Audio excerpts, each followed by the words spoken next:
Li Yue chatted with Fong Chunfong for half an hour, then stood up and prepared to go back.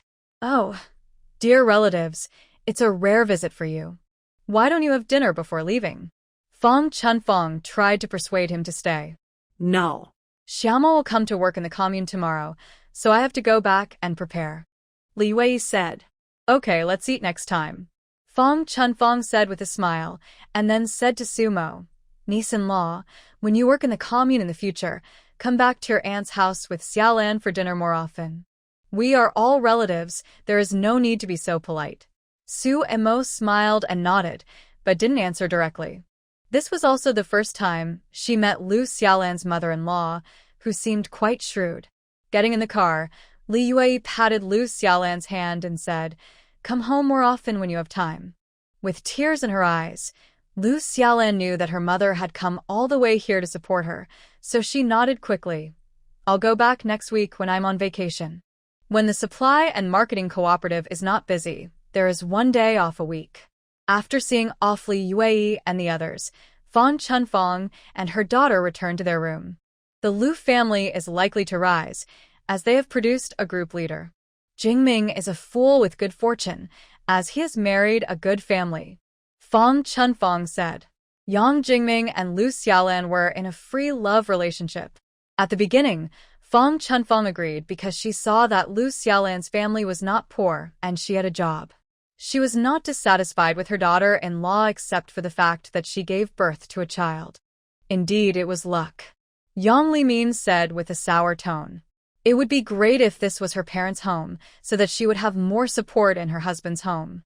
By the way, is the female soldier in the art troupe who she said she would introduce to her third brother called Lu Ping? Yang Limin seemed to remember something. Fong Chunfong thought for a moment. It seems like she is Director Lu's niece. Director Luo got married for the second time 2 weeks ago. He married a girl who had just retired from the art troupe. Her name is Lu Ping. I think I saw Director Lu the other day. Really? Fong Chunfong perked up. Why would I lie to you? Yang Limin said that Lu Ping's appearance is nothing compared to this one. No wonder people just don't like her. Then he sighed, it's fate. If Lu Ping had been able to marry Xiaolan's third brother, she would be the head of the group's wife now.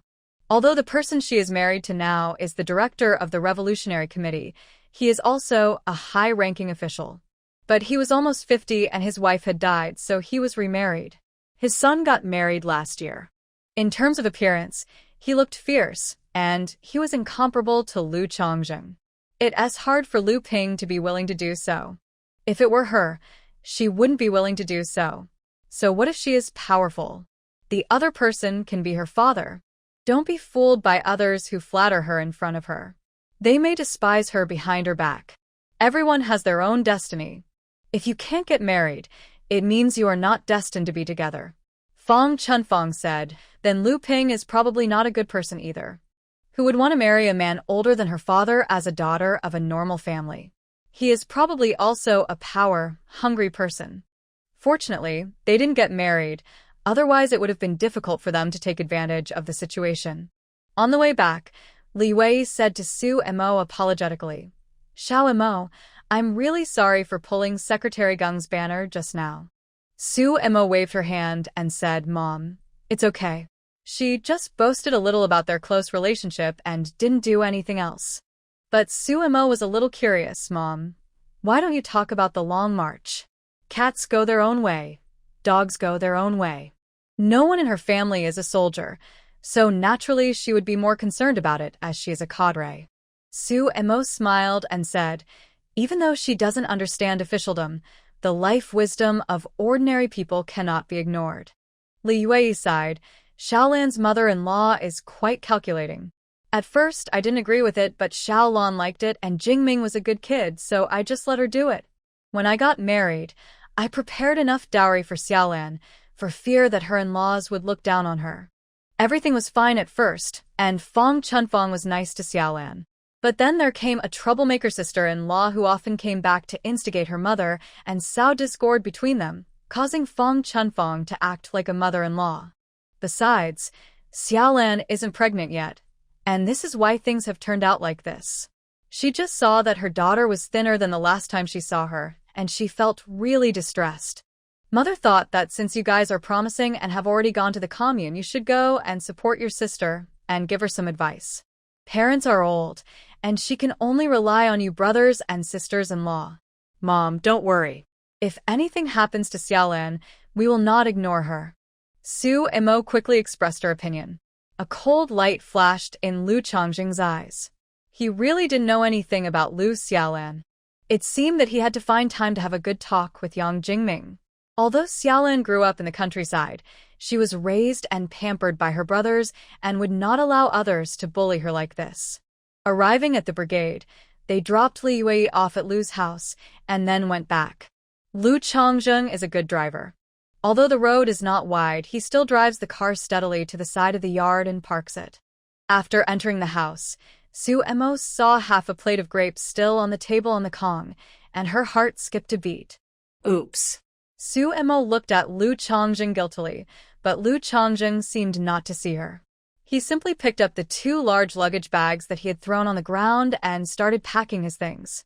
Su Emo didn't know for a moment whether he saw it or not, or whether he had any suspicions. Lu Changjing caught a glimpse of Su Mo's expression and smiled secretly in his heart. It seems that his wife realized that her secret was exposed. Lu Changjing made an excuse to take something out and was busy outside for a while, wanting to see what Su Emo would do. He entered the room again. He found that the grapes on the Kong table were still there. He couldn't help but raise his eyebrows. Was his wife going to confront him? Or did she come up with a good excuse? Lu Changjing took out an envelope from his luggage bag and handed it to Su Emo. Wife, I have taken out the 1,000 yuan in the savings account at the army, as well as the salary for the past few months. They are all here. You keep them. Su Emo took out the money and counted it, a total of 1,195 yuan. Lu Changjing's salary was 89 yuan, and 14 yuan was deducted from his food expenses every month, plus he sent her 30 yuan in October. Now he got back 195 yuan, which means he didn't spend a penny. You haven't spent any money in this period? I haven't spent all the 50 yuan you gave me when I returned to the team last time. Apart from buying things for his wife, he really had no other place to spend the money. Sumo Juliet her lips. The best man is the one who can make money, but not spend it. Then remember to tell me if you run out of money. Su Emo said, and put the money in Kongqin's drawer. Su Emo silently calculated in her mind, and with the money Lu Changjing had just given her, she now had a huge sum of more than 5,900 yuan in her hands. Changjing, how much salary do you get every month after you are promoted to regiment commander? I am not in the frontline troops now, so my salary will be lower, 127 yuan per month. Lu Changjing replied, if you are in the frontline troops, the salary can be 141 yuan, and if you are a senior regiment commander, the salary can reach 159 yuan. Su Emo nodded. That's also very high. My salary is only 27.5 yuan. Lu Changjing laughed. It's okay, I'll give you all my salary. While Su Emo was speaking, she was also observing Lu Changjing. She was sure that Lu Changjing had seen the grapes, but he didn't seem to care much about them. Or maybe he didn't care. Now that Lu Changjing has been transferred back, he will definitely go home more often. No matter how careful she is when using her supernatural powers, there will be some traces left behind. We weren't living together, it was possible to hide it. But when we were always together, it was really hard to keep it a secret. What's more, Lu Changjing is a soldier, and his observation skills should not be underestimated. Su Emo picked up the plate and asked directly, Changjing, do you eat grapes? Lu Changjing curled his lips. Do you want me to eat? Eat it. Su Emo handed over the plate. Lu Changjing picked 2 and ate them. They were very sweet and delicious. What species is this? Jufeng. Su Emo said. Seeing that Lu Changjing had finished eating, she picked another one and fed it to him. Su Emo studied agricultural knowledge intensively for a period of time and learned that at that time, there was a grape variety called Kyoho in China. This variety was bred in a certain island country and introduced to China in 1959. However, the fruit is probably not this big now, and this one has been improved several times in later generations. The couple ate the grapes one by one. Lu Chongjing didn't ask any more questions, and Su Mo didn't say anything more, but they both understood each other tacitly. Su Mo was pondering in her heart what method she should use, so as not to scare Lu Chongjing into thinking that she was a monster and send her directly to the research institute. Or should we just not tell him anything? Let him discover it himself, and it's up to him to decide how much he can discover? Before Su Mo could figure it out, Lu Chongjing spoke first. Wife, I did a mission before and worked with a secret group. The people in that group are really amazing. There was a man who was so strong that he could lift a huge object by himself without any effort. There was another man who was so fast that even cars couldn't catch up with him when he ran. There are 2 more people. We haven't seen their specific abilities, but I think they are also very extraordinary. 什么? Aren't these the powers of strength and speed? So, people with superpowers have already existed? It's just that these little people don't know about it? Lu Chongjing had said so much, he probably had guessed it a long time ago. He pretended not to see Great before, probably because he didn't want to embarrass her. Seeing that she took the initiative, this threw another brick at her. Su Mo cleared her throat. Well, if I also have some different abilities, would you be scared? Lu Chongjing shook his head, no. I just feel honored that I can marry such an excellent wife. What if I don't want to talk? Then don't tell me. I don't necessarily want to know. Lu Chongjing said seriously, it's just that, wife, I want to confirm something with you. Will pregnancy affect you? Thinking of his wife, Est's dejection when she first found out she was pregnant, and her inexplicable fainting today, Lu Chongjing felt a little scared. It does have some impact. She is a kid with a bad temper, and she doesn't know if he will lose his temper again in the future. Will that be harmful to your health? It's hard to say, but it's possible. What if it's a difficult birth? Lu Chongjing was silent for a long time before he spoke with difficulty. Wife, we don't want this child anymore. Zu Montag was stund. Why? It will harm you, so we don't want it. You are more important than the child. Lu Chongjing looked at Su Mo seriously. I won't have any more children in the future. The hospital has family planning supplies. We can go and get them. Don't have children? Aren't you afraid of what your parents will say? Su Mo was a little shocked by Lu Chongjing's words. My elder brother and second brother already have children, so my family doesn't need me to carry on the family line. We don't have children, so we don't have children. Just be well. Thinking of the feeling of his heart almost stopping in the afternoon, he really didn't want to experience it again. If my parents talk about it in the future, I will say it's my problem. He doesn't particularly like children, he just likes the children his wife gave birth to. If he has a child, but loses his wife, it's better not to have a child. Are you serious? Su Mo stared at Lu Chongjing. Yeah. Lu Chongjing looked at Su Mo and nodded seriously. After you report for duty tomorrow, ask for leave. We will go to the city hospital while the pregnancy is still young. The conditions there are better and safer. She knew that Lu Chongjing was good to her and liked her, but she didn't expect it to go this far. People of this era still attach great importance to offspring, especially in rural areas, where having many children means more blessings. Without children, one would have no confidence in doing anything. The love that Lu Chongjing feels for her should be the love described in the book, right? A strange warmth flowed through Su Mo's heart. Since they met and he took it very seriously, maybe she could trust him a little more. Su Mo decided to take a gamble. If she lost, the worst that could happen was that she would be forced to leave the game early. She had saved her life anyway. Su Mo took a cabbage seed from the space and said to Lu Chongjing, "You watch it." After saying that, he activated his supernatural power. The seed took root and sprouted in Su Mo's hand at a very fast speed, and finally grew into a juicy little cabbage. This is my ability. I can promote the growth of plants and collect things. As he said this, he took out another cabbage from the space. Lu Chongjing was stunned with shock. He didn't expect his wife to be so capable. You know, the country is very short of food now. If there were more people like my wife, perhaps the country's food problem would be solved. Suddenly, Lu Chongjing thought of something and asked seriously, "Wife, Those people from High City came here many times. Are they coming for you? He was worried that those people knew his daughter-in-law's abilities and wanted to capture her and make her work for them. Suemo waved her hands. No. Those people came for money. My parents don't even know about my ability. Suemo couldn't say that she was a traveler from a book because she couldn't tell whether this was the world in the book or a parallel world.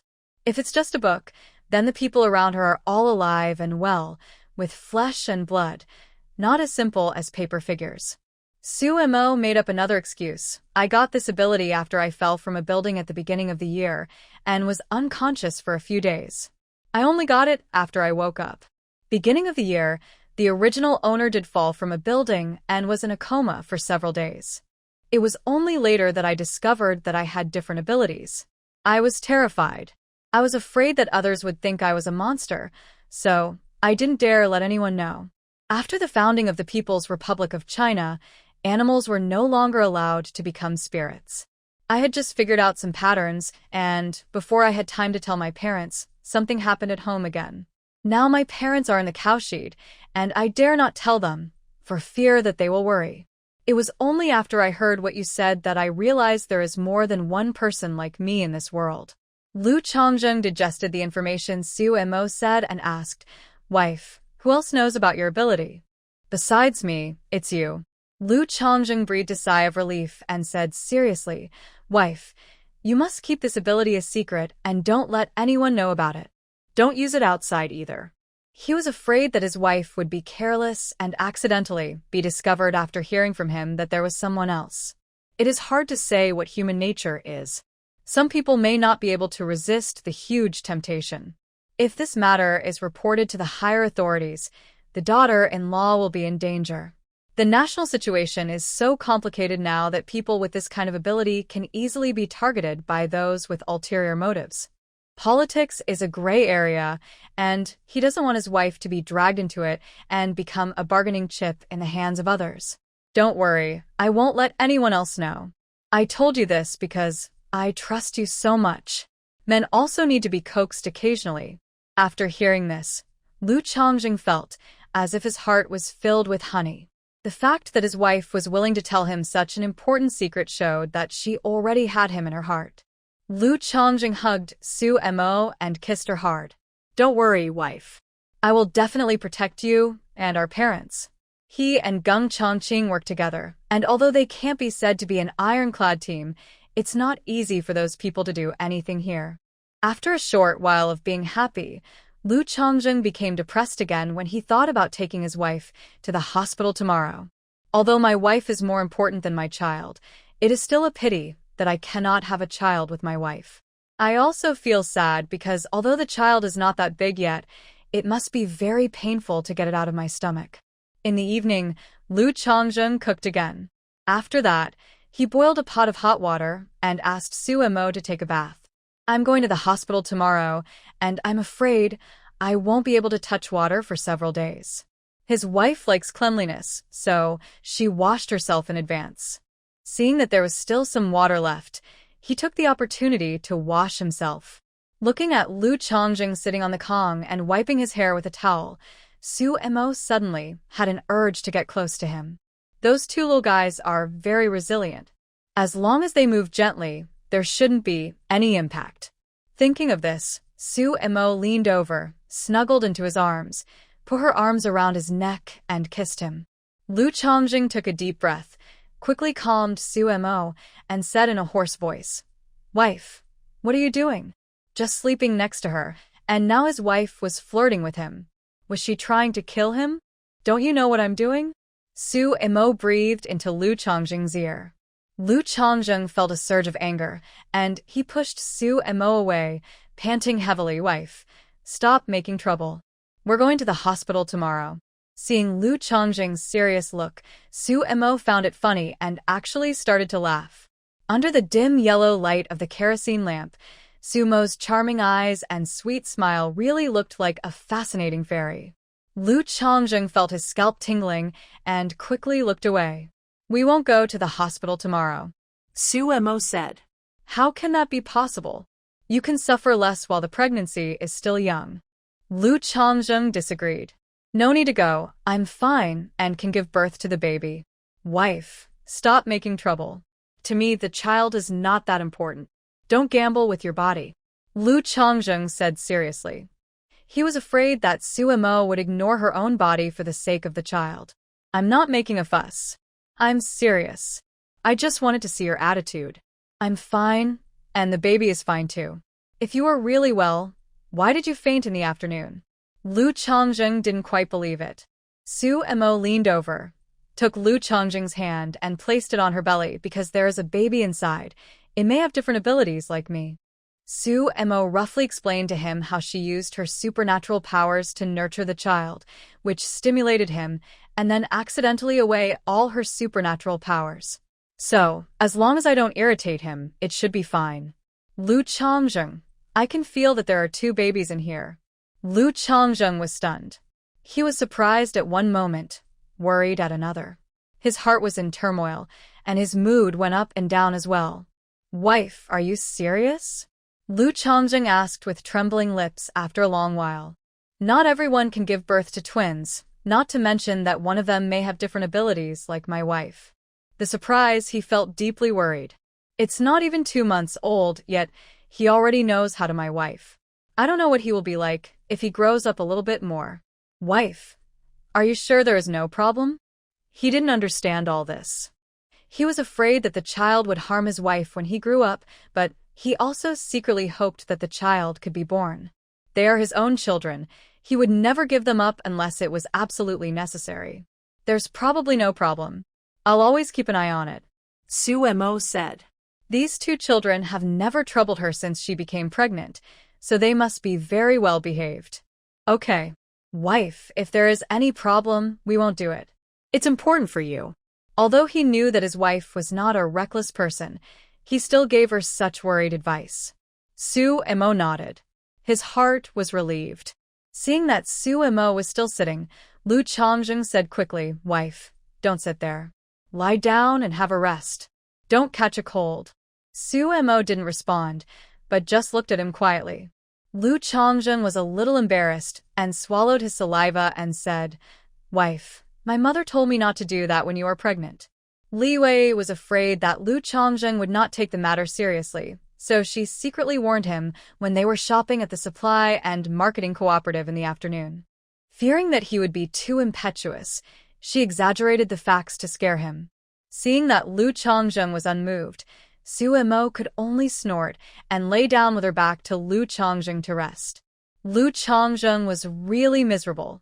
He wanted to do it, but for the sake of his wife, he couldn't do it.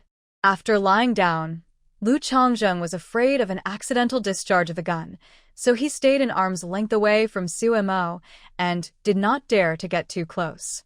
After Suemo lay down, she became angrier the more she thought about it. It was a rare occasion for her to take the initiative, but Lu Changzheng didn't buy it. So she turned around, lay on top of Lu Changzheng, and started to tease him. When he was aroused, she would refuse him, and he would be suffocated. But no matter how she flirted, Lu Changzheng would not take any action. At most, he would flirt with her too hard and kiss her hard. After flirting for a long time, Suemo was tired, so she pushed Lu Changzheng away, turned over, and went to sleep. This guy has a lot of self-control. Lu Changzheng really wants to cry, but has no tears. Now that his wife is unhappy, he is about to explode. I had no choice but to accept my fate and get up, standing outside for a while in a single layer of clothes. After the heat in my body subsided, I tiptoed to the Kong and went to sleep. The last days of 1971 passed quietly, and the 2 welcomed 1972 in their sleep. Early in the morning, dressed herself up, braided her hair into a beautiful fluffy braid, and put on her newly made cotton coat. It's a new year and the first day at work, so you must look good. At this time, the emphasis is on everything for the collective, and there is no holiday on New Year's Day.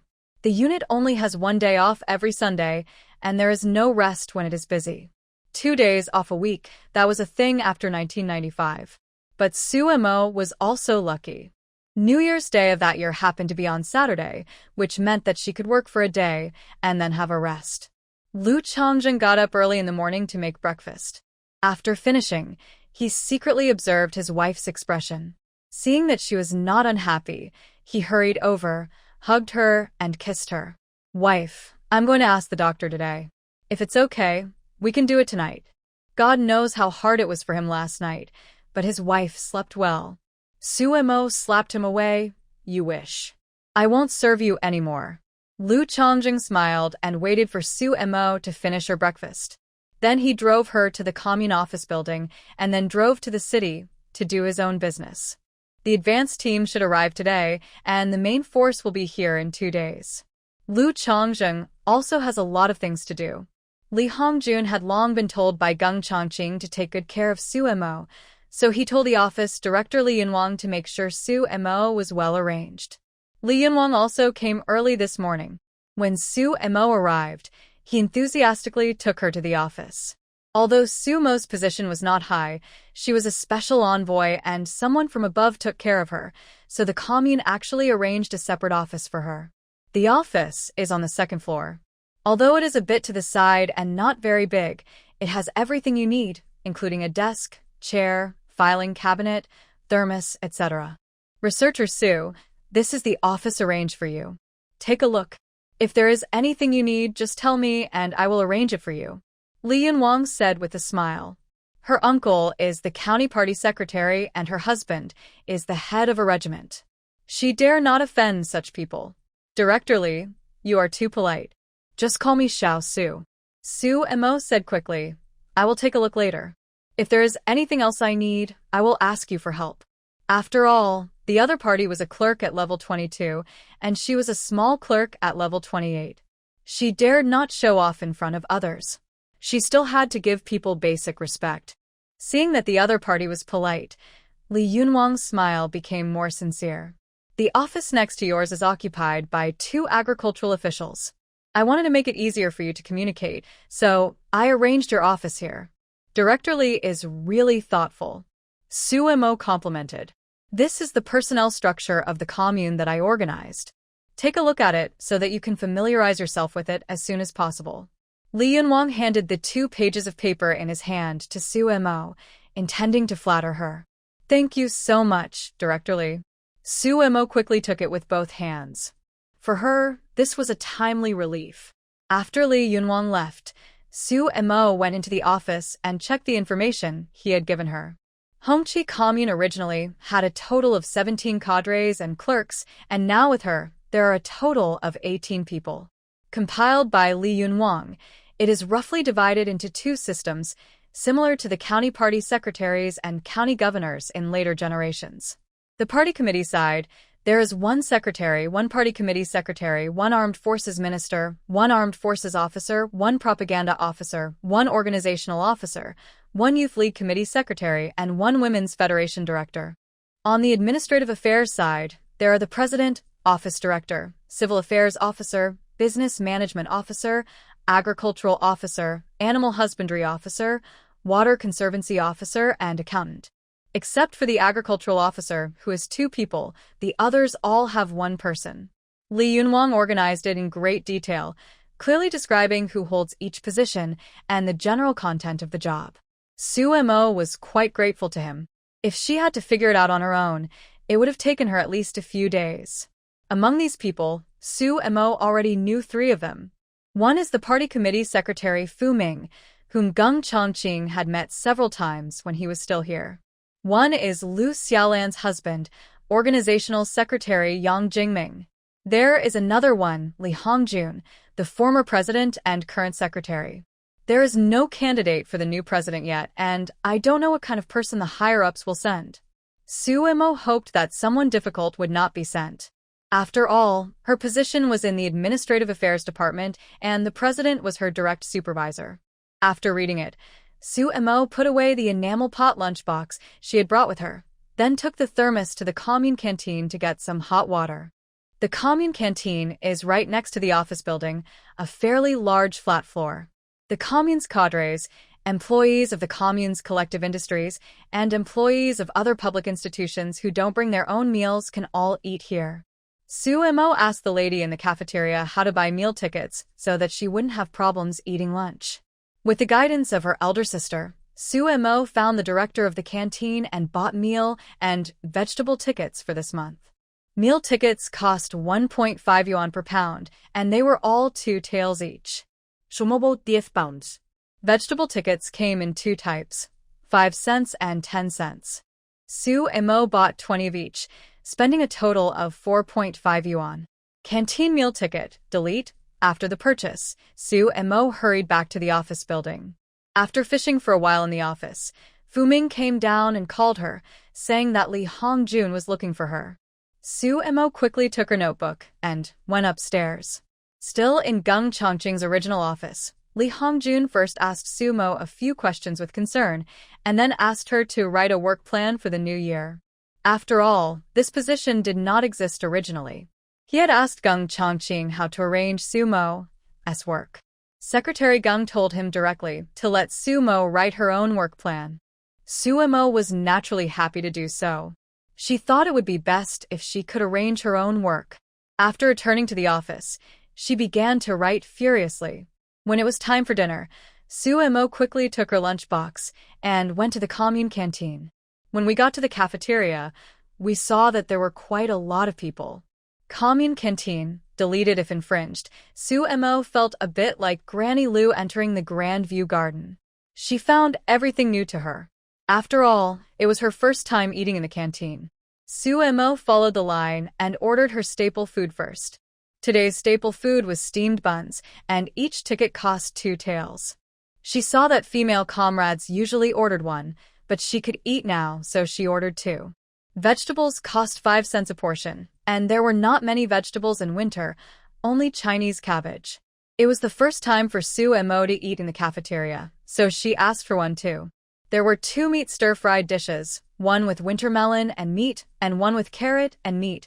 Both were 1.5 cents each. Suemo ordered winter melon and meat stir-fried, which was all winter melon but only a few slices of meat. Today is the first day of the new year, and the cafeteria has specially prepared a big meat dish, braised fish, at 20 cents a portion. Suemo also ordered 1. Of course, this braised fish cannot be given to you as a whole fish like in state-owned restaurants, but only 2 pieces of fish meat.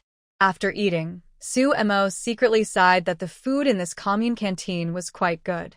After a quick calculation, 2 steamed buns cost 6 cents, vegetables cost 5 cents, a portion of stir-fried meat cost 15 cents, and a portion of fish cost 20 cents. With meat and vegetables only cost 46 cents. Compared with state-owned restaurants, it is really not expensive at all. After listening to other people's chatter, Suemo realized that the canteen prepared so many delicious dishes because today was the first day of the new year. The food is usually not that good. It's mostly coarse grains and vegetarian dishes. We'll only have a 1.5 cent stir-fried dish with meat every 2 or 3 days. Of course, there are also stir-fried dishes available, but most people can't afford them. With someone like Suemo, most people wouldn't dare to do that. A meal costs about 50 cents, and lunch alone costs more than 10 yuan a month. Who can afford it? Do you still want to live the rest of the time? After lunch, Suemo strolled to the commune post office again, thinking of subscribing to a year's issue of Science Bulletin, but was told that the publication had ceased publication. Suemo. Not understanding history is really harmful. Well, the plan was disrupted again. But she had clearly seen in history books that a big shot had published a paper in this journal in 1973. Suemo estimated that the magazine would be resumed soon. Then she would use this time to do more research and collect more materials. If it was effective, she could publish it in a local newspaper to gain some fame. They were already at the post office, and Suemo was thinking about calling her uncle. It was lunchtime now, so he might be at home. After the call was connected, it was Su Tingda who answered. Sumo greeted him first, then told Su Tingda that she started working today. She also told him that Lu Chongzheng had been promoted to regiment commander and transferred back, and also mentioned that she was pregnant. Su Tingda was so happy that their Su family was going to have the next generation. Momo, what do you want to eat? Tell uncle, and he will get it and mail it to you. Suemo smiled. Uncle, no need, I have plenty of food here. Then Uncle sent you money to buy food. Suemo quickly refused. Uncle, it's really not necessary. I have a salary now, and I also have royalties. My salary has also increased. I am considered a high-income earner here. If you send me more money, it will be too conspicuous. Su Tingda choked. What Momo said made sense. If you want anything, be sure to tell your uncle. Okay. Suemo responded, and then asked, Uncle, was the mushroom meat sauce delicious last time? It's very delicious. Su Tingda laughed and praised it highly. He was so happy that his niece showed him filial piety that he ate 2 more bowls of rice at every meal. Hearing that Su Tingda was so happy, Suemo thought about making a few more cans for him and mailing them to him. The uncle and nephew chatted about family matters for a while, and Su Tingda hinted that Haishir's matter had been settled, so Suemo didn't need to worry. The phone call was expensive, so after they finished talking, they hung up. That was it. They talked for 5 minutes and spent 5.5 yuan. Fu Manhwa and the others came before. Suemo discussed with them whether the hidden things would be found by the other party. The 2 men reassured Suemo at the time, saying that even those who knew the hiding place had not found the entrance. Unless those people dug 3 feet deep in the ground blatantly, the chances of finding it were extremely low. After they return, they will also find someone to secretly watch the 3 houses. At that time, Suemo was thinking whether she should take the risk of going back to High City and put the things into the space. After listening to what the 2 said, she stopped thinking about it. Even her own people couldn't find it. It meant that she was hiding well enough. She'd better not go back. It would be bad if she was spotted and led to the wrong place. After all, her space is not big. If there are too many things and she cannot put them all away, leaving traces for others to use, it would be a waste of time and effort. This is what Su Tingda just said. Someone has been arranged to look after the house, so she doesn't have to worry. Suemo paid the phone bill and was about to leave when she was stopped by the postman, who told her there was a letter and a remittance slip for her. Suemo took a look and saw that the money sent by High City newspaper was the royalties for December, which was less than before, only 18 yuan. Suemo turned around and withdrew the remittance, then went to the supply and marketing cooperative to buy some coal. Shuangshan City is known as the coal city of the north, and there is no shortage of coal here. Suemo used to think that the 20 kilograms of coal she received every month was for her to burn at home, but now she knows that it was used for heating in the office. She was in the office in the morning. It was fine at first, but it got colder and colder as she sat there. It was like an ice cellar. She asked why there was an iron basin in the office, and it turned out to be used for burning coal. Suemo gave Lu Xiaolan the 20 gene coal purchase permit with the Commune seal that she had issued that morning. Lu Xiaolan specially picked out large pieces of coal that were durable to burn for Suemo, and also gave her a lot of fine firewood to start the coal. Thanks to the coal city, coal here is not expensive. 20 kilograms cost only 3.4 yuan. After carrying the coal, Suemo went back. She lit the coal and placed it next to the desk, which made it less cold. Again in the afternoon. It gets dark early in winter, and the workday ends at 5:30 in the afternoon. When the time came, Suemo packed up her things and prepared to go home. Before leaving, Suemo frowned when she noticed the coal next to her. It's only been an afternoon, and I guess I must have burned more than a pound of firewood. I don't think these 20 pounds will last long. It seems that I have to burn less in the future, or bring some firewood. Suemo was still thinking that she might go back. Just as she walked out of the office building, she saw Li Yue driving a donkey cart and waiting outside. Seeing Sumo coming out, Li Yue quickly waved her hand and said, "Xiaomo, come here quickly. Your mother is here to pick you up from work." Sumo was really shocked and touched. "Mom, you came specially to pick me up from work?" Although it didn't snow today, the wind was blowing and it was very cold. "Yes, get on quickly." Sumo was really shocked and touched. "Mom, you came specially to pick me up from work?" Although it didn't snow today, the wind was blowing and it was very cold. "Yes, get on quickly." Mother is driving the donkey cart steadily. "The 3rd brother has gone into the mountains and can't come to pick you up," Li Wei said with a smile. After Su and Mo got on the cart, she drove the donkey cart slowly away. Who came out a step later was, she even drives a donkey cart to pick her up from work. Yang Jingming said, "My third sister-in-law is pregnant, and mother is afraid that it will be unsafe for her to ride a bike back home." Lu Xiaolan said with a somewhat depressed tone. Li Yue came early today. Before that, she had already gone to the supply and marketing cooperative to talk to Lu Xiaolan about this matter. Lu Xiaolan was naturally very happy for her brother and sister-in-law, but when she thought of herself, she couldn't help feeling a little disappointed. Yang Jingming choked, then turned to comfort her. "Xiaolan, don't worry. The doctor said that there is nothing wrong with both of us. We are still young, and it is only a matter of time before we have a child." Yang Jingming was also under some pressure. He was the only son in his family, and the burden of carrying on the family line fell on him. If he had more brothers like Xiaolan, his parents wouldn't keep pushing him. "Go back and tell Mom to stop cooking those things for me," Lu Xiaolan said. She didn't want to have a conflict with her mother-in-law, so she thought that she could just pour it out secretly as her third sister-in-law and aunt said. Everything was fine, but one time, when she was pouring the tea, her elder sister-in-law who came back suddenly found out. From then on, whenever her mother-in-law cooked something, she would watch her drink it. "Okay, I'll go talk to Mom and ask her to stop cooking for you. If she wants to, I'll drink it," Yang Jingming said. He also felt sorry for his wife and had told her many times, but his mother just wouldn't listen. It seemed he had to be tougher, that her husband was willing to stand up for her.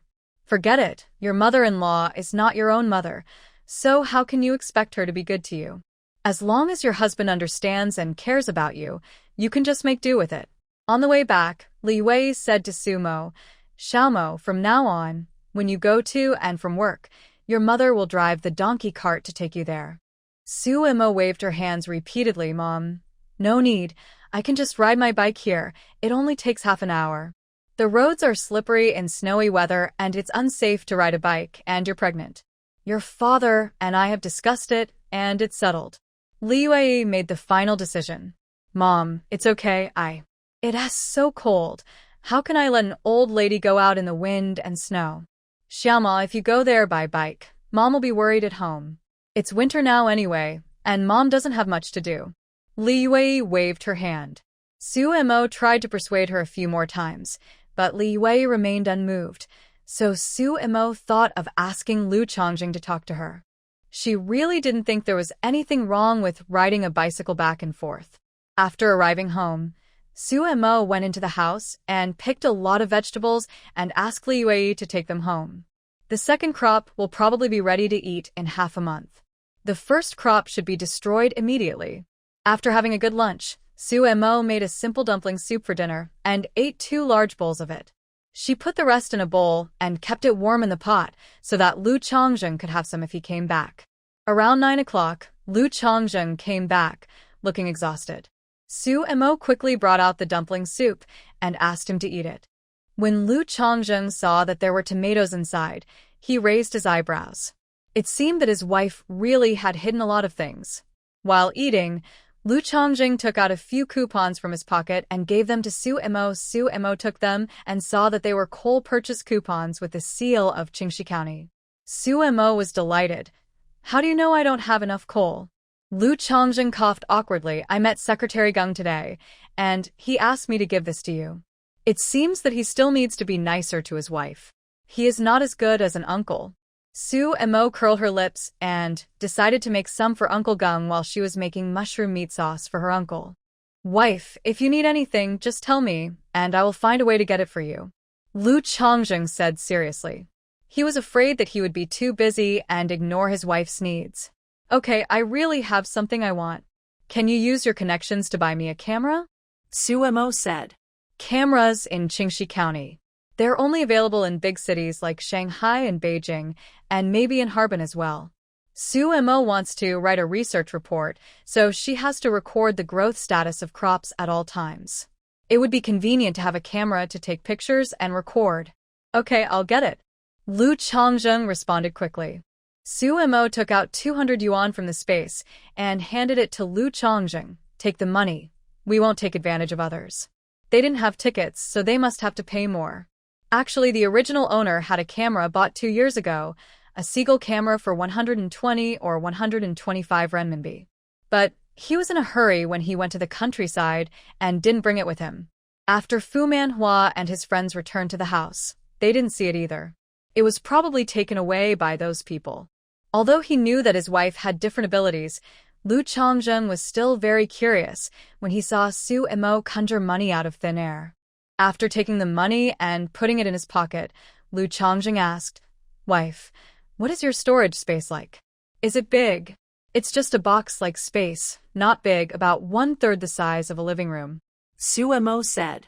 Lu Changzheng was a little amused. "This is not big enough?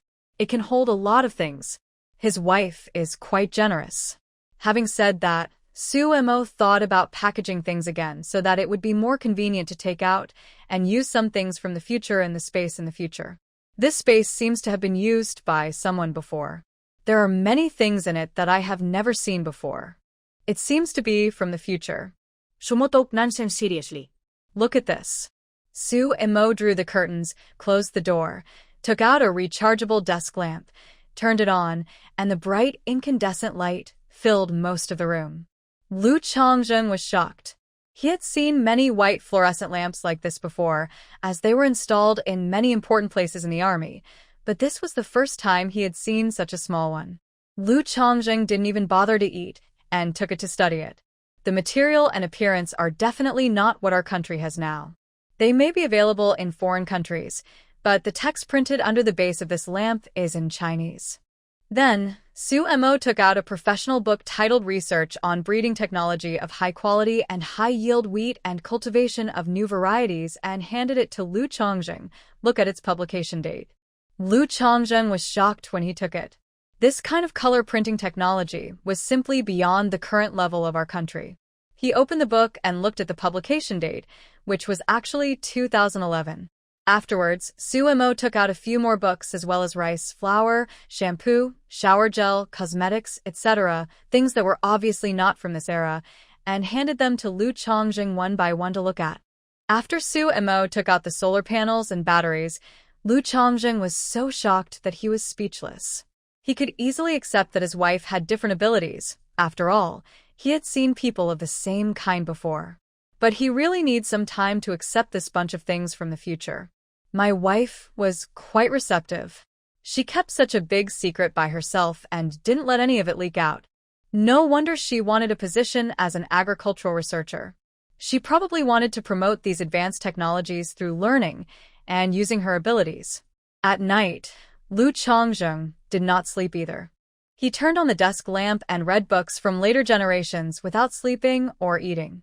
Originally, he had specially gone to see a doctor today, thinking about coming back in the evening and behaving well with his wife, but now he can't take care of that.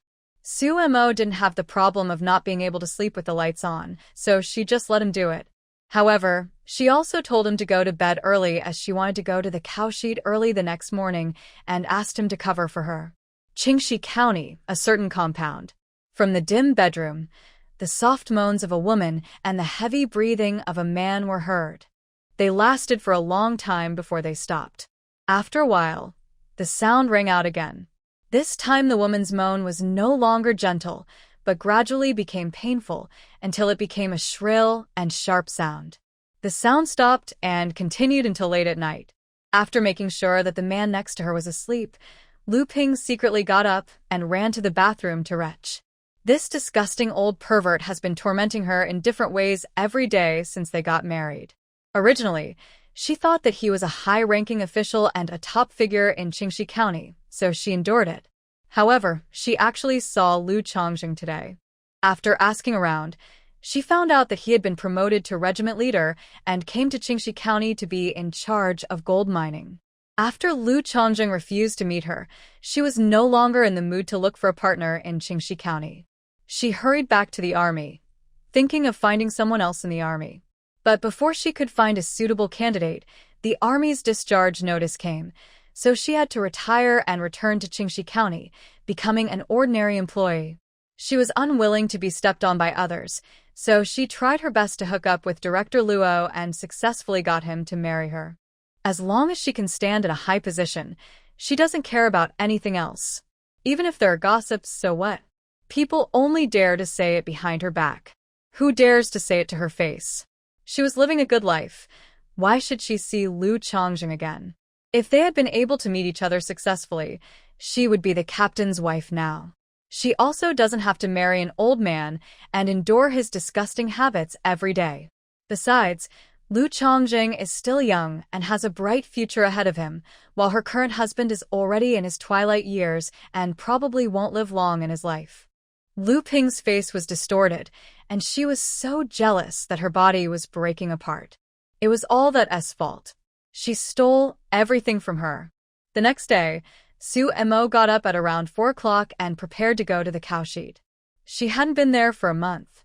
The gold mine in the mountain was announced. People went up the mountain from time to time. Su Mo did not dare to go there at this time for fear of being seen. Before the main force arrived, and with Lu Chongjing accompanying her as a cover. If her work plan could be approved, she wouldn't have to sneak around in the middle of the night to see her parents. Lu Chongjing read until after 3 o'clock before taking a break. Just as he took a nap, he heard Su Mo get up and quickly got up. "Wife, why don't you not go? Give me the things, and I'll take them over." Lu Chongjing heard the strong wind outside and was worried that Su Mo would get cold. Su Mo shook her head. "No, I haven't been there for a month. It will be even harder to go when the large group arrives. I'll go take a look now while you're here." As she said that, Su Mo went to the west room to get a backpack and filled it with about 5 kilograms of rice, flour, and corn flour. She estimated that daily necessities would soon be used up, so she packed a portion of toothpaste, soap, matches, kerosene, and other consumables, and also packed an enamel jar of vegetable oil, some salt, and some apples and pears. He also took down 2 pieces of cured roe deer meat, took a piece of pork from the space, and picked some fresh vegetables. After everything is in place, cover it with coarse cloth and put the backpack into the space. When Lu Chongjing saw that his wife even had fresh pork, he secretly sighed that it was good to have a space. He could buy some and stockpile it without anyone knowing. If he hadn't been here for a while, spending so much time with his wife, he really wouldn't have noticed anything unusual. There was hot water in the pot, so after washing up, they set off. When they reached the cowshed, Su Mo took out the backpack and asked Lu Chongjing to carry it. Su Tingqian got up early today. When he saw the 2 people coming, he was a little nervous and quickly brought them into the room. During this period, people often went up the mountain, and he was afraid that they would be discovered. When they got to the room, Su Tingqian and Mo Yurong quickly took out their things. While the 2 were packing their things, Su Mo told them that she had a job and a bonus. He also told the 2 that Su Tingda had sent someone to look after the house, so they could rest assured. Finally, she told the news of her pregnancy. When the news came out, both of them were shocked. "Momo, you are pregnant. How dare you walk on the mountain road in the dark in such a cold weather? If you want to give me something, just ask Chongjing to get it." Mo Yurong was happy but worried at the same time. The road was slippery in the snow. What would happen if she fell down halfway? Su Tingqian couldn't bear to talk about his daughter, so he said to Lu Chongjing disapprovingly, "She is pregnant. Why did you let her come?" Lu Chongjing. The baby feels sad, but he can't say it. How could he dare to object to his wife's decision? Besides, he had been protecting her all the way and would definitely not let her fall. Su Mo quickly took over the conversation. "Mom and Dad, I must come. I haven't seen you for a long time, and I want to tell you this news in person. He's been protecting me all the way. Nothing will happen to him." Mo Yurong took Sumo's hand and looked at her face, which was slightly red from the cold. Her eyes suddenly felt sore. Her daughter is going to be a mother. Yesterday is about to become a mother in the blink of an eye. Unfortunately, they couldn't be there to watch her wedding, and now that she's pregnant, they can't be there to take care of her. Mo Yurong started to cry as she thought about this, but she felt that this was a good thing, and she couldn't cry. She quickly wiped away her tears and said to Lu Chongjing, "Being pregnant and having a baby is very hard. We can't be by her side to take care of her. You have to take care of her more." Lu Chongjing nodded quickly, Mom. Don't worry, I will. Su Tingqian frowned. Lu Chongjing was a soldier, and the gold mining mission must be heavy. How many days could he be at home? I heard from my sister-in-law that my mother-in-law seemed to be a good person. Maybe I could ask her to take care of me more. Su Tingqian pulled Su Mo aside and said, Momo, buy some things for your mother-in-law in our name, and tell her that we asked her to take care of you. Su Mo waved her hand and whispered, Dad, no need. My mother-in-law treats me very well.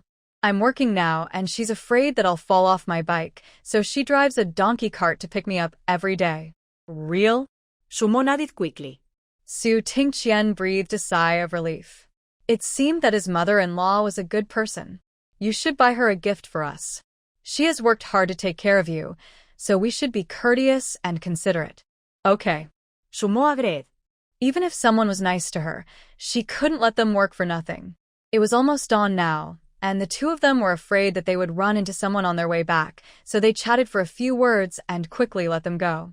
Before leaving, they did not forget to remind Su Mo to take care of herself and let Lu Chongjing come if there was anything. After walking on the mountain road for a while, the two went from the small road to the main road, which was easier to walk on. Even if I meet someone, I'm not afraid. With Lu Chongjing around, it's easy to find excuses. For example, taking your wife for a walk around or showing her where to go to enter a mine. Fortunately, I didn't meet anyone on the way back. After arriving home, the two had a quick breakfast, and Lu Chongjing was in a hurry to go out again. He has a lot to do today. He needs to arrange for the engineers to survey the terrain first to see where is the best place to open a path into the mine. Su Mo stopped him and asked, Are you coming back today? You got a promotion and I have a job again. Do you want to treat our family to a meal? I'll be back these few days. I'll treat you to a meal when I have some time off. Lu Chongjing said. Cooking for a family is quite tiring, so he'll do it when he's on vacation. He can't bear to let his pregnant wife cook for so many people. Okay, then please come when you have time off. Su Mo waved her hand and told Lu Chongjing to go quickly. After Lu Chongjing left, Su Mo wrote some manuscripts at home, and the editor wrote her a new invitation to write.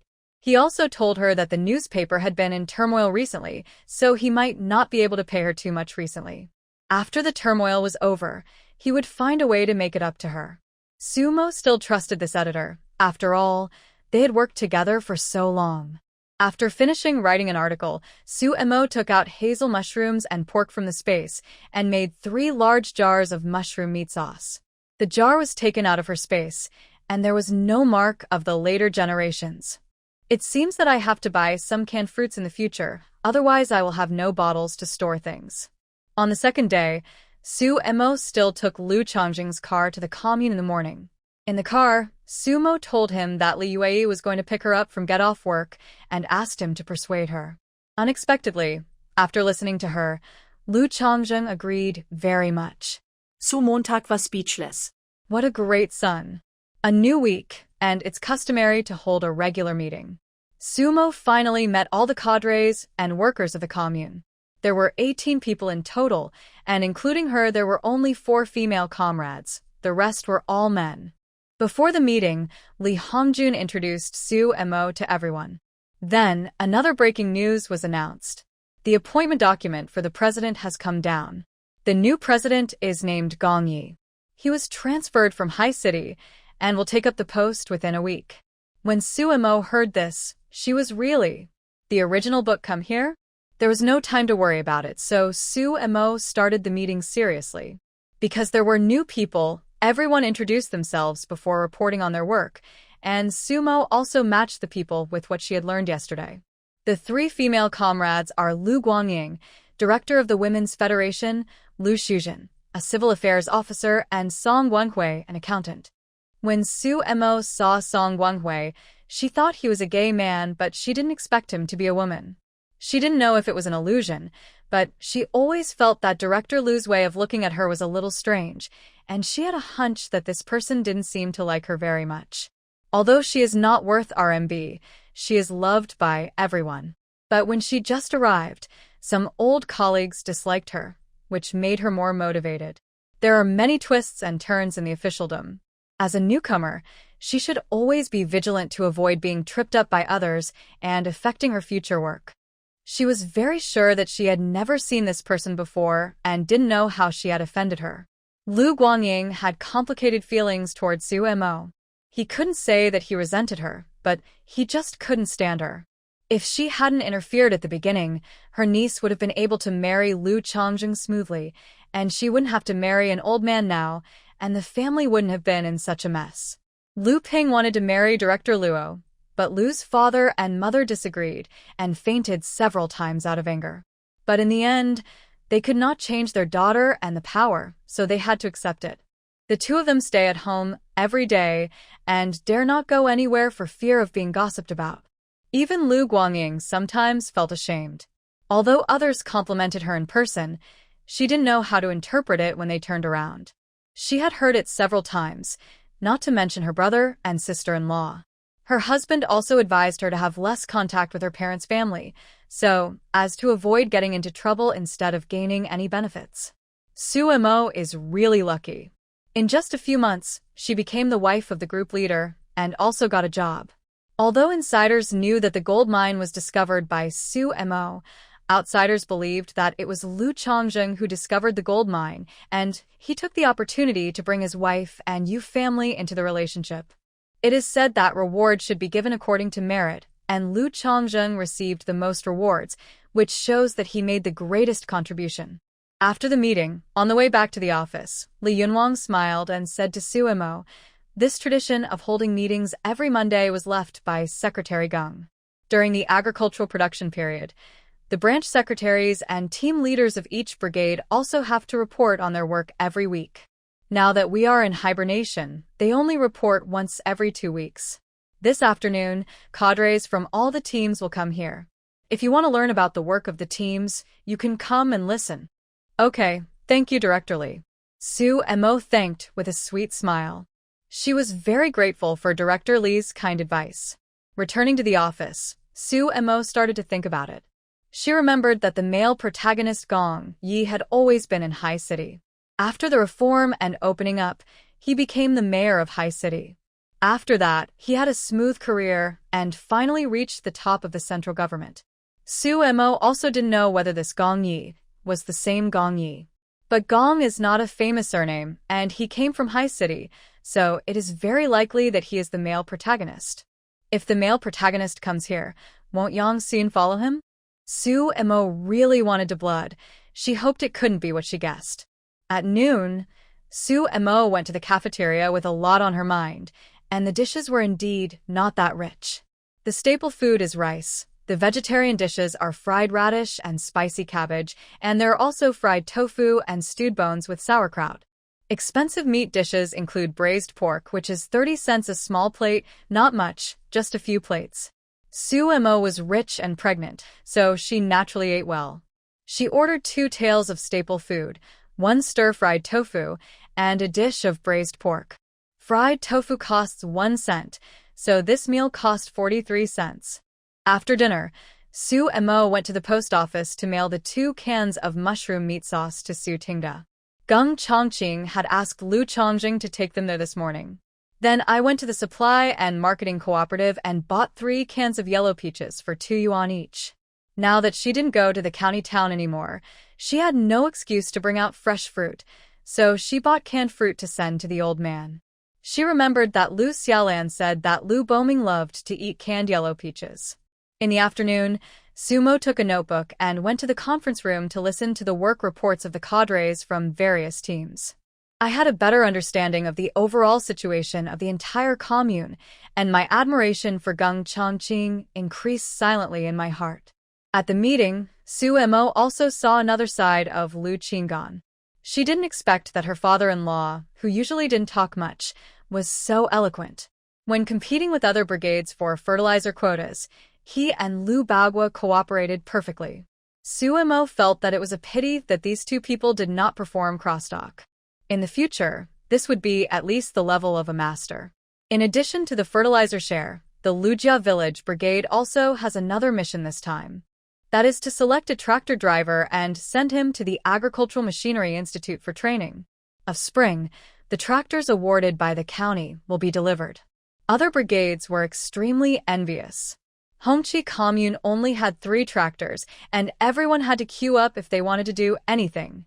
Now the Lujia village brigade has its own tractor, and next spring farming will definitely be faster than theirs.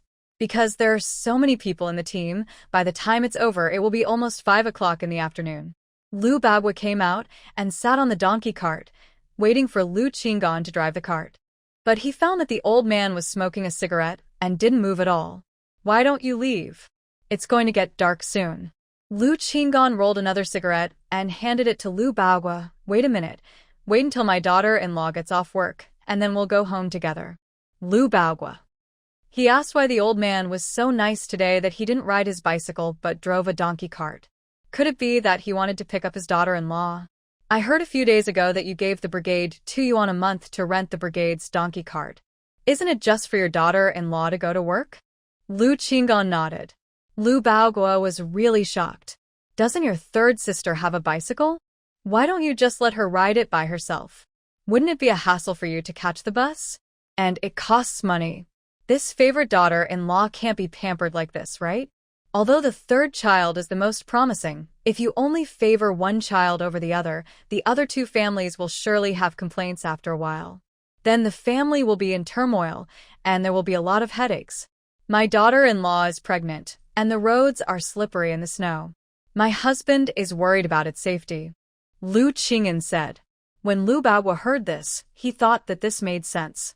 After getting off work on time, Sumo walked out the door and saw 2 people waiting for him, so she quickly ran over. "Dad, Captain, why don't you wait inside?" In the afternoon, light snow began to fall from the sky again, and both of them were covered with a thin layer of snow. Lu Bagua waved his hand and said, "It's okay. I've been sitting inside for the whole afternoon, and it's really stuffy. Let's go outside and get some fresh air." After Su and Mo sat down, Lu Qingyan drove the donkey cart back. When they arrived at the brigade headquarters, Su and Mo got off the car. When she got off the car, she gave the canned yellow peaches to Lu Qingyan and asked him to take it back for Lu Boming to eat.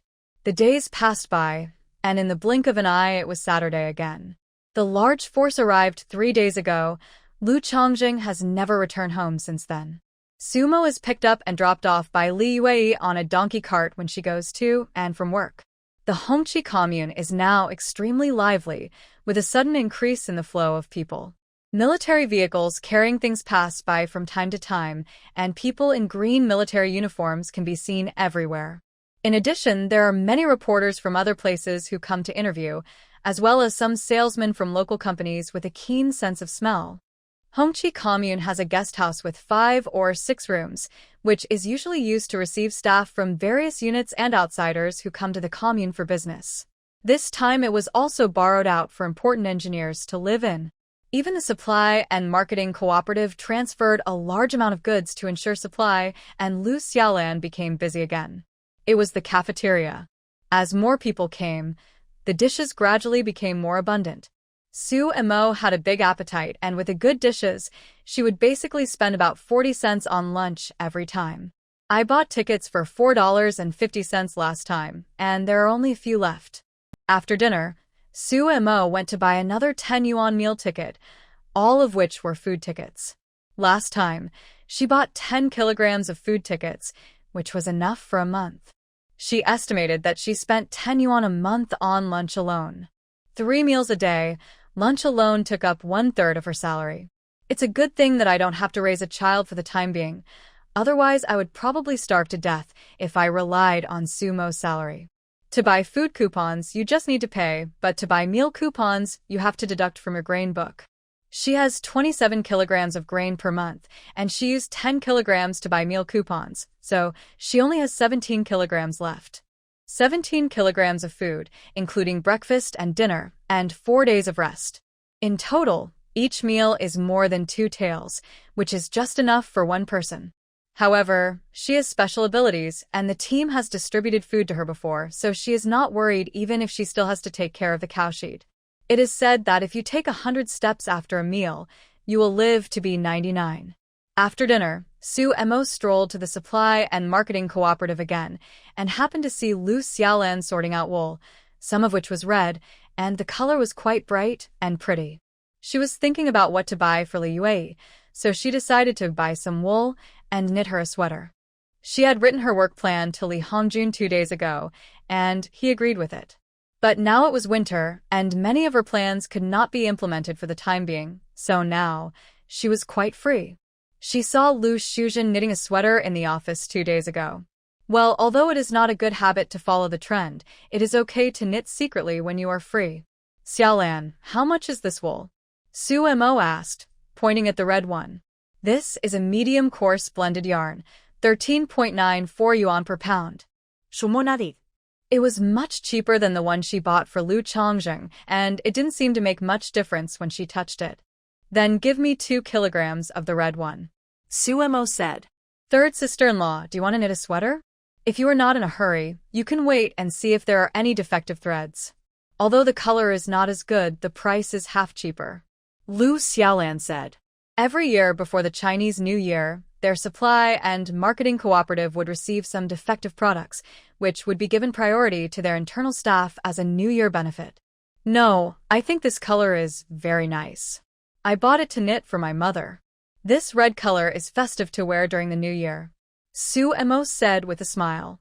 The Chinese New Year is on February 15th, which is more than a month away.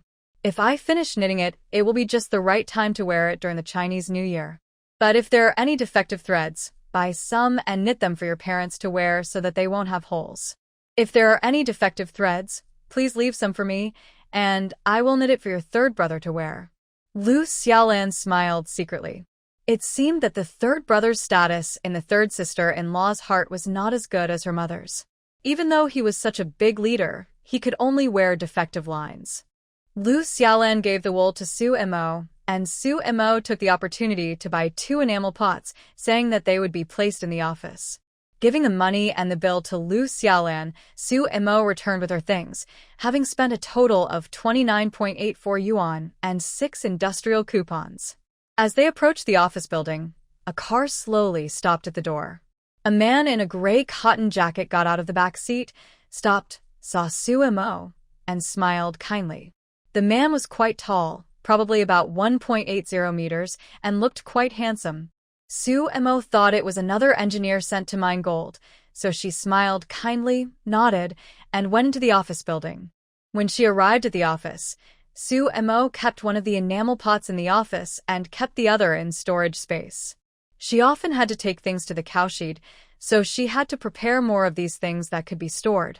Although she could take the empty ones back the next time she went, there was a time lag. Su Mo lit the coal and was just about to take a nap in the office when Fuming came to inform her to go to the conference room for meeting, saying that the new president had arrived. Su Mo hurried downstairs and found the person chatting with Li Hongjun in the conference room was the same person she had just met at the door. sumó. Doesn't the book say that Gong Yi has outstanding looks, is extremely handsome, and can often charm a group of people? In her opinion, he was far inferior to her own Lu Chongzheng. Could it be that this is really not the male protagonist, but a person with the same name and surname? The meeting didn't have much substantive content. It was mainly just about getting to know each other. Then Gong Yi said something about making progress together and contributing to socialism. It was over in half an hour. However, when Su Mo was about to leave, she was stopped. Comrade Su Mo, please wait a moment. Gong Yi said quickly. After everyone left, Gong Yi spoke up. Comrade Su Mo, are you also from High City? You look a lot like an old friend of mine. sumó. Comrade, this method of picking up girls has been ridiculed by people in later generations. Su Mo twitched her lips, yes. What instructions does President Gong have? Your grandfather is Su Zhongli, right? Gong Yi asked again. Su Mo became alert, but there was nothing wrong with admitting this, so she said, yes. Gong Yi said happily, Su Mo, don't you recognize me? I am Gong Tianhua, brother Tianhua. Su Mo stared at Gong Yi for a few seconds and dug out from the original owner's memory that there was indeed such a person with whom she had contact when she was a child. Gong Tianhua is the grandson of a friend of Su Zhongli. After Su Zhongli passed away, the two families gradually stopped communicating, and the last time they saw each other was at least 5 or 6 years ago. It turned out that Tianhua had turned into Huohua. Su Mo faked a smile. It's you, I didn't recognize you. In her memory, that person was quite fat and short. Gong Yi laughed, haha, compared to when I was a kid I've changed a lot. But you've grown up almost the same, I recognized you right away. Grandpa wanted to help with your family's problems before, but he didn't have time. Gong Yi said in a low voice. Su Mo did not comment. Everyone would say nice things after the fact. This Gong Yi is Yang Suyun's husband. From the Su family's point of view, Gong Yi cannot be labeled as a friend and may even be an accomplice. Sumo's mind is a little confused now. Gong Tianhua knows Su Tingqian and the others. Now he is the president here.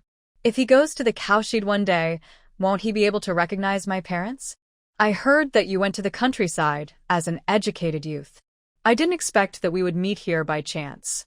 Now we are colleagues. Don't worry, Brother Tianhua will protect you from now on. Gong Tianhua is 4 years older than Su Mo. Becoming the president at this age is definitely a young talent in the eyes of outsiders. However, it is unknown how much of this was due to his own ability. Returning to the office, Su Mo started thinking. She can now be sure that Gong Tianhua is the male protagonist Gong Yi in the original book. In the book, Gong Yi is a third-generation official. Both his grandfather and father are officials, and Gong Tianhua just happens to match them all. It's not her conspiracy theory, but it's just a coincidence that Gong Yi appears here at this time. Combining her experience of reading so many novels with the original book, she speculated that this was most likely the case. The Gong family is in cahoots with those people, and it's even possible that the news that the Su family is hiding something was revealed by the Gong family.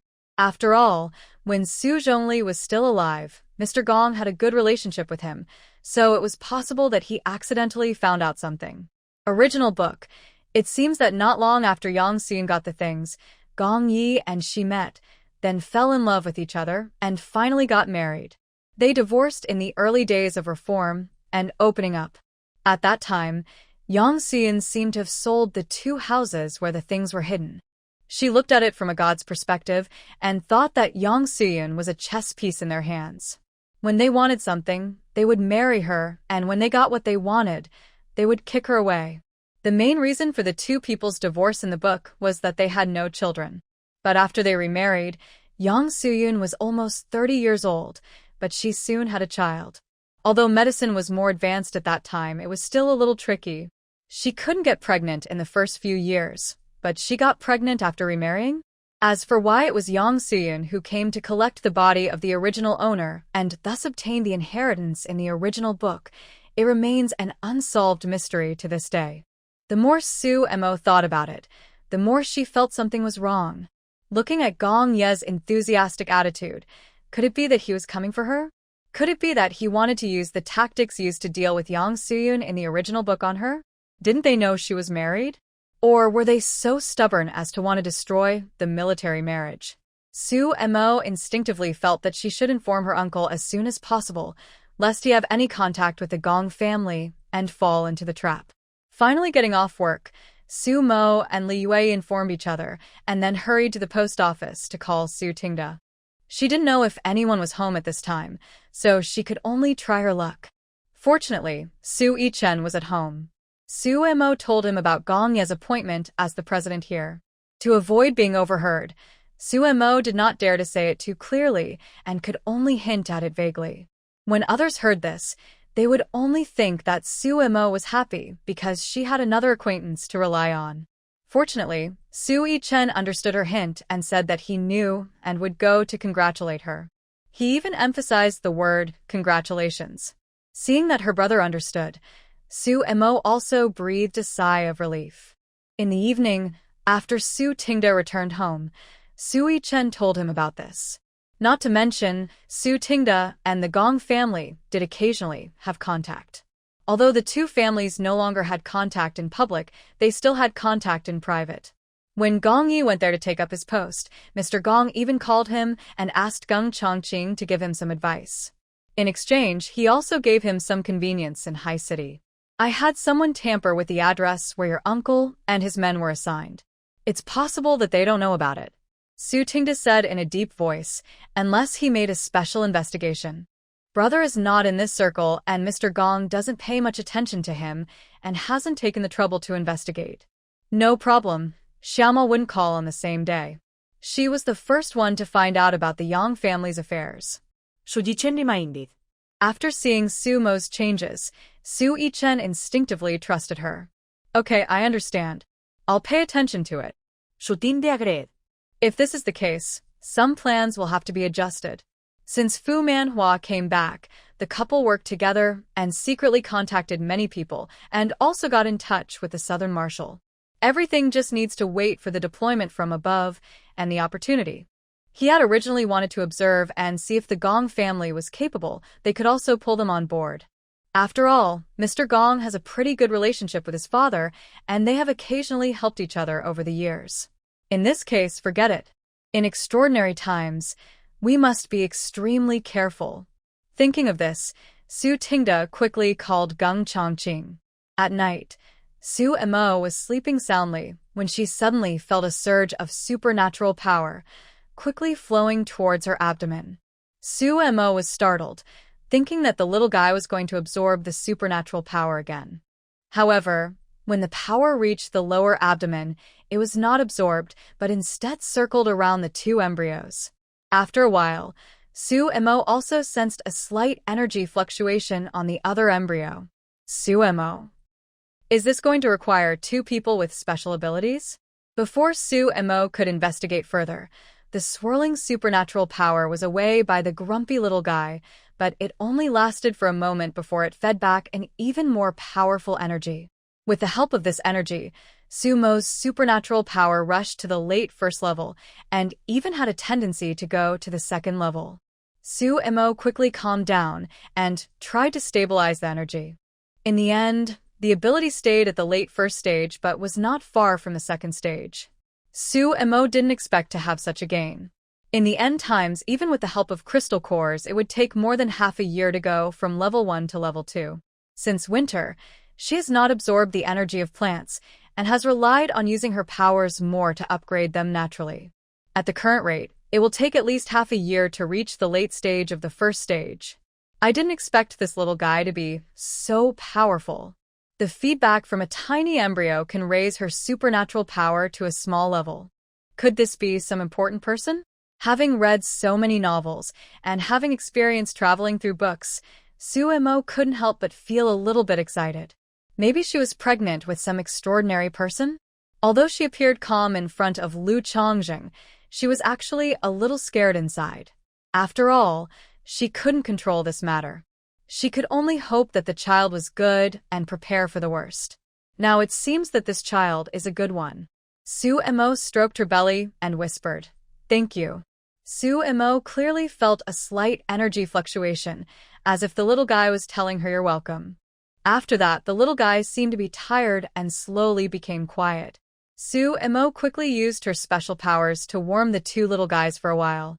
After settling the two little guys, Su Mo sank into her consciousness and checked the space. It was indeed a little bigger than before. It seems that this spatial ability can indeed be upgraded along with the wood element, but the upgrade is slower. She can upgrade, no matter how slow it is. She is quite content, was in a good mood, and had Sunday off, so she slept until she woke up naturally. Brunch. Su Mo took out the knitting book, selected a few that were not too difficult, and traced the patterns in the notebook, preparing to let Li Yue choose the one she liked later. After finishing the painting, Su Mo picked up the radio and went to the Lu family in a very good mood. After Fu Manhwa and the others left, Su Mo gave the radio to Lu Boming. Unfortunately, the old man refused to accept it, saying that she should keep it for herself. Su Mo had no choice but to take it back, thinking of delivering it to him after work. When they arrived at the Lu family, Su Mo first handed the radio to Lu Boming. Without waiting for him to speak, she said, "Master, I go to work every day now. When I come back to clean up at night, the radio station is off the air. It's just sitting there with me so you can listen to it. If anything important happens, you can tell me in time after listening to it." Lu Boming was not a person who would hesitate. Seeing that Su Mo's words made sense, he accepted it.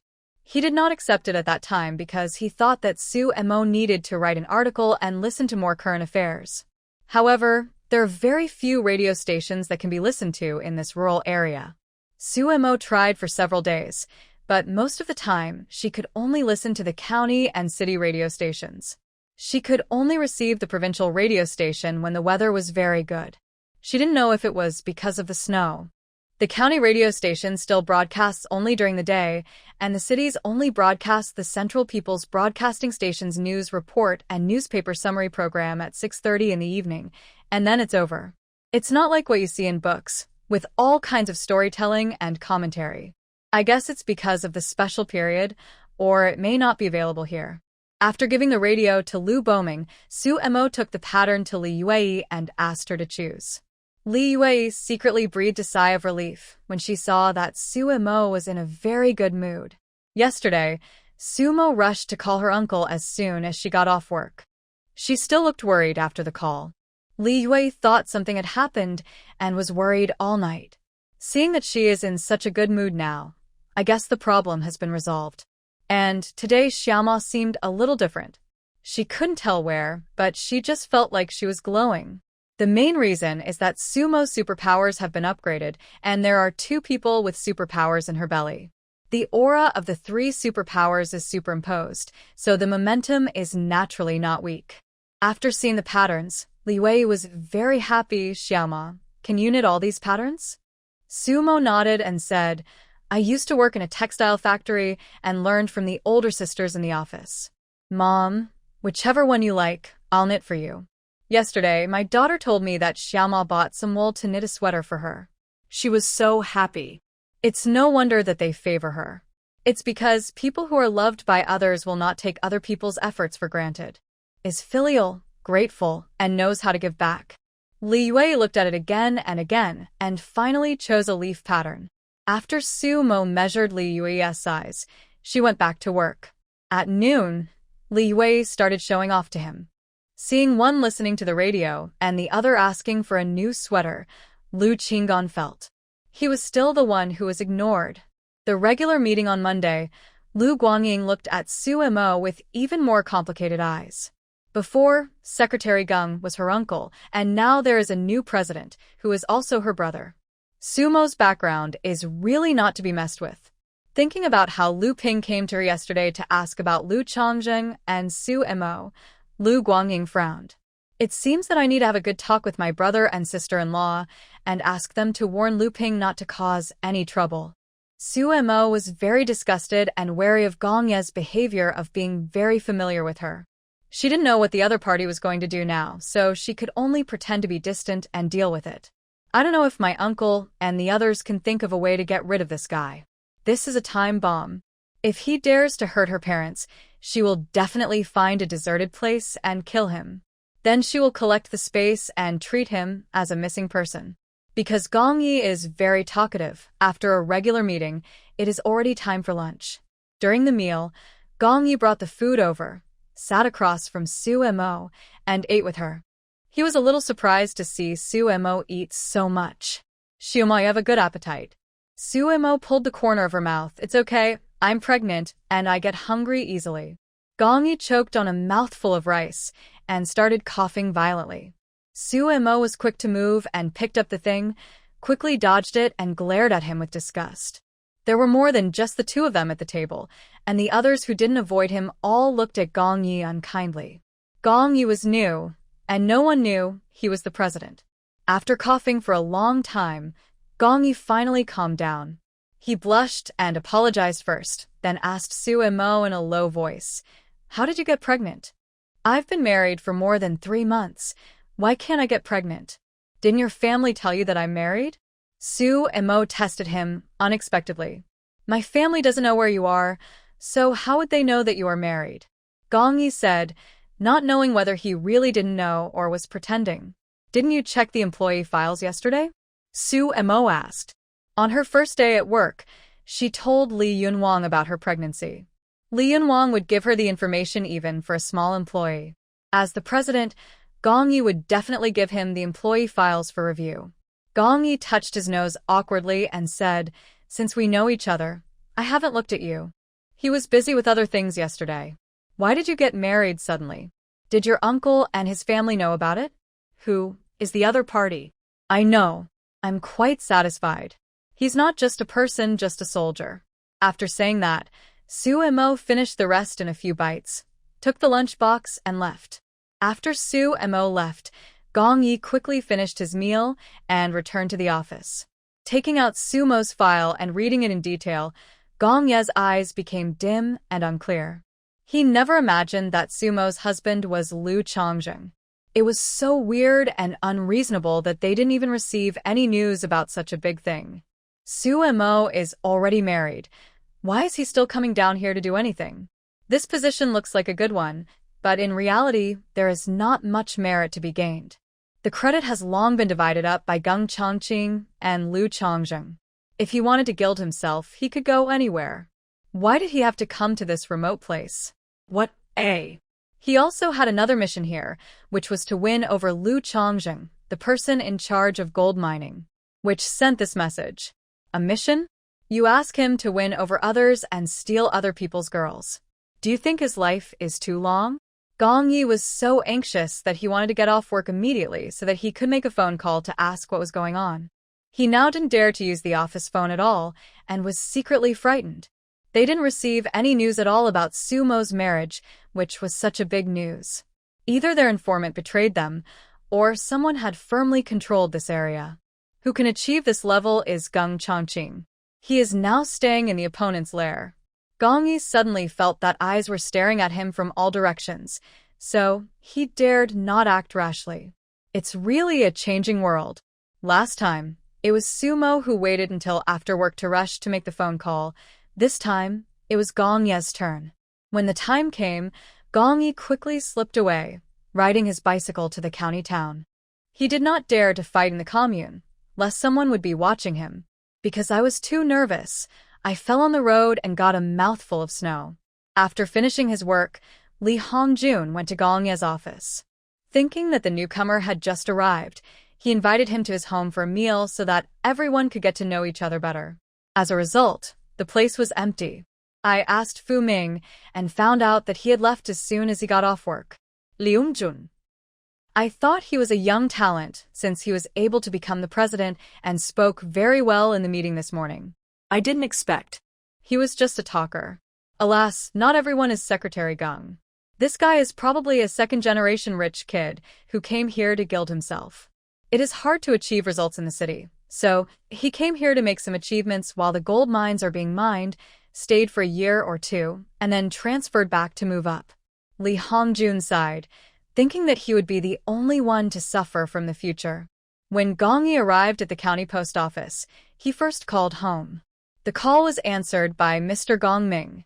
Grandpa, did you know that Suemo got married here? Gong Ming frowned. He really didn't know this. He usually talked about important matters with Su Tingda and never asked about these trivial matters. Why? What's wrong with her getting married? Gong Yi choked. Her husband is Liu Chongjing, the head of the group responsible for gold mining. A sharp light flashed in Gong Ming's eyes. Su Tingda didn't even tell him such important news. Did he feel that their relationship was distant and there was no need to talk about it? Or was he on guard against him? I understand. Just do your job well. I have said hello to Su Tingda and asked Geng Chongqing to guide you. Learn more from him. He is not an ordinary person. Gong Ming explained. Grandpa, don't you think it's strange that the news of Sumo's marriage has not spread at all? Gong Yi said in a low voice. What's so strange about that? She's just a nobody, so who would tell you about it? After saying that, Gong Ming suddenly realized what was going on and asked sternly, Xiao Yi, are you still in contact with them? No. Gong Yi was shocked. Who are you contacting? Cut off contact immediately. There is no good end to seeking the skin of a tiger. Gongkie. He really didn't understand his grandfather's operation. He was cooperating, but half cooperating and half not cooperating. What did this mean? Just work hard and don't think about anything else. Stay there for 2 or 3 years, and I will transfer you back. After saying that, he hung up the phone. Gong Yi listened to the busy tone on the phone, speechless. Instead of getting any help, he was criticized. After hanging up the phone, Gong Yi asked the operator to dial another number for him. After hanging up the phone, Gong Ming's face looked terribly gloomy. He was also careless and was dragged into the water, so he had to fight against the tiger for its skin. He was not sure what would happen in the future, so he used his connections to send Gong Yi there, hoping to keep him away from trouble and hide for a few years. Unexpectedly, it was wrong. This brat must have done a lot of things behind his back. He said, I sent him so far this time. Why did he still cooperate so well? I thought he had grown up, but I didn't expect he had other ideas. After Gong Ye's father Gong Bin came back, Gong Ming called him to the study. Seeing his father's gloomy face, Gong Bin didn't dare to breathe. What is Xiaoya doing recently? Who is he in contact with? Do you know? Gong Bin shook his head, his face a little flustered. Seeing his son's cowardly look, Gong Ming was about to get angry, but just as he raised his breath, it suddenly disappeared again. Go check it out. Gong Ming waved his hand and asked his son to go out. Seeing that his father did not scold him, Gong Bin replied yes and hurried out. After Gong Bin left, Gong Ming's shoulders instantly slumped, and he looked extremely depressed. It's really true that each generation is worse than the previous one. Is the Gong family really going to fall into his hands? He spent so much effort to help Gong Bin reach his current position. Unfortunately, Gong Bin's ability is mediocre, and this is probably the end of his life. The only thing that still has some hope is my grandson. Unfortunately, he didn't seem to want to follow the path he had arranged, and seemed to have found a shortcut for himself. The shortcut is fast, but once you fall down, it's a bottomless abyss. He had to stop it and not watch his grandson go astray. Qingxi County, Government Office Building. Gung Chongqing was looking through some documents while mechanically eating the rice in his lunchbox. After reading it, Gung Chongqing threw the information away, and a sarcastic smile appeared on the corner of his mouth. He asked why he was so poor. The county hasn't done anything, so why is it running a deficit every year? It turns out there are too many parasites and too many loopholes. It seems that if we want to improve the situation, we still have to go through a tough battle, and there is still a long way to go. After reading the information, Gung Chongqing finally had time to eat properly. Gung Chongqing poured some hot water on the cold rice, took out the can of mushroom meat sauce that Su Mo had given him from the cupboard, scooped a spoonful of it, mixed it with the rice, and ate it. I don't know how that girl is doing now. Is she used to her new job? Thinking of this, Gung Chongqing took out Sumo's work plan copied by Li Hongjun from the drawer and started reading it. The more she looked at her, the more her lips curled up. This little girl does have some ideas. Work plan and finishing his meal, Gung Chongqing was just about to pick up a pen to write some comments when there was a knock on the door. Gung Chongqing had no choice but to put the plan back into the drawer and let the person in. Lu Chongzheng came in carrying an oil paper bag. His beard was untidy, and his eyes were bloodshot. It seemed that he hadn't slept for several days. After coming in, Lu Chongzheng took a cup, poured himself a glass of water, and drank it in a few gulps. As the two of them worked together more often, they naturally became familiar with each other, and were not so polite to each other. After drinking the water, Lu Chongzheng opened the oil paper package, took out a bun and started to eat it, and handed the others to Gung Chongqing. I bought it from the state-owned restaurant. Do you want to eat it? Gung Chongqing waved his hand. I've eaten. Lu Chongzheng didn't hesitate, took back the food, and asked while eating, how is the situation? Can you arrange it? Although the military is responsible for gold mining, there are still many things that require cooperation from local units. Gung Chongqing suddenly showed up and blocked other people's way, so naturally work became more difficult to carry out. Yes, but it will take a few days. Gung Chongqing said, if you are in a hurry, you can cooperate with others first. There is no need to wait for me. The original person in power naturally did not want to hand over power obediently and had contacted Lu Chongzheng privately. If he could cooperate with Lu Chongzheng, then Gung Chongqing could also be sidelined. Lu Chongzheng sneered and said, no need. I'll just wait for you. Qingxi County has been messed up by those people in recent years. I wouldn't say it's a mess, but the situation is definitely not good. He doesn't want to give credit to the villain. After finishing the buns, Lu Chongjing picked up the car keys on the table and waved to Geng Chongqing. Let's leave first.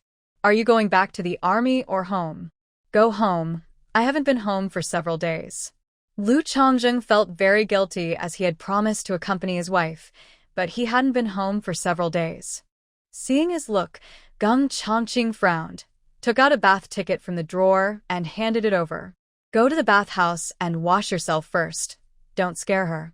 Lu Chongjing. Yes, not so dirty as to be scary, right? After Gong Yi hung up the phone, he saw that it was already dark outside, so he took his work ID and went to the county guest house to book a room. Thinking about how I had just fallen on the road and felt uncomfortable all over, I took out a bath ticket and went to the bathhouse to take a bath. Qingxi County is several levels higher than that in Hongqi Commune. It not only has shower rooms, but also several small rooms that can accommodate several people and even has bath attendants. Of course, the charges for the small room are not cheap. Gong Yi gave the ticket and entered the shower room.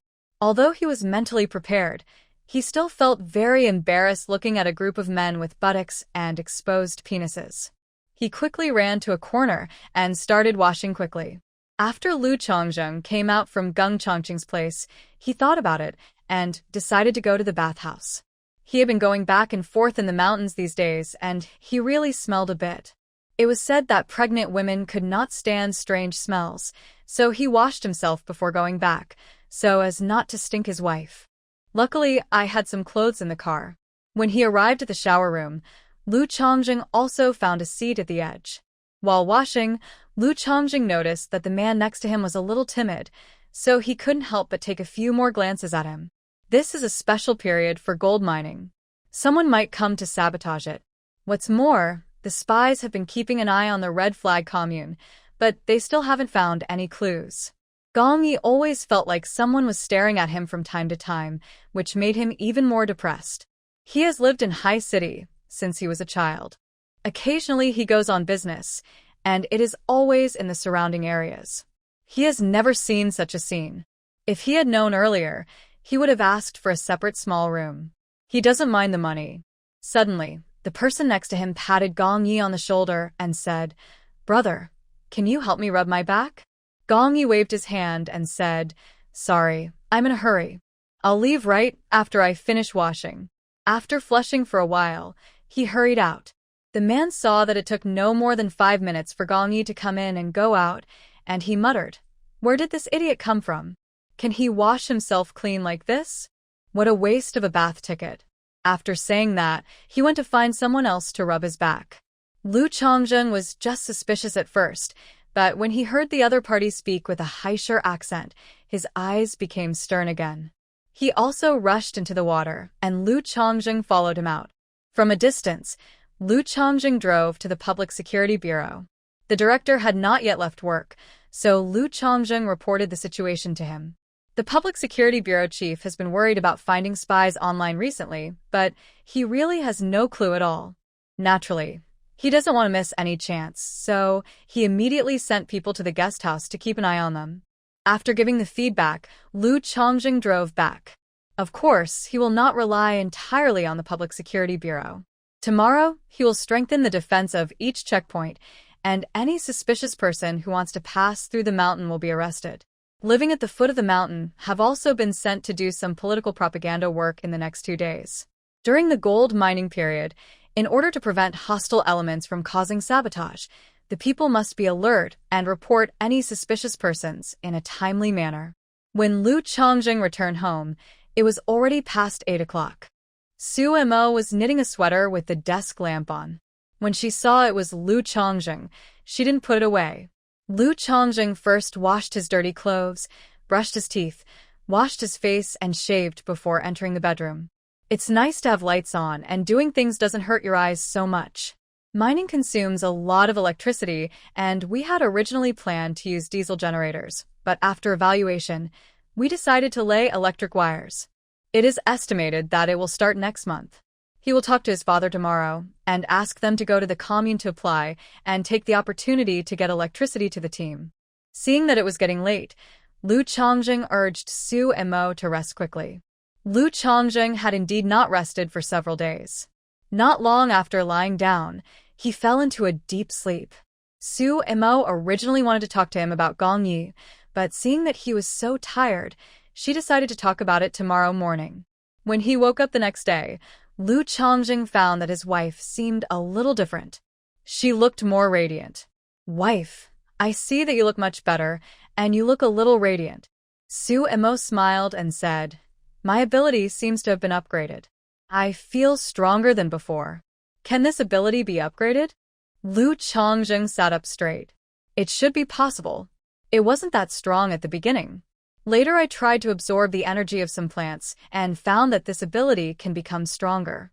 After becoming stronger, will the speed of promoting plant growth be faster? The speed is not much faster, but the growth cycle can be longer." Su Imo signaled Lu Chongjing to close the door, then took out a watermelon seed and activated her supernatural power. The watermelon seed quickly turned into a watermelon vine and finally produced 2 big watermelons. Su Imo asked Lu Chongjing to pick the watermelon, then reabsorb the energy of the watermelon vines, and asked him to burn the dried watermelon vines. "Before, we could only produce vegetables, but now we can produce annual fruits and crops." Shumo explain. Even though it was not the first time he had seen it, there was still a gleam in Lu Chongjing's eyes. He must have done something great in his previous life to be able to marry his wife in this life. "Wife, can I try this melon?" He had never eaten anything that his wife had induced to be born. Shumo nodded. Lu Chongjing quickly cut the watermelon and ate it. It was very sweet and refreshing, something he had never tasted before. Everything in later times was better than it is now. Even watermelons tasted better than today's varieties. Book he was reading was published in 2011, which is 40 years away. He must live to that time and see with his wife what life is like then. The watermelon was too big, so Lu Chongjing only ate about a quarter of it, and Su Imo put the rest away. "Wait until the weather gets hot, and then take it out and eat it. It's ready-made chilled watermelon." On the way to the commune, Lu Chongjing suddenly thought of cutting wood to build a road, so he said to Su Imo, "Wife, when you have a rest, I will take you to the mountains. There are many trees along the way to the gold mine. They will be cut down anyway. Wife, you can take the opportunity to absorb them. Don't waste them. I'll watch over them for you." Su Imo didn't expect such a good thing to happen, so she agreed immediately. Maybe after all that energy from the trees, her ability could be upgraded to the 2nd level. When it comes to the 2nd level, there are many plants that can be induced to grow. After Gong Yi left the guest house, he was followed by the police. Because Lu Chongjing said that this person might be a spy, the police sent to follow him were all experienced police officers. Although Gong Yi was also alert, he had not received professional training, so he did not realize that someone was following him. The people who were following him saw him enter the office building of Hongqi Commune. After asking around, they found out that he was the new president, so someone went back to report the situation to the director. The last cooperation in catching spies, the director still admired Lu Chongjing. Since Captain Lu felt that there was something wrong with this person, it was very likely that there was indeed something wrong with him. So, let people continue to watch and be extremely careful. He has infiltrated the ranks of grassroots cadres. I guess he is planning some trick or other, so we need to keep a close eye on him. Instead, he devoted himself to his work. His attitude gradually improved, and he showed a love for his job and dedication, often working overtime until late at night. The police who were following him became a little anxious because the other party stayed in the office all day long, and they had no idea what he was doing. If he really is a spy and did something in there that harmed national interests or endangered the safety of grassroots cadres. With this in mind, they decided to install a bug in Gong Ye's office. But they have no evidence now. Under such circumstances, it is not easy to install eavesdropping devices in the offices of state cadres. They can only report the situation and let their director make the decision. Moreover, their county public security bureau does not have this kind of miniature eavesdropping equipment, so they have to go to the municipal public security bureau to apply for it. Fortunately, they didn't have to wait too long, and the turnaround came quickly. On Sunday, Gong Yi finally took action. Because it was a rest day, Gong Yi slept in the room arranged for him by the commune until noon. Then he dressed warmly and rode his bike to the county town. In fact, Gong Yi was regretting it so much that his intestines turned green. If he had known this would happen, he would not have come to this hellish place in the snow and ice to suffer. Perhaps for the educated youth who went to the countryside, this was a good place. The grain output was not low in the whole country, and they only had to work for one season a year, and they could rest in the winter. But for office workers, it is not the same. Traveling when it snows is very painful. Moreover, the office was as cold as an ice cellar. Even though there was a brazier for heating, it was still very painful for him as someone who is used to living in the south. It's only been a week since he came here, and his hands are already covered in frostbite. Gong Yi first went to the county state-owned restaurant to have a good meal, and then went to the bathhouse. This time, he had experience and asked for a cubicle directly. The person who was following him had no choice but to follow him in. Fortunately, he could see the door of the compartment that Gong Yi had booked from the big bathing pool. The two police officers who were on duty were soaking in the big bathtub, keeping their eyes on the door. Suddenly, a few strong men came out from another cubicle. When passing by Gong Yi's cubicle, one of them slipped in, stayed inside for about a few minutes, and then came out again. The two police officers who were following them exchanged glances silently. They all knew that these strong men were gangsters from Qingxi County. As a state cadre and a new arrival, Gong Yi actually had connections with gangsters in the county, which was obviously problematic. One of the two police officers stayed behind to continue keeping an eye on Gong Yi, while the other immediately went back to report the situation to the director. When the director heard this, he was both excited and troubled. What's exciting is that we have clues, and maybe we can catch the spy soon. The problem is that the police here know all the gangsters, and they are all familiar faces. If they let their people track and monitor those gangsters, they will probably be discovered within a day. It just so happened that when the chief was in trouble, Lu Chongjing happened to come to the Public Security Bureau for something, and the chief immediately asked him for help.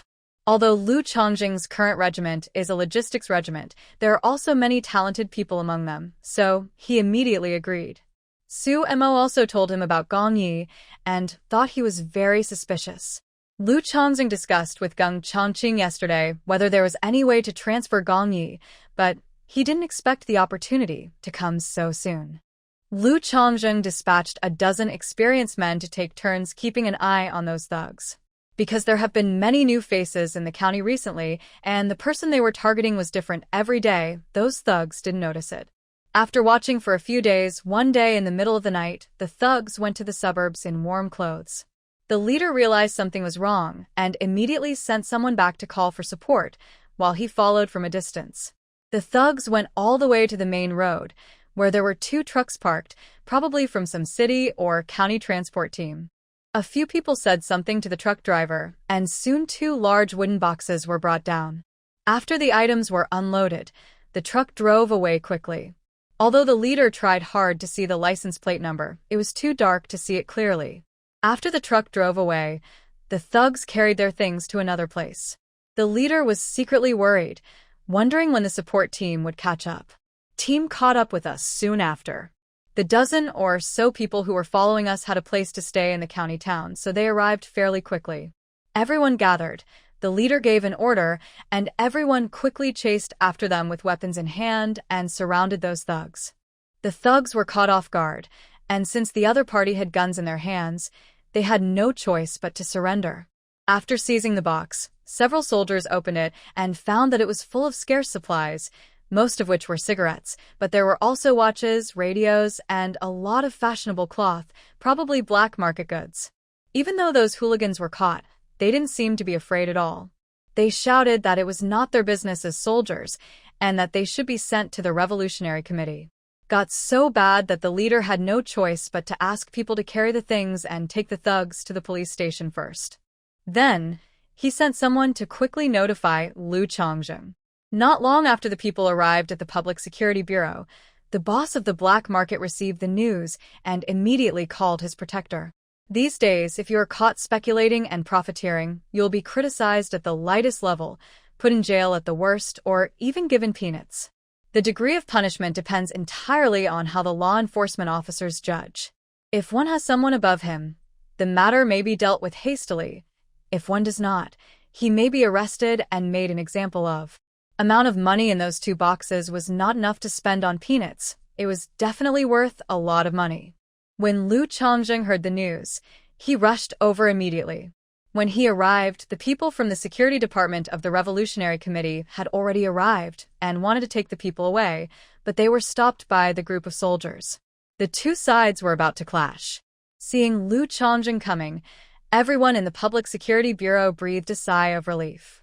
Now that's good. There won't be a fight in their Public Security Bureau. We really can't offend anyone. The leader stepped forward and whispered to Lu Changjing, "Tuan Lu, there is a secret compartment at the bottom of the box. I found this in the corner of the box." Then he took advantage of the situation and pulled out a bullet from his pocket. This matter was of great importance, so he dared not make it public for fear that the other party would become desperate. Lu Changjing's eyes flashed, and he immediately ordered his men to detain these people. The director of the security department was fed up and immediately asked, "Captain Lu, what do you mean by this?" This was clearly their job, yet they blatantly stole it. Lu Changjing had the 2 boxes moved to the interrogation room and said to the Public Security Bureau chief and the security director, "Come in together." This happened on someone else's territory, and it is also their job responsibility. People are here now, and if they don't give some explanation, there will probably be more trouble. After the things were moved in, the soldiers took out everything inside and took a lot of effort to pry open the secret compartment at the bottom of the box with their sabers. Lu Changjing looked at the partition that was sealed so tightly, and doubts arose in his heart. It doesn't look like it was knocked over on the road. People in this line of work should be very careful. How could they be so careless as to leave a bullet outside? He always felt that something seemed wrong. After the partitions of the 2 boxes were pried open, the secret compartment underneath was revealed, containing 2 pistols and dozens of bullets. Director Tang of the security department took a deep breath after seeing this. These people are really getting bolder and bolder. They're going to kill them. Of the Public Security Bureau was both shocked and secretly pleased. I was shocked by the arrogance of these people, but also secretly happy for these idiots. They finally hit a wall this time. He has been transferred here for several years. At the beginning, he also wanted to make some achievements, but his power was not as strong as the other party. He could only protect himself and turn a blind eye to some things. "Director Tang, I'm afraid you can't take this man away. I have to take him back for interrogation. Now is the critical period for gold mining. If they dare to secretly smuggle guns and ammunition, who knows if they may also have highly lethal weapons such as explosives." Lu Changjing said coldly, "Okay, you can take this man away." Director Tang couldn't find an excuse to refuse, and cold sweat broke out on his back. The nature of this is completely different, and it is completely beyond the scope of speculation and profiteering. Smuggling guns and ammunition is a serious crime that will definitely get you fined. If they are implicated and treated as accomplices, it will be troublesome. He has to quickly inform his superiors. Director Tang took his people away. He didn't care that it was the middle of the night and hurried to the home of Director Luo of the Revolutionary Committee. Director Luo got married not long ago and is still enjoying the new life. He also took some supplements tonight and is currently venting his feelings on Lu Ping. Hearing the continuous knocking on the door, he had to stop and went out and shouted angrily, "Who is it?" "I'm Xiao Tan." Director Tang was sweating profusely. The leader was still as skilled as ever. It was already this late, and he was still making a fuss. "Wait." Director Luo said this, and went back into the room. Director Tang only heard a scream from his new sister-in-law, and then there was silence. About 4 or 5 minutes later, Director Luo came to open the door. "What's the matter so late at night?" Director Luo looked very unhappy. Xiao Tang is a capable subordinate of his and has always been very sensible. If he comes at this point, I'm afraid something big might have happened. Director Tang quickly explained the situation. After listening to it, Director Luo's heat instantly subsided and his face became even uglier. I have long warned them not to touch things they shouldn't. If they were just doing their business, I could have turned a blind eye. Now they are courting death, they can't blame me. Director Luo's eyes gleamed with ferocity. Rather than letting others take it away and gain merit, it is better for them to do it themselves.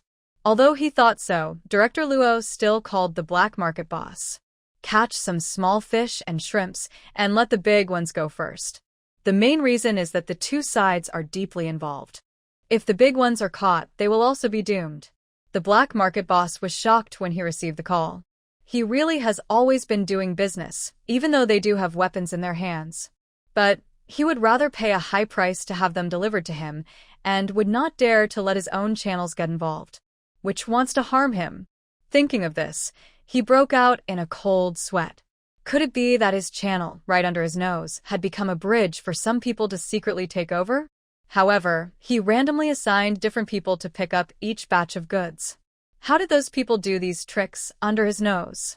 I can only check it later. Now it is more important to preserve my strength. The leader first called all his trusted aides over and asked them to quickly evacuate the important goods. Then he gathered all the brothers together and explained the situation to them.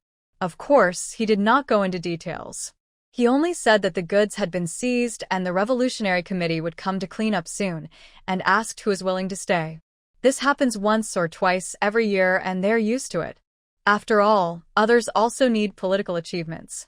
Every year, they would hand over some people, and because of their connections, these people would be sentenced to 2 or 3 years of forced labor. The boss would give a few $100s to those who were handed over, and after they were released, they could still come back to work for him. Immediately, several people stood up. The leader gave them 300 yuan each, and told them to go home quickly. The confidant who was in charge of distributing the money felt a little reluctant when he handed it to a young man, and whispered to him, "Gongzi, why don't you come next time? Your brother is still sick and can't leave you." Gongzi was also a miserable man. His parents died early, leaving him alone to raise his younger siblings. What's more, his younger brother was a sickly child and had to take medicine all the time. The matter is serious this time. I'm afraid it won't be resolved in 2 or 3 years. I may have to live on peanuts. Gongzi shook his head. "Brother, my brother is still waiting for money for medical treatment." The man sighed, patted him on the shoulder, and gave him the money. On the other side, the gangsters panicked when they saw that they were being taken away by soldiers. During the interrogation, they cried out that they were innocent, saying that they were just receiving the goods, and they knew nothing.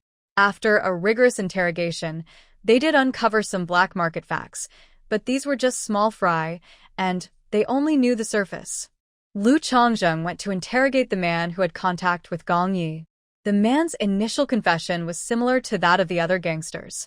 He said he went to pick up the goods, but he didn't know anything else. After some tricks, he started to something. He said he was just told to deliver the things he brought this time. As for what he was carrying, he didn't know. If he had known it was a gun, he would never have done it. As for who Gong Yi was, he didn't know him. He was just notified that the person who was in cubicle at a certain time and number when he went to the bathhouse that day was Gong Yi. He went in that day just to make an appointment with Gong Yi to pick up his things. As for who notified him, he had no idea, as they communicated through notes. He had only helped this person deliver things a few times, and he received 20 yuan as a reward each time. The previous times, the things were all wrapped in layers of brown paper, and he didn't know what they were. The things were just delivered to a certain place, and no one had seen them. This is the first time that someone has delivered something to me in person. Lu Chongzheng frowned even more tightly. If this man was not lying, he was just a cannon fodder that had been trained in advance. He always felt that there was a conspiracy here, and as long as this conspiracy was broken, perhaps many things would come to light. After all, Gong Yi was cultivated by Mr. Gong with great effort, so he has the ability. Once he calms down, he can get the hang of the work very quickly. It took me nearly half a month to get a general understanding of the situation in the commune, and I was ready to start work. On this day, Gong Yi brought a few staff members and prepared to go to the countryside to get a real understanding of the conditions of each brigade. As soon as they reached the door, they saw a military vehicle rushing towards them from a distance, and it braked suddenly and stopped in front of them. Several soldiers with guns on their backs got off the car, surrounded him, and said to Gong Yi, "President Gong, There is a case that we would like you to come and cooperate with the investigation. Gong Yi had a bad feeling in his heart and asked, "What case?" "President Gong will know when he goes there," the soldier said with a cold face. Gong Yi suddenly panicked, but his face remained calm. "Okay, wait a moment, I have some work to arrange." He instinctively knew that he should call his grandfather right away. Seeing Gong Yi was about to return to the office building, the soldiers behind him stopped him and said, "President Gong, this is urgent. We won't take you long. Let's go now." Gong Ye's face also turned cold, and he said unhappily, "Are you asking for cooperation? I am a state official, not a prisoner. Get out of the way." Seeing that no one gave way, Gong Yi wanted to walk by, when suddenly, the sound of guns being loaded in unison was heard. Everyone was shocked, and Gong Yi stopped immediately. One of the officers quickly spoke up, "Comrade soldier, don't get excited. Don't get excited. President Gong, let's go." The leading soldier spoke in an unquestionable tone. Gong Yi gritted his teeth and had to follow the group of soldiers. These ruffians of the army will immediately complain to their superiors when he returns. After the people left, the remaining staff looked at each other in bewilderment. Could it be that President Gong had done something wrong that the military comrades came to arrest him with guns? The group immediately turned around and went back to the office building to report to Li Hongjun. After Gong Yi arrived, he was taken to the interrogation room. Saw Lu Chongjing, he guessed his identity. "Captain Lu?" Gong Yi asked. Lu Chongjing nodded. "Why did you invite me here? The soldiers under your command are so arrogant." Lu Chongjing sneered. "We soldiers always carry out our missions according to orders. If there is anything wrong with our attitude, please don't take it to heart, President Gong. President Gong, please take a seat and let's talk." Lu Chongjing pointed to the chair opposite and motioned Gong Yi to sit down. "President Gong, do you know Kong?" "Kong? Who?"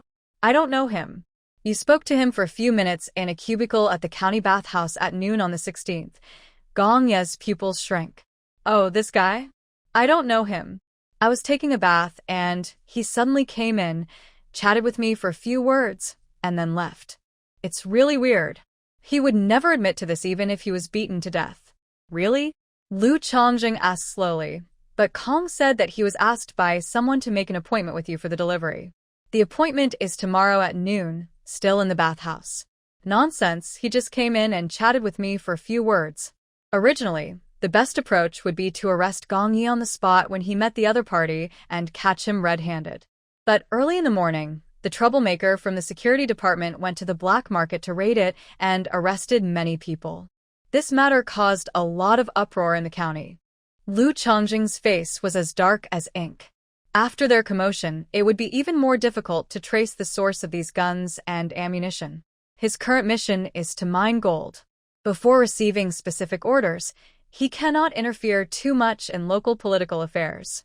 In order to prevent someone from notifying Gong Yi and asking him to prepare in advance, Lu Chongjing could only give the order to invite Gong Yi over. However, without substantial evidence, it would be impossible to convict Gong Yi based on the testimony of a gangster alone. But there is still some chance of getting him out of the red flag commune. Lu Chongjing asked someone to bring Kong to confront Gong Yi. Both sides insisted that one was the culprit and the other refused to admit it. But Gong Yi overlooked one point, that is, when he went to the bathhouse, he reserved a cubicle by specifying the room number. Most people would just take whichever bathhouse gave them. But for someone like Gong Yi, who was taking a bath for the first time and specified a room number, it was obviously very suspicious. The bathhouse staff, Gong Yi was obviously flustered and casually said that he had bathed in that cubicle before and thought it was nice. Immediately, the police officer who was following them came over and slapped him in the face. Only then did Gong Yi realize that he had been targeted. After all, Gong Yi is still young, and his psychological quality is not very good. He soon became incoherent when asked questions. But he still had a bit of rationality left, and refused to admit it even if he died. He had a hunch that this matter was not simple, and once he admitted it, he would be finished. As long as he doesn't recognize him, his family will find a way to save him. Several rounds of interrogation, Gong Yi could not explain the suspicious points about himself, so Lu Changjung had Gong Yi detained in solitary confinement and interrogated him later. On the way to the detention room, the police were transferring the gangsters. One of the gangsters saw Gong Yi and immediately rushed over to him, cursing that he was the one who had sent someone with a gun to harm them. After hearing this, Gong Yi immediately poured a bucket of cold water on his feet and woke up completely. This setup is designed specifically for him. No, it should be said that Xiang Zhuang dances with a sword, aiming at Pei Gong. This is a trap set against his grandfather. Gong Yi really regretted at this moment why he didn't listen to his grandfather and contact those people. It was because he wanted to prove himself so much that he believed those people's lies and thought he was very capable. Now it seems that those people are probably just using him as a to threaten Grandpa. Fortunately, these things were not given to him. Otherwise, his life would be really over. On the other side, Gong Ming's face turned extremely pale after he received a phone call. This brat was fooled so easily. Now that the other party has evidence in their hands, they are threatening him directly. If he doesn't get on the boat, his grandson will be finished. Gong Ming closed his eyes in grief and leaned back in his chair, struggling between his conscience and his desires. He opened his eyes again. They were filled with cruelty. Forget it. If a man does not work for himself, he will be punished by heaven and earth. Let's take a gamble. If you win, you will have a bright future. If he loses, he is already old, and he will take all the responsibilities on himself, so that he can at least leave his descendants alive. Gong Ming raised his hand and made a phone call. After Lu Changjung learned about the accident that happened during the doubts in his heart became even clearer. He had to go and talk to Geng Chongqing about it. Even if he couldn't break off a finger or a piece of skin from the hand behind him that was stirring up trouble, he would have to gnaw it off somehow. Qingxi County, there was quite a bit of turmoil because of Gong Ye's incident. Hai City is in turmoil at this moment. After Yang Shuren was suspended from his job, he stayed at home. At the beginning, I could hide at home and not hear any rumors. I could also mentally prepare myself and read and study at home. After Yang Suyun was fired, the person who took her place came to their house and made a scene, and the family became uneasy. Yang Suyun stayed at home crying every day, and she was very unhappy with him as her father. She often blamed him for getting her into trouble. Yang Shuren is criticized by others outside and complained by his daughter at home. He is so depressed that he can't stay anywhere.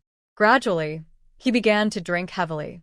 That day, Yang Shuren, who was drunk, became angrier and angrier the more he thought about it.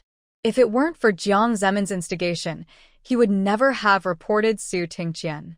Furious, Yang Shuren stumbled out of the door cursing, ready to settle the score with Lao Jiang. Before I arrived at Lao Jiang's house, I saw Lao Jiang and someone sneaking back home. Yang Shuren's eyes turned, thinking that Lao Jiang might have done something shameful. Once he got evidence against him, he would report him and let him suffer the consequences. Yang Shuren sobered up instantly, walked over quietly, and lay down under the window to listen. Lao Jiang was not married and lived in a single dormitory. This kind of house is a bit similar to the student dormitory in later generations, with a long corridor in front of the door and a window on the side. It's working hours again, and there is basically no one in the single dormitories. The two people inside were talking, and although they lowered their voices, they didn't lower their voices too much, so they could still be heard clearly outside the window. The more Yang Shuren listened, the more frightened he became. He had never expected that Lao Jiang was actually an enemy spy. He had disguised himself so well over the years. So he got up quietly, thinking of slipping away quickly. But he was drunk, and although his mind was clear, his body was somewhat out of control. He accidentally bumped into the debris at the door, making a noise. When the people inside heard the noise, they immediately rushed out, with murderous and cruel eyes. Yang Shuren had a bad feeling, and just as he was about to shout, someone covered his mouth. Then two people lifted him up, threw him headfirst from the building. Yang Shuren only had time to let out a short scream, and after a burst of severe pain, he lost consciousness. Yang Suyun knew when Yang Shuren went out, but she ignored it. Before, he was her pride, but now, he was her shame. She had heard it many times that people said that her daughter was like father and that her whole family was ungrateful. Yang Xian was really filled with hatred. She hated what her father had done, and she also hated the Su family for their ruthlessness. Yang Xian was washing clothes while hating him. Since she lost her job, she had to do all the housework at home. In such a cold day, her hands were frozen red. Suddenly, there was a rapid knock on the door, and someone outside the door knocked and shouted, "Yang Xian, your father fell down from the upstairs. You should go and have a look." Yang Xian was startled and quickly threw away her clothes and ran towards the person who was shouting. When Yang Xian arrived, she saw nothing but a pool of blood on the ground. Yang Xian had already been sent to the hospital by a car sent by the school. When Yang Xian saw this, her legs went limp and she collapsed to the ground. There were several school staff members at the scene. One of them, who knew Yang Xian's elder sister, said, "Your father has been sent to the city hospital. Hurry up and call your mother and your brother to go to the hospital." Yang Xian then quickly got up and went to look for someone. After the mother and two of the Yang family rushed to the hospital, they waited at the door of the operating room for most of the day before Yang Xian was pushed out. Fortunately, his life was saved, but it is hard to say whether he can wake up or what will happen after waking up. Yang Xian was in a coma for 3 days and woke up, but he had become a high-level paraplegic. When he fell, he broke his tongue. Now he can neither speak nor move. Old Jiang was very worried when he saw that Yang Xian was not dead, so he came to visit him frequently in the past few days, hoping to find an opportunity to kill him. Zhou Qiuing heard from her daughter that Yang Xian must have gone out to find Lao Jiang. His current state must be related to Lao Jiang, so she was on guard. He didn't get the chance. Only after learning about Yang Xian's situation did Lao Jiang breathe a sigh of relief. He can't speak or move now. It will take at least half a year for him to recover. He still has plenty of time. As for being accused of murder, he was not worried at all because he had an alibi and there was more than one witness. On the other side, Lu Changzheng told Geng Chongqing about his suspicions, and the two started to think about it. Geng Chongqing has been in politics for many years and knows much more about the Su family's affairs than Lu Changzheng and can better guess the truth of the matter. This matter is probably aimed at the Gong family. Geng Chongqing said after hesitating for a long time. After getting to know each other for a while, Geng Chongqing was more in agreement with Lu Changzheng. At least, when it came to protecting the Su family, their goals were the same. Therefore, he was willing to tell him some things. Geng Chongqing told Lu Changzheng about the Gong family, the relationship between the Su family and the Gong family, and some private cooperation. "I will tell my eldest brother about the Gong family as soon as possible and ask him to keep an eye on them. But we can't just let it go since those people are so openly causing trouble in Qingxi County. I'll make some preparations here, and in a few days, I may need to borrow some soldiers from your unit." Geng Chongqing's tone was gentle, but his eyes were very sharp. Time to clean out some termites. Lu Changzheng nodded, no problem. This was exactly what he was waiting for. After all, the systems are different, so it is not easy for him to directly interfere in the affairs of local units. But if Geng Chongqing asks for help, that would be another matter. "Secretary Tsin called me 2 days ago and asked me how is your grandfather's health?" Secretary Tsin was the one who went to Beijing with them before. Thanks to the gold mine incident, he was promoted to secretary ahead of schedule. Secretary Tsin also admired Geng Chongqing very much. It was because of his support that Geng Chongqing was able to work more freely in Qingxi County. "Thanks to my wife, the old man is in good health," Lu Changzheng said with a smile. "Maybe during the new year, I can take the old man to the city for a stroll." The two discussed the general arrangements for the future and Lu Changzheng left. He also had a lot of things to do. After Lu Changzheng left, Geng Chongqing had the person in charge of the county transport team called in, criticized him severely, and asked him to thoroughly investigate the transport team. If any smuggling of goods was found, they would be severely punished. He also informed Secretary Tsin and asked the city to issue an order to strictly investigate the black market in Qingxi County. Since the incident of smuggling guns and ammunition has occurred, the black market matter cannot be taken lightly. The ringleaders must be arrested and interrogated to find out where the items came from. At the time, many units were in a state of panic. Within 2 days, someone came and took Gong Yi away. They said they received instructions from their superiors to take the person away for investigation. Since the other party had all the necessary documents, they had no choice but to release him. Naturally, Gong Yi could no longer serve as the president, and the position of president of Hongqi Commune became vacant. While everyone was still not able to react, Geng Chongqing exerted some strength and helped Fu Ming up. Fu Ming has been his secretary for so many years. His ability is unquestionable, and he is also his confidant. He feels more at ease when he promotes him. From all the teams came to the meeting again, they found that the president had been replaced again. The new president was gone, and Secretary Fu became the new president. Everyone was really confused. President Gong was probably the president with the shortest term in office in the history of Hongqi Commune, with a term of office of less than a month. After the meeting, some people who had heard the rumor asked Lu Qinggan. They heard that the new president was captured by soldiers, and the leader of these soldiers was Secretary Lu's son. Lu Qinggan waved his hand. How would I know? These are all confidential. Even if he knew, he couldn't say it. Besides, he really didn't know. The third brother hadn't been back for more than a week. After Su Mo got off work, Lu Qingyan drove the donkey cart away with a da-da-da sound. Su Mo has been pregnant for 3 months. Because she is carrying twins and has supernatural powers to nourish them, the babies are growing well and her pregnancy is already showing, but it is not noticeable because she wears too many clothes in the winter. Lu Changzhen has been very busy recently.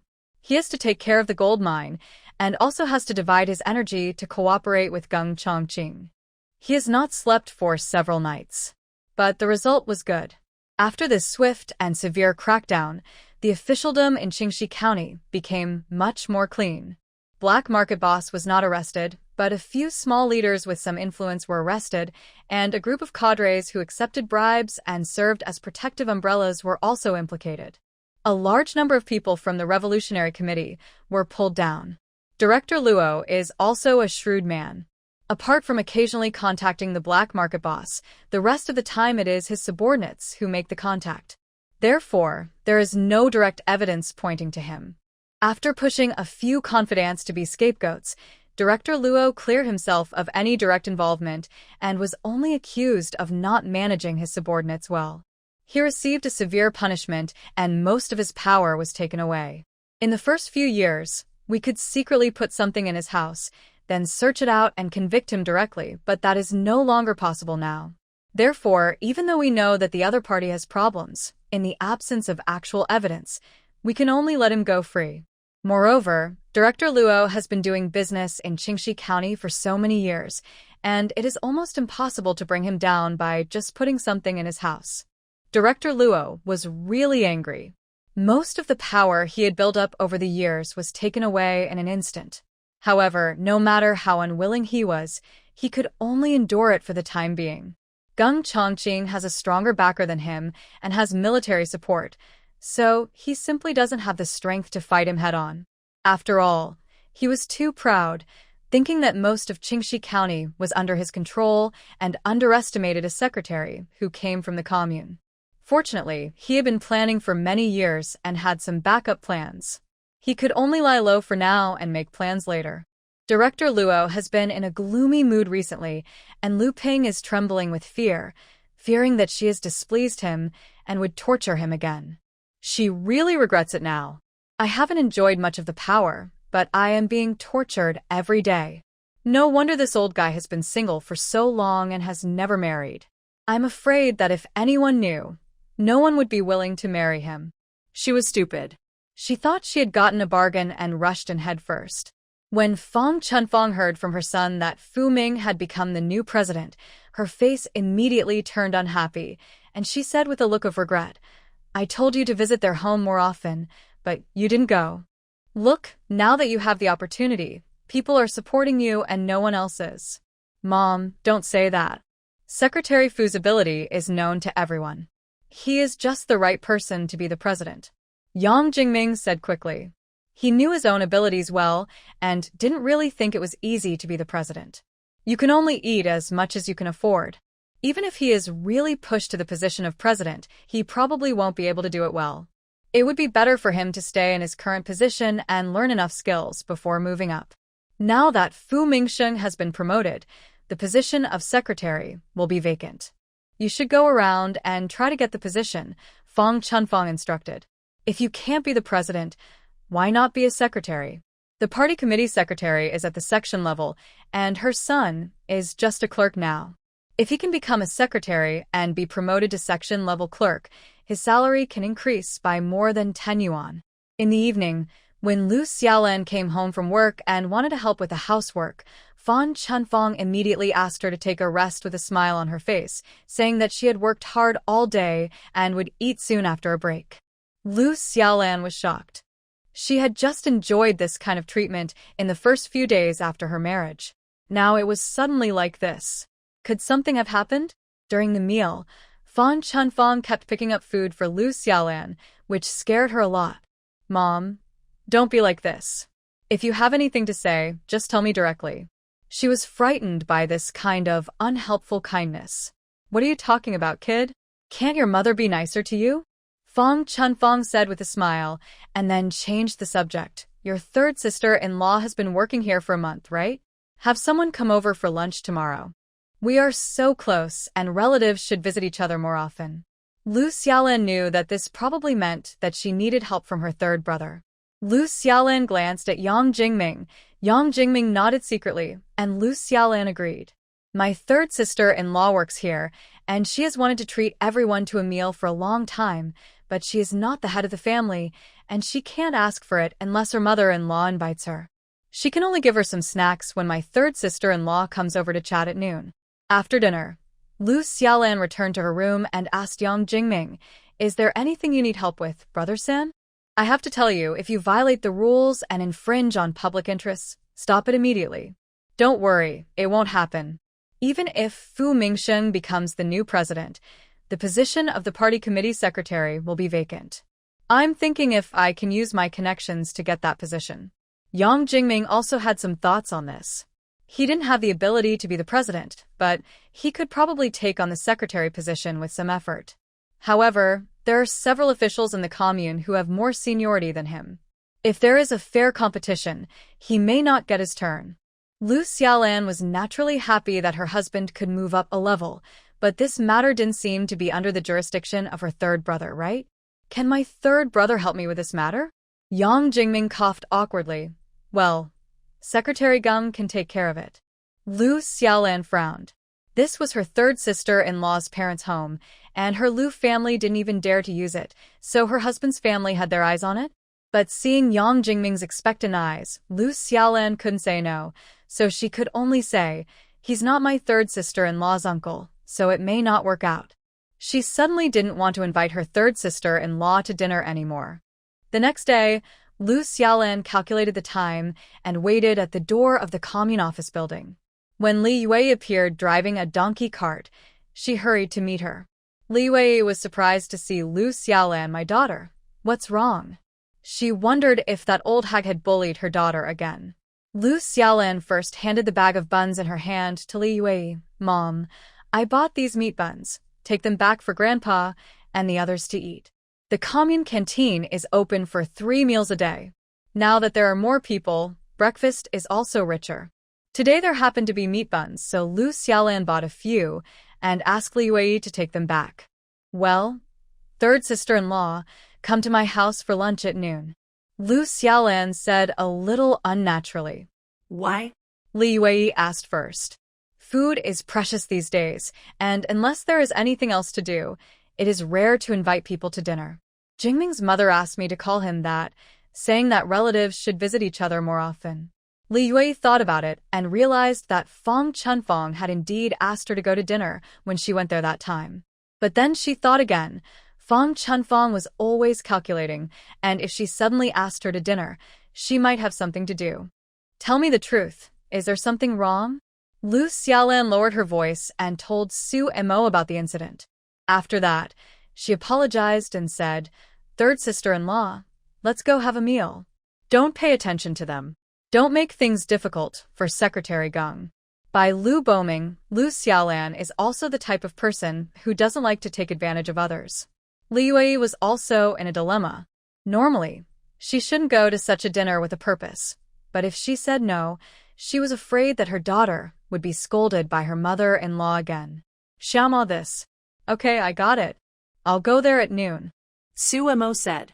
She didn't lack food, but if she didn't go, Lu Xiaolan might be scolded by her mother-in-law. She liked Lu Xiaolan, her sister-in-law, very much and didn't want to embarrass her. After the meal, whether she can help or not is her business, and Lu Xiaolan cannot be blamed. She had been working in the commune for a month, and according to her observation, Yang Jingming was very serious and responsible in his work. As for his ability, she had not had much contact with him, so it was difficult to evaluate him, but Uncle Gung must know. She could mention it to Uncle Gung, but she would not let him show favoritism. She would let him make the decision impartially. Okay, third sister-in-law, I'll pick you up at noon, Lu Xiaolan thanked. It takes 7 or 8 minutes to ride a bike from the commune office building to Lu Xiaolan's in-law's home.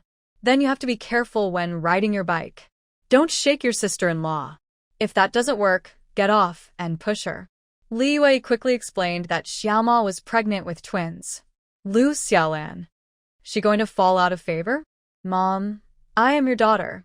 A few days ago, Su Emo was strolling after lunch and happened to walk to the commune clinic. Thinking that she would have to have a prenatal checkup in the future, she went in and had the doctor check her out. Although she could sense that the children were healthy, what if they were too healthy and grew too big to be born, which would be troublesome? The doctor told Su Emo that she was pregnant with twins, both of whom were healthy, and there was no problem. Su Emo was also a little surprised. She thought that without high-tech equipment at that time, it would not be possible to detect that she was pregnant with twins so early. She didn't expect the doctor to be so skilled. Since all the results were found out, Su Emo told Li Yue, which made her very happy.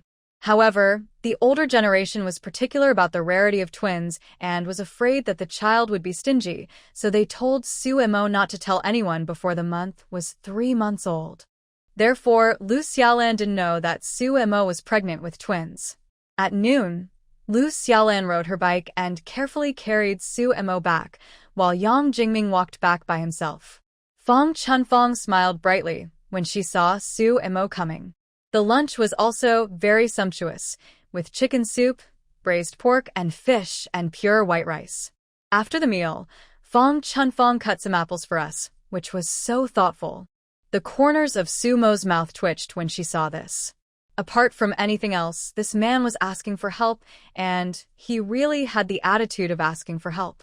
Seeing that the time was almost right, Fong Chunfong motioned for Lu Xiaolan to tell the story. Lu Xiaolan hesitated and was reluctant to speak. Seeing this, Su Emo said, Aunt Fong Xiaolan told me about this. I will mention it to Uncle Gung, but I can't influence the specific result. Whether he can go on the team or not may depend more on Jingming's ability. Su Emo was disappointed with Yang Jingming. It's his own business, but he doesn't take the initiative to do it himself, but makes my mother and wife beg for help on his behalf. To put it nicely, he is honest and not troublesome.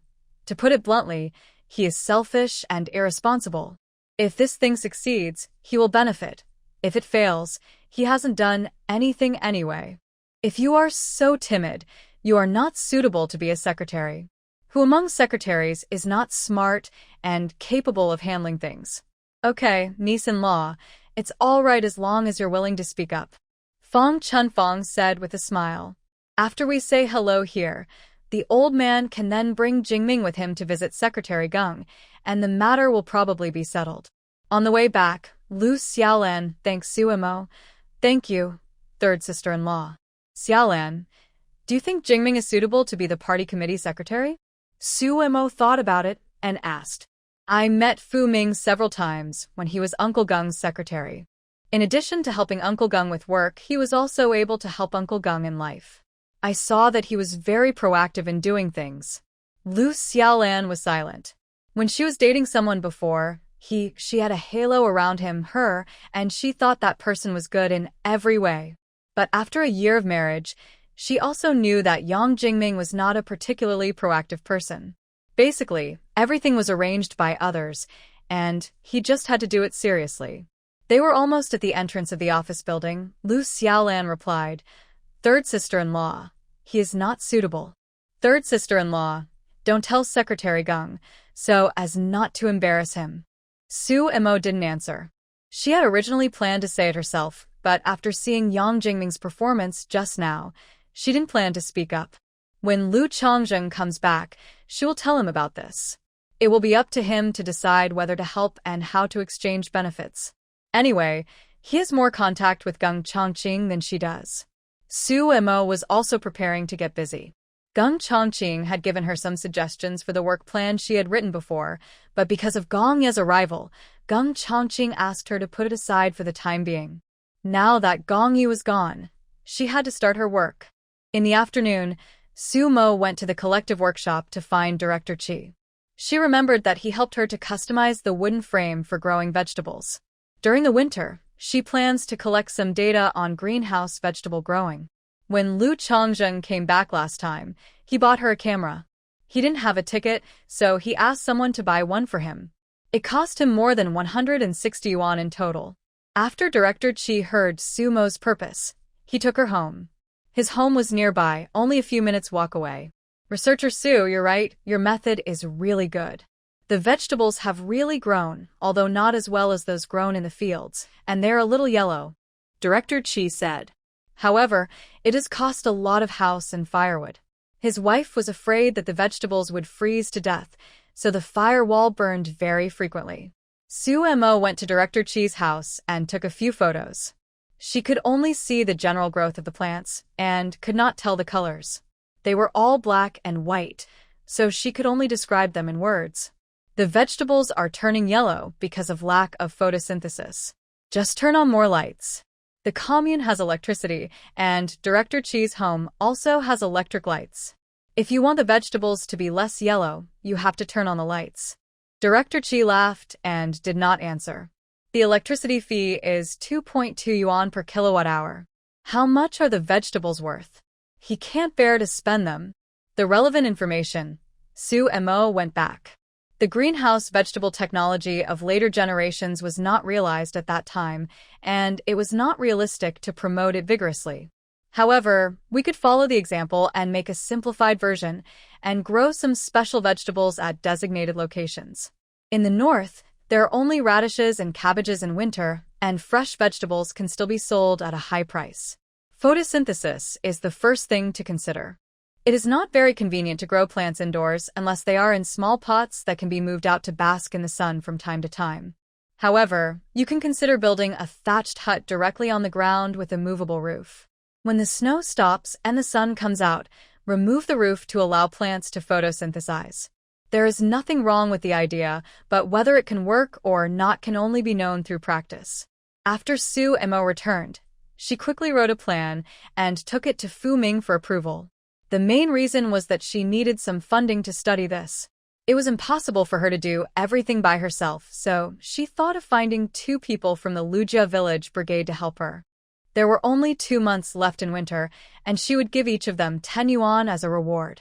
There were some miscellaneous items, and Su Mo applied for a total of 30 yuan in funding. Fu Ming was very surprised when he saw Su Mo's application form. Comrade Su Mo, you did a good job on this form. No wonder Secretary Geng said that Su Mo was a very thoughtful person. Just looking at this watch, she did a better job than him, who had been a secretary for many years. I've also seen it in a book before, Su Mo said. She didn't dare to take credit for it. This was just a project establishment form commonly used in later generations. She has never worked, her mother is a strong woman, and she often sees her working on this project proposal form.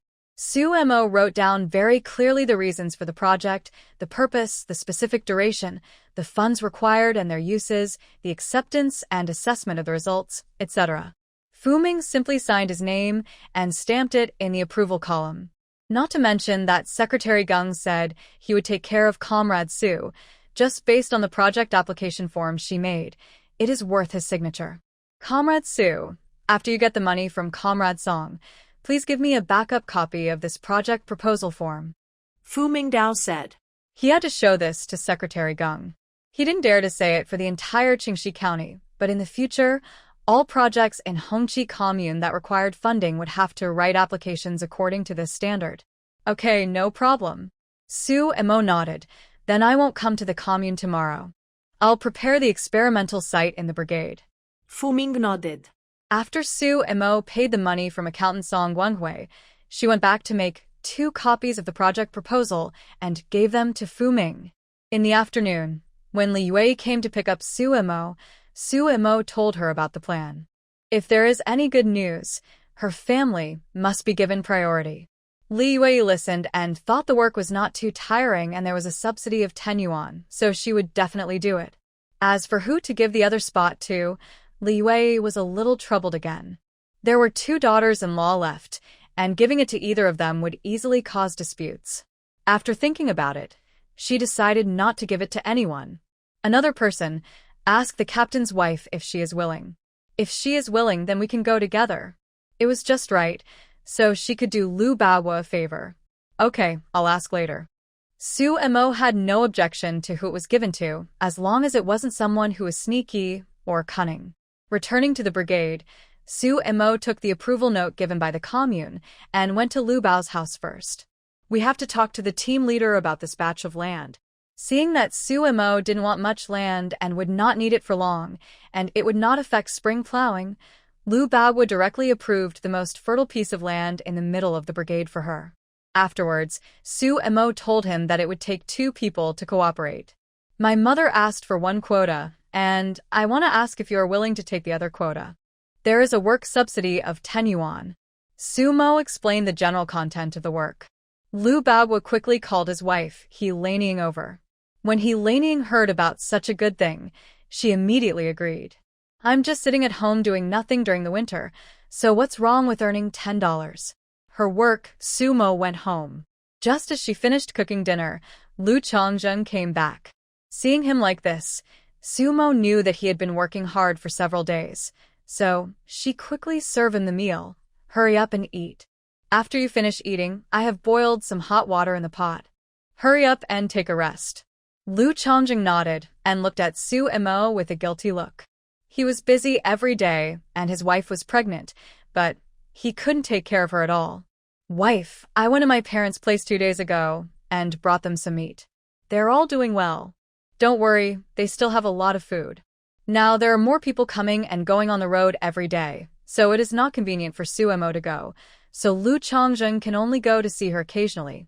But when spring comes, she will set up a project and request 2 experimental plots opposite the cowshed in Lijiao. It will be much more convenient when she wants to visit her parents or bring things to them. After Lu Changzhen finished eating, he took a bath.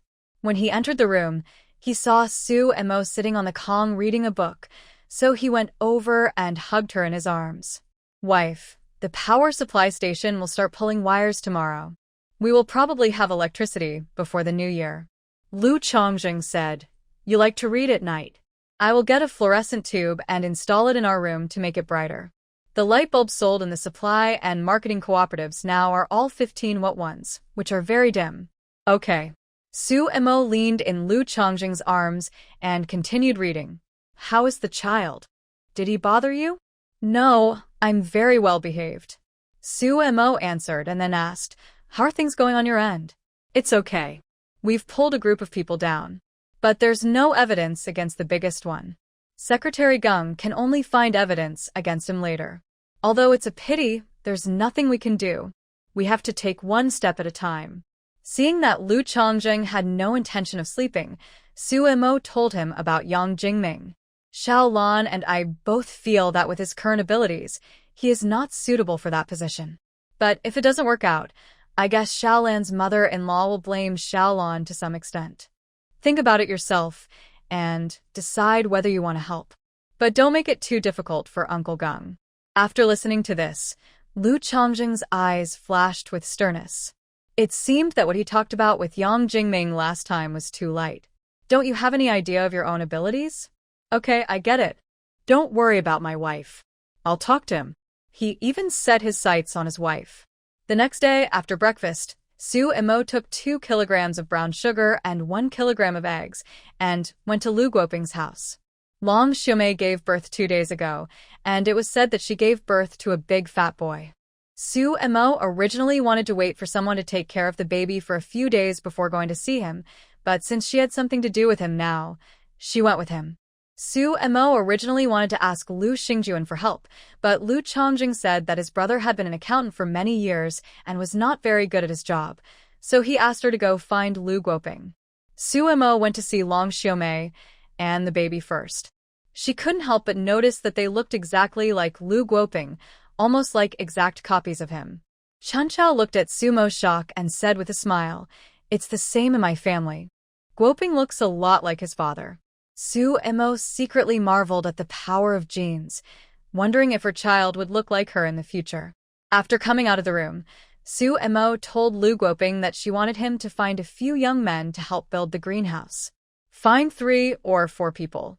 It will probably take 2 days. Each person will receive a subsidy of $1. We'll meet in the field later. Given the relationship between Lu Guoping and Lu Chongjing, he would help even if there is no money, not to mention the subsidies. Lu Guoping hurried to find someone. Su and Mo chatted with Aunt Chen Chao for a few more words, bought a few pairs of shawls from her, then went home, picked up her things, and went to the fields. The land Su and Mo wanted was not big, just over 1 mu, less than 100 square meters. Growing vegetables in the greenhouse is not her main project, but now that she has free time, she decided to give it a try. Practice makes perfect.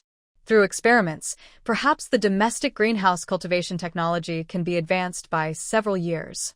After Lu Guoping and his men arrived, Su and Mo first asked them to clear the snow on the ground and then turn the soil over. It happened that there was no snow in the past few days. Although the ground was frozen, the land was not big and the young men were strong, so they finished turning the land quickly. After turning the soil, the next step was to build the shed. Normally, the walls would be made of wheat straw and mud, but Su and Mo only had to use it for a few months, so she didn't bother with that much and just used wheat straw and wood to build the shed. The rural guys knew how to build these sheds and they were very fast. They built the whole shed in a little over a day. The roof of the shed was also made movable according to Su Mo's request. Once the shed is built, it becomes a warm place. According to Su Mo's request, several people dug a few pits in the ground and burned sawdust, which was resistant to burning, to slowly warm the ground. Otherwise, the ground would be cold and the seeds would have difficulty germinating. The sawdust was obtained from the carpenter's shop in the commune, where there was a lot of it. Ancient times, princes and nobles would have people grow vegetables next to hot springs to ensure they would have enough vegetables in winter. Growing vegetables is feasible with heated floors. When Lu Guoping heard about what Su and Mo was doing in research, he came over to take a look. The wild ginseng to eat, and after a few months of nursing, Lu Guoping's health had recovered. I dare not say how long he can live, but if there are no accidents, it will definitely not be a problem for him to live a few more years. Lu Guoping still has a very high prestige in the village, and the young men were very happy to see him coming. Old party secretary, are you feeling better now? Lu Guoping hasn't been out for at least a year since his condition worsened. Lu Guoping smiled and said, "Yes, it's almost done. You guys just do your own things and don't worry about me. I'll just take a look." Lu Guoping looked around and saw that it was done in a fairly decent manner. When he was a child, the farmhands in his family also grew vegetables in winter, and it was pretty much the same thing. Seeing that Su and Mo was not there, Lu Guoping went to her house again. Su and Mo was cleaning the vegetables she had planted at home. She had used her supernatural powers to plant them before, so the data was not useful for reference. She planned to make 4 groups for comparison, all of which would be rapeseed. 2 groups would use current rapeseed seeds, and 2 groups would use rapeseed seeds from the future. The seeds were divided into 2 parts, one to be planted as is, and the other to be nurtured using her supernatural powers before being planted. She would then record the growth data every day. Su and Mo was also very surprised to see Lu Guoping coming. She quickly moved a stool for him to sit on and prepared to pour him some water. Lu Guoping waved his hand and said, "Xiaoma, don't worry, Grandpa just came to take a look." "Xiaoma, Can you tell Grandpa what you're planning to do with this research? Lu Boming asked. It's not that he didn't trust Su Mo, but he was worried about her, a girl from the city, doing agricultural research. He was afraid that she might go astray. He could give her some advice. The country is going through a difficult time, and every penny should be spent wisely. He can't control others, but he doesn't want to waste national funds on his own people. I do this for two main purposes. One is to test whether this method is feasible, and the other is to record their growth data and then calculate the production efficiency based on input and output. Su Mo explained and showed Lu Boming the record sheet she made in the past 2 days and explained it to him in detail.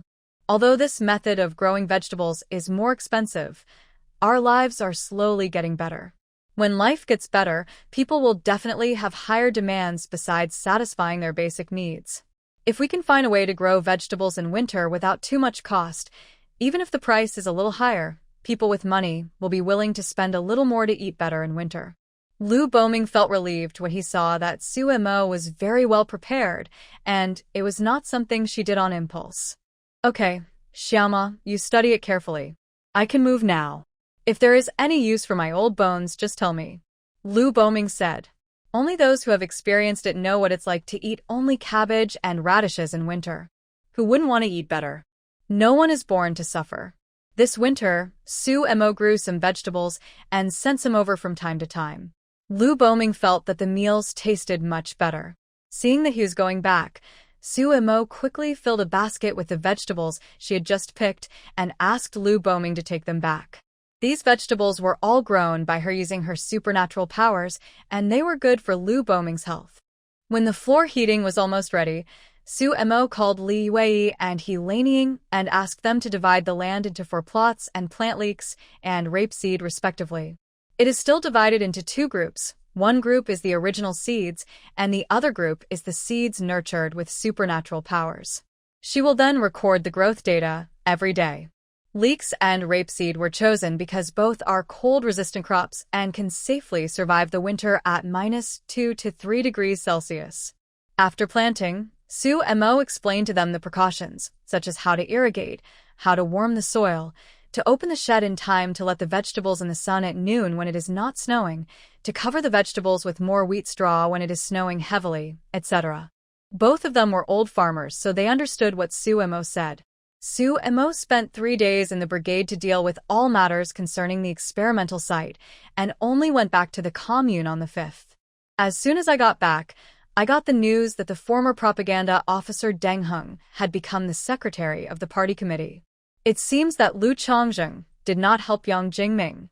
Not long after Su Mo arrived at the office, Li Yunwang came over and asked her to go to his office to collect her salary. As the office director, Li Yunwang also holds the position of personnel manager. He is responsible for distributing the salaries and benefits of employees and cadres. It was her first time to receive her salary, so Su Mo was naturally very enthusiastic and went there immediately. My salary was 27.5 yuan, and because the Chinese New Year was coming soon, I got a 5 yuan holiday bonus, so the total I received was 32.5 yuan. As for the tickets, in addition to the monthly ration of oil, meat, and coal tickets, the commune also issued 12 feet of cloth tickets and a few more tickets for daily use. There are also New Year's benefits, including a pound of bacon, 2 bars of soap, and 2 cans of yellow peaches. Su Mo was very satisfied as she received so many things in her first paycheck. After Su Mo signed the form, Li Yunwang said, "The commune will have 3 days off during the spring festival, from the 1st to the 3rd day of the 1st lunar month." Okay, I understand. Thank you, Director Li. After thanking him, Su Mo took her things and went back to the office. At this time, the spring festival holiday is not that long. It is only 3 days. After lunch, Su Mo strolled to the supply and marketing cooperative to see how Lu Xiaolan was doing. Lu Xiaolan had just finished discussing with her colleagues how to divide the defective products when she saw Su Mo coming and quickly called her over. "Third sister-in-law, the defective products for the new year have arrived, and there are quite a lot of things. I have a lot of shares in my name, so I'll take you to have a look, and you can choose first." As he said that, he took Su Mo to the warehouse. Because of the gold mine incident, the level of the Commune supply and marketing cooperative was also raised by 1 level. The number of defective products distributed this year was almost twice that of previous years. These things are consumed internally first, and only if there are any leftovers will they be sold outside. Su Emo secretly looked at Lu Xiaolan and saw that she didn't seem to be affected, so she breathed a sigh of relief. Seeing Su Mo's expression, Lu Xiaolan knew what she was worried about.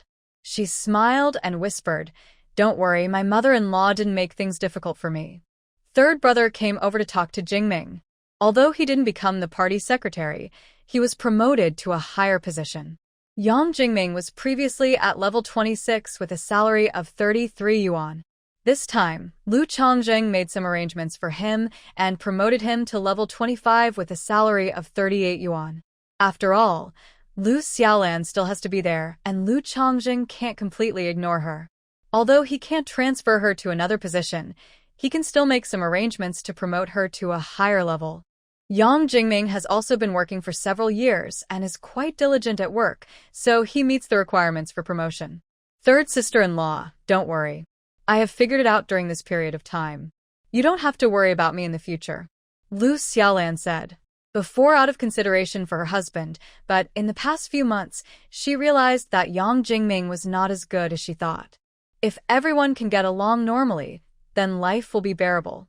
If you want to show off in front of her, that's not possible. She, Lu Xiaolan, is not a coward. A few days ago, and gave her confidence. She endured it, on the one hand out of consideration for her husband, as a younger generation should not contradict an old man too much. On the other hand, she was also afraid that things would get too awkward and difficult to resolve, and she would have nowhere to go. At this time, there are very few people getting divorced. Many women, no matter how hard it is to live in their husband's family, dare not easily divorce and return to their parents' home. They are afraid that their brothers and sisters-in-law will mind, they are afraid of being scolded by their parents, and they're also afraid that their behavior will affect their family members. In some places with feudal ideas, if someone gets divorced, the whole family will be criticized. Most of the older generation of this era would persuade the couple to reconcile rather than divorce. At most, they would take their son to the man's house and beat him up. Lu Xiaolan also didn't know whether her parents would agree and her brother and sister-in-law would accept her if she went home after falling out with her in-laws. But that day, her third brother told her that if she could live her life, she should live it, and if she couldn't, she should go home. Then she felt relieved. If she and Yang Jingming really can't get along one day, at least she has a brother who is willing to accept her when she returns home, and that's enough. The two arrived at the warehouse and found that there were indeed a lot of things, but Su Emo didn't need much. Su Emo asked for 2 kilograms of defective wool and couldn't ask for more, so Lu Xiaolan only had a share of 4 kilograms. The defective yarn doesn't need a ticket, and the price is half the price. 2 kilograms cost only 14 yuan. It's also gray, but the dyeing is not good. There are many brown and black lines. Then she asked for a defective towel blanket for Lu Boming to use. When she went to his room to see him before, she saw that his thin blanket was already very torn and had many patches on it. Towel blanket, delete. It is said to be a defective quilt, but in fact it is just that some corners are dyed with other colors. This kind of towel blanket, if sold at the original price, would cost 11.2 yuan plus a 5-foot cloth coupon. But now that it is considered a defective product, it only costs 8 yuan and no coupon is required. Su Emo gave the money, took the things and went back to the office. In the afternoon, when Li Yue came to pick her up, she talked about the electrical wiring. Your father said that in a week at most, the electric wires will be pulled to our brigade. When the time comes, each household that wants electricity will have to pay a 5 yuan wire pulling fee, said Li Yue. Electric wires are very expensive these days. The north is vast and the distances between houses are not close. The government pays most of the 5 yuan wire laying fee. Su Emo took out 5 yuan from her pocket and gave it to Li Yue. Mom, please help me give it to Dad later. Okay. Li Yue took the money. Your father and his team went to do a survey today. There aren't many families in the brigade who need electricity, only about 30 or so. If the number is small, the power supply station may not be willing to provide it. Why? Su Mo was a little surprised. This is less than 1/5. It's so convenient to have electricity. It won't be pitch black at night. The electricity bill is too expensive, Li Yue said. It costs 2.20 cents per kilowatt hour. Even if you use it sparingly, you'll need 10 kilowatt hours of electricity a month. That's more than 2 yuan per month. How can I afford it? If you use kerosene lamps sparingly, you'll only need a little over a pound a month, which is only a few cents. Su Mo thought it through. Most light bulbs are 15 watts now. A 15-watt light bulb, turned on for 24 hours, only consumes 0.36 kilowatt hours of electricity. Moreover, rural people are thrifty and only turn on their light bulbs for 3 to 4 hours at night. Calculated based on 4 hours, it only consumes 0.06 kilowatt hours of electricity a day and 1.8 kilowatt hours a month. The electricity bill is no more than 40 cents. Mom, no need. If you only turn on a 15-watt light for 3 or 4 hours at night, the electricity bill is only 40 cents a month. Li Yue was surprised, so cheap? She was worried that she would have to spend a lot more every month in the future. If the electricity bill is only a few cents, it is definitely better than using kerosene lamps. You need tickets to buy kerosene, while electric lights are much better. Once turned on, the whole room is bright. Mom, when you ask Dad and the others to do the statistics, please calculate the electricity bill for them. As long as the lights are not on all day, it can be done within $1. It is estimated that the 2 elderly people have never studied physics and do not know how to do math. Okay, I'll go back and tell him that for a few cents of electricity, everyone will definitely be willing to run the wires. That time, there were 2 ways to pay electricity bills. If you had an electricity meter installed, you paid according to the actual usage. If you didn't, you paid according to the number of bulbs used. This was called the bulb system. When getting off the car, Su Mo gave Li Yue a towel blanket, 2 cans of yellow peaches, and a bar of soap. Mom, I've paid my salary and benefits today. Take these things. The towel blanket is for me. Li Yue took the offer with a smile. The new year was coming soon and Xiaoma had knitted a sweater for her, so she had to make a piece of clothing for her too. When Lu Xiaolan got home from get-off work, she found that her trouble-making elder sister-in-law Yang Limin was back again. It seemed that she was going to stay at home for the night. A few days ago also affected Yang Limin's father-in-law, the second in command of the Revolutionary Committee. Although he was not removed from office, he was punished and even demoted to a lower rank. The atmosphere at home was already heavy, and when Yang Liming's mother-in-law found out that Lu Chongzheng was actually her sister-in-law's biological brother, she scolded her harshly. Yang Limin was so frustrated at her husband's house that she found an excuse to go back to her parents' house, hoping to vent her anger on Lu Xiaolan and find a sense of existence. Seeing Lu Xiaolan coming back, Yang Limin came over with a high profile. I heard that your supply and marketing cooperative brought in defective goods today? Lu Xiaolan nodded, really not wanting to pay attention to her. Anything good? Although she didn't want to admit it, occasionally taking some affordable semi-defective products back from Lu Xiaolan was also a way for Yang Limin to earn face in her husband's family. No, my share will be left to my parents. Yang Limin choked and said dissatisfiedly, why stay? You are not willing to help transfer Jingming to a new position. What's the point of visiting a family like this? Although my brother didn't transfer Jingming to another position, he at least promoted him to a higher level. What about you? As the eldest sister, what have you done for Jingming? Lu Xiaolan pouted directly. She had endured this sister-in-law for long enough and was not prepared to endure it any longer. Yang Limin didn't expect Lu Xiaolan to dare to poke her. She was stunned for a moment. After she came to her senses, she was really angry and felt that her dignity was offended. You are so outrageous. How dare you talk to me like that? Why shouldn't I? You are a married woman who often goes back to her parents' home to ask for money, yet you dare to boss people around at home. As someone who earns a salary for the family, should I be bullied by you? Feng Chunfeng is the head of the family now. Lu Xiaolan has to pay 15 yuan every month, and Yang Jingming has to pay 20 yuan every month. You.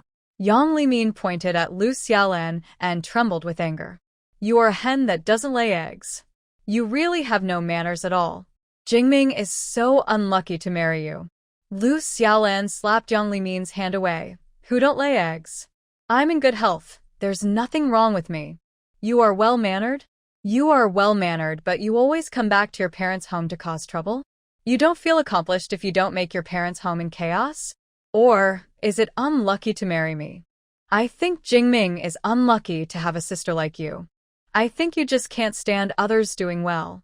If you don't live well, you want to make everyone else suffer. Fong Chunfong was cooking in the house when she heard someone quarreling in the yard. She hurried out to see what was happening and found that it was her daughter-in-law and daughter quarreling. Several households nearby were already looking in. He quickly scolded. What are you arguing about? If you have something to say, why don't you just talk it out politely? You are embarrassing yourself in public. After being scolded, the two of them shut up. Lu Xiaolan went back to her room, and Yang Limin followed her to the kitchen to complain to Fong Chunfong. Yang Limin talked a lot, and when she saw that her mother didn't agree with her at all, she became unhappy. Mom, you didn't say a word to her, and just let her scold me?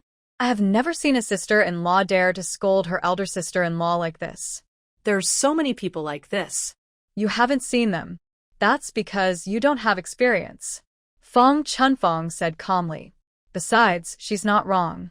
If you have nothing to do, come back less often, so your in-laws won't say you're running back and forth to your parents' home every other day. Yang Limin opened her mouth wide, unable to utter a word. What happened today? Are they all possessed? Why are they all talking to her like this?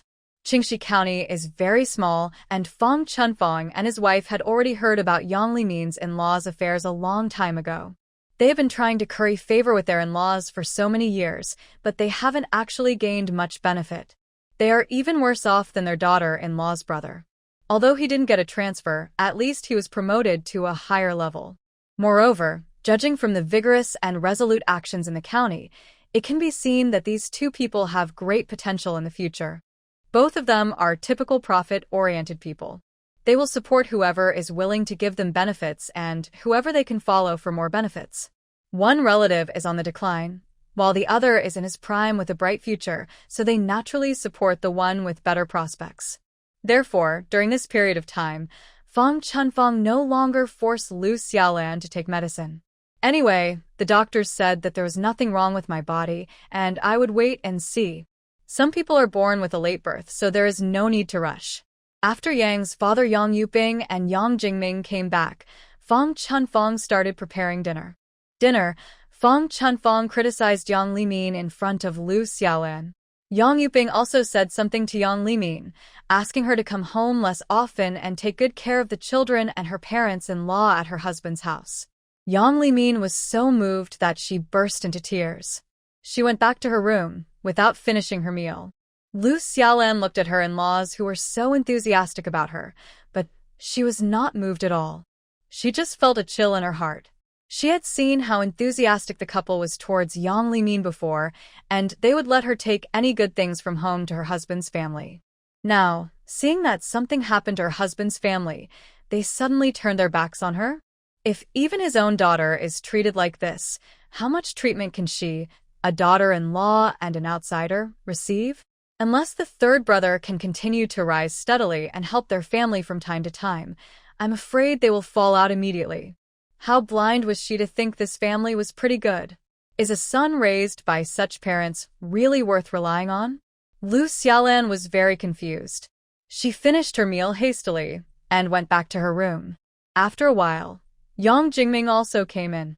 My elder sister never thinks before she speaks, so don't take it to heart.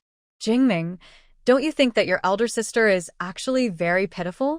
It's just that there must be something hateful about pitiful people. Yang Limin was not bad-looking, and she married him because of her appearance. It can be said that everyone in her family was good-looking, and she was attracted to Yang Jingming because of his handsome appearance. Poor? What's pitiful about it? Yang Jingming was confused. Do you think she's living well in her husband's family? Her parents' side has no help at all, and they're still relying on Farah, so I'm afraid things won't be much better. It's pretty good, I haven't seen the elder sister come back to complain, Yang Jingming said. Lu Xiaolan curled her lips and said nothing more. She had been married for a year and had only met her brother-in-law on her wedding day. If it were really good, he wouldn't be so close that he wouldn't come to visit once a year. Does Yang Jingming really not understand? Or is he pretending not to understand?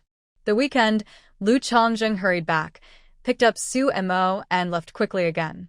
Before that, I would take my wife to absorb energy, but I am too busy every weekend. Now the trees have been cut down and piled together, and they will be transported away in 2 days. It is a good time to take my wife and save the trouble of going to absorb energy from each tree.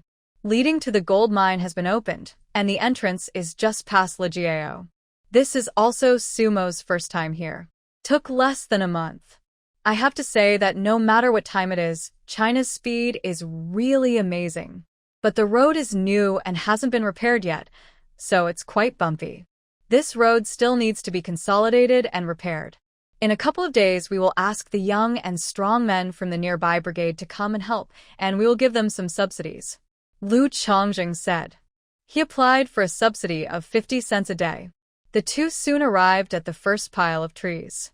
These trees were cut down early, so they have lost a lot of vitality, but when they are piled together, they still have a lot of energy. Lu Chongjing was responsible for letting out the wind, and Su Mo was responsible for inhaling. Su Mo also felt the strong desire of the little guys. Since the last feeding, Sumo's connection with the two little guys has become deeper, a bit like a mother-child bond. Seeing that the two little guys were so eager, Su Mo shared some of the energy she absorbed with them. After absorbing this pile, Lu Chongjing took Su Mo to other ones. After absorbing more than 10 piles, Su Mo's ability finally reached the second level. At this time, both the little guy and Su Mo had reached saturation of energy, so Su Mo stopped. What's the matter? Lu Chongjing asked when he saw Su Mo stop. Upgraded. There's still a lot over there, do you want to take some more? Su Mo shook her head. It's just like eating. If you're full, you won't be able to eat anymore. Lu Chongjing nodded, and seeing that they had come this far, he asked, do you want to go check out the camp? Okay. It's a good opportunity to go and see Lu Chongjing's working environment. The further we went in, the more green military uniforms we saw, either moving felled trees or repairing roads. Lu Chongjing drove the car to an area of green tents and stopped. Everyone is still living in tents now. It will probably take another month or so to build the houses. It's like this, but the conditions weren't so good back then. The sentries saw Lu Chongjing coming back. They quickly saluted. Although they were a little curious about Su Mo, they still kept their eyes straight ahead. Lu Chongjing was in a good mood and introduced her. This is my wife. The sentries quickly shouted, hello, sister-in-law. Su Mo responded with a smile. Lu Chongjing took Su Mo for a tour around the camp and looked at the location of the gold mine from afar. Along the way, he received countless hello, sister-in-law. And Sumo's face almost froze with smiles. After Lu Chongjing showed off his wife, he sent her home. On the way back, Su Mo pinched Lu Chongjing and said, tell me the truth, are there any female soldiers who are targeting you?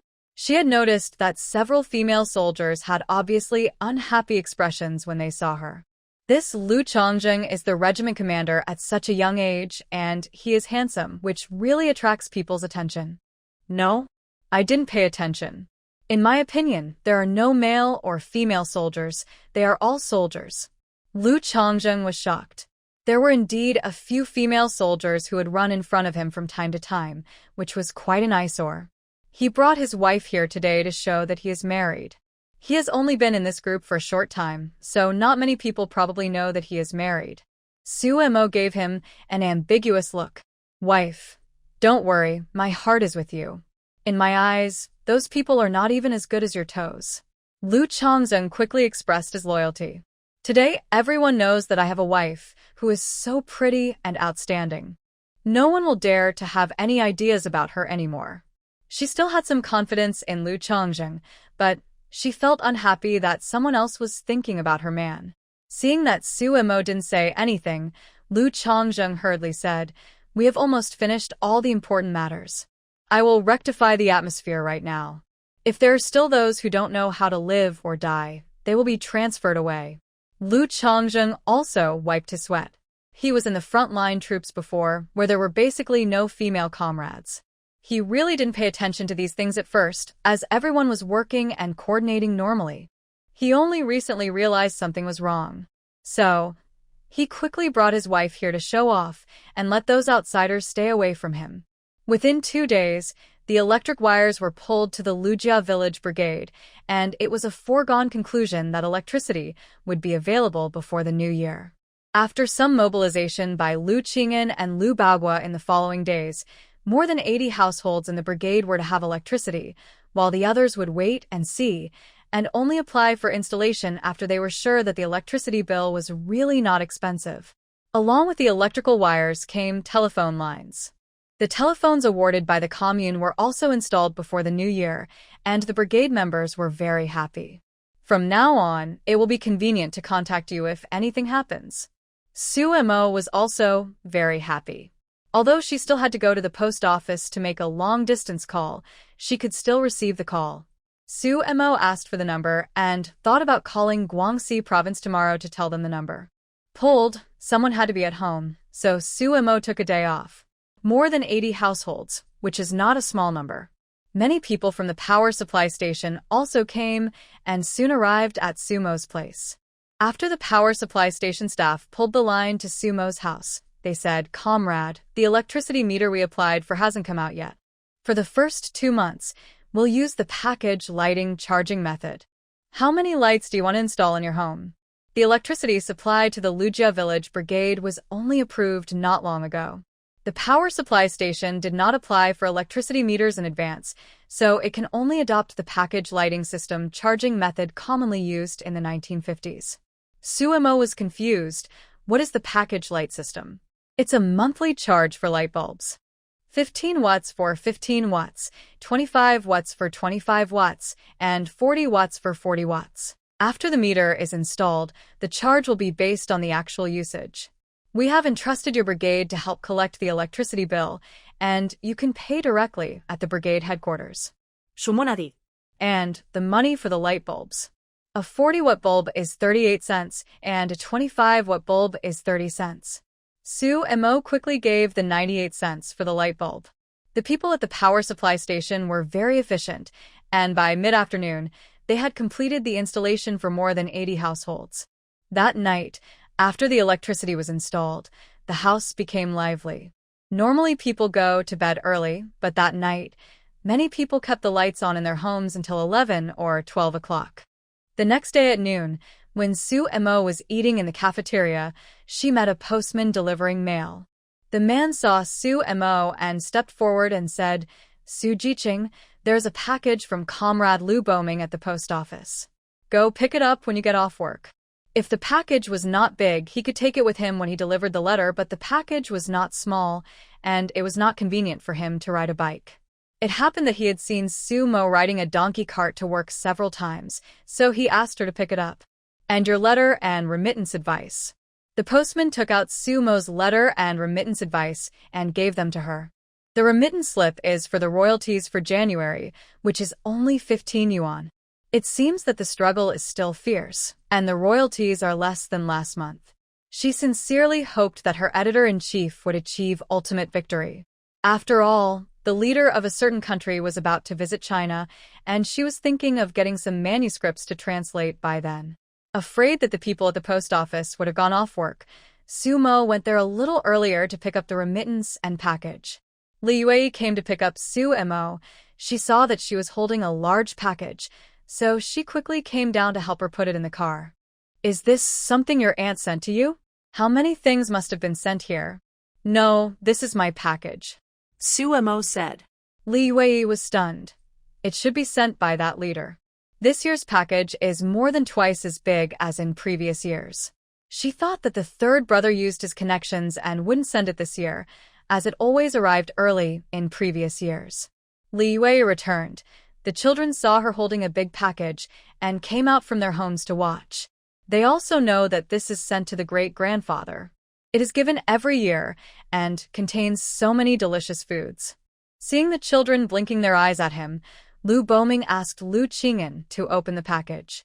The Lu family's main room is also equipped with 40W lights, so it is also very bright. Lu Qing'an took out the things and put them on the table one by one, including milk powder, condensed milk, candy, canned food, bacon, sausage, and other food, as well as tea and cigarettes. These were similar to previous years, but the quantity was more than doubled. I also had 2 more pieces of cloth than in previous years, a military coat, and a pair of shoes with fleece lining.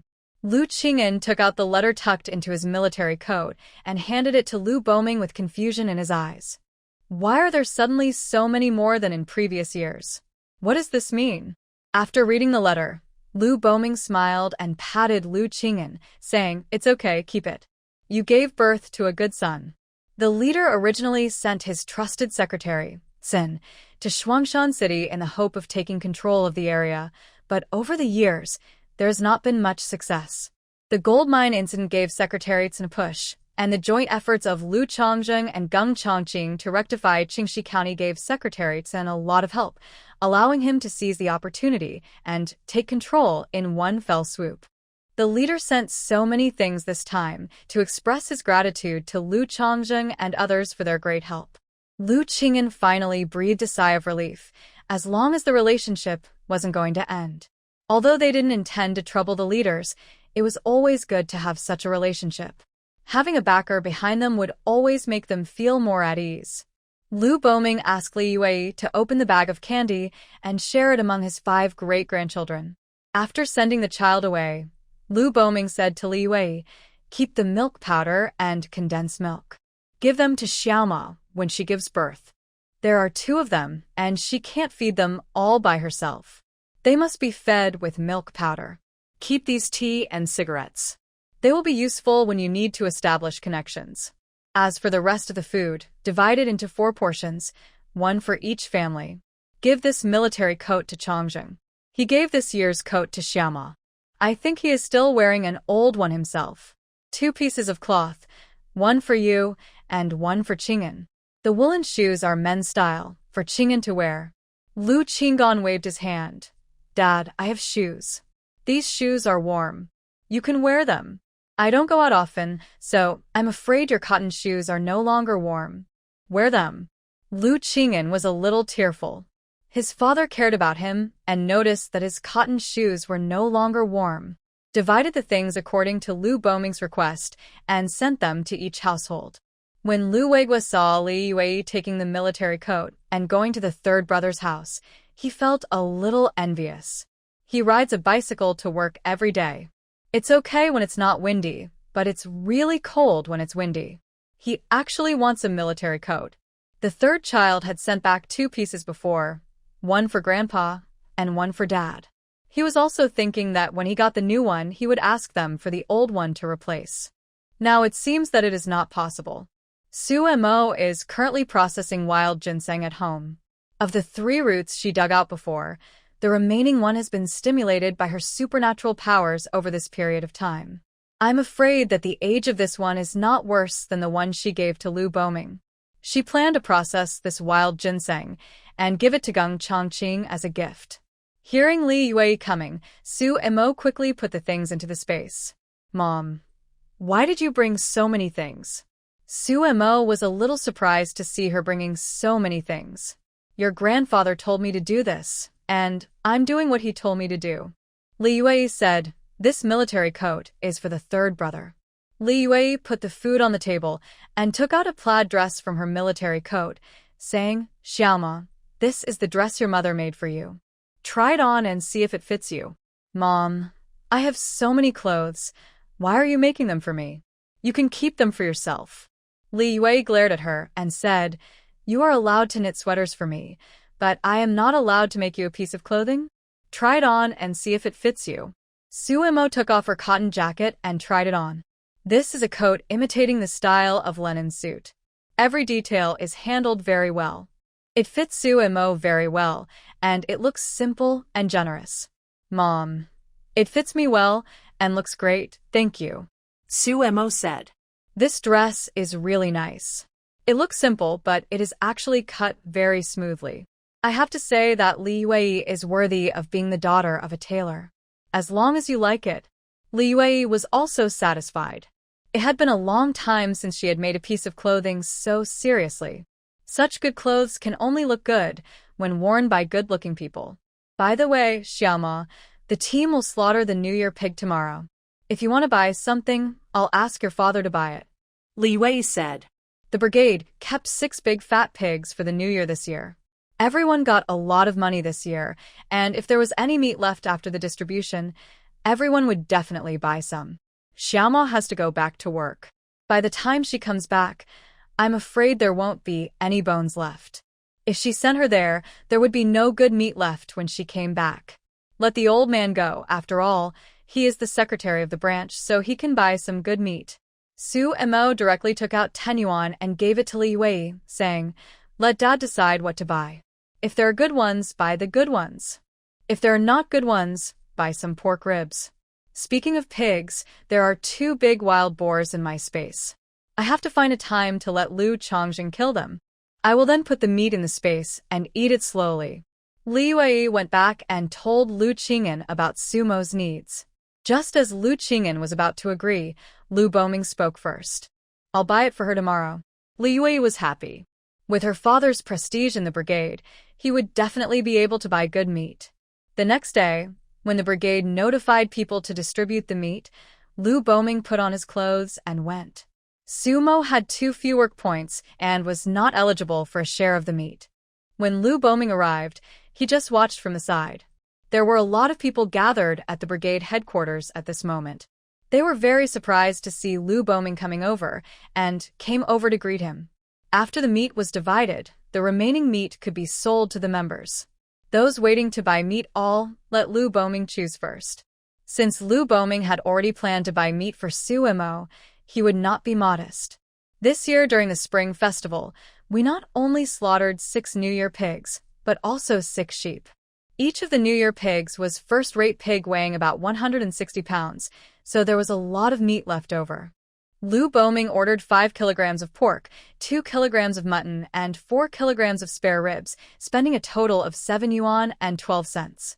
After paying the money, Lu Boming picked up his things and prepared to go back. Lu Bagua came over quickly and stopped him, saying, "Old party secretary, remember to come back later to eat the pig-killing meal. This is a tradition in Lujia village. Every year when the New Year pig is slaughtered, some of the pig's offal and pork are taken out to cook the slaughtered pig dishes and give them to the lonely elderly or the elderly and children from poor families in the village, so that they can also eat meat during the Chinese New Year. Of course, there are no strict restrictions. As long as the people are old or young, and as long as they are not particularly greedy, as long as they ask for it, the person who cooks the pig-killing dish will scoop them a spoonful or 2. This tradition was passed down from the time when the Lu family was a local gentry. In the past, the Lu family paid for it, but now the brigade does it. "Okay, I'll come over in a moment." Lu Boming did not refuse. He hadn't chatted with everyone for a long time, so it was a good opportunity to chat with them later. Now that he was well again, he could contribute to the team again. From what he heard from Xiaoma, he knew that she wanted to experiment with setting up a vegetable group in the brigade to supply vegetables to the canteen and the troops. These old guys can't do heavy work, but they can still grow vegetables. When the time comes, he will be the team leader, organize these old people, and get this thing done. By then, if this matter succeeds, it can generate income for the brigade. If not, it will not cause much loss to the brigade. On February 13th, Sunday, Lu Chongjing finally had a day off after his transfer. The Chinese New Year is coming soon, and he plans to accompany his wife to the city to buy some New Year's goods. Suemo packed up the dried wild ginseng and prepared to go, and wish Gung Chongqing a happy New Year first. "Just say that I found this wild ginseng when I came back from your camp last time," Suemo instructed Lu Chongjing, in order to avoid the 2 people having different stories and being exposed. The 2 first went to Gung Chongqing's dormitory in the county town, but he was not there. They then went to the county government and found Gung Chongqing was indeed working overtime. When he saw Suemo, Gung Chongqing immediately praised the project proposal form she had made. This girl was really making him look at her with new eyes. If this project establishment form is popularized, many projects that are launched on a whim can be blocked, and a lot of financial funds can be saved. Any projects that cannot even be clearly explained. Su Mo felt very embarrassed by what Geng Chongqing said. This was the result of the experience summarized by many great masters in later generations, and she didn't dare to take credit for it. Uncle Geng, I saw this in a book. My great-uncle and his family often use it this way. Su Mo could only push it to foreign countries. This project establishment form was indeed transmitted by a foreign company in the beginning. Are you good at English? Geng Chongqing asked. He had never studied abroad, and he studied Russian in college. It's okay. My dad taught me before, and I read a lot of books. Don't waste your time. Review more in private. Geng Chongqing reminded him that he had heard some rumors from his old leader that the situation might be changing. Yes. Su Mo nodded, guessing that Geng Chongqing must have heard the news. Uncle Geng, this is my New Year gift to you. Su Mo carefully took out the wrapped wild ginseng from her bag. Geng Chongqing took it, opened it, and saw that it was wild ginseng. It looked quite old. His pupils shrank and he asked in surprise, "Where did you get the wild ginseng?" "I went to the camp with Chongzheng last week and found it by accident on the way back." Geng Chongqing. He didn't know what to say. This girl must be Bu Kaishen's biological daughter, right? Why are all the good things given to her? Geng Chongqing took a look, wrapped up the wild ginseng, and handed it back to Su Mo. It's enough as long as the thought is there. You can keep it for yourself. This girl is going to give birth to a baby soon, so it would be more reassuring for her to keep this thing. Su Mo waved her hand. No, I still have some. Geng Chongqing stretched out his hand, then silently retracted it and put the wild ginseng away. You're welcome, the chosen one. It just so happened that my old leader was getting old and not in good health, and he was going to Beijing on business after the new year, so I decided to give him the gift. Leaving, Lu Chongzheng invited Geng Chongqing to celebrate the new year with him. Secretary Geng, on New Year's Eve, come to my house after work for a reunion dinner. Okay. Geng Chongqing didn't refuse. Since he had relatives here, he would naturally go with them. When the time comes, he will take time to visit Brother Qian and the others. Lu Chongzheng drove Su Mo directly to the city. The couple went shopping in the department store first, bought a hat for Lu Boming and Lu Qing'an, and a pair of shoes for Li Yue, spending a total of 11 yuan. Lu Chongzheng originally wanted to buy clothes for Su Mo, but the original owner had already brought a lot of clothes, and his aunt also brought so much cloth, and Li Yue made another one for her a few days ago. She really didn't lack clothes to wear, so he didn't buy any. The two of them went to the grocery store again, and bought some sausages, bacon, and dried goods, as well as a few pounds of fresh meat. They would then ask Lu Chongzheng to deliver them to the cowshed for their parents to celebrate the new year. The couple shopped for a while, but seeing nothing to buy, they went home. On the way back, Su Mo said to Lu Chongzheng, I have 2 wild boars in my space. Can you find a place to kill them and cut up the meat? I will eat them slowly after I collect the space. Lu Chongzheng was also shocked. His wife was so amazing that she could even kill a wild boar. Wife, wild boars are very fierce. Next time you see one, run away quickly. It's more important to take care of yourself. We don't need that piece of meat. His wife has superpowers. Her abilities don't seem to be very powerful. I know. When I saw it, the wild boar was already dead. I just picked it up. How did it die? Can it be eaten? This dead wild boar cannot be picked up casually. What if it ate some poisonous grass or something? Then they will all be put down. It's edible. I picked it up right after it died. I saw it was bleeding a lot. I guess it was shot. Lu Chongzheng secretly mourned for the hunting militia. They finally caught some prey, but it was picked up by his wife. About where to kill the wild boar. If he killed it at home, the bloody smell of the wild boar would be very strong and anyone who came or passed by would be able to smell it. I still have to find a chance to go to the mountains, drain the blood, and then peel the skin directly. Do it while it is still snowing, because once it's buried in the snow, there will be no trace left. Wife, after the new year, I'll find a chance to go to the mountains and kill. Su Mo nodded. She happened to think so too. February 14th, New Year's Eve. Reunion dinner is a tradition that has been passed down for thousands of years, so all units will take appropriate measures to give a holiday today and only work half a day. When Gung Chongqing was the top leader, he would pay out of his own pocket to give each commune cadre a pound of meat during the New Year's Eve holiday. 20 fish from the fish farming team. After working half a day, Su Mo returned home carrying the fish given by Li Hongjun and the snacks she bought at the supply and marketing cooperative in the morning. They were going to have a reunion dinner today, and Li Wei was busy cooking at home, so Su Mo didn't ask her to pick her up and walked back by herself.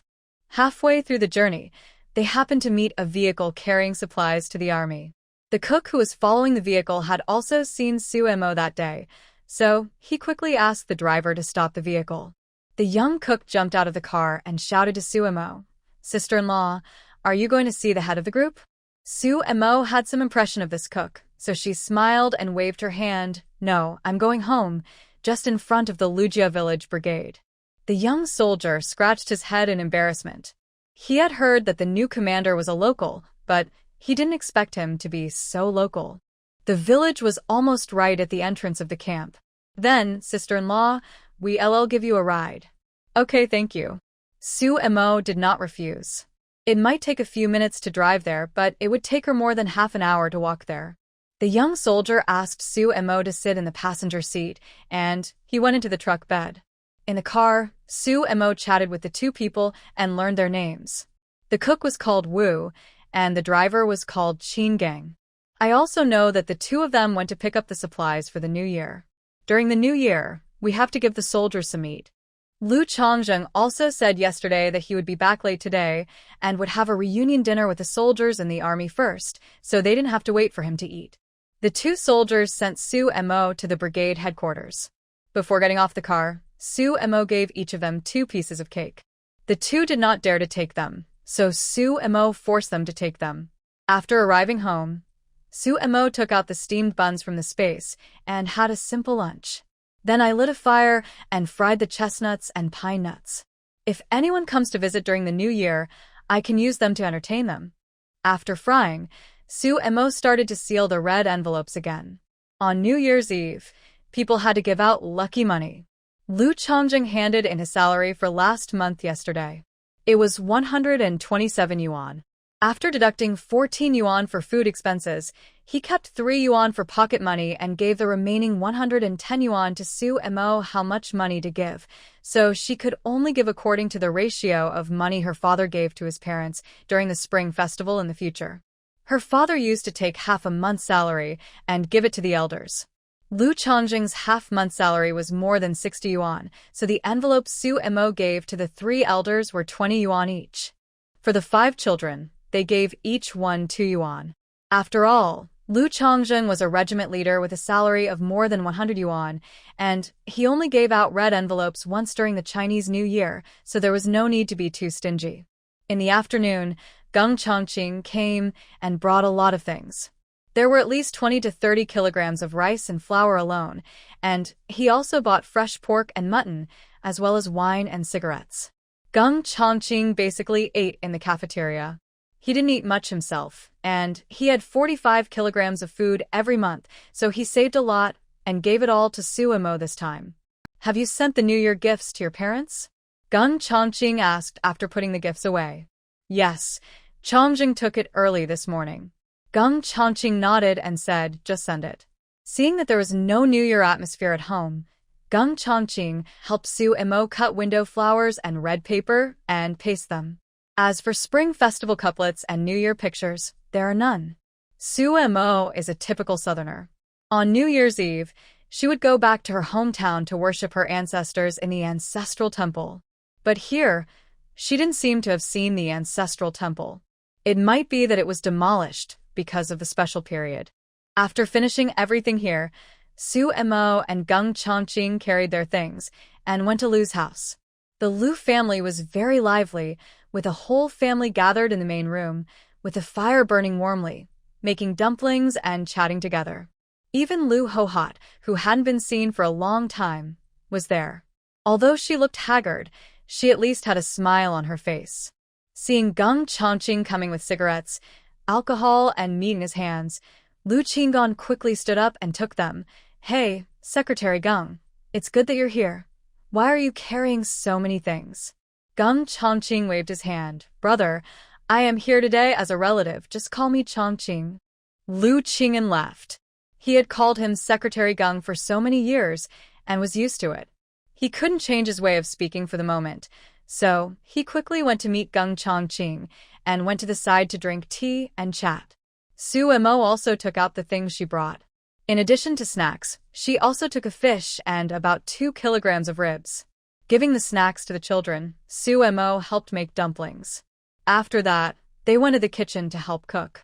With 4 people and 2 pots working together, the cooking was quite fast and the food was on the table in just over an hour. The New Year's Eve dinner was very rich, with braised fish, braised pork, mutton soup, chicken stewed with mushroom vermicelli, pork rib stewed with potatoes, braised pig's trotters with peanuts, fried tofu, and a large plate of fried lettuce. The staple food was dumplings and steamed buns. The braised pork and fried tofu were prepared by the first wife. The braised pork knuckles with peanuts were from the second wife, who also brought a few pounds of white flour. The braised fish, pork ribs stewed with potatoes and lettuce were brought by Su Mo, and the mutton soup and chicken stewed with mushrooms and vermicelli were made by Li Yue. Such a New Year's Eve dinner would not be bad, even in later generations, let alone now. The children were already drooling with greed, and since Lu Changqing told them not to wait for him, they all started eating first. Around 8 o'clock, Lu Changqing also came back and started drinking and chatting with us. The men chat, they mostly talk about work.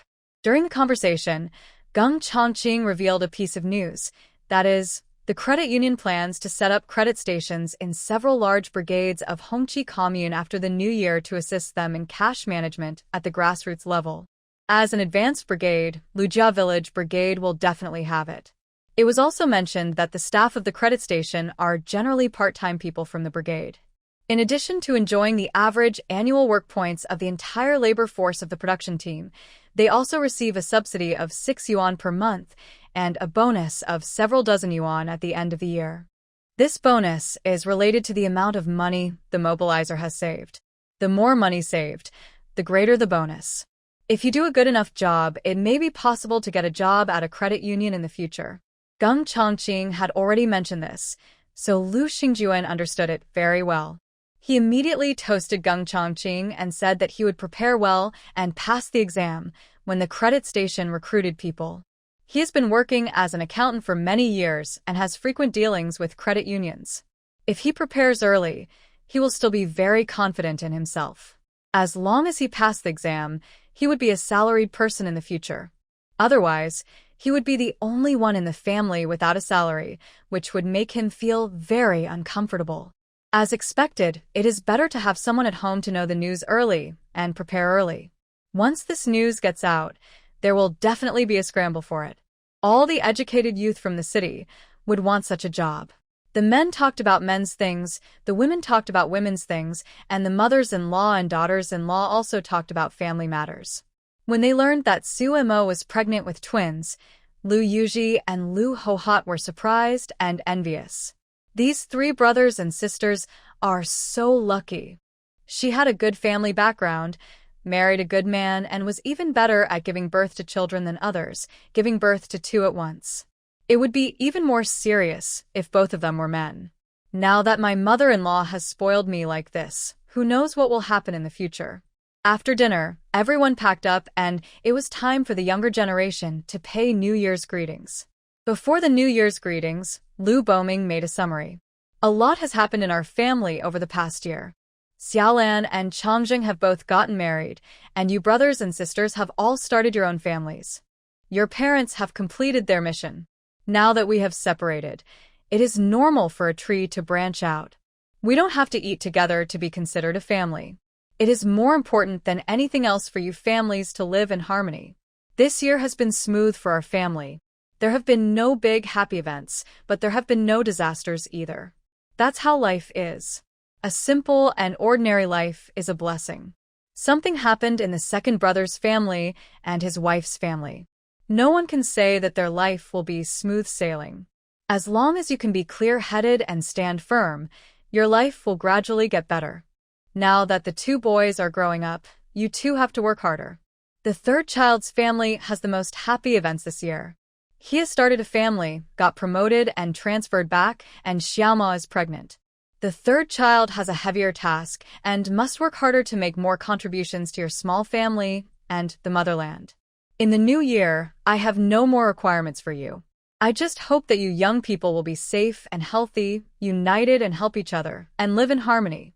Today, we are all here and I want to thank Xiaoma. I was not supposed to survive this year, but thanks to Xiaoma, I can still live a few more years. It was she who spent 100 years searching for wild ginseng in the mountains, and she saved my life. The wild ginseng before, fearing that it would be confiscated if it got out. Now that the ginseng had been eaten, Lu Boming told him, while everyone was gathered. Xiaoma saved the old man's life, so there was nothing to hide. If I favor Xiaoma more, you two families shouldn't think too much about it. The first and second wives never thought that it was the wild ginseng found by Su Mo that saved the old man, and they all said that they would not think too much about it. After saying this, the 5 younger generations began to kowtow to Lu Boming and wish him a happy new year. After paying respects to the 3 elders, they then paid respects to the uncles and aunts. Although they had to kowtow, they got red envelopes, and the 5 children were so happy that they couldn't stop smiling. After the younger generations finished paying their respects, the middle-aged generation also greeted the 3 elders in turn and gave them red envelopes. After the New Year's greetings, everyone went back to their own homes. As for whether to stay up all night or not, it was up to each person to decide. The harvest was good this year and electricity was available. The brigade was much more lively than in previous years. Almost every household had bright lights on and laughter was heard everywhere. After arriving home, Gung Chongqing took out a thick red envelope from his pocket and handed it to Su Mo. Xiao Mo, Happy New Year. Zu Montag was Stund. Now that she is married, can she still get lucky money? We haven't celebrated the New Year together in many years, so I'll give you the New Year's money this year. Gung Chongqing flicked the snow off Sumo's hat and stuffed the red envelope into Sumo's hand. Seeing Gung Chongqing's actions, Lu Chongjing's eyes flickered slightly. Secretary Gung seemed to be too kind to his wife. I've been very busy lately, so I won't stay up tonight. You guys can do whatever you want. Gung Chongqing waved his hand and went into the west room. Su Mo didn't follow the custom of staying up all night, so she went back to her room and prepared to go to bed. Lu Chongjing said he would take the old man to the city for a walk tomorrow, so it would be a good time for them to rest early. Before going to bed, Su Mo counted the red envelope given by Gung Chongqing, which was another 200 yuan. Since she came, Uncle Gung's salary was probably all spent on her. The next day, after breakfast, Lu Chongjing drove the car and prepared to take the 3 elderly people to the city for a stroll. Gung Chongqing happened to have something to do with Secretary Tsin, so he went along as well. Lu Chongjing was driving a relatively large jeep this time. Su Mo and Li Yue sat in the passenger seat, while the 3 men sat in the back seat. If this happened in the future, the driver's license would definitely be revoked. But at this time, no one checked these things. Li Yue was very excited about going to the city for the first time, but she was also worried that she would get carsick, and she was very nervous.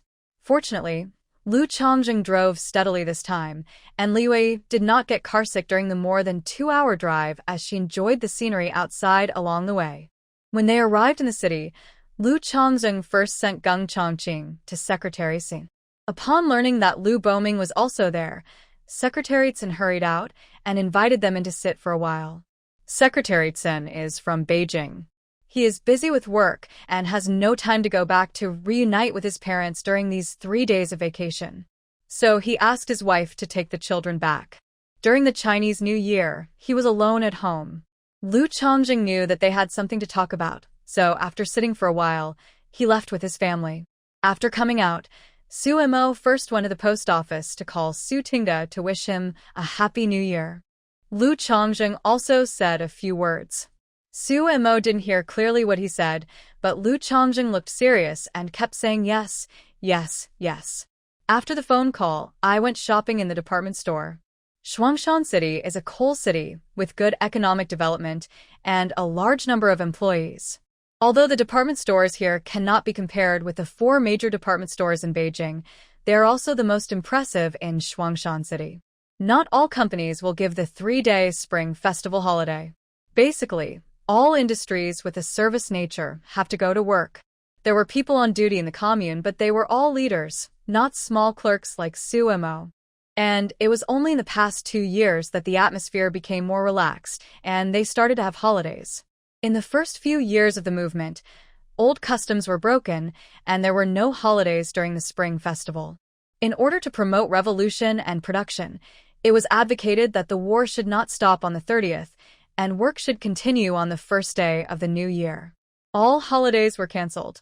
The department store in Shuangshan City is a large flat with various counters. Compared with the supply and marketing cooperatives in the countryside, the merchandise is dazzling. Soon as Li Yui entered, it was like Granny Lu entering the Grand View Garden. She was so overwhelmed with the sight. Department store in the 1970s not far from the entrance was the fabric counter. Li Yui hurried over. She was dazzled by the array of fabrics in various colors and patterns, and the tailored jean in her body was ready to move. How beautiful it would be if these cloths were made into clothes. Unfortunately, many styles of clothes are no longer made. Li Yui watched the fabric counter for a long time. Su Mo saw that she was absorbed in watching and asked, "Mom, what kind of fabric do you like? I'll pick some for you." Li Yui waved her hand. "No need. I just feel happy looking at these cloths. Life is getting better and better. Look at these cloths. They are so beautiful." Li Yui looked at it for a while before going to other counters to look at them one by one. Basically, there was a counter for each category. Li Yui was amazed and sighed as she watched, saying that it was good that this child had a promising future. If the 3rd child hadn't brought her here, she wouldn't have had the chance to see such a world in her life. When she saw that there was a counter for candies, Li Yui exclaimed, she had never seen so many candies before. In the Commune Supply and Marketing Cooperative, there was only one kind of fruit candy wrapped in cellophane. As for milk candy, it was only available when Lu Chongzheng occasionally sent it back. Candy counter no tickets were required to buy candy, and the children had just received their New Year's money, so they all ran to buy candy. The counter was crowded with children and adults, and the candy salesmen were so busy that they had no time to rest. Li Yui thought of her grandchildren at home, so she squeezed in and chose 2 kinds of candies she had never seen before and bought half a caddy of each. One was a crispy candy, which cost 55 cents per half caddy, and the other was a sandwich candy, which was more expensive, costing 90 cents per half caddy. All come to the city to see the world. Li Yui no longer cared about the expensive price and bought some back for her children to try. Li Yui gave the salesperson $1.50 and waited for him to make the change. The cashier method here is the classic aerial wire cashier. The department store is divided into several areas, each with a cashier counter. The cashier counter is built in the air, located in the middle of the area, with the cashier counter as the center of the circle, and steel wires are pulled from the air to each counter. After the customer gives the bill, the salesperson clips the bill with an iron clip and hangs it on a wire. When a switch is pressed, the clip is sent to the cashier in midair. After the cashier has given the change, he hangs the clip on the wire, pushes it hard, and it comes down again. I found online is similar to this, except that there are steel wires on all sides of the cash register at the department store. Li Yui watched the salesperson clip the money and hang it on the wire, then send it to the cashier counter. After a while, a clip slid down from the cashier counter, holding the 5 cents change for her. Li Yui was amazed and said to Su Mo beside her, "Xiao Mo, Mother has finally opened her eyes today."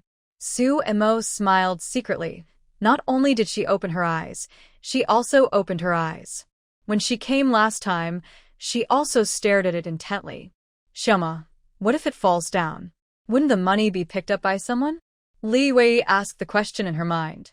Apparently, Li Yui was not the only one who thought this way. Su Mo saw many children following the conveying clips, probably thinking that they could be picked up if they fell. The clip should be very tight and generally won't fall off. Je m'explique. Looking at such a lively scene, Lu Boming's eyes couldn't help but become moist. This kind of life is great. The people no longer have to live in fear, no longer have to be enslaved like pigs and dogs, and can live a stable life. As long as they work hard enough, their lives will get better day by day. In the past, there were not so many things available for ordinary people to buy. If there was anything good, it had to be hidden for fear that it would be snatched away. Seeing Lu Boming's expression, Lu Changjin comforted him. Master, don't worry, your life will only get better and better in the future. He read the books about the future in his wife's space. The days to come were so good that it was beyond his imagination. There would be an abundance of goods and no purchase restrictions. There would be stores like department stores everywhere. Almost every family would have a car, and everyone could take an airplane. There was also something called a high-speed rail, which was incredibly fast. If I could see such a scene. Lu Boming wiped his eyes and said, yes, the days ahead will only get better and better. The group continued shopping, and when they came to the wool counter, Su Mo bought 2.5 kilograms of light gray wool, intending to knit a sweater for Gung Chongqing. Gung Chongqing took so much care of her family and gave them money and things from time to time, so she could only do these little things in return. In addition to the sweater, she planned to pick out a good piece of cloth from the one her aunt brought over and ask Li Wei to make her a Zhongshan suit. Some counters in department stores are dedicated to finished clothes and shoes and hats. The items here are more expensive, and there are fewer people visiting. While strolling, Lu Chongxing noticed a pair of eyes staring at him. Turning around, he saw that it was Luo Yuan, the director of the Qingxi County Revolutionary Committee, and next to her was a young woman who looked familiar. Lu Ping saw Lu Chongxing looking at her. She smiled and walked over with Luo Yuan. Comrade Lu, what a coincidence. Bringing her family to the department store? Lu Chongxing then recognized that this person was Lu Ping and said calmly, yes. Then he nodded to Luo Yuan as a greeting. At this time, Su Mo was accompanying Li Wei to choose a hat. A few days ago were nice. Since it was a rare visit, she thought of buying one for the second child as well, so that he wouldn't always complain that he didn't love her. Yesterday, the second brother's family gave her a red envelope of 10 yuan. Since they were generous, she was not a stingy person. When Su Mo heard someone talking to Lu Chongxing, she looked over. Lu Ping saw Su Mo. There was a hint of disdain in her eyes. But her face was pretty, not as pretty as her aunt said. Her figure was not good, and she had no taste. Su Mo was wearing her army green cotton jacket today. She didn't have many clothes in winter, so she had to alternate between 2 sets of cotton jackets. She was starting to look pregnant, and wearing a cotton jacket made her look out of shape. Su Mo saw the disdain in Lu Ping's eyes and felt completely confused. Where did this psychopath come from? Could it be another case of Lu Chongxing's bad luck in love? Comrade Lu, is this your wife and mother? Lu Ping asked. Before Lu Chongxing could answer, he extended his hand to Li Yue again. Auntie, hello, I'm Lu Ping. Li Yue's heart skipped a beat. How did they meet here? This former blind date looked like he had bad intentions. Xiaoma should not misunderstand him. Seeing that Lu Ping was still holding out her hand, Li Yue took a hat and put it in her hand. Do you want this hat? This woman doesn't look like a good person, not real at all. Fortunately, I didn't go to see her at that time. In this winter, she wears a woolen coat and doesn't feel cold. She will get rheumatism from the cold, and it will hurt her to death when she is old. Lu Ping's mouth twitched. She put the hat back, took back her hand, and curled her lips maliciously. Aunt, I am Lu Guangying's niece. I had an appointment with Comrade Lu Chongxing to see Lu Ping. It's a pity that my luck was a bit bad, and someone intercepted me halfway. Otherwise, we might have become a family. Lu Ping said this. There was an instant silence around them. Many people began to up their ears. Lu Chongxing and Luo Yuan's faces also turned dark instantly. Lu Ping felt like she was going crazy. During this period of time, her heart has been strained to the limit. On one hand, there is the enviable position of a high-ranking official's wife, and on the other hand, there is the embarrassing torture that cannot be told to outsiders. Just divorce and give up the position of director's wife? But she had worked hard to get this position, and she was unwilling to give it up. Besides, if she really got divorced, she would become a second marriage, and she would not be able to find a good family in the future. But she didn't want to continue to endure the torture of this old man. She had thought that after marrying such a young and delicate wife like her, this old man would hold her in the palm of his hand, but she didn't expect that he was such a disgusting person. Maybe in the eyes of outsiders, he doted on her very much, but only she knew that this doting was just compensation for those things. She had also thought that if the old man could no longer do what he did, she would be free. But after trying it, I realized that I was taking it for granted. For someone with a mental illness, you should never test his bottom line. Lu Ping was extremely anxious, like a trapped animal, and could not find a way out no matter how hard she tried. She happened to meet Lu Changzheng and his family shopping in the department store, and the warm and harmonious scene hurt her eyes. She is living in. Why should he be fine? So, she came over. Originally, she just wanted to discuss Lu Changzheng, but the hat that Li Yue stuffed into her hand was like the last straw that broke the camel's back, instantly breaking her tense nerves. Since she is not having a good time, let's not have a good time. Li Yue was stunned when she heard this, but she quickly reacted, "Comrade, you can't say that. Your family came to us and said they wanted to meet my family. I thought your aunt was a director, so I had to give her some face, so I agreed reluctantly. But I also told her clearly that I couldn't make the decision. I had to ask the child's opinion, and the child had to agree. You can go back and ask your aunt if this is the case." When the third brother came back, I told him about it, and he immediately disagreed, saying that you have bad character, and you should never get involved with people like that. So, no one is trying to stop you. It's just that my third son doesn't like you. Even if I didn't have a wife like this now, you and I wouldn't be a family. Li Yue's voice was quite loud, and those who were watching the show nearby all looked at Lu Ping differently. Luckily, the third brother has good eyesight and knows that you are not a good person, so he didn't want to date you. Otherwise, you would have been clinging to me. You are already married, but in front of your husband, you still want to be a family with someone else. You are greedy while having your cake and eating it too. Don't you have any shame? Lu Ping's marriage to the director of the Revolutionary Committee. She guessed that the old man next to her was Lu Ping's husband. By Li Wei, Lu Ping was about to open her mouth to stab back when she was grabbed by Luo Yuan. "Shut up!" Luo Yuan shouted angrily. This woman, is she peeling off his face and stomping on it in front of his opponent? His newly married wife was a woman that Lu Changzhen looked down upon. Instinctively, he felt that he was inferior to the other person. Why should I shut up? You're such a coward. You're always so silly, but when someone bullies your wife, you don't even dare to. Lu Ping took out her anger on Luo Yuan. She didn't care about anything else now, and just wanted to vent her anger. No wonder you are not as good as others. Most of your money was taken away from you in just 1 month. Lu Ping's words hit Luo Yuan's sore spot.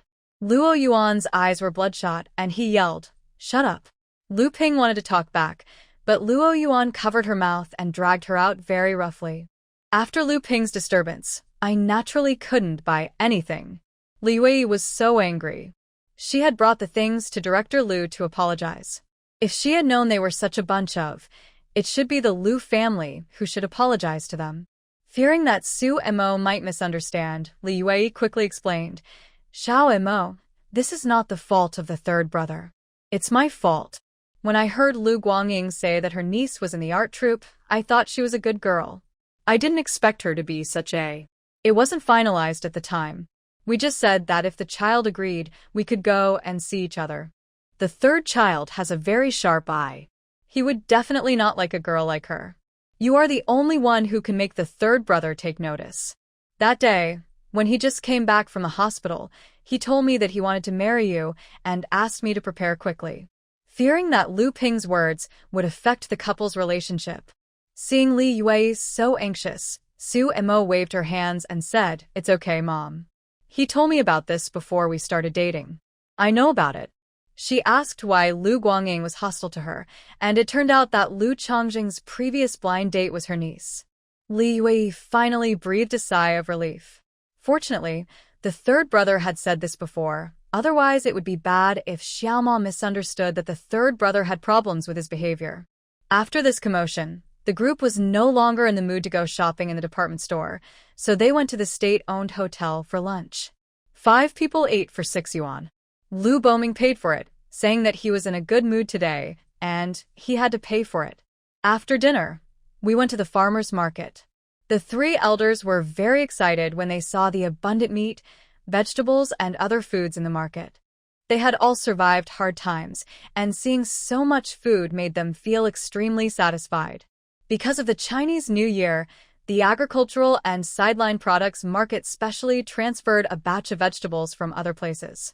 Although there were few green leafy vegetables, there were still quite a few vegetables that were easy to transport, such as beans, eggplants, squash, cucumbers, and green peppers.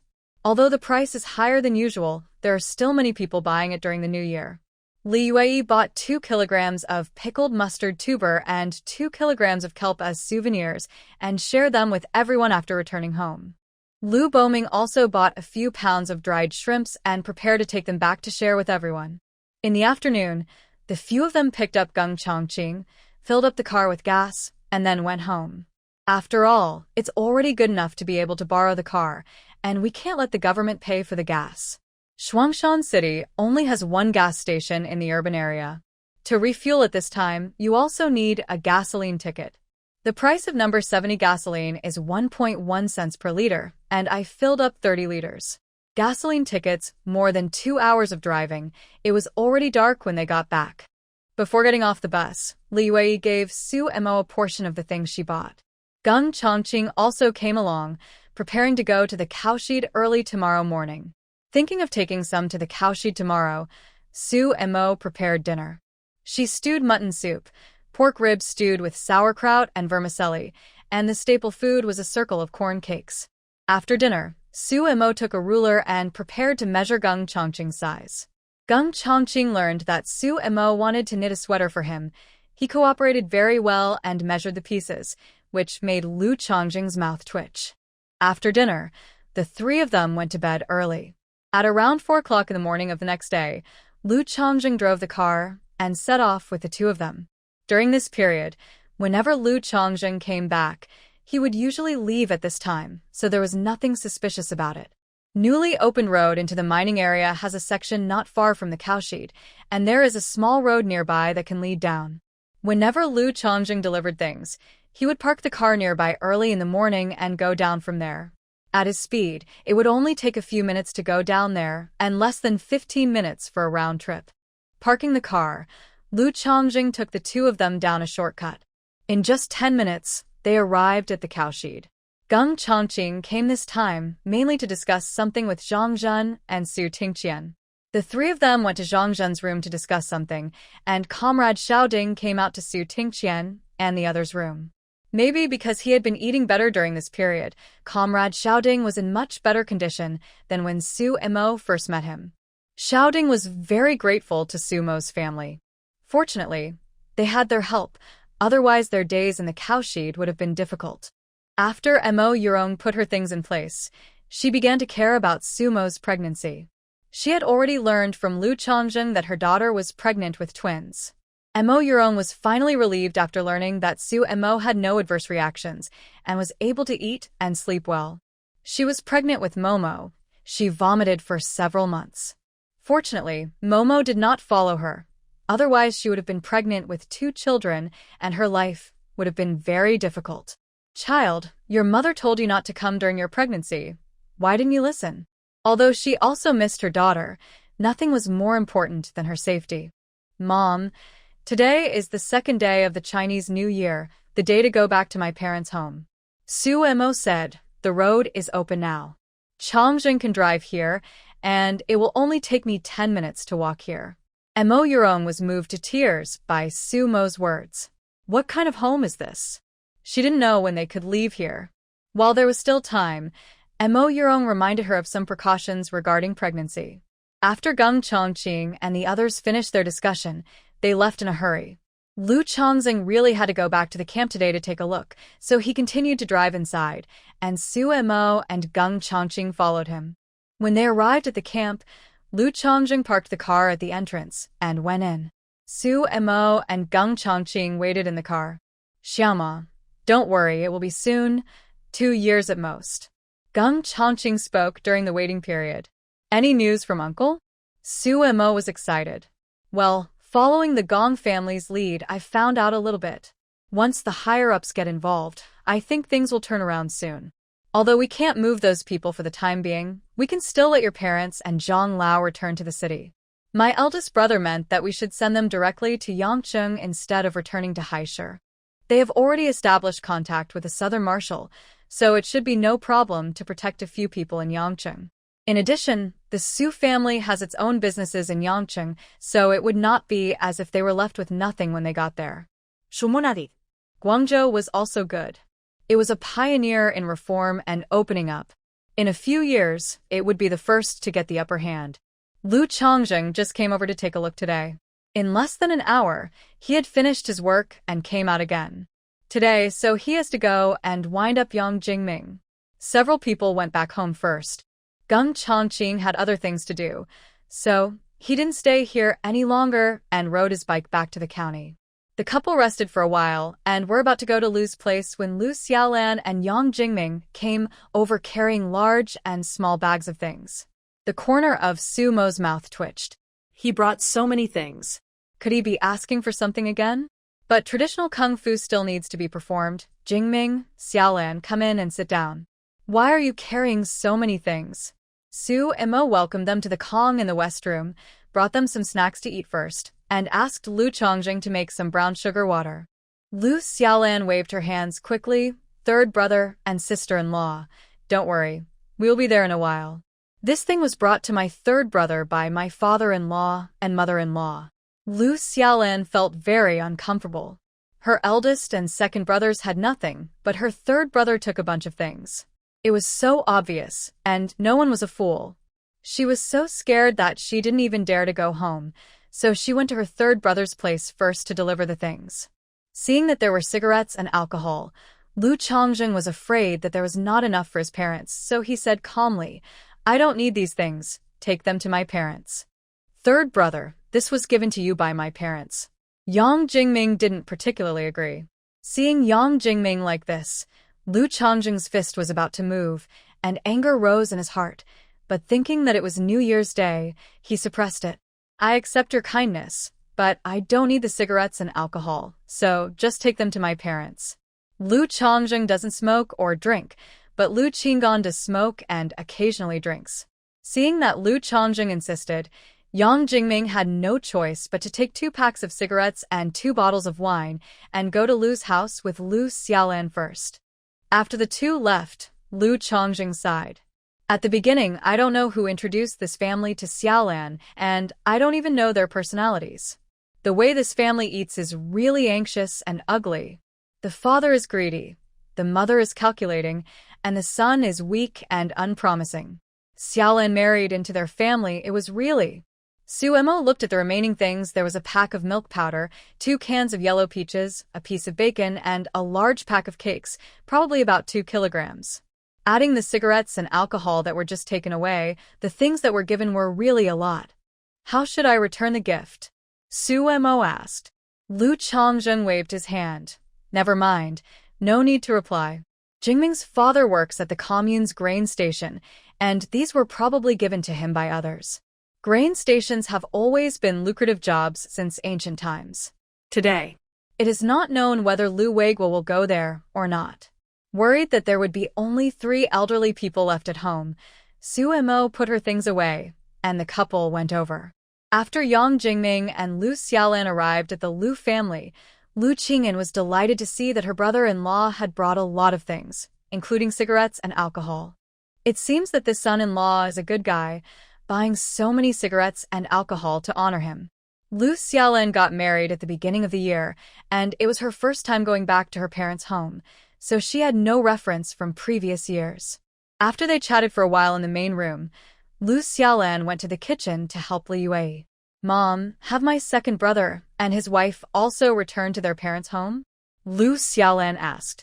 If she hadn't gone back to her parents' home, She should have come out when she came back, but she only saw the two brothers Lu Guodong and Lu Guoyang.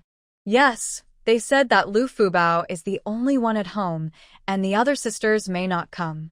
They live nearby, so they have to go back at least. Li Wei said. That Lu Fubao, although he looks a bit weak, is not that bad. Judging from what I've seen these days, he should be able to stand up. I thought he was going to cling to your second brother, but he is really impressive. It is true that good shoots come out of bad bamboo. I just hope that Zhao Jiexiang will not let it go back, otherwise it will go crooked again. Why do I think you look thinner? Is your mother-in-law bullying you again? No. She is treating me very well now, almost like a worshipper. Lu Xiaolan said with some sarcasm. But seeing what kind of family this was, she was in agony. She couldn't eat well, couldn't sleep well, and only then did she lose some weight. After Su Mo went over, she went to the kitchen to help Li Wei, while Lu Chongzheng went to the main room to chat with her and also beat Yang Jingming. Lu Xiaolan brought back 2 pounds of fresh meat. Li Wei chopped some for dumplings and used the rest to make braised pork. There was still some mutton from the New Year pig slaughter, and the mutton soup was cooked early in the morning. I also made some pickled cabbage and stewed big bones, and went to Sumo's house to pick some fresh vegetables and stir-fried 2 plates, and steamed 2 large pots of white rice. It's also a very good meal to entertain my daughter and son-in-law. After lunch, Yang Jingming made the excuse that his sister and brother-in-law had returned home, and he went back to entertain them, and then he quickly slipped away. It was really because the look in his third uncle's eyes looked like a knife, and he really couldn't bear it. Lu Xiaolan said she wanted to stay at her mother's house for one night and did not go back with them. In fact, Lu Chongzheng had other things to do in the army, so he came back on purpose at noon. When he saw that everyone had left, he also went back to the army. Lu Xingjuan and Lu Weiguo were also thinking about the new son-in-law coming this year, so they had dinner at Yu's house and hurried back, only to find that their brother-in-law had left earlier than them. Dad, why did Jingming leave so early? Lu Weiguo was a little puzzled because he came back immediately after dinner. Did they have a fight? He said his sister and brother-in-law are back, so go back and entertain them. Lu Qing'an's tone was not too good either. The first year this new son-in-law came back to his parents' home, he ate lunch and left in a hurry. If you didn't know, you would have thought that they didn't treat him well enough. Where's your wife? Why hasn't she come back yet? Oh, her 4th sister and her husband are back too. They are chatting there. They said they would be back soon. I didn't expect Jingming to be back so early. What do you think of your brother-in-law? Can he stand up? Lu Qing'an is the party secretary, so he has to care about the members of the brigade. He looks okay. He can cook and clean the house. He said that after the Chinese New Year, he will sign up to work on the road. Lu Weiguo had never expected Lu Fubao's change, so he still had to study. No matter how bad a person who had been to school was, he was not that bad. Lu Qing'an nodded. He was naturally happy that the team had one more progressive young man. If he wants to stand up, you two should help him more. The help Lu Qing'an mentioned meant to keep an eye on him. There were still some second-rate people in the team, and Lu Fubao, with his background, would definitely be bullied. With Lu Weiguo watching over them, they didn't dare to do anything too much. Lu Weiguo nodded. Dad, I know. In the afternoon, Lu Xiaolan and Li Wei went to Sumo's place together. The 3 of them sat on the Kong, eating snacks and chatting. Li Wei always felt that Lu Xiaolan seemed to be full of worries, and she was a little worried. My daughter, are you hiding something from me? Lu Xiaolan hesitated to speak, but finally said, Mom, if I want a divorce, will you support me? Li Wei was nearly choked to death by the chestnuts she had just imported. Su Mo patted her for a long time before she finally calmed down. Why? What did that old hag do to you? Mom will tear her to pieces right now, Li Wei said as she was about to get off the Kong. Lu Xiaolan grabbed him and said, Mom, no, she has been very nice to me recently. I wanted to divorce myself. Why? Did Jingming let you down? Not really, Lu Xiaolan said, and started crying. This frightened Li Wei, and she quickly hugged Lu Xiaolan to comfort her. Don't cry. Tell me if you've been wronged. If I can't help, you still have your 3rd brother and his wife. Lu Xiaolan calmed down and said, Mom, That family is not a good one. Lu Xiaolan told the two about the change in her in-law's attitude after Lu Chongjing helped Yang Jingming, as well as her in-law's attitude after the incident at her eldest sister-in-law's home. Mom, you said they are so selfish and cold-hearted. Now that they think that my third brother can help them, they praise me. If one day my third brother can't help them, I'm afraid they will turn hostile immediately. After listening to this, Li Wei fell silent. After a long while, he said, My daughter, marriage is not a joke. No one is good in every aspect. As long as the major aspects are not bad, then life can go on. Of Li Yui's generation, divorce would not be easy unless life really could not go on. The other party has done nothing wrong now. Although he has made some calculations, he has not done anything wrong. Li Wei does not agree with the divorce just like this. Mom, I'm afraid they will implicate my third brother in the future. Lu Xiaolan said. Li Wei waved her hands. Your third brother is not a fool. How could he be implicated so easily? They are treating you well now, so just live your life steadily. With your third brother around, they won't dare to do anything to you. Lu Xiaolan was silent. At first, my parents didn't particularly agree, but you are the one who decided to get married. It's been less than a year, and you're saying you want a divorce. How can you be so frivolous? Just live your life first, and then come back when you feel you can't go on. Life is a time for confusion, so don't take everything too clearly. Li Wei said. She didn't particularly agree. Now that she had seen the true colors of this family, she might as well make a decisive decision and get a divorce. But I can't leave now. I have to find a suitable excuse. Otherwise, if someone treats you well now and you suddenly want a divorce, then they can make up any excuse, and it will damage Lu Xiaolan's reputation. Maybe by then, they will have to throw dirty water on Lu Chongjing, saying that Lu Xiaolan looks down on them because her brother got promoted, and label her as a snob. Lu Xiaolan replied bitterly, okay. It was her fault for being blind in the beginning. Su Emo didn't say anything. Since no one asked her, she couldn't express her opinion. What's more, her opinion was the opposite of her mother-in-law's. At night, Lu Xiaolan slept next to Su Emo. Because she had something on her mind, she tossed and turned and couldn't fall asleep. After a long time, Lu Xiaolan asked, Third sister-in-law, are you asleep? No. Su Emo replied, If you were me, what would you do? I should choose divorce like you, but not now. Seeing that Su Emo thought the same as she did, Lu Xiaolan felt relieved. Xiaolan, have you considered what will happen after divorce? You have to imagine the worst-case scenario and see if you can bear it. Su Emo was also worried that Lu Xiaolan just wanted a divorce on impulse and would regret it later, so she had to explain things to her. I've thought about it, but I can tolerate some criticism. I'm just worried that it will affect my family, my father's work, and my niece's marriage. Having a divorced daughter, it's probably too shameful for the father to be the party secretary. Have you thought of a reason for divorce? Su Emo asked again. Lu Xiaolan shook her head. I haven't thought about it yet. I just have this idea. Since my mother doesn't agree, I won't think about it anymore. Mom is right. Don't be so clear about everything. Be a little confused and maybe you can live a good life. Lu Xiaolan said bitterly. But from now on, third brother and sister-in-law may have to endure more and put up with their rude faces. You don't have to help them if they ask for anything. Greed is insatiable. If you help them once, they will come back next time. You don't have to worry about me. I've figured it out. I won't let myself down. If they dare to do anything to me, I'm not someone you can mess with. Su Emo didn't know what to say for a moment.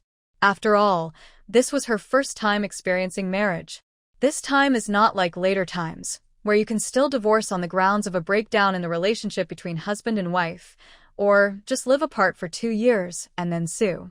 At this time, if there is no suitable reason, the man will continue to disagree and drag you on for 10 or 8 years. At that time, things will be even worse.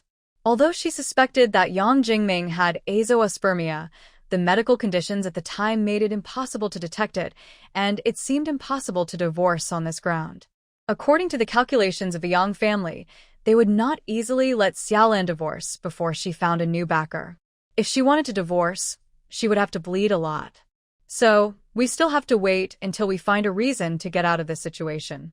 Xiaolan, if you feel miserable staying in that house, you can come back to your parents' house more often. When your third brother comes back, I will talk to him and see if he has any solution. This was all Su Mo could say. Thank you, third sister-in-law. Lu Xiaolan was grateful in her heart. When her mother didn't understand her, third sister-in-law was the only one who could help her. Third sister-in-law, I have to pay 15 yuan to his family every month with my current salary. I don't want to pay so much now. What do you think I should do? So Montag was stund. She almost forgot about this. They had separated, so they managed their own money. For someone like Lu Xiaolan, whose mother-in-law was in charge, she had to pay. Your previous dowry was not given to your mother-in-law, was it? Su Mo recalled that when the family was divided, Lu Qing'an said that he would not only give the betrothal gifts to Lu Xiaolan, but also give her 100 yuan as a dowry. No, I've got the money. I thought I would pay 10 yuan a month at most, just enough for food expenses. I work at the supply and marketing cooperative, and my mother-in-law still asks me to bring some things from time to time, but she never pays me. This made Su Mo feel troubled. It seemed that this was the trend of the time. Those who earned money had to pay tuition to public schools, unless their parents told them not to pay. Why don't you buy some milk powder or something to drink, saying that you need to take care of your body? Since you don't have enough money, you can pay less? Lu Xiaolan couldn't think of a good solution for a moment, so she said, I'll try. Lu Xiaolan. Li Wei was also unable to sleep.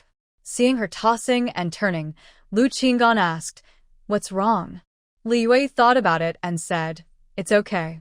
If this old man knew that his daughter wanted a divorce, he would probably get anxious too.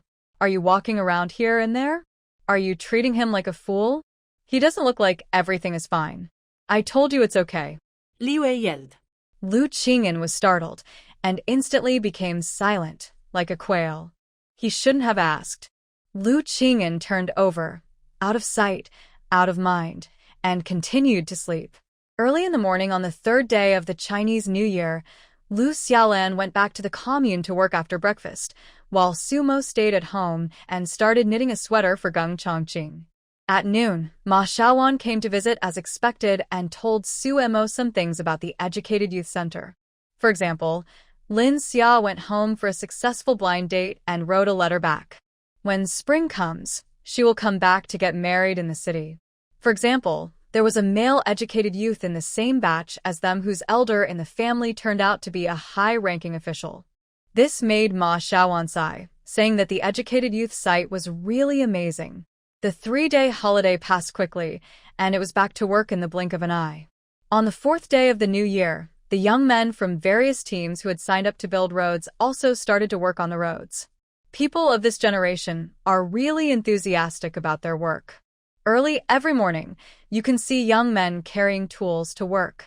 Su Mo records the growth data of vegetables every day and conducts her research.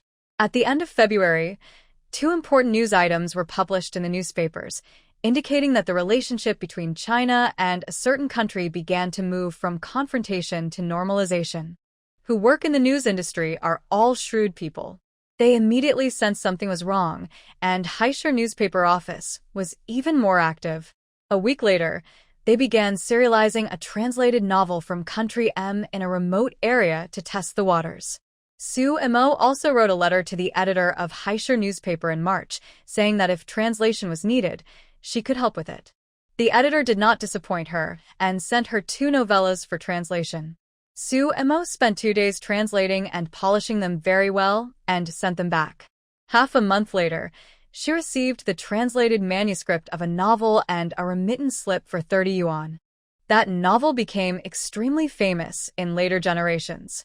Su Mo had read it several times, so the translation was particularly smooth for her. The editor first sent her about 1/5 of the content, and the original manuscript was about 200,000 words. Su Mo basically translated it whenever she had time, and in more than half a month, she finished translating the manuscript and sent it back. By the time Su Mo finished translating the novel, it was already mid-April. The ground had begun to thaw, and it was time to prepare for spring plowing. The brigade also distributed tractors, and the tractor driver was the youngest son of the brigade leader, Lu Baogua. The young man was only 18 years old, smart and quick-witted. After 3 months of learning, he was proficient in basic operations. When Sumo went to work, she found that he had already started turning the soil in the field with a thump, thump, thump sound on his tractor. Spring plowing was about to begin, so the task of sending Sumo to work was replaced by Lu Boming from Liyue. After the canal was put into use last year, the brigade planted a lot of rice, and the yield was very good. The leaders of the Agricultural Science Institute also suggested that they plant more rice. After discussion, the brigade cadres decided to continue to increase the rice planting area this year. Planting rice is much more troublesome than planting wheat. After turning the land, you need to add water to soften it, and then harrow it again. The seeds had to be germinated and raised first, and then when the seedlings were almost grown, they were planted in the fields. It took a whole day to plant the seedlings, and I could hardly stand up straight. Spring plowing had begun, and Sumo's winter greenhouse vegetable growing experiment had also come to an end. She wrote a summary report and submitted it to Fu Ming. She also set up a new cultivation project and requested a piece of land each in Lujia Village Brigade and Lijiao. Fu Ming looked at the report submitted by Su Mo, which recorded the daily growth data in detail, listed the various problems encountered and solutions, and finally, made an economic benefit assessment. Su Mo was researching the vegetables grown in the greenhouse. She had previously talked to the director of the commune canteen about selling the vegetables to them, and she had also reported this matter to Fu Ming. In winter, this kind of green leafy vegetable can be sold for more than 1 cent per pound. Since they are from the same commune, and the main purpose of planting is not to make a profit, they are settled at 1 cent per pound. Then 2 months, the leeks were harvested twice, and the rapeseed was harvested once. The leeks were planted a lot, with more than 200 kilograms of leeks and nearly 100 kilograms of rapeseed, with a total income of 31.2 yuan. The commune approved 30 yuan for Su Mo's research this time. Now not only has the money been earned back, but an extra 1.2 yuan has been given. Fu Ming looked at Su Mo with admiration. As expected of Secretary Geng's niece, her abilities should not be underestimated. Therefore, Su Mo's new training project was approved with a wave of her hand. Comrade Su, you can compile a copy of this report and submit it to the County Agricultural Department and give me a copy as well. We'll bring it over and circulate it to everyone as a model. Considering Comrade Su's ability, a rating of 28 is too low, and he has to apply for another level increase. The next day, Su Mo took the commune's approval note and went to Lijiao to find the production team leader there. Li wanted to approve a good piece of land directly, but Su Mo insisted on not affecting normal farming. Su Mo walked around and chose a piece of land closest to the cowshed among the private plots reserved in Lijiao. Li looked at Sumo's big belly and frowned. Researcher Su, do you want to change another one? Their Lijiao is already on the mountain, and this piece of land is at the top. If they crawl around with a big belly and accidentally slip, who will take the responsibility? Su Mo waved her hand. Captain Li, it's okay. The soil of this piece of land is more suitable. Let's go here. I will use some cow dung or something like that, which will be more convenient. Seeing Su Mo's insistence, Captain Li had no choice but to give up. Then I'll arrange for someone to help you turn the land over. This piece of land is not big, less than 1 mu of land. I can find a young man to turn it over in half a day. Thank you, Captain Li. By the way, after my experimental crops grow up, can I ask the people there to help me take care of them so that they won't be accidentally destroyed by animals from the mountains? Su Mo pointed to the cowshed. From the cowshed, you can see the land at a glance. Li hesitated for a moment and originally wanted to ask other members to come up to see it, but if others wanted to see it, they would have to come up specially, so it would be most appropriate to ask the people in the cowshed to help. Okay, I'll tell them after you plant them. Su Mo thanked him and went back to the Lujia Village Brigade to ask for a piece of land. Based on the same principle, the land she asked for was also at the foot of the mountain, not far from the brigade's sheepfold and cowshed. Lu Baogua also arranged people to turn the soil for Su Mo. In principle, they could have ignored the translation, but Su Mo was pregnant and they were from the same team, so Lu Baogua made the arrangements. However, Su Mo was not planning to take advantage of others. She applied for funds for tilling the land, 30 cents per plot, and would give it to others when the time came. The family's private plot would be dug up by Lu Chongzheng when he returned. Su Mo also asked him to find apple and pear tree seedlings and plant one in the corner of the yard. She now has a second-level supernatural power, and with the help of land, it is not impossible for her to get up in the middle of the night to induce labor when the baby is almost grown. Su Mo spent 2 days preparing the 2 experimental plots and asked someone to build wooden fences. Then she went back to the commune and got the latest seeds from the agricultural officer. All the cultivation and grafting techniques of later generations in books, and now she just needed to put them into practice. She also planned to divide them into several types. One was to directly use seeds from future generations, and the other was to use current seeds. She would use her supernatural powers to nurture them, and then use the cultivation technology of future generations to plant them. She plans to start with vegetables, which have a shorter growth cycle and produce quicker results, and then gradually develop into major crops. The brigades were busy with spring plowing, gold mining also began, and Lu Chongzheng was also very busy. After the snow melted, relevant experts resurveyed the content of the mineral deposit. It is conservatively estimated that the gold resource reserves of the vein are nearly 70 tons, which ranks among the top 5 existing gold mines. Naturally, national leaders attach great importance to it and have transferred various resources to allow it to be mined at the fastest speed. Every day. Before, the members were surprised to see the vehicles, but now they are used to it. Those who have children are advised to avoid playing on the main roads to avoid being hit by cars.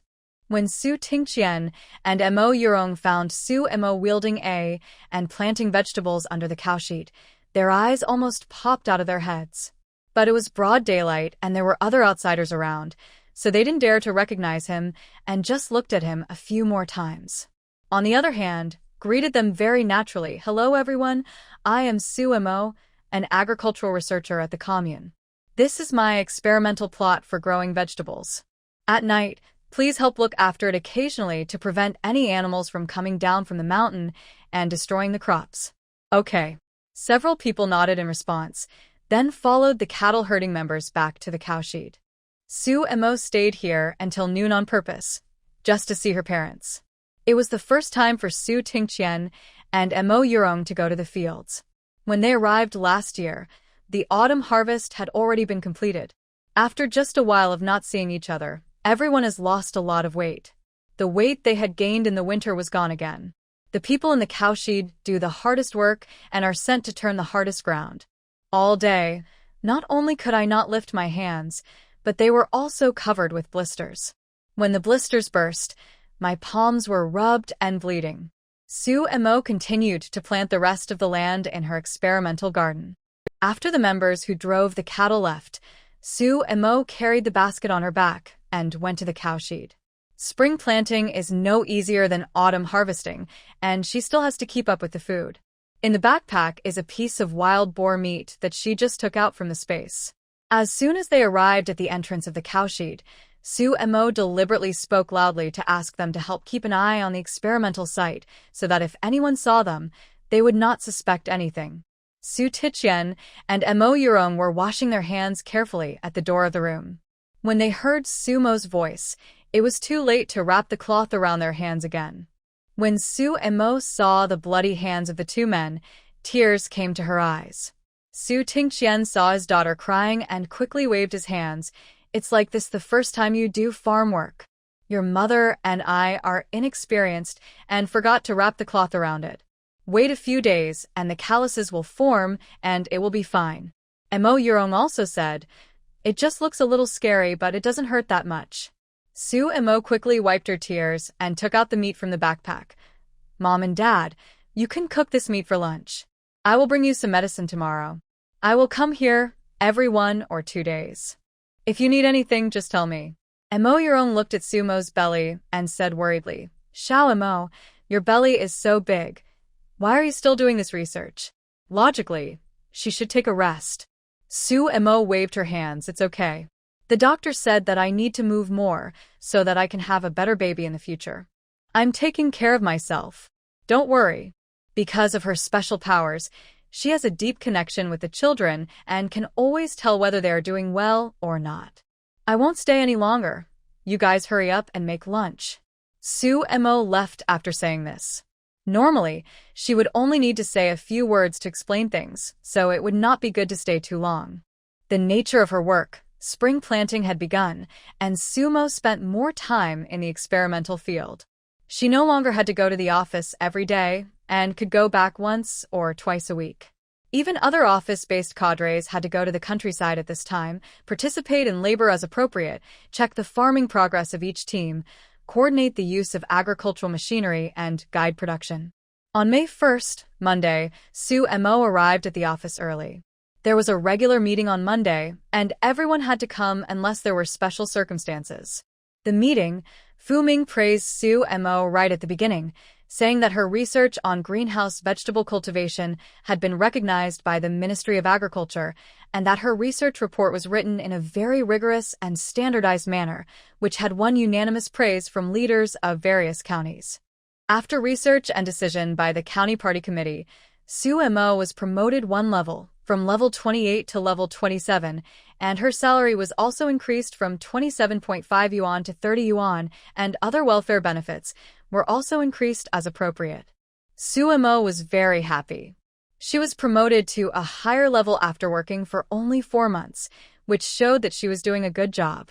She estimated that once she finished the new variety breeding project, she could launch a few new varieties that were easy to survive and had high yields, and maybe she could upgrade to another level. Lunch. Sue Mo specially ordered 2 meat dishes to celebrate herself.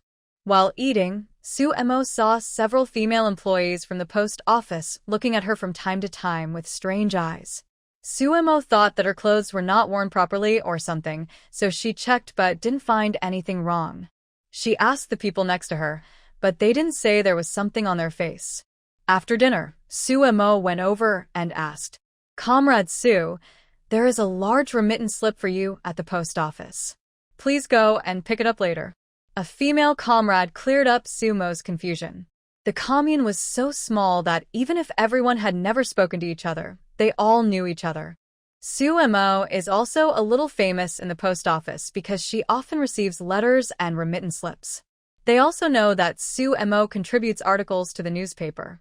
"I didn't expect the newspaper would send me so much money this time, and I don't know what it said." Sue Mo guessed that it was the payment for the translation. She estimated that it was probably only 100 or 200 yuan, but it was indeed a large amount of remittance. When Sue Mo went to the post office and saw the remittance slip, she was shocked. It's actually 745 yuan. No wonder others looked at her strangely. In the commune, this amount was 2 or 3 years' salary for others. It turns out that in novels, it's true that the heroines make money by translating.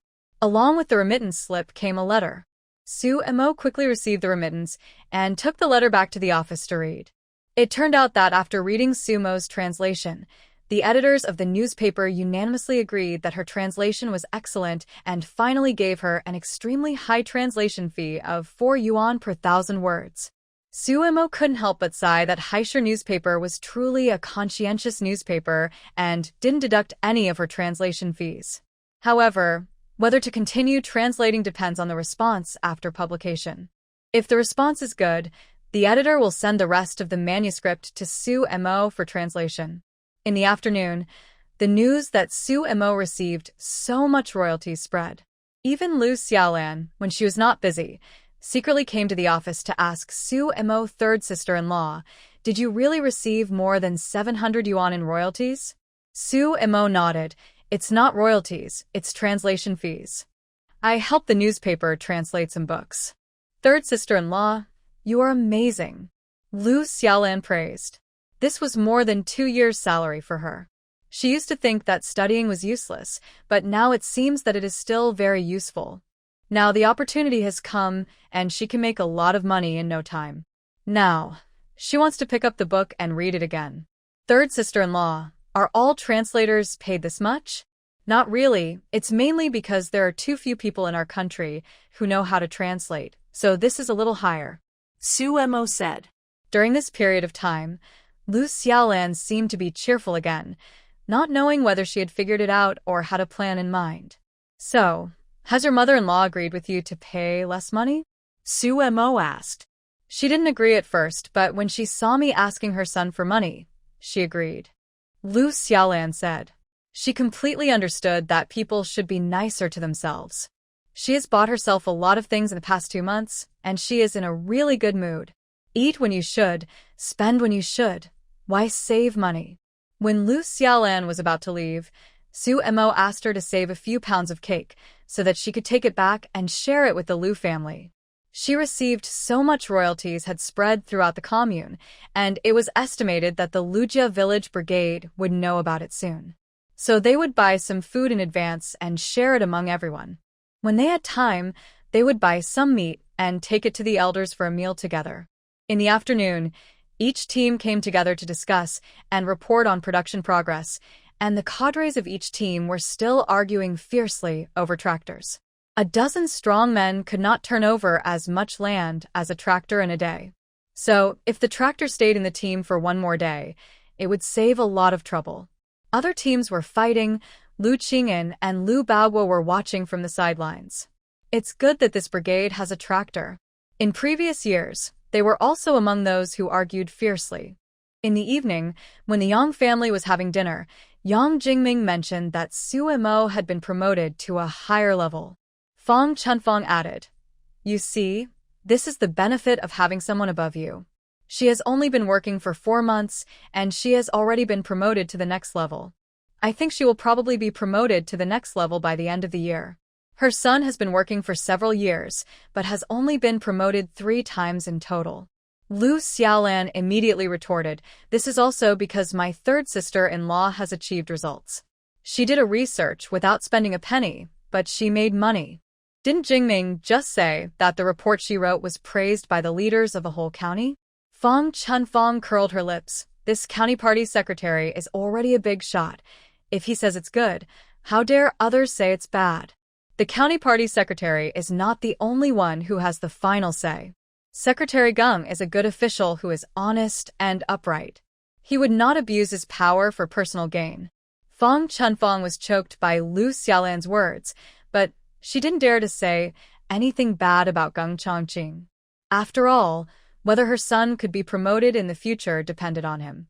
However, the daughter-in-law seems to be possessed by evil spirits recently and increasingly ignores her mother-in-law. Could it be that she feels more confident now that she has the support of her mother's family? That night, money-loving Su Mo started to count her accounts again. She calculated that she had more than 6,900 yuan in cash. It's only May 1st now, and April's salary hasn't been paid yet. Once both of them get paid, it will be enough for 7,000 yuan.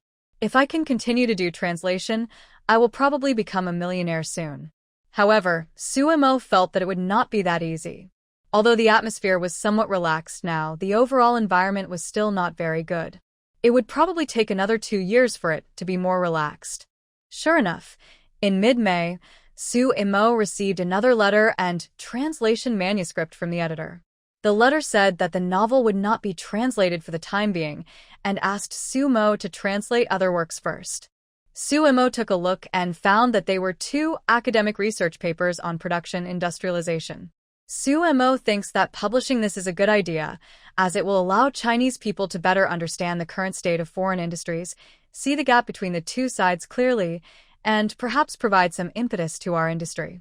That day, after Su Mo finished working on the experimental field, she went to the brigade headquarters to check last month's electricity bill and prepared to pay it.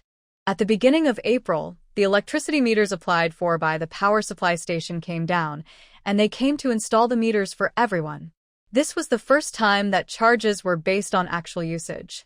However, Su Mo estimated that her family's electricity would not be cheap, so when installing the electric meter, Lu Chongxing asked the people at the power supply station to install the fluorescent tubes.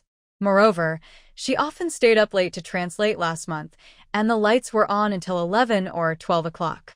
Suemo took a look at the bulletin board and found that everyone was saving electricity, basically 1 to 2 kilowatt hours, and the electricity bill was between 20 and 30 cents. Suemo quickly found Lu Chongjing's name. He used 6 kilowatt hours of electricity, which cost 0.22 cents per kilowatt hour. The bill was 1.89 yuan, and he was given a discount of 0.2 cents. Just when Suemo was about to pay the money, someone suddenly called her. Sumo? Your sister Suemo, right? A girl with 2 braids walked towards Suemo. I'm Jiangyu. Jianglan is my sister. The little girl was a little excited, and she started talking quickly. Oh my god, I didn't expect to meet you here. Are you married? Your belly is so big, are you going to give birth? Suemo dug out from the original owner's memory that there was a person named Jianglan, who was the original owner's high school classmate. When they were in school, she often played with the original owner and Yang Suyun. But after graduation, I started dating someone in Suzhou, but in order not to go to the countryside, I soon got married and moved to Suzhou, and we had less contact after that. Hello. Why are you here? Is your sister okay? Since she is the sister of an acquaintance, it is necessary to exchange pleasantries. I came here to work in the countryside. I just arrived yesterday. My sister is doing well. My brother-in-law was transferred to work in High City at the beginning of the year. After my sister came back, she wanted to find you, but she didn't expect. Jiangyu suddenly stopped talking and smiled awkwardly at Suemo. That's good. Sumo said, I also came here to work in the countryside last year, and I'm getting married here. Jiangyu guessed that she must have married well. Judging from her appearance, she probably didn't have to work. This is good, because she saw other educated youth coming back from the fields yesterday, covered in mud, with their backs almost unable to straighten. Tomorrow she will also start working in the fields, and she is not sure if she can adapt. I have to write a letter to my sister, telling her that I met you here and that you are fine, so that she can rest assured. Jiangyu said, then lowered her voice, you don't know. My sister came back and found that you were in trouble. She was very worried. Sumo's eyes flashed and she asked, what happened to Yang Suyun? You don't know. She was miserable. She got her job by cheating, and when it was discovered, she was fired by the factory. Her father got drunk and fell from the building and became paralyzed and unable to speak, so her mother sent her and her father back to their hometown. The house that the school allocated to them was also taken back. His mother now lives with her uncle. Her brother is fine, as he became the son-in-law of the director of a textile factory. Everyone is saying that it was her father who reported your father, is that right? Jiangyu asked in a low voice. There's no smoke without fire. Since everyone says so, it must be true. Suemo said calmly. I didn't expect them to be so mean, but now it's good. They've gotten their comeuppance. I feel sorry for your family. Sigh, but you're doing fine now, so we're relieved. During those difficult years, the Jiang family also relied on the relief food provided by the Su family, and they are quite grateful to the Su family. Sister Suemo, I'll be leaving first. I have to go to the supply and marketing cooperative with them to buy things. I have to go to the fields tomorrow. Jiangyu pointed at the few people waiting not far away. Okay, go ahead. Suemo waved her hand. She heard that 7 more educated youths had come this year, 4 girls and 3 boys. There were already 9 people, and with these 7 new people, there were 16 people in total. It was estimated that the educated youth site would be bustling again. After hearing Jiangyu's story about the Yang family's fate, Suemo was secretly happy, but she felt a little sorry that she didn't crush the Yang family. Yang Suang was lucky enough to have hooked up with the factory director. However, after the excitement, Suemo felt a little worried again. She didn't know whether Jiangyu would gossip about her family's situation. She still had to think of a response strategy first. Although it wouldn't have much substantial impact on her, she would definitely be criticized for a while. She didn't know Jiangyu's background, so she wouldn't take the initiative to find her and ask her not to say anything. What if this person wasn't a good person and took the initiative to expose her weakness? What if someone used this to threaten her in the future? After Suemo paid the electricity bill, she went home to make lunch. Now that she was in her 20s, she could eat more and more, and she had to eat 5 or 6 meals a day. On the way to the commune, a new educated youth asked Jiangyu, "Jiang Jiqing, who was that person just now? Do you have any relatives here?" "No, that person is my sister's classmate, also an educated youth, but she got married here." "Is her name Su Mo?" asked a female educated youth.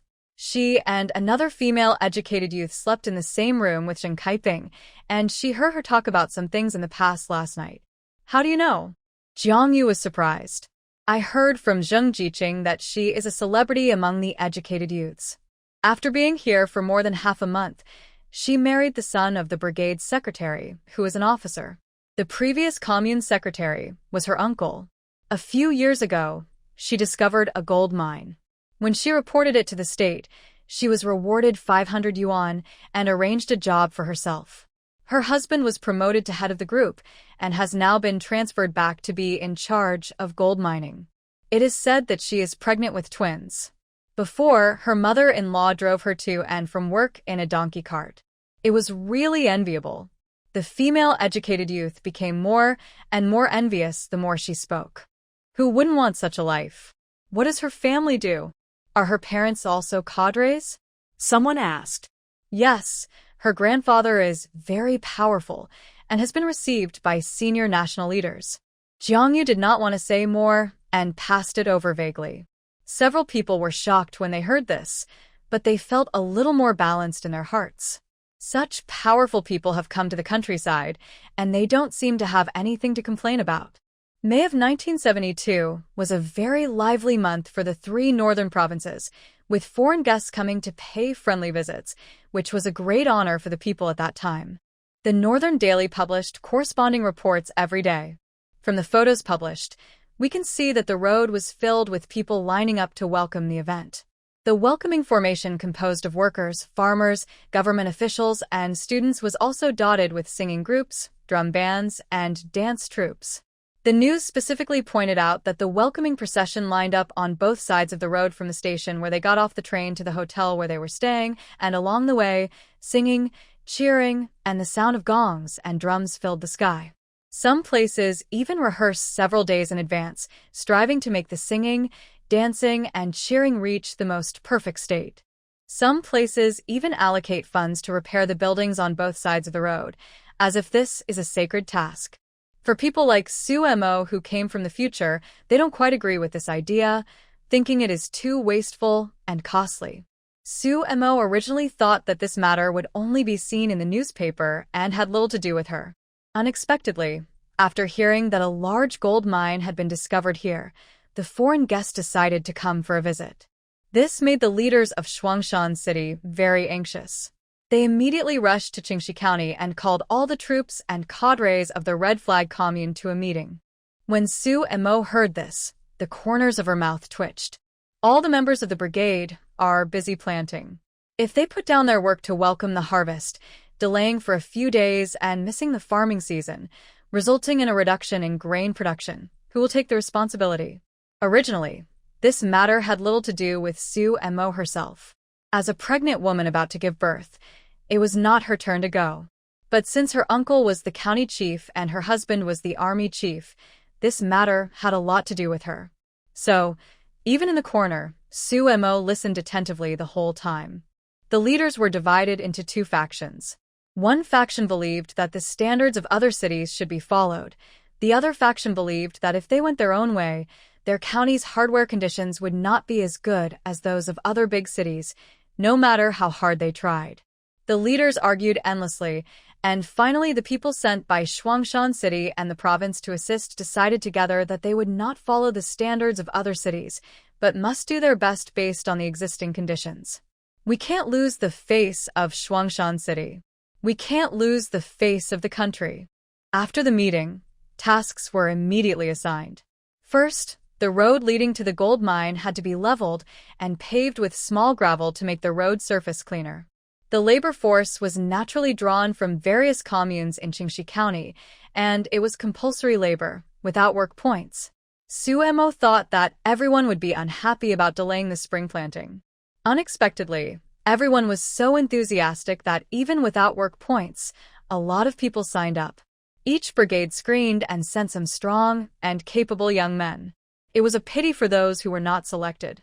This was beyond Sumo's expectations, so she secretly asked Li Yue, "Mom, why are you all so enthusiastic? Don't you think this will affect the spring plowing?" Li Yue smiled. "Oh, we grow crops every year, but this is the first time in history that we are receiving foreign guests. This is such an honor. It shows that our place is good, so foreign guests are willing to come. After this, we can tell others that we had foreign guests come here, and we served them. It will be very impressive. Moreover, when foreign guests come, we must treat them well and let them know that our country is different now. We are no longer bullied by others, and the people are now the masters of their own country." After listening to this, Sumo understood a little. Her vision is still stuck in the future, when the country will be strong and powerful, and its international status will be high, so there is no need to show off. But now, the people have suffered for too long, and now their lives are better than before. At least if you work hard, you will get something in return. People's feelings also need a window to display. Various communes worked enthusiastically for 2 days, all night long, and finally paved the roads smoothly. The welcoming square was also being trained intensively. All the primary and secondary schools in the county suspended classes to form a student square. Each factory sent worker representatives. Each brigade selected farmer representatives, and there was also a special educated youth square, which was the army, and a group of people were also sent. After a busy period, we finally welcomed the visiting team on the 3rd day. A total of more than a dozen cars formed a convoy, followed by dozens of guards on motorcycles. The formation was quite large. We're not in the welcoming formation, were not allowed to approach the road. The members could only watch from a distance, but they were also very excited, and some of the older generation even shed tears. As the only commoner who discovered the gold mine, Sumo was selected to present flowers to the foreign guests and was taken to the mining area by Liu Chongjing early in the morning. Liu Chongjing felt very sorry for his wife, who was traveling so fast while pregnant, but as a soldier, he had to obey some orders. He was ordered from above to fully cooperate with the local authorities in the reception. Fortunately, the visit went very smoothly, without any mistakes. Sumo successfully presented flowers and went to wait on the side. The foreign guest visited the mining area for a while and then went back. He stayed for less than 2 hours. Only after the people were sent away from Qingxi County. Gung Chongqing had something to discuss with Liu Chongjing, so after sending the person away, he returned to the Lujia village brigade. The 2 men finished their discussion. They started discussing the purpose of having people visit the gold mine during the meal, and Sumo also overheard it. As they listened, Sumo also interrupted, "I'm a little confused. You say, this foreign guest can't bring us any investment or introduce any technology, but the authorities still have people visit everywhere, wasting people's time and money. What's the point? The basis of relations between countries has always been interests." She really couldn't see what benefits this person could bring to our country. Gung Chongqing laughed. "How do you know he can't bring us investment? He has fled to our country to avoid disaster.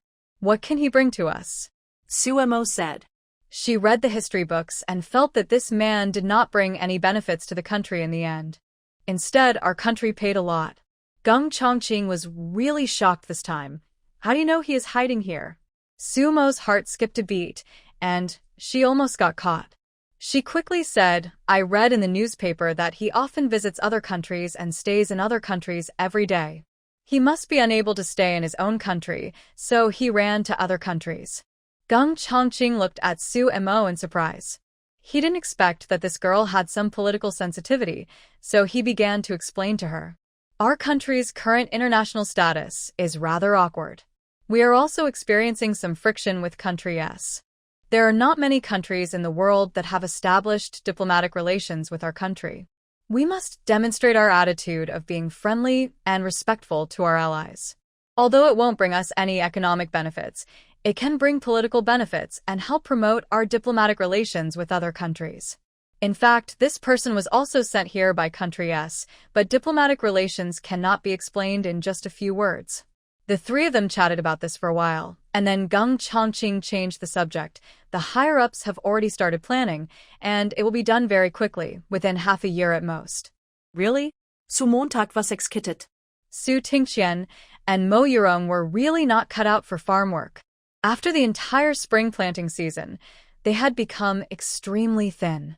This was despite the fact that she sent them meat every few days, and they had never stopped taking nutritional supplements. No wonder in the original book, the two died within 2 years of learning that their daughter was gone. She looked at it, feeling anxious and distressed. Yes, everything has been arranged. In the next few months, that person will be transferred to the central government. Geng Chongqing said, "If God wants to destroy someone, he must first make him crazy. The higher you climb, the harder you fall. 주문하리. Just ask Brother Qian and sister-in-law to be patient. It will only take a few months." Lu Chongjing listened to what the two said and began to think. If his father-in-law and mother-in-law were safe and had returned to the city, should he try to transfer back to his original unit? In the logistics unit, but if there is a chance, he still prefers the combat unit. But my wife has a job here. If she is transferred, I don't know if she would be willing to follow the army. Going to bed at night, Lu Chongjing told Su Emo his thoughts. He respected his wife's opinion, and if she didn't want to, he would stay here for a few more years. Otherwise, his wife would be too tired to take care of the 2 children alone. When the work in the mine stabilized, he would be able to go home 2 or 3 times a week. Su Emo thought for a moment and said, "My original purpose for doing this job was to see if I could get to know some big guys so that I could help the Su family when they are in trouble. If the problem can be solved, then my job doesn't necessarily have to be this position. But what I hope is that I can be transferred, not with the army. If you can be transferred, then I hope you can communicate with them and arrange a job for me." Su Emo is clear about her personality. Being in the officialdom is not her best choice. She still likes to make money. If my parents can return to the city safely, I will find a job for the next few years. Once they are admitted to university, I will quit my job immediately and do business while studying. However, it is probably not easy for Lu Chongjing to be transferred from logistics to the front line. He still needs to have made some contributions. Su Emo suddenly remembered that a long time ago, a young lady from a military academy brought her a batch of books in exchange for food. She flipped through them at the time and found that they were all professional books on weapon systems, including the history of the development of firearms, ammunition, and artillery. Those things can only be read as history books in later generations, but at this time they are treasures. Su Emo quickly sank her consciousness into the space and started searching. Seeing that Su Emo suddenly fell silent, Lu Chongjing guessed that his wife was reluctant to leave this place. Just as he was about to ask her to wait for a few years, she suddenly took out a few books out of thin air. Take a look at this. Su Emo handed the book to Lu Chongjing. Lu Chongjing picked it up and flipped through a few pages. He almost jumped up. The look in Su Mo's eyes showed her happiness, excitement, gratitude, and enthusiasm. For someone like him who loves playing with guns, this kind of knowledge about gun design is simply his favorite. He was joking with Geng Chongqing. He once said that his wife was the chosen one. He felt that he was the second chosen one. Otherwise, how could he marry such a good wife? "Thank you, wife." Lu Chongjing, a grown man, had tears in his eyes. As a soldier, he can feel the country's urgent determination to become stronger better than ordinary people, but many Western powers are still blockading our country, and many advanced technologies are out of our reach. We can only explore step by step on our own. The weapons we use today are imported from abroad, and there are very few that are independently developed in China. It would be great if he could learn from them and improve the situation where our weapons are controlled by others. At this moment, Lu Chongjing had no idea whether he could make any contribution. Instead, he was thinking that if he could manufacture these advanced weapons, fewer comrades would be sacrificed on the front line. Lu Chongjing had always been on the front line before and often faced enemies whose weapons were more advanced than his own. Sometimes it was really frustrating. "Here, wife, can I go to the other room to take a look?" Lu Chongjing was overjoyed and wanted to digest all this that night. Seeing Lu Chongjing like this, Su Emo waved her hand and said, "Go ahead." So, Being honest has its benefits. Like this regarding weapons, otherwise it would be hard to explain how she, who has never touched a gun, could suddenly understand all this. But Lu Chongjing was different. He had always been on the front line and was proficient in using all kinds of weapons. The design and modification suggestions he put forward were able to stand up to scrutiny. She chose agriculture at that time. Besides her special ability, another reason was that agriculture was easy to explain. At that time, schools required students to study agriculture. It could be said that she had been interested in this area before. She has now gradually come to view this place as a parallel world and is very happy to do anything that can make the country better. The work of each brigade in May is mainly sowing. First, rice and wheat are planted, and after these staple foods are planted, dryland crops such as corn, soybeans, and peanuts are planted, and then the field management work during the seedling stage is done. In addition to the sideline businesses of previous years, the Lujia Village Brigade has added a vegetable group for the elderly led by Lu Boming this year. The vegetables grown are mainly supplied to the troops, and these have been agreed upon with the higher-ups. Although the troops also cultivated their own vegetables, they still had to purchase them from outside because there were so many people. The Lujia Village Brigade was close by, so the vegetables purchased from here were fresher. When Lu Boming and his friends were planting, Su Mo also went to watch and secretly used her special powers to warm the seeds for them so that their vegetables could grow better. Those with a short production cycle are growing very well now and will probably be ready for sale in half a month. The vegetable group are very happy that they can contribute to the team's income, which makes them feel that they are useful again. After planting the fields, the team gave everyone a day off to rest. After a month of rushing to plant the fields, everyone was exhausted. It was a rare chance to rest, and the sun was shining brightly, so the women in the village started to get busy. They took off the quilts they had used for the whole winter and washed and dried them. It happened to be the weekend, so Su Mo went to visit the Lu family.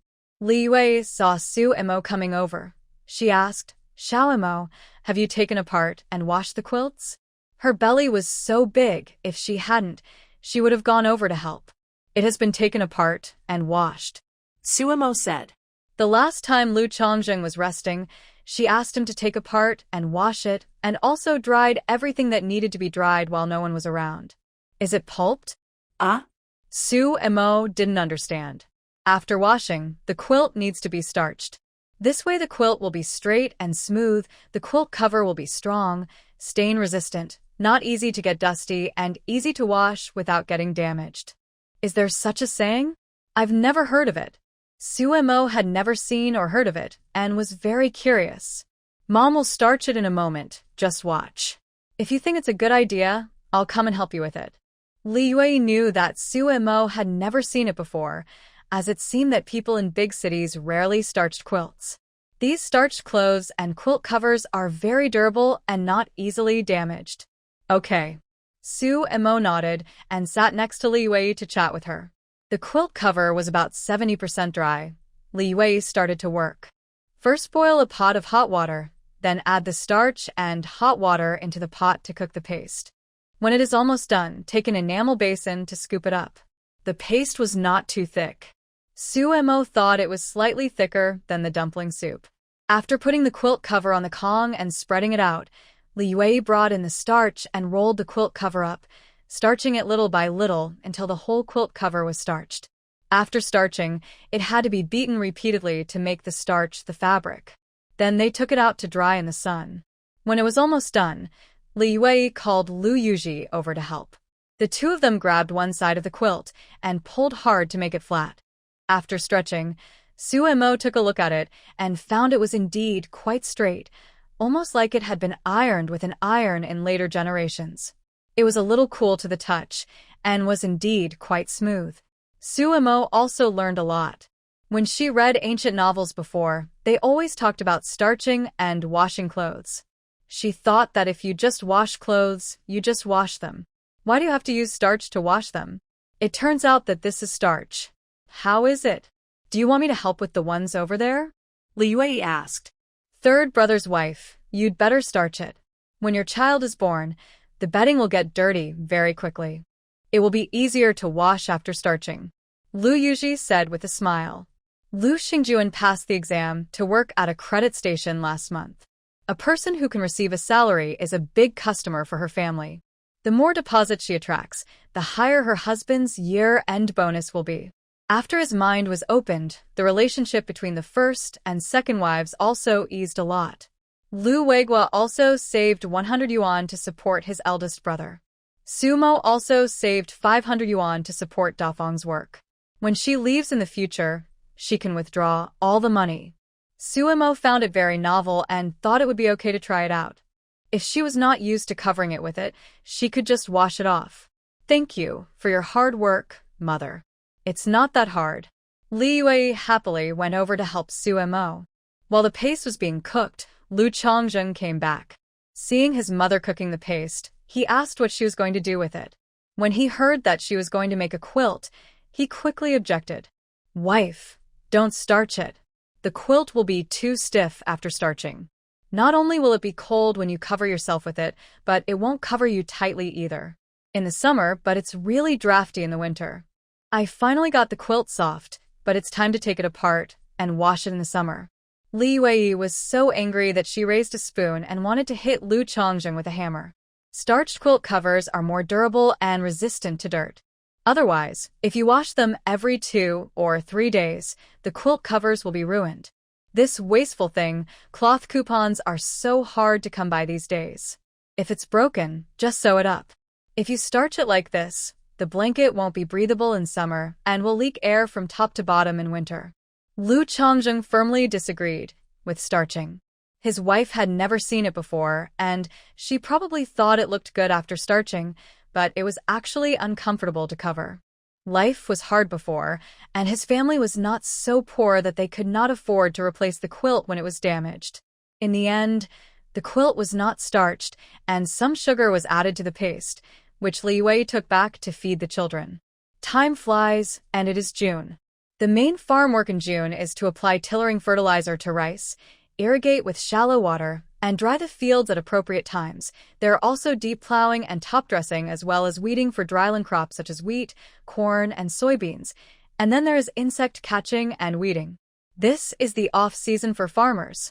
Moreover, it gets dark late at this time, and more people go up the mountain after work. Most of the time, they go to pick wild vegetables, such as Artemisia celengensis sprouts and Areobatria japonica sprouts, which are regular guests on the dinner table in May and June. A small number of people went there to try their luck, hoping to pick up rocks with gold particles. Since the news of the gold mine was announced, people have been going up the mountain to look for it, and some have actually found it and sold it for a lot of money. Geng Chongqing was born in June.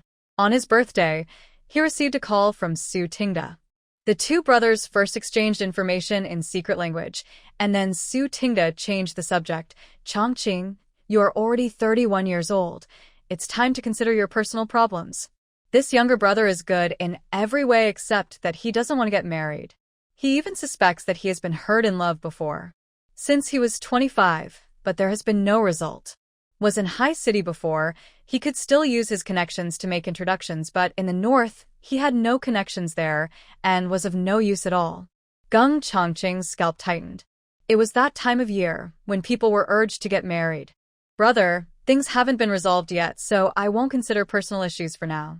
This doesn't conflict with your family. You're not young anymore, really. If you find a suitable partner, you should consider it. They're just too far away, otherwise Fu Manhwa Hospital would have a few good ones. Geng Chongqing was sweating coldly. He had finally dealt with Su Tingda and had just hung up the phone when his old leader called again. As Su Tingda's, and he also came to urge him to get married. Moreover, the old leader not only urged him to get married, but also asked someone to select a candidate and ordered him to go and see the candidate in 2 days. Geng Chongqing hung up the phone. He couldn't help but smile bitterly. He really had no intention of starting a family, but he didn't want to refuse his old leader's kindness. I hope the other party is a sober and good comrade, and I can explain it to him clearly when the time comes. I was really scared when I was in Haisher before. At that time, Su Tingda asked someone to introduce him to several people. With one of them, He had clearly told the other person that he was not considering personal issues for the time being and had no plans to get married, but the other party still pestered him for a long time and would meet him by chance from time to time, which really annoyed him. Fortunately, he was transferred here later. Otherwise, I don't know how long I would have been harassed. After Su Tingda hung up the phone, he thought about it and called the Lujia village brigade again to see if Su Mo was there. It was Lu Qing'an who answered the phone. Knowing that Su Mo was in the brigade today, he chatted with her for a while and then asked Su Tingda to call back in 20 minutes. Then, he quickly broadcast that Su Mo should come to the brigade to answer the phone. It was not until Su Mo answered the phone that she found out that today was Geng Chongqing's birthday. When she heard Su Tingda asking her to see if there was any suitable candidate and introduce him to Geng Chongqing, Su Mo was relieved. There really aren't any resources around her. She was not familiar with the other people in the educated youth site and had no idea of their personalities. The only person she was a little familiar with was Ma Xiaowan, but Ma Xiaowan was the same age as her and quite an age difference from Geng Chongqing. This time was different from the later generations, where a difference of a dozen years or so was nothing. But at this time, if the age difference was more than 5 years, many people would think that the age difference was quite big. Not to mention the commune. Among those people, only Song Guanghui is unmarried. Geng Chongqing is probably more familiar with this man than she is. If they could get along, they would have done it long ago. Just as Su Mo was thinking about what to say, Fu Manhua's voice came from the other end of the phone. Xiao Mo, don't worry about this. How can a younger generation introduce a date to an elder? Your uncle is really desperate and is trying all kinds of methods. Fu Manhua rolled her eyes at Su Tingda as she spoke, not even looking at where the person was. What good resources could Xiaomo have around her? Don't introduce someone like the one in Haisher, who keeps pestering people and disturbing them. Then Fu Manhua changed the subject and asked, Xiaomo, twins are usually born early, so you should keep an eye out for them by the middle of next month at the latest. Sumo's due date is early August, but twins are rarely born full term, and many are born half a month or a month early. Your second brother will go there at the beginning of next month. He will be there then. Don't be afraid. Aunt, the journey takes too long. Tell my second brother not to come. It took 20 days to go back and forth, which was too much trouble. It's okay, he was lucky and bought the plane ticket. Fu Manhua said. From Guangzhou to Beijing, and then you could take a train from Beijing, which can save at least half of the travel time. The price is a bit higher, his family can still afford it. The price of a flight ticket from Beijing to Guangzhou in 1978 was 81 yuan. How can there be no one at the mother's home when giving birth? She has seen a lot of couples in the hospital.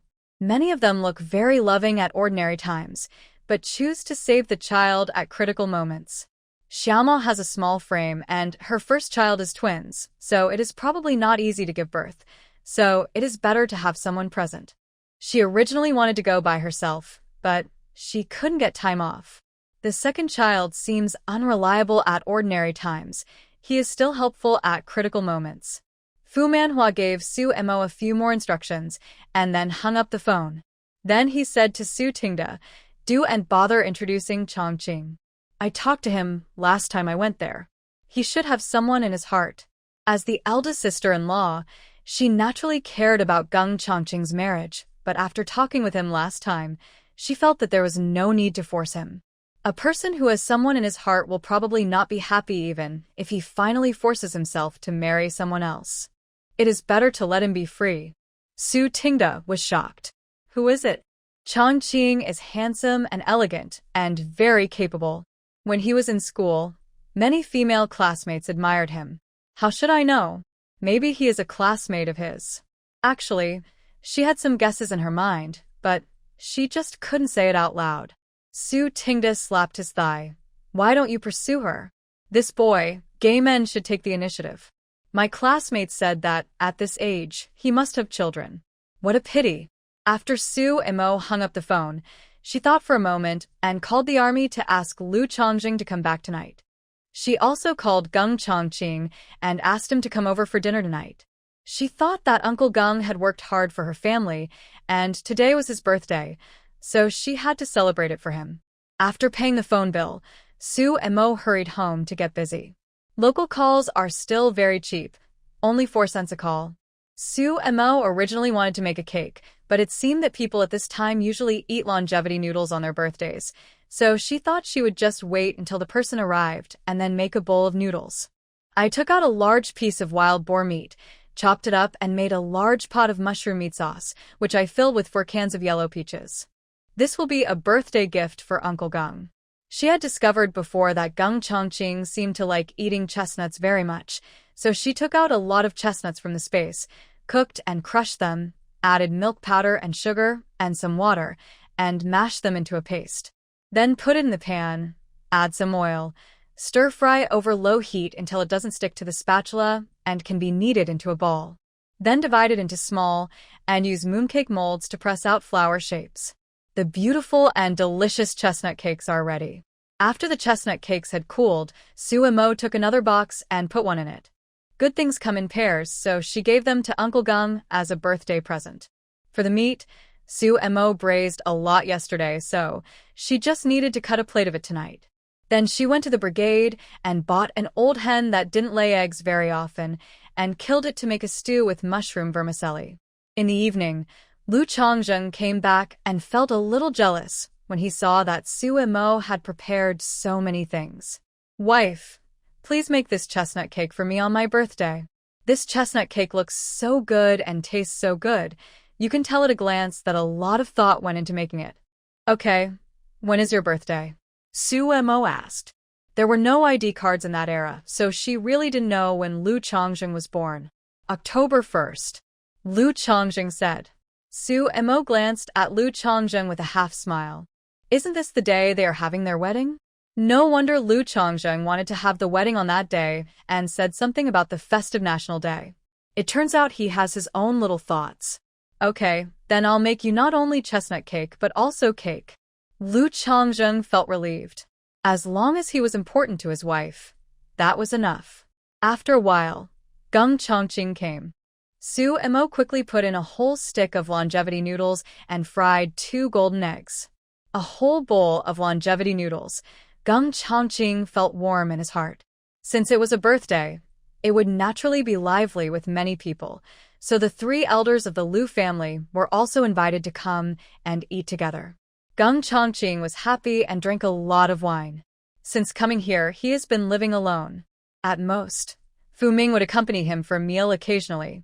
This year is different, as I have my family around me. Gung Chongqing also slept here that night. The next morning, after breakfast, he happily went to work with mushroom meat sauce and chestnut cake. When there are many people, there are naturally many conflicts. Educated youths in the educated youth site, 9 males and 7 females. The female educated youth. There were 3 people in one room and 4 people in one room. Women were relatively petite, so they could still live comfortably. There were more conflicts in the dormitory, where 5 male educated youth lived. It's nothing more than the hard work of farming. Some people have poor hygiene habits, making the whole house stink, and then there are differences in living habits and so on. The youth workers' settlement warm, the windows were originally very small, and the ventilation was not very good, so conflicts arose. When they heard Lu Baoguo say that another group of educated youth would arrive next month, they all felt that it was no longer possible to live there. So Ma Jianmin brought several representatives, including the grandson of the senior official, to negotiate with the brigade to see if they could build 2 more dormitories. When Lu Baoguo and Lu Qingyan heard that another batch of educated youth would arrive next month, they were also very worried. These educated youth were really not very good at work. They had to train for a year or 2 before they could become proficient. Even if they became proficient, they could not earn many work points, just enough to make a living. Only a few of them could earn more than the average work points of the brigade. But now that they have arrived at the brigade, we cannot just watch them starve to death. We must distribute rations to them, which is equivalent to the brigade supporting them. What should we do if so many educated youth are sent here every year? Lu Baoguo was in charge of agricultural production, and he knew best how the educated youth worked. Lu Qingyan was also worried. Judging from the situation, there would probably be quite a few educated youth assigned here in recent years. By then, with dozens of people living together, There will definitely be many conflicts, and it will be inconvenient to manage. To people when they come here, their team will be held responsible. The two were still discussing how to make arrangements when they saw Ma Jiamin bringing a few educated youth over. When Ma Jiamin told him his needs, Liu Bagua frowned and said, "Ma Jiqing, our brigade's Jiqing Center is one of the best in the entire commune. Not only is it newly built, it's also very spacious. Each room was originally built to accommodate 6 people. How come it's not enough? There are families in our brigade with 7 or 8 people, but the comm they sleep on is not as wide as the one in the educated youth camp. We are all revolutionary comrades, living in the same educated youth camp. That is fate. We should help each other more, care for each other, and be less individualistic. Captain, we can live here now. When a new batch of educated youth arrives, we can still squeeze in. But when the next batch comes, there will be no place to live. It's impossible for everyone to sleep close to each other," Ma Jiamin said. Liu Bagua took a puff of his cigarette and said, "If we can't sleep anymore, we'll find another way. This house can't be expanded anymore. When we built this new dormitory, our village cadres were under great pressure. If we expand it anymore, the members won't approve it. The brigade had limited funds, and building 2 large dormitories would cost at least 100 yuan. This money was enough to support the lonely elderly in the village for several winters. Captain, what if we build it with our own money?" someone asked. They also inquired and found out that some educated youth in other brigades had built small houses for themselves with their own money. Liu Bagua and Liu Qinggan looked at each other. They had just discussed that if there were too many people, they could encourage the educated youth to build their own houses. Liu Bagua pretended to be confused. "It's not impossible, but it can only be built next to the educated youth site for easier management." "How much does it cost to build a house?" "It depends on how big your house is. If it's just a single room, the adobe house will cost about 40 yuan. But we have to make it clear that the housing land of this house still belongs to the brigade. When you are still in the brigade, the house is yours, but when you leave, the house belongs to the brigade," Liu Bagua said. "Other teams operate in the same way." "Okay, no problem. Let's go back and discuss it, and then report to you, Captain, tomorrow." Ma Jianming and his men came and left quickly. They had discussed this at the Educated Youth Center and thought it was probably impossible to ask the brigade to allocate more funds to build dormitories. Their original intention was to build a room for themselves or 1 or 2 close friends so that they would have a private space and would not have to squeeze with others. They were also worried that if they proposed to build it separately at the beginning, the team would not agree, so they took a detour. Now that the goal has been achieved, they will go back and discuss it. They also measured the land next to the Youth Education Center. They could only build 6 single rooms of 20 square meters at most. If they could build them together and connect them in a row, the cost would probably be reduced. When they went back and told the story, Ma Xiaowan immediately expressed her opinion that she wanted to build a room. The senior official's grandson also wanted to build a room, and Ma Jiamin and another old educated youth would build a room together, and all 3 of them went out at once. Jiang Yu also wanted to build one, but she was unsure, so she secretly asked Ma Xiaowan, "Sister Xiaowan, do you think I should build one too? If you have money, build it. I guess there will be more and more people coming in the future. Don't let there be no space when you want to build again." After a while, another male educated youth asked for a room, and now there were 2 rooms left. Jiang Yu was a little anxious and quickly asked for one. Just a little embarrassing that when she came, she was afraid that her money would be stolen on the train, so she only brought 30 yuan. She had spent a lot of money on buying things before, and now she only had a dozen yuan left. Her mother sent her hasn't arrived yet. It will probably take 2 days, and she doesn't know if she has to pay it right away. After thinking about it, Jiang Yu decided to borrow money from Su Mo later and return it to her immediately after receiving the money. In the evening, Jiang Yu went to Su Mo's house to find her. Jiang Yu knew roughly where Su Mo lived. It was her first time there. After entering the house, Jiang Yu exclaimed, "Sister Su Mo, your house is so nice. It's not worse than those in the city. Of course, it couldn't be compared with the villa she lived in before. This person with good fortune will be lucky wherever he goes." No wonder her mother often said that people must accumulate good deeds in order to be blessed. Must have done a lot of good deeds, so his descendants will be able to escape danger even if they encounter great difficulties. Suemo smiled and handed Jiangyu a glass of sugar water. This is what my husband built before we got married. What do you want to talk to me about today? Sister Suemo, I want to borrow some money from you. Jiangyu told her about building a house. I will pay you back as soon as my mother sends me the money. Suemo was a little worried that Jiangyu would tell others about her affairs, but it has been more than a month and no news has come out. It seems that she is a tight-lipped person. Okay, how much do you want to borrow? Suemo asked, hoping that this girl was a good one. Just lend me 30. They said it might be around 40. I still have 10 or so. Suemo went into the room and took out 30 yuan for Jiangyu. Jiangyu thanked her gratefully, and before leaving, she said to Suemo, Sister Suemo, do you have any grudges with that educated youth Chinlon? She always asks me about your family. But don't worry, I didn't tell her anything that shouldn't be said. Okay, I understand. Thank you for keeping it a secret for me. Suemo said. I really didn't expect Chinlon to be so interested in her. The educated youth were very efficient, and the next day they went to Lu Baogua to report on the construction of 6 single rooms. 5 rooms after counting, but considering that the cost would be lower if they were built together, the people who wanted to build the houses discussed it and decided to build 6 rooms together. As for the extra room, they would wait until the new educated youth arrived next month to see if anyone wanted to sell it. Lu Baogua was also surprised. He didn't expect that these educated youth were so rich that so many of them wanted to build their own houses. This was a big order, so Lu Baogua immediately summoned the members of the brigade's construction team to measure the land next to the educated youth site. After communicating with the educated youth, 6 rooms were built in a row, each with an area of about 10 square meters. They were divided into 2 sections.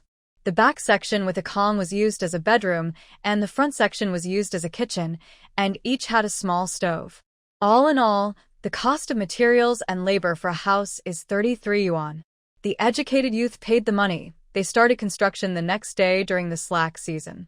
During the slack season, the construction team would make some adobe bricks and beams for backup, so the materials were readily available. Materials and sufficient manpower.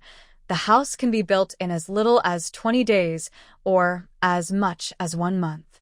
The educated youth who built the houses were very happy to be able to live in the new houses before the new educated youth arrived.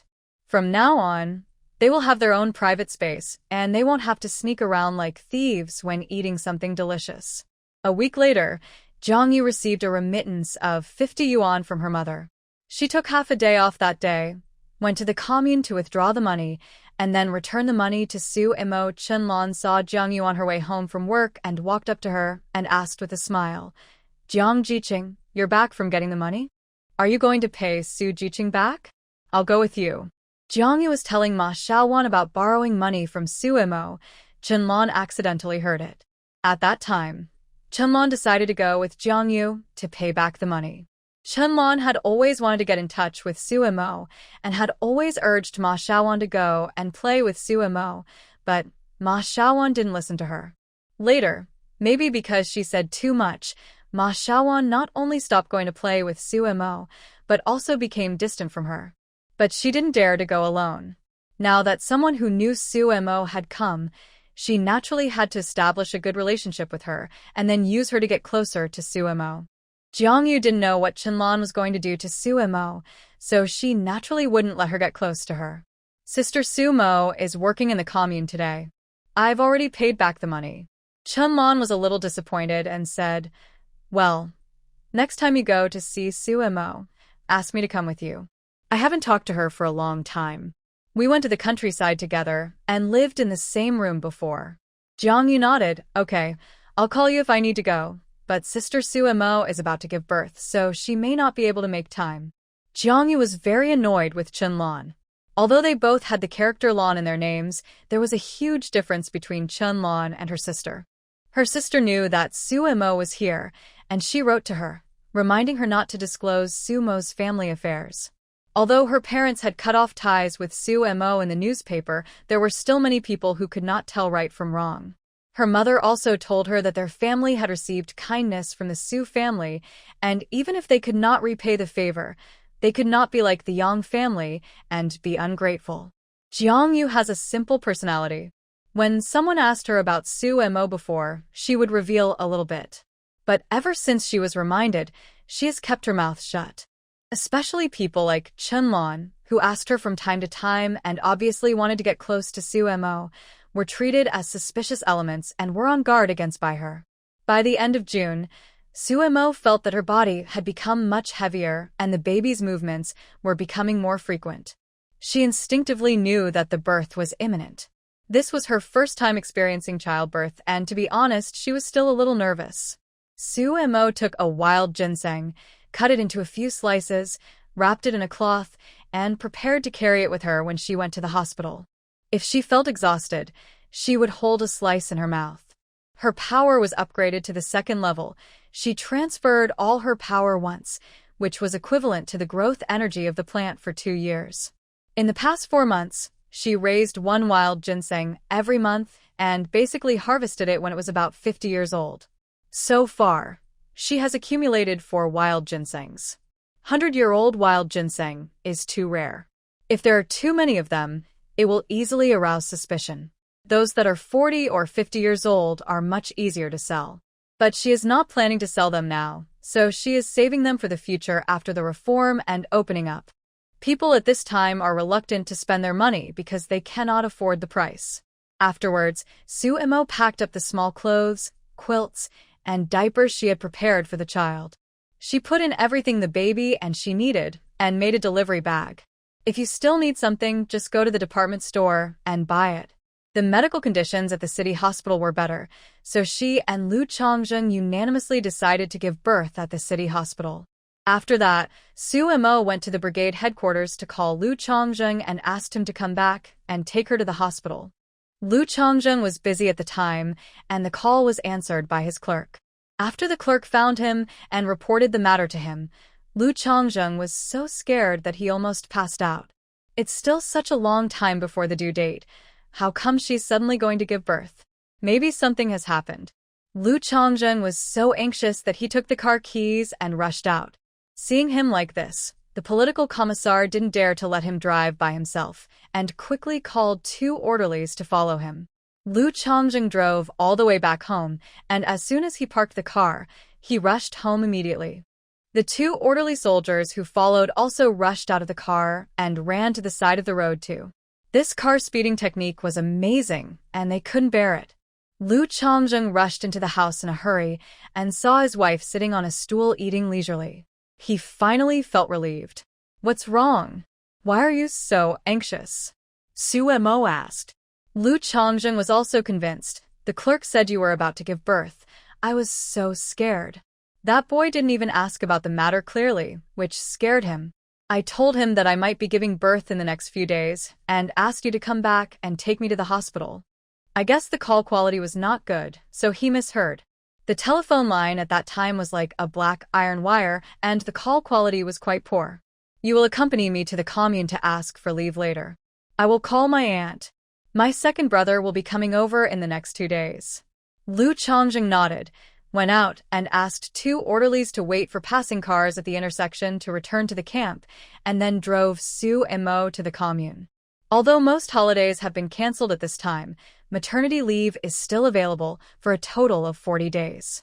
Su Mo first went to the commune to complete the maternity leave procedures with Li Yunwang, and then went to the post office to call Guangxi province. It was already evening, so someone should be home.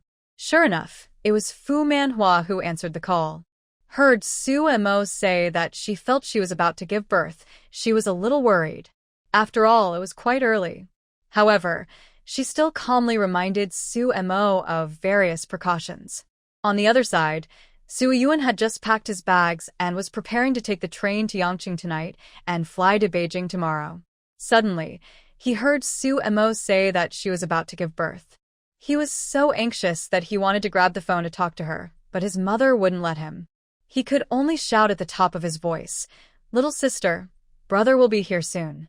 Wait for me and give birth slowly." Fu Manhua was so angry that she slapped him and cursed, What nonsense are you talking about? Can you wait to have a baby? Xiao Mo, don't worry about your second brother. Don't be nervous. Relax your mind. The baby will be born naturally when it's time. Hearing Su Yuan's words, Su Mo also smiled secretly. I know, Aunt. When the second brother arrives, I should be in the hospital. You can ask him to come directly to the city hospital. Okay. Fu Manhwa agreed, gave a few more instructions, and then hung up the phone. After hanging up the phone, she started scolding Su Yuan again. She now felt that it was probably a mistake to send this unreliable person over. That night, Su Yuan boarded the train carrying 2 large bags of things prepared for the children. After arriving in Guangzhou, I rushed to the airport without stopping. I only breathed a sigh of relief when I boarded the plane.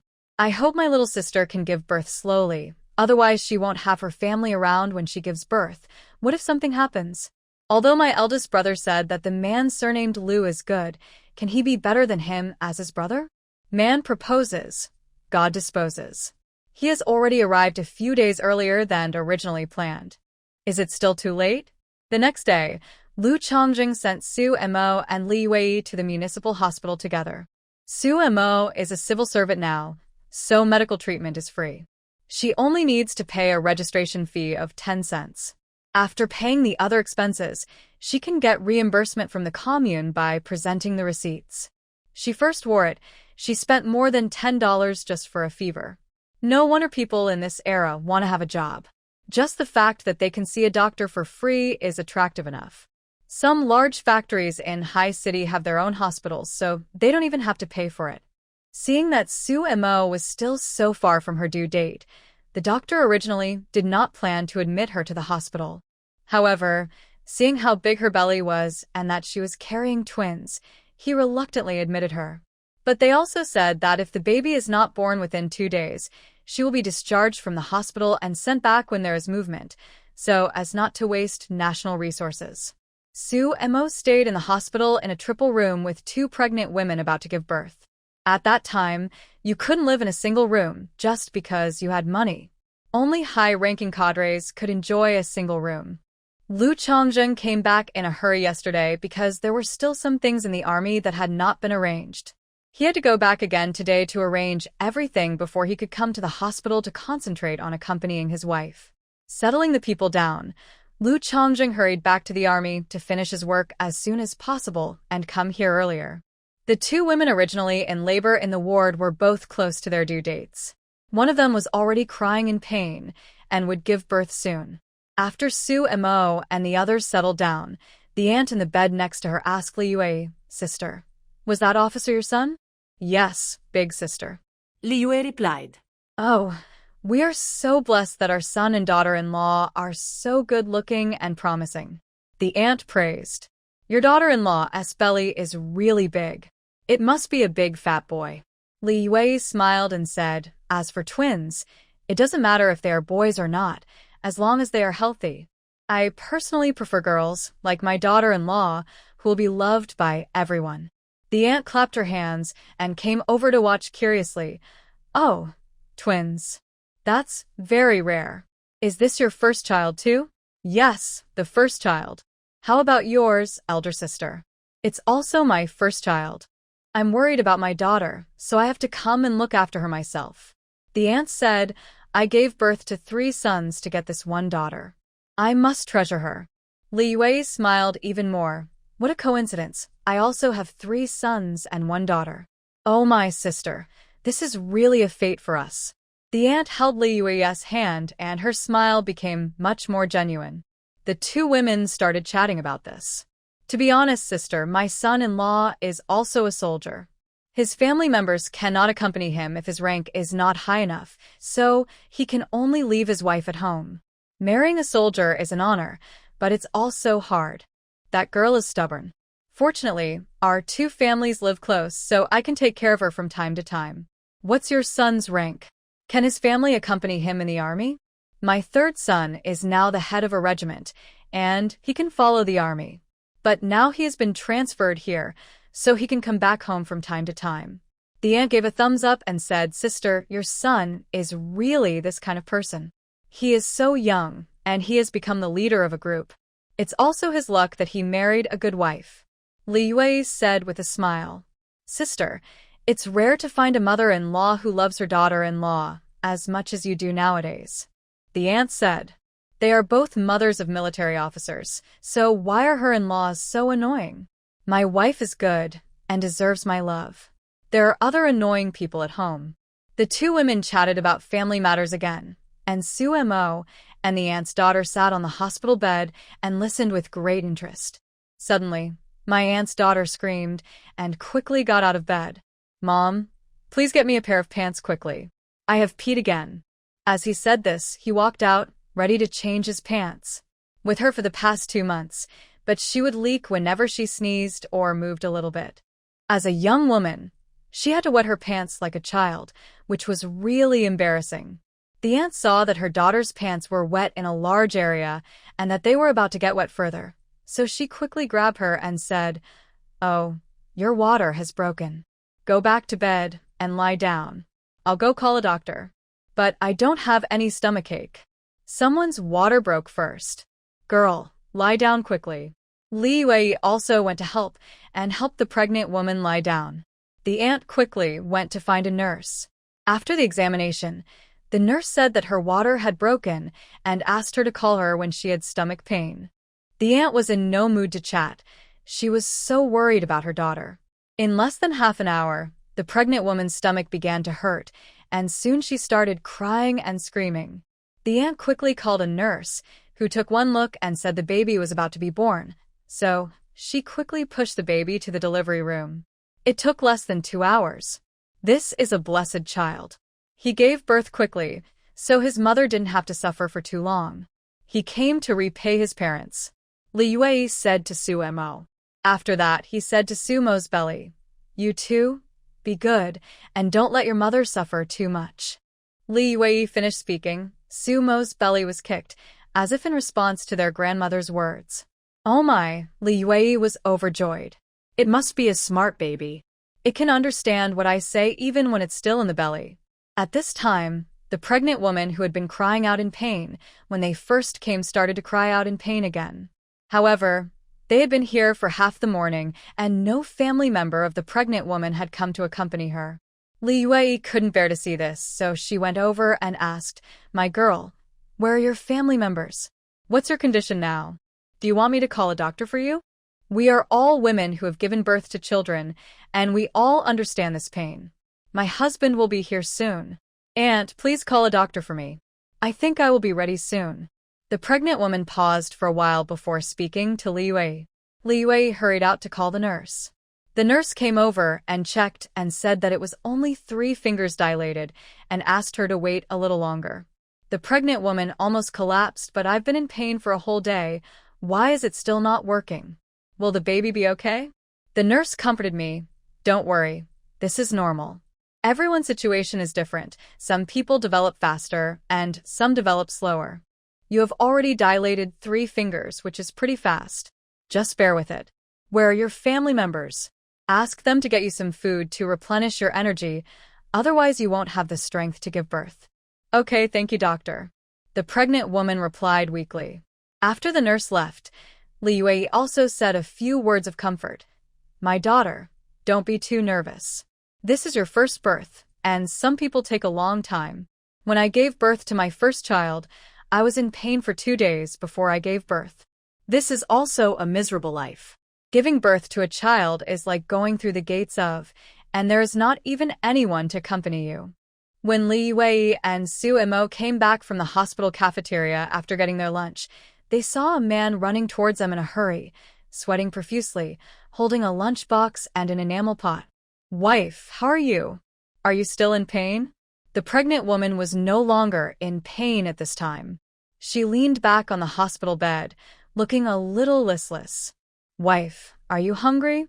I made some chicken soup for you, please drink some," the man said as he opened the enamel pot and took out a spoon to scoop up the chicken soup and feed it to his wife. As the pregnant woman drank, she suddenly started to cry and complained, "Why are you so late?" The man apologized. "I'm sorry, it's my fault. There was a problem with the machine in the factory last night. It took until mid-morning to fix it. I got off work late and I thought you should eat something good after giving birth, so I bought a chicken to make soup for you. Don't worry. The factory has approved 3 days of leave for me, and I can accompany you during these 3 days. The pregnant woman felt better. Seeing the man sweating, she wiped him with a handkerchief and asked, "Have you eaten?" "I'm not hungry, you eat first." The man said this, but he did not stop feeding the girl with chicken soup. His wife suffered a lot by marrying him. The pregnant woman held the man's hand and took the enamel pot herself. "I'll do it myself, you eat quickly." This man must have been hungry for most of the day. At first, I married him because he was honest and kind to me. Otherwise, who would be willing to marry an orphan like him who had no one to help him when he got into trouble? The man saw that his wife insisted on eating by herself. He opened the lunch box he brought and started to eat. Maybe because the man came, the pregnant woman relaxed and even took a nap. In the afternoon, the pain probably intensified and the pregnant woman cried out in pain from time to time. The man was so anxious that he ran around and asked the nurse to come over from time to time. At around 2 o'clock, the pregnant woman was also pushed to the delivery room. The pregnant woman left, Aunt Wu and her daughter came back. Wu was holding the child with a big smile on her face, and Li Yue hurried forward to congratulate her. Wu smiled so hard that her teeth showed. She showed the child to Li Yue and said, "Look at this child. He is so fair-skinned and has beautiful eyebrows and eyes. He will be very handsome when he grows up." Suemo took a look and found that it was indeed not that red. The little girl is still the best. She knows how to love her mother, and she didn't suffer much. From the time the water broke to the birth, it was only more than 4 hours, but the baby in the next bed was in pain for a whole day. Li Yue also followed suit and praised it a few words. After showing off the child, Aunt Wu put the baby on the bed and thought about getting something to eat for her daughter. However, her daughter went into the delivery room without even having lunch. When she saw the empty counter, Aunt Wu's face instantly turned dark. "Sister Li, is there anyone coming to bring us lunch this afternoon?" Li Yue shook her head. "I don't see anyone coming here." Wu gritted her teeth in hatred. This old hag. Then he said to Li Yue, "Sister Li, please help look after my daughter and granddaughter. I'm going to buy some food." Li Yue waved her hand. "Okay, go ahead. Every family has its own problems." The girl just now looked pitiful, but her man really cared about her. Wu's family is happier than others because they have their mother by their side, but their husband's family doesn't care about them or say anything, and they don't even send them food. Wu's daughter was so angry that she cried when she saw that she was working so hard to give birth to a baby, but her mother-in-law didn't even send her food. "My girl, don't cry. Crying during the confinement period will damage your eyes," Li Yue quickly advised. "Are you hungry? Auntie will make you some brown sugar water first." As she said that, Li Yue took the man's enamel pot, scooped some brown sugar, and made some brown sugar water. "Thank you, Auntie." Wu thanked her. She was indeed hungry, and giving birth was very tiring. Wu came back about an hour later, and she didn't look very well. At this time, the hospital cafeteria had already run out of food. She had specially gone to the state-owned restaurant to cook white flour dumplings. In the evening, another pregnant woman came back after giving birth, also a girl. Although the man's movements were a little stiff while holding the child, he could not hide the joy on his face, and his mouth corners were grinning to the back of his ears. However, the couple were both novices and did not know how to take care of children. They were quite flustered for a while. It was only after Li Yue and Aunt Wu came over and gave them some pointers that they were able to get the hang of it. When it was time for dinner, Suemo and the others went to the cafeteria to get food. Aunt Wu saw that her in-laws had not shown up yet and was afraid that they would not deliver food in the evening, so she followed them. The man had to take care of his wife and daughter, so he gave the money to Li Yue and asked her to help him get a portion. The food in this hospital was about the same price as the commune canteen, and you could eat quite well for only 40 or 50 cents. On the way to the cafeteria, Aunt Wu also wiped away her tears. Her in-laws were really too annoying. "Sister Li, I originally thought that the person in the bed next to me was pitiful, but now it seems that my daughter is the most pitiful one. Luckily I'm here. Otherwise who knows what would have happened to my daughter." She wouldn't even be able to get a husband after giving birth to a child. My son-in-law seemed okay before, but when I compared him with your son, I realized he wasn't a good person either. He knew what kind of person his mother was, but he didn't even take a leave to visit his family when his wife gave birth. The salary he usually sends is also in his mother's hands. My daughter doesn't see a penny. I don't know what blinded that girl that she insisted on marrying him. Li Wei also sighed. It was amazing that her husband's family would go to such lengths. Around 9 o'clock in the evening, Lu Changzheng came hurriedly again. He was relieved to see that Su Mo was still fine and had not given birth yet.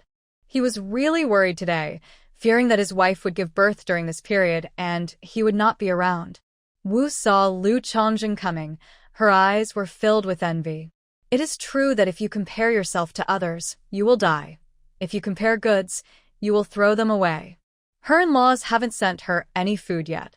Fortunately, she got some food in the evening, otherwise she would have gone hungry. When her daughter came home from the hospital, she insisted on going to her house and tearing her apart. It was rare for a mother-in-law to be so mean. After Lu Changzheng arrived, he first took Li Yue to a guest house near the hospital and booked a room for her to sleep in. Then he returned to the hospital to accompany his wife. The next day, the doctor examined the two women and found that there was nothing serious wrong with them, so he notified them that they could be discharged from the hospital. The husband of the couple thought that he could take better care of his wife at home, so he agreed and went with the doctor to complete the discharge procedures.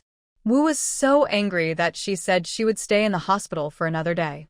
She wanted to see if her mother-in-law would come today. They were also admitted to the hospital early yesterday morning. If her in-laws felt that the birth was not so soon and she didn't come yesterday, she would have reluctantly tolerated it. But if she didn't come today, it would be unacceptable. If she doesn't come today, she will go to her daughter's house after she finishes the confinement period and help her daughter divide the family. Su Mo had nothing to do in the ward. With the baby around, no one dared to speak too loudly. Su Mo and Lu Changzheng went out and walked around the hospital. Although hospitals at that time did not have garden-style leisure areas like those in later generations, they also had some places for patients to move around. In the afternoon, another pregnant woman came to another bed. This pregnant woman was not about to give birth, but she had some spotting, so she came to the hospital to protect the fetus. It was obvious that this pregnant woman came from a well-off family, and she was a darling of everyone. 7 or 8 people from her natal family and her husband's family came together to send her here. When she left, they all comforted her, saying how much she had suffered. Stayed behind to take care of the pregnant woman was the mother of the pregnant woman. She was wearing a linen suit and looked very well-mannered. She was probably a cadre. Wu's daughter is a crybaby. She can be scared to tears by the slightest noise. She was just scolded by a group of people and is now crying non-stop. The pregnant woman was so noisy that she turned to Aunt Wu and said, "Aunt, can you take the child out to comfort him? This noise is making me nervous." Wu was very angry because her in-laws didn't show up today and the child kept crying, so she refused to do it. It's windy in the corridor. How can a child be exposed to the wind? If you guys hadn't been making so much noise just now, would she have cried like this? We were just talking normally. There was no quarrel. It's your child who is timid. Don't blame us. If you use something to block the wind, it won't you. I'm here to protect the fetus. If this child causes any problems, can you bear the responsibility? Wu is so angry. Hey, are you unreasonable? How am I unreasonable? It's you who is unreasonable. The pregnant woman's mother came back from getting the water. She saw her daughter arguing with someone. She quickly scolded the person to stop arguing, then apologized and said nice things to her while going to the corridor with Aunt Wu to coax the baby. Wu didn't want to argue with them anymore.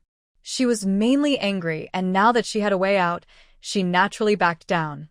Wu saw that her mother was angry because of her. She started to wipe away her tears again. Lu Changzheng frowned as he looked at the noisy ward. This seriously affects my wife's rest. He had to find a way to transfer to a single room. At night, Wu's daughter's daughter cried even louder, making it impossible for everyone to sleep. The pregnant woman who was trying to protect the fetus almost went crazy and almost quarreled with Aunt Wu several times, but was persuaded by her mother. Lu Chongjung became more determined to find someone to move to a single room. However, before Lu Chongjung had time to find someone, the doctor came to Su Mo early in the morning. He said that there were not enough beds and she was still not feeling well, so he asked her to leave the hospital first and come back when she felt better. Su Mo was just about to speak when the baby in her belly suddenly moved slightly, and then she felt a warm current flowing out from her lower body. Su Mo smiled awkwardly. Doctor, my water broke. Doctor. This break is really timely. Hurry up and lie down. Put a cushion under your body to prevent the amniotic fluid from getting the bed wet. The doctor said, and then told Lu Chongjung if she doesn't start to have stomach pain after 2 hours, come back to me. Lu Chongjung nodded quickly, helped Su Mo lie down, and took a cushion for her to lie on. To be honest, his wife is about to give birth, and he is a little panicked. After the doctor finished speaking to Su Mo, he went to Wu Ginu, hoping to get her discharged from the hospital. But Wu Ginu was depressed and hadn't slept the whole night, and now she had a fever. Doctor. Well, this one can't be discharged from the hospital. Su Mo lay there for more than an hour without any sign of stomachache. Lu Chongjung was extremely nervous and kept looking at his watch, which made Li Wei extremely nervous as well. Su Mo was also a little nervous. She was about to open the blind box, and she didn't know if there was a boy or a girl inside. It would be best if there was a boy and a girl, so that she could have both a son and a daughter. Suddenly, a feeling similar to the urge to defecate came over Su Mo. She instinctively felt that something was coming out, so she quickly grabbed Lu Chongjung's hand and said, "Quick, go call a doctor." Lu Chongjung had been extremely anxious. If Li Yue hadn't held him down, he would have gone to find a doctor long ago. Now, after hearing Su Mo's words, he quickly ran out. Lu Chongjung rushed directly to the doctor's office and called the doctor over. The doctor came over to check and was also shocked. He quickly said to Lu Chongjung, "Go and ask the nurse to push the bed. The baby is about to be born." Lu Chongjung hurried out again to call for a nurse. The doctor couldn't help but admire Su Mo's calm expression. This pregnant woman looked so delicate and tolerant. She didn't even make a sound even though her was dilated to 10 fingers. When the nurse pushed the bed in and heard the doctor say that there was already 10 fingers dilated, she pushed the bed and rushed to the delivery room. Lu Chongjung quickly followed, and cold sweat began to appear on his forehead. "Wife, does it hurt?" Lu Chongjung held Su Mo's hand tightly. Compared to Su Mo, he seemed more like the one who was about to give birth. Su Mo shook her head. "It doesn't hurt." "Wife, if it hurts, just scream it out. Don't bear it." How could it not hurt? He spent a whole day with his wife in the hospital and saw several people crying in pain. Su Mo didn't know what was going on. She really didn't feel any pain at all. The several connected wards were all occupied by pregnant women who were about to give birth, and one could often hear their cries of pain. After Su Mo was pushed into the delivery room, Lu Chongjung and Li Wei, who was holding the delivery bag, waited outside. Lu Chongjung couldn't sit still, so he stood up and kept walking around. "Third brother, please don't leave. You're making me dizzy. Come and sit down and wait." Lu Chongjung came over and sat down, but just as he sat down he stood up again and said, "Mom, I'm scared." Li Yue smiled. "What are you afraid of? Xiaoma is in good spirits, it's okay." Seeing that he was sweating profusely, she said, "Go wash your face quickly. When the child comes out later, don't let the child think that his father is a scumbag at first sight." Lu Chongjung wiped it with a handkerchief, not caring much. Although he didn't leave, he didn't sit down either. Instead, he stood there staring at the door of the delivery room. His wife is suffering in there. What right does he have to sit there? As soon as Su Mo and the others left, Su Yuan, carrying a large bag and a small bag, arrived at the hospital. After asking the front desk for Su Mo's room number, he hurried to the ward. As a result, when he arrived at the ward, he did not find Su Mo. So he asked Aunt Wu, "Old comrade, is Su Mo staying in this ward?" Wu's mouth twitched and she said, "Yes, Who are you? I'm her brother. Do you know where she is now? She just went into the delivery room to give birth, said Aunt Wu. What? Sui Yuen was startled and quickly turned around and walked away. After asking the nurse the location of the delivery room, he ran away as fast as he could. His whirlwind-like figure attracted the attention of several people. When Sui Yuen ran to the door of the delivery room, he just happened to see the nurse coming out to ask the family members to sign the consent form. Who is Sumo's family member? The nurse called out. Before Lu Chongjing could even open his mouth, Sui Yuen rushed over, howling miserably. I.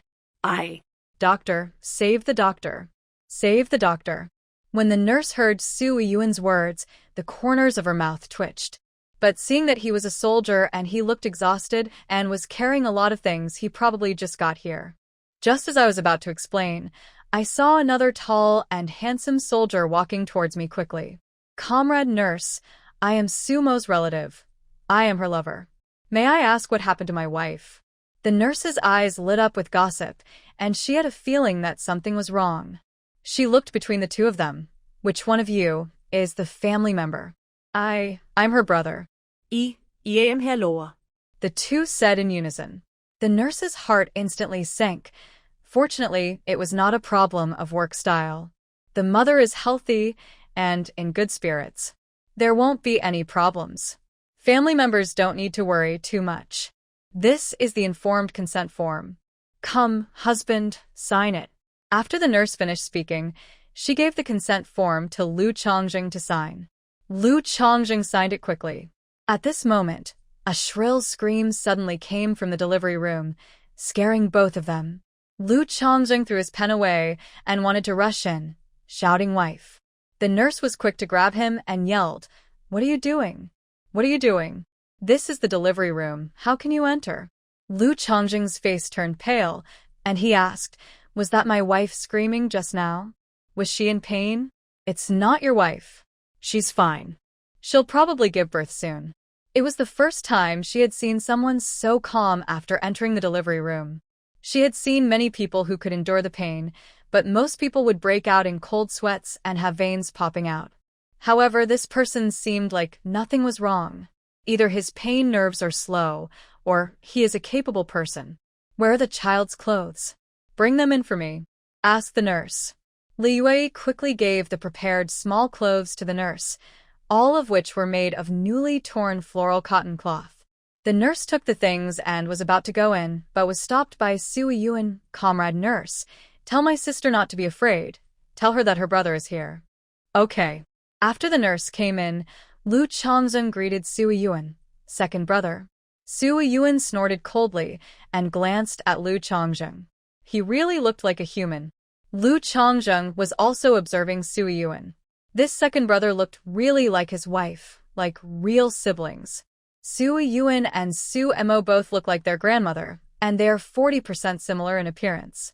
When they were young, many people thought they were siblings. Second brother, how come you're here so soon? According to the time, the earliest that the second uncle can arrive is tomorrow morning. I was lucky, I caught a flight to Harbin. Su Yuen said calmly. In fact, in order to catch this flight, his family had to waste a lot of favors. However, I was lucky to have taken the plane, otherwise I would have missed my younger sister's birth.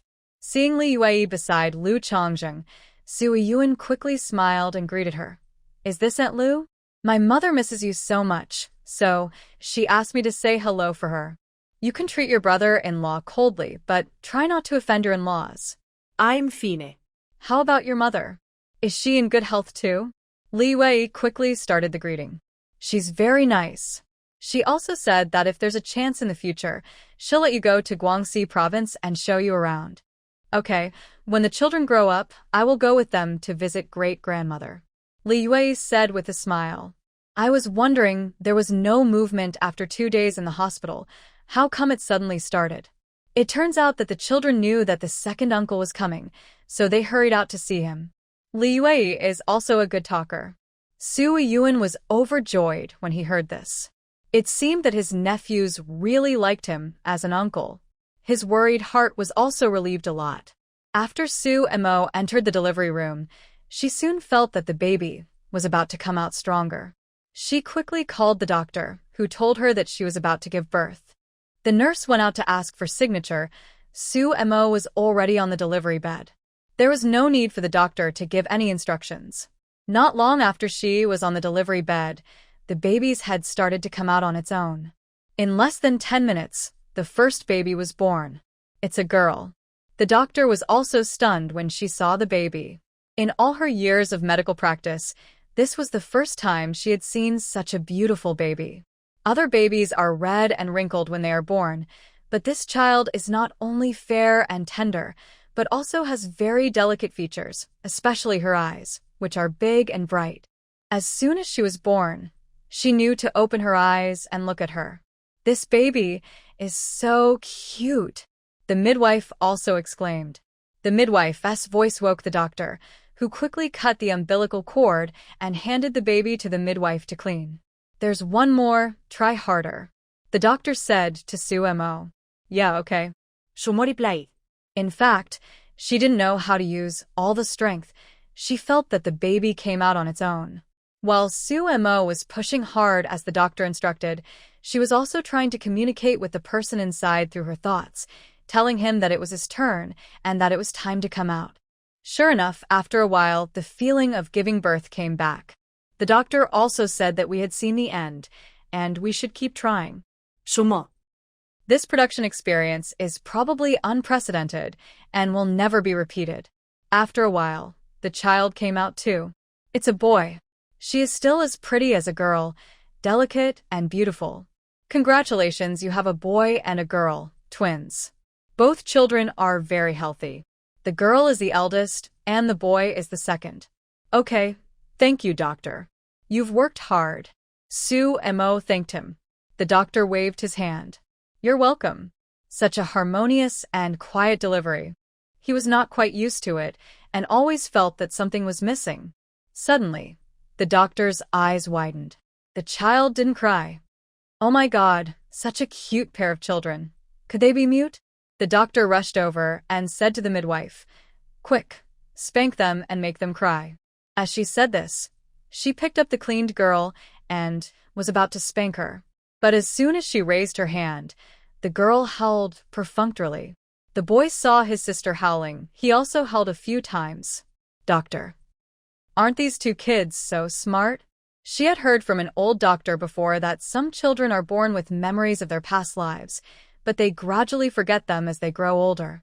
She didn't believe it before, but after seeing these two children, she suddenly began to believe it. Otherwise, how do we explain why these two children are so good-looking and so smart?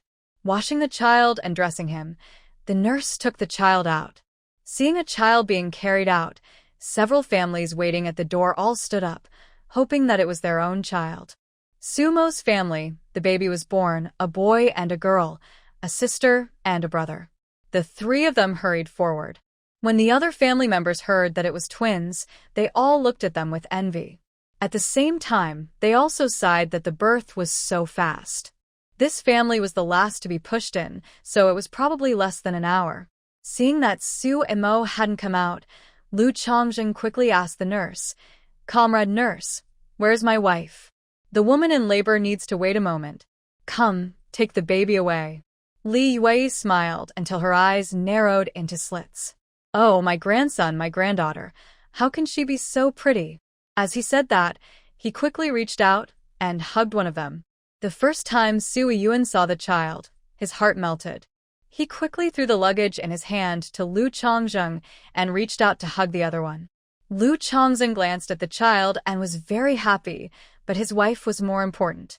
He kept staring at the door of the delivery room to see when his wife would come out. An auntie who was also waiting at the door wanted to come over to take a look at the twins. When she saw them, she immediately exclaimed, Aren't these children so cute? Look at their eyes, so charming. When the others heard this, they all came over to watch. Li Wei was in a very good mood. Look like my daughter-in-law. My daughter-in-law has fair skin and is pretty. In fact, these two children don't look particularly like Su Mo and Lu Chongjin. They have their own looks, but they are very good-looking. Sui Yuan was holding his sister. Looking at such a cute child, He smiled like a big fool. I'm your second uncle, you know? You remember, after you came out of the delivery room, it was your second uncle who held you first. He said this while making faces and teasing the child. At first, my sister cooperated and looked at me for a few times, but later, her eyes gradually showed disgust, and she simply closed her eyes and stopped looking. Sui Yuan was stunned. Why did he seem to see a look of disdain? Seeing that the child had his eyes closed, Sui Yuan thought that the child was tired, so he held the child and did not dare to move, for fear of disturbing the child's sleep. After waiting for about another 20 minutes, Sue Mo was pushed out. Several people hurried to meet her and were relieved to see that she was in good condition.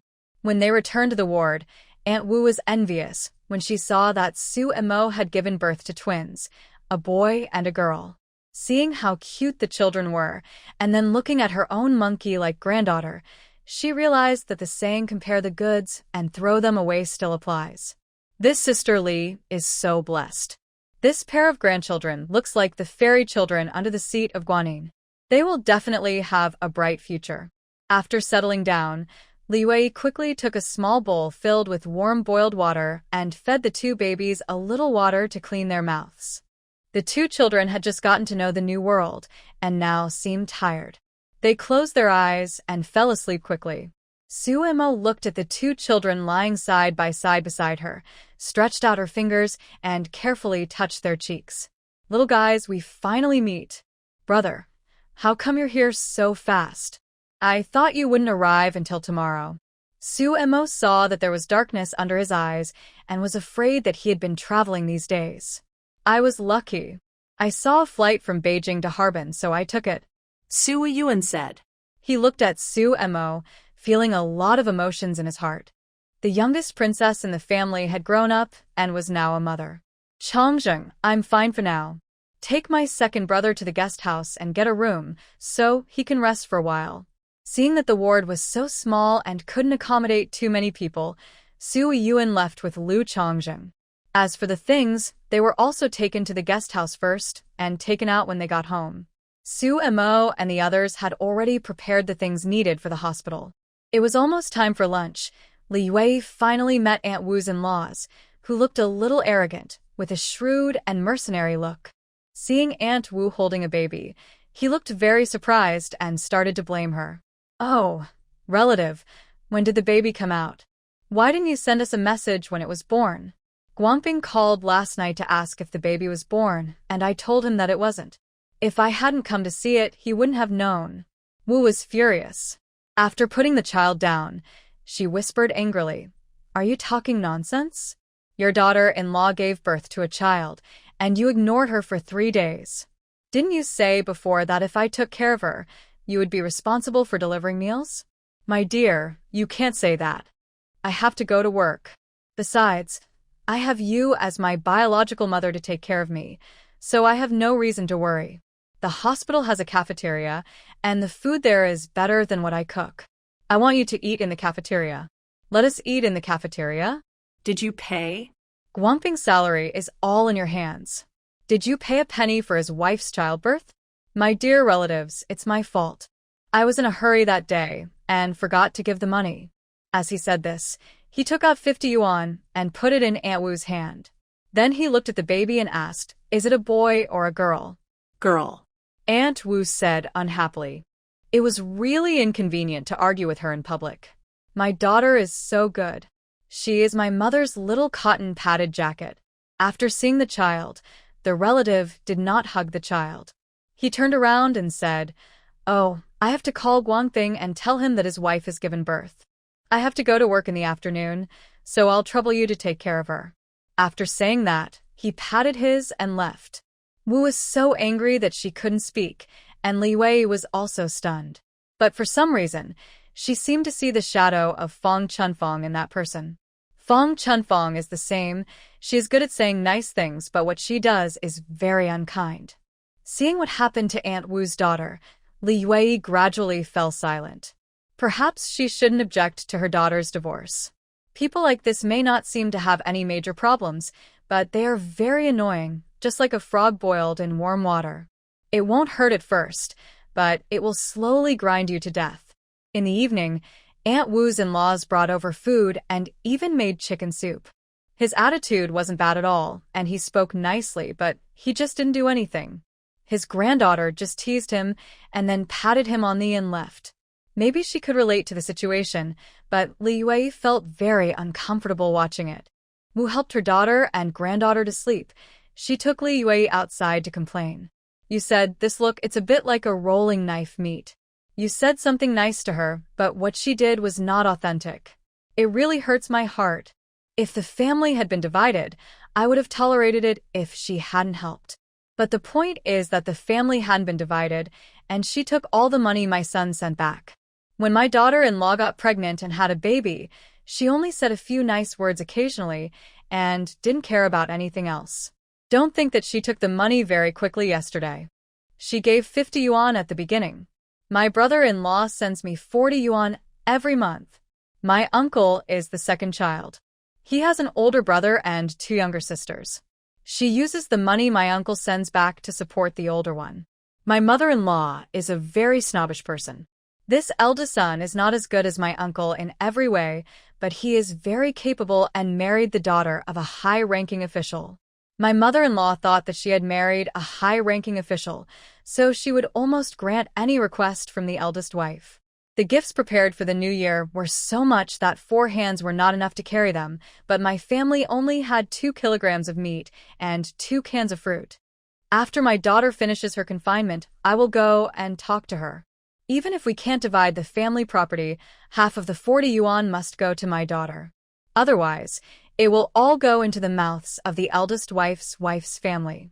Li Yue listened and put herself in the story. This was definitely a replica of Fong Chunfang. Before, when the eldest daughters-in-laws were doing well, she stuck to them. But now that she thinks the third daughter has more potential, she starts to stick to her daughter again. Her attitude towards Xiaolan has also changed drastically. How can such a fence-sitter and snob have any sincerity? If the third brother was transferred one day, or no longer took care of them, I'm afraid he would immediately turn hostile and start treating her daughter harshly. The more she thought about it, the colder Li Yue felt. When he gets back, he will have to discuss with the old man how to deal with this matter. In the evening, Wu's daughter's child started crying again. Su Mo even suspected that when Wu's daughter was pregnant, she cried every night, which caused her daughter to cry every night. The pregnant woman who was trying to protect her fetus was so annoyed that she went crazy. In the end, the doctor came to coordinate and let her spend the night in the doctor's office. In the evening, Li Yue and Su Yun both went to the guest house, leaving only Su Mo and Lu Chongjing in the hospital. The two were afraid of scaring the children, so they thought of covering them with a blanket and taking them outside to hide. However, they found that the 2 little ones were not afraid at all, and they opened their eyes and pricked up their ears, as if they were listening with great interest. Su Mo was happy.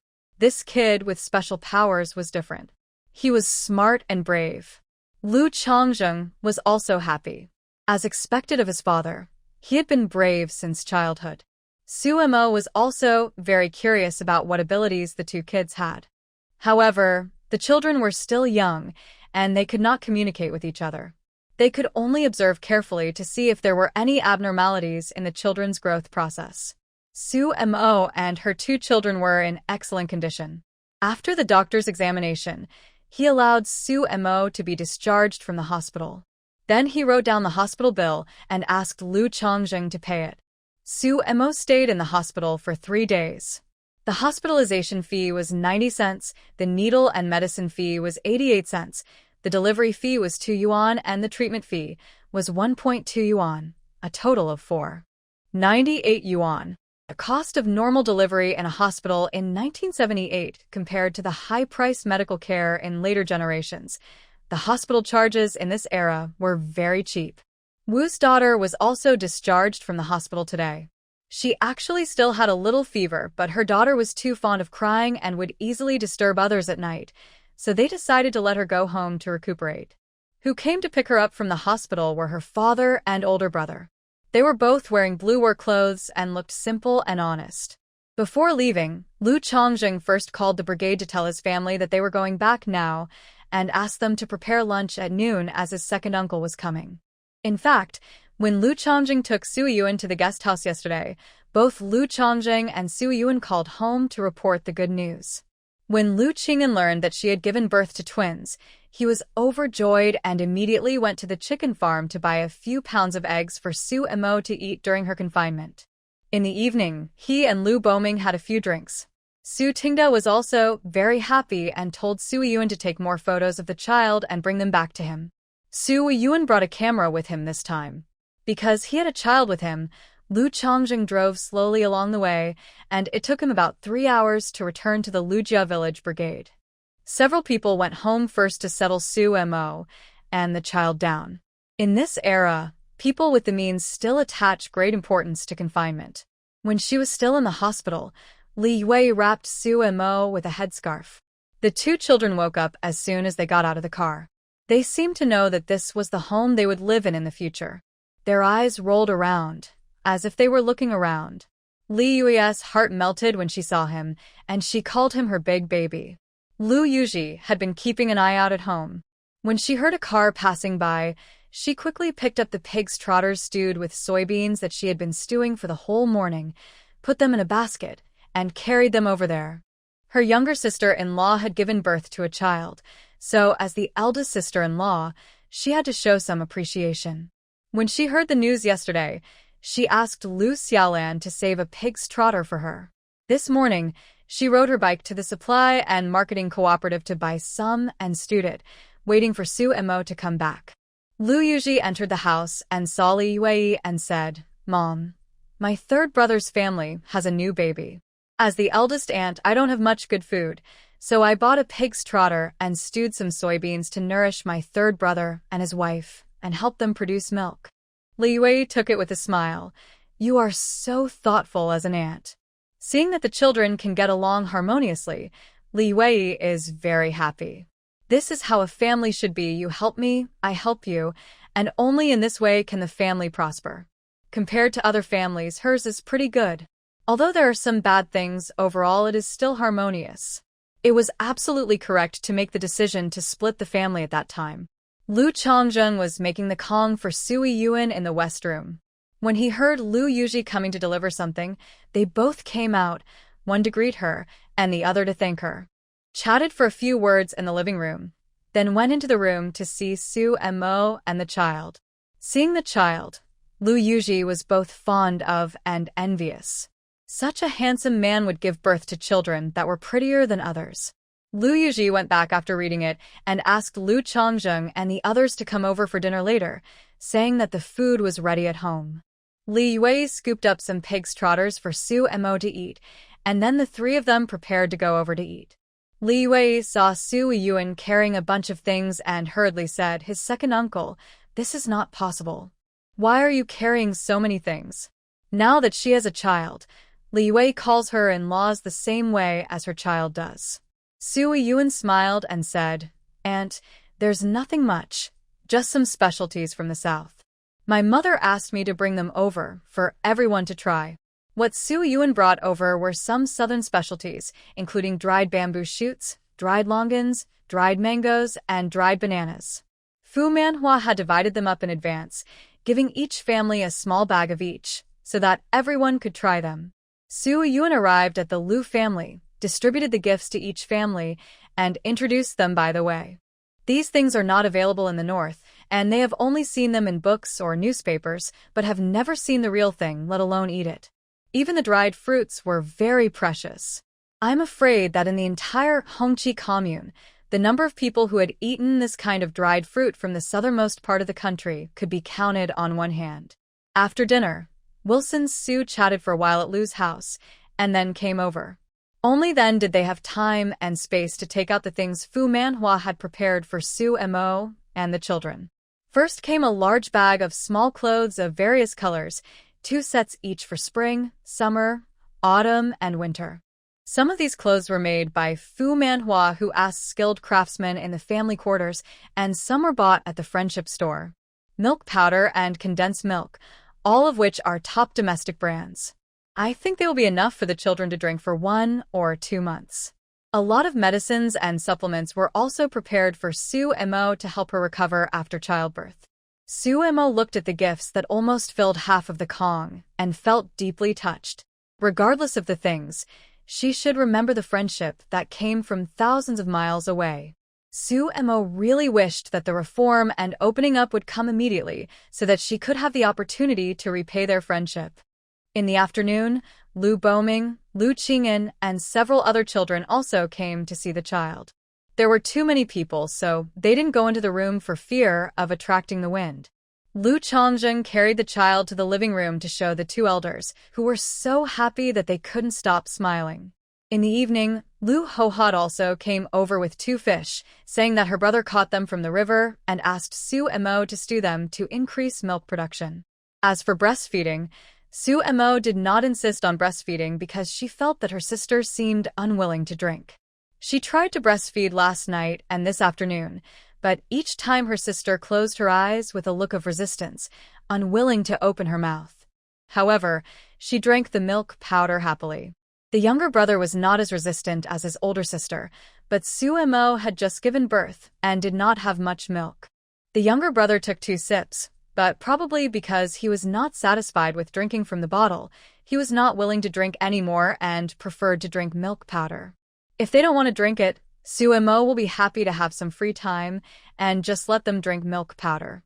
500-gram pack of milk powder costs 2.65 yuan, which is completely affordable for her and Lu Chongqing's salary. It's just that it's hard to get milk powder coupons, so she can find a way to exchange them with others when the time comes. There are a lot of officials in the family, so it's still possible to get milk powder coupons for 2 children. In the evening, Li Wei came over again and gave Lu Chongqing some instructions before going back. Su Mo felt extremely comfortable during this period of confinement. She basically didn't have to take care of the child. She had Lu Chongqing to take care of her at night, and Su Yuan and Li Wei to take care of her during the day. Moreover, the 2 little ones are very well behaved and rarely cry. When they are hungry or have a movement, they will hum to remind their parents. Except for 2 days when he went to the cowshed with Lu Chongqing early in the morning to deliver things, Su Yuan spent the rest of the time in Lujia village, taking care of Su Mo and the children, acting as a super uncle. From preparing milk and feeding, changing diapers, bathing the child, and doing health exercises for the child. Even Li Yue praised that whoever marries Su Yuan in the future will be blessed. Su Yuan was secretly proud of himself. Before he came, his mother gave him special training for a week. What these professionals taught him must be up to par. In addition to taking care of the children, Su Yuan also found ways to prepare food for Su Mo. Not to mention, Su Yuan was very talented in cooking, and the food he prepared was very delicious. Su Mo felt that she had gained weight. Before, when she saw Su Mo's good cooking skills, Li Wei was a little surprised. Now that she saw Su Yuan's cooking skills were also so good, Li Yue understood that it turned out to be a family tradition.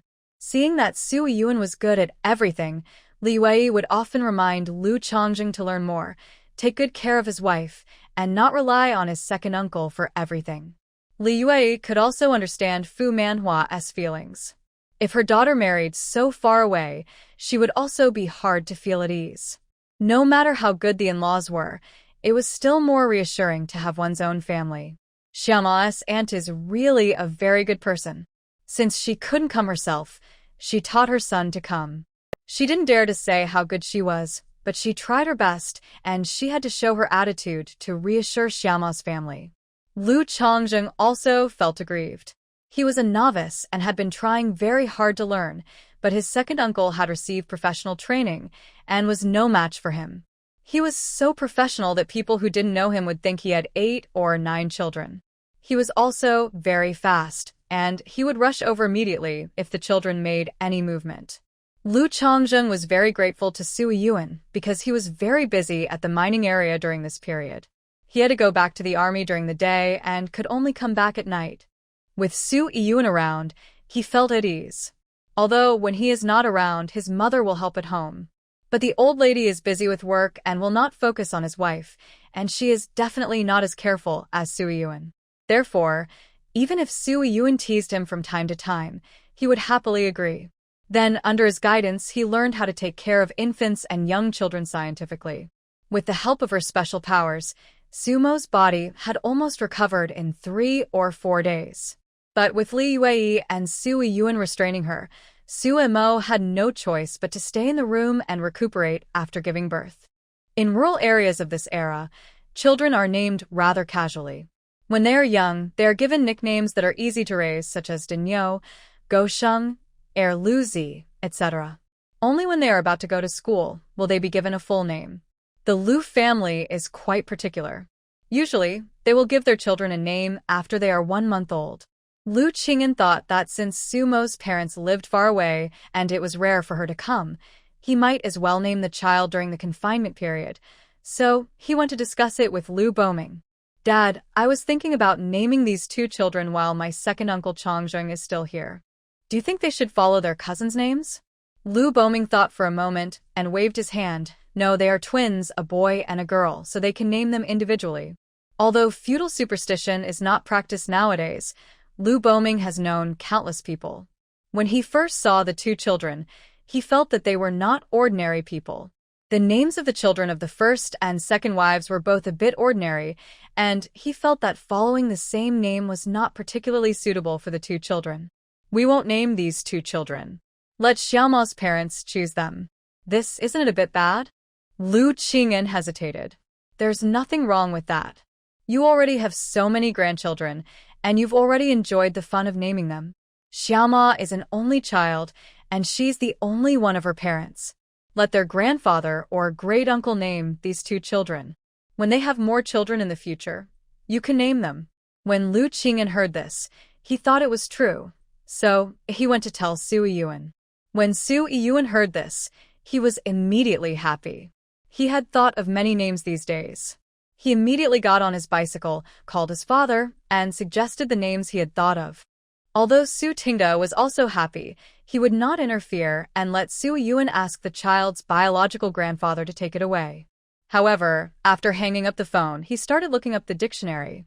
Based on his understanding of his brother, he could at least pick out a name. That night, Su Yun took the child's photo and secretly went to the cowshed. Su Tiqian listened to Su Yun talk a lot about the 2 children. Hearing that the elder sister seemed to have a bad temper, he named her Lu Han, hoping that she would be calm and gentle, smart and open-minded, and harmonious and beautiful. As for his younger brother's name, Su Tingqian asked Su Tingda to choose it. The eldest brother has always loved Momo very much, and he is no worse than his father. As her uncle, he has the right to name her. The next morning, Su Yun called Su Tingda again. Su Tingda thought about it for a whole night, came up with hundreds of names, and was already sitting by the phone waiting. Hearing that his sister's name was Lu Han, Su Tingda thought about it and named his brother Lu Yanhe, which means peace and prosperity. Moreover, the 2 names He Yen and Yen He have similar pronunciations when read in reverse order, so these names are good for twins, a boy and a girl. Thus, the names of the 2 little ones were decided. The Lu family was also very satisfied after hearing this. Then Su Mo, as a mother, also gave the 2 children nicknames. The elder sister was named Nen, and the younger brother was named Lulu, hoping that they would live a peaceful and happy life. Now that the child's name has been decided, it's time for Su Yun to leave. He only has 1 month's vacation, and he has to leave some time for the journey. He has already stayed in Lujia village for more than 20 days, which is already the limit. If he doesn't leave now, it will be too late to return to the team. Su Yun was very reluctant to let go. He hugged An and Lele with tears in his eyes. Little sister, when the children are a little older, you can bring them to Guangxi province in the winter. Su Yun said. The snow season here lasts for most of the year, so there is nothing to do. It's a good opportunity to go to Guangxi province. Okay, I'll take them there when they grow up. Su Mo nodded in agreement. The 2 children seemed to be aware of the atmosphere of parting. They usually didn't cry much, but now they were crying loudly, which made Su Yun feel very distressed. Don't cry, don't cry. Su Yun hurriedly coaxed the child. When my second uncle has a day off, I'll come to see you. I'm afraid that when he comes next time, These two kids will run all over the village. I don't know if they will still remember him as their second uncle by then. After coaxing the child, Su Yun and Lu Chongjing left. On the way to send Su Yun to the train station, Su Yun threatened Lu Chongjing from time to time, saying that if he dared to treat his younger sister badly, he would come and skin him alive. Lu Chongjing agreed to all of them. They arrived at the train station and Su Yun was about to get off. Lu Chongjing suddenly called him. Brother, if my parents can leave for Guangzhou smoothly, I may also be transferred there in the future. Su Yun immediately perked up and asked hurriedly, What do you mean? Can you be transferred there? This huge transfer from the south to the north is very difficult. It may not work even if it's literally true. Tell me? Lu Chongjing smiled but said nothing. Is it inconvenient to say?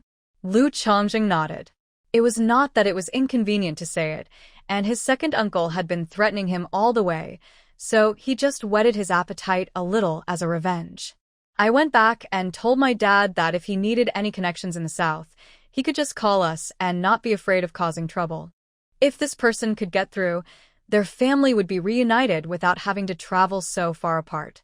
He had to go back and talk to his father to see if there had been any major changes recently and see if he could make some effort to make this happen. Su Yun got on the train with questions and thoughts. During this period, the higher-ups were afraid that if a person stayed in a certain place for too long, negative factors would emerge, so they would transfer some leaders who had been in office for a long time to other places. Shenyang Military Region has served in this military region for more than 10 years. This year, he received a transfer order from above and will be transferred to the Yangqing Military Region next year. If he wanted to transfer, he naturally couldn't just go alone. He had to bring a few trusted and capable people with him, including the division commander of Lu Chongjing's former unit. The division commander had always admired Lu Chongjing. After deciding to follow his leader, he called Lu Chongjing a few days ago and asked him if he would like to be transferred to the Yangqing Military Region next year, still in the front-line unit. Lu Chongjing was thinking about how to return to the front-line troops. If he agreed to be transferred, all problems would be solved and he would not have to be demoted. However, he did not agree immediately and said he would think about it. After all, it is still unknown whether his father-in-law and mother-in-law can successfully go to Yangqing. If not, he will definitely have to stay here. Don't think everything is calm now. In fact, at the beginning of the year, they arrested 2 groups of suspicious people. It has been quiet in the last 2 or 3 months. I guess there have been too many failures, so no one has been sent here for the time being. Lu Chongjing said he would consider it, and the division commander also understood. After all, they were located in the south and the north, and the distance between them was too far. It would be inconvenient to go back and forth to visit relatives. Okay, you think about it carefully and give me an answer by the end of the year. If you have any difficulties, you can raise them. I will coordinate if they can be solved. The commander also made a promise. This was exactly what Lu Chongjing wanted. If he was really transferred, it probably wouldn't be too difficult to find a better job for his wife. After Su Yun went back, Li Yue asked for leave from the team and prepared to take care of Su Mo until the end of her confinement. Mom, there's really no need. I've almost recovered. And Un and Lulu are also very well behaved. I can take care of them by myself during the day. Su Mo said. Before, Su Yun was watching her, and she had to lie on the Kong every day and was not allowed to move at all. It felt like she was going to be ruined. Moreover, she felt like she was going to go bad after not showering or washing her hair for so many days, so she took advantage of the day when no one was around to wash herself. In July, even if she stayed in her room all day, she would still sweat a little. If Li Yue comes over to watch again, forget it. Li Yue waved her hand and said with a smile, It's okay. It's very hot outside. Mom has worked all her life, so it's a good time to take a break. So Montag also Zeit. She guessed that Li Yue had taken a special leave to keep an eye on her. Because at the beginning, she wanted to take a shower twice and was caught by Li Yue. After she warned her, Su Yun and Lu Chongjing also stopped her from taking a shower. The old lady had good intentions, and she didn't want to argue and hurt his feelings, so she just had to bear it. She originally wanted to wait until everyone left at night before taking a bath, but Lu Chongzheng and Su Yuan disagreed, saying that it was bad for her health and asked her to take a bath after she finished her confinement. "Shuma, are you thinking about taking a bath again?" Li Wei asked with a smile.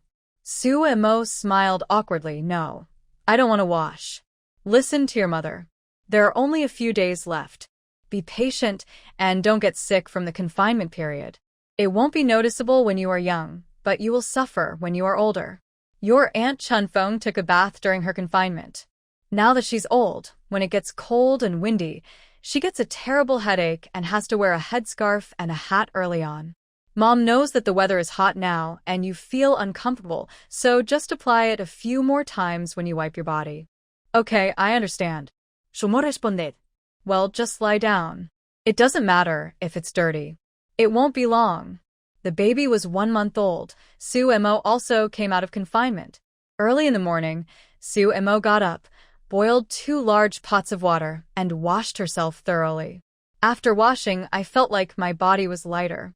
Li Wei cooked a pot of red eggs in the morning and brought them over, thinking of asking Su Emo to help her distribute them. Looking at Su Mo's comfortable expression, he smiled secretly. "Looks like she's taking a shower?" Su Emo chuckled a few times, which was considered as her agreement. When Li Wei saw Su Mo's appearance, she also sighed that being young was a good thing. It's only been 1 month, but Xiaoma doesn't look like a born child at all, and is no different from a little girl. "I cooked a pot of red eggs. At noon, come with me to give them out to the families of our relatives. In their place, red eggs are given out when a baby is 1 month old." "Okay." Su Emo nodded. "Do you want to push the child along?" Logically, the child is still too young and it is best not to take him out, but Lele looks brave and strong, so there is no need to be afraid of taking him out. "Okay, let's push her along. It'll be a good opportunity for everyone to meet her." Those people had wanted to come for a long time, but she said that Su Emo was in confinement after giving birth and it was inconvenient for her, so she held them back. Around noon, with the help of Li Wei, Su Emo gave the 2 children another bath. So she gave them a bath every day at noon when the temperature was highest. It was Su Mo's first time to bathe a child.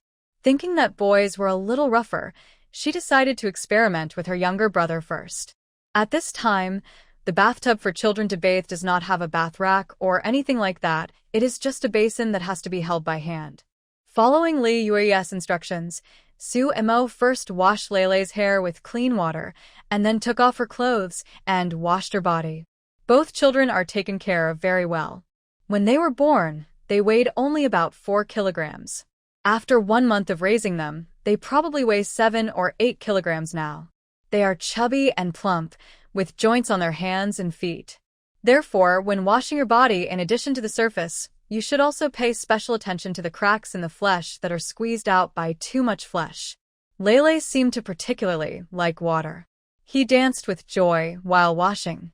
After washing, she dried herself, applied some talcum powder, and put on the new clothes that Fu Manhwa bought from the friendship store.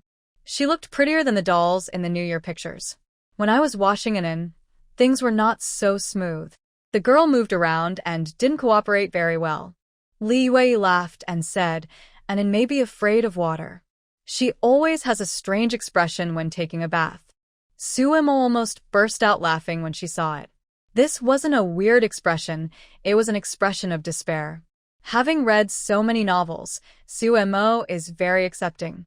She has already guessed that Anin was either reborn with her memories or was reborn through a body transfer. From the pregnancy experience, this child should be of great importance. When she can speak again, she will definitely ask where this sacred person came from.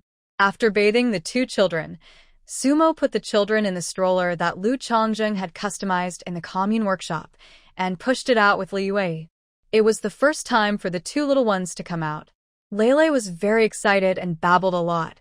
Ainin was much calmer and just observed and looked at them from time to time. Every time they go to a house, the 2 little ones will be watched and praised. Lele was more cooperative and acted cute from time to time, while Ainin looked impatient. But he is cute, and this impatient expression is also another kind of cuteness in the eyes of adults, and it is also a kind of teasing. and then looked at the people making faces in front of her and felt numb inside. She just closed her eyes and lay down, not caring about anything else and letting her stupid brother do his business. Li Wei distributed red eggs and showed off to the children, feeling extremely happy. When she went to work in the afternoon, she worked much faster than usual. In the evening, Lu Chongzheng bought a lot of meat and the whole family had a meal together at the Lu family's house. Lu Xiaolan and Yang Jingming also came back. Although it is not popular to hold a full-month banquet, it is still necessary for the family to have a meal together. Lu Xiaolan loved the twin nephew and niece so much that she was unwilling to let go of them. After dinner, Lu Chongzheng talked about the issue of raising children again. Sumo's maternity leave is only 40 days, and she has to go back to work in a week. She definitely cannot bring the child to work, so someone has to take care of the child. In Lujia village, children born during the farming period were usually carried on the backs of adults to go to work after the confinement period. When they were able to run and walk, they were taken care of by older children. Like Lu Fengqin, she was basically taken care of by Lu Xiaolan at that time. Few families would leave one person at home to look after their children, unless the elderly are in poor health and cannot go out to work. Lu Chongzheng and Sumo's idea was to let Li Yue stop working and take care of their children, and they would give her money every month. In front of everyone today, because I was afraid that if I didn't explain it clearly, the other two families would have some thoughts. Momo will have to go back to work in a few days. I want Mom to help take care of the child for a while. We will give her 10 yuan a month. Lu Chongzheng said. Li Yue immediately waved her hands. It's no problem for me to look after your children. Why would I pay you? Which nurse wouldn't look after her children? The third child had asked her before and asked her to help look after the children, which was naturally no problem. She didn't expect that they would actually ask for money. I've also looked at your eldest and second brother's houses. There's no reason to ask you to pay for them. Mom, it's different. I want you to stop working and focus on taking care of our children. Lu Chongzheng said, we have 2 children, but we are not one. You can still carry them on your back while working. He also couldn't bear to let such a delicate child be exposed to the wind and sun with adults outside. Looking after the children doesn't affect my work. I don't do farm work, so I just cut grass for the pigs. Your grandfather is here, and there are so many nephews and nieces. I'll go cut grass for the pigs after the children fall asleep, and let them help look after them. Yeah, if that doesn't work, I'm still here. Lu Qing'an also said, how can you charge money for taking care of your grandchildren? If you tell others about it, they will laugh at you. We have separated. Before Lu Chongzheng could say anything, he was interrupted by Lu Boming. We have separated, but you are still the child's grandparents. Chongzheng, if you feel that taking care of the child affects your mother's work points, just buy her more food at the end of the year. Giving money is too distant. Since Lu Boming had already spoken, Lu Chongzheng did not say anything more. If he didn't want to take the money, he could just make up for it from somewhere else. Later, I will slowly persuade his mother to stop working and stay at home to help take care of the children full-time. So, the matter of babysitting was settled. After finishing his meal, Lu Chongzheng quickly took a shower and went into the house to play with the children. The 2 little ones took a nap while eating and are now full of energy. Lele was very cooperative and laughed amusedly, while Anan watched on the side speechlessly. The humans in this land of absolute spirituality don't seem to be very smart. Wife, why do I feel that our daughter seems very cold and aloof? Lu Chongzheng said helplessly, and he had to use words from the future to describe her appropriately. Aren't girls all cute? Why doesn't his girl like to talk to him? As a sister, she's naturally calmer. Suemo said. She's not cold at all. She has a baby's body, but an adult soul. She had nothing to do during her confinement period, so she had been secretly observing the 2 children. Lele should have been born normally, just a little smarter than ordinary children. And should have the memories of his past life. Because she had once experienced having her superpowers drained away, Suemo couldn't help but worry whether Anan would be a bad person. But according to her observation, Anan is not a bad person, just has a bit of a weird personality and is a little defensive.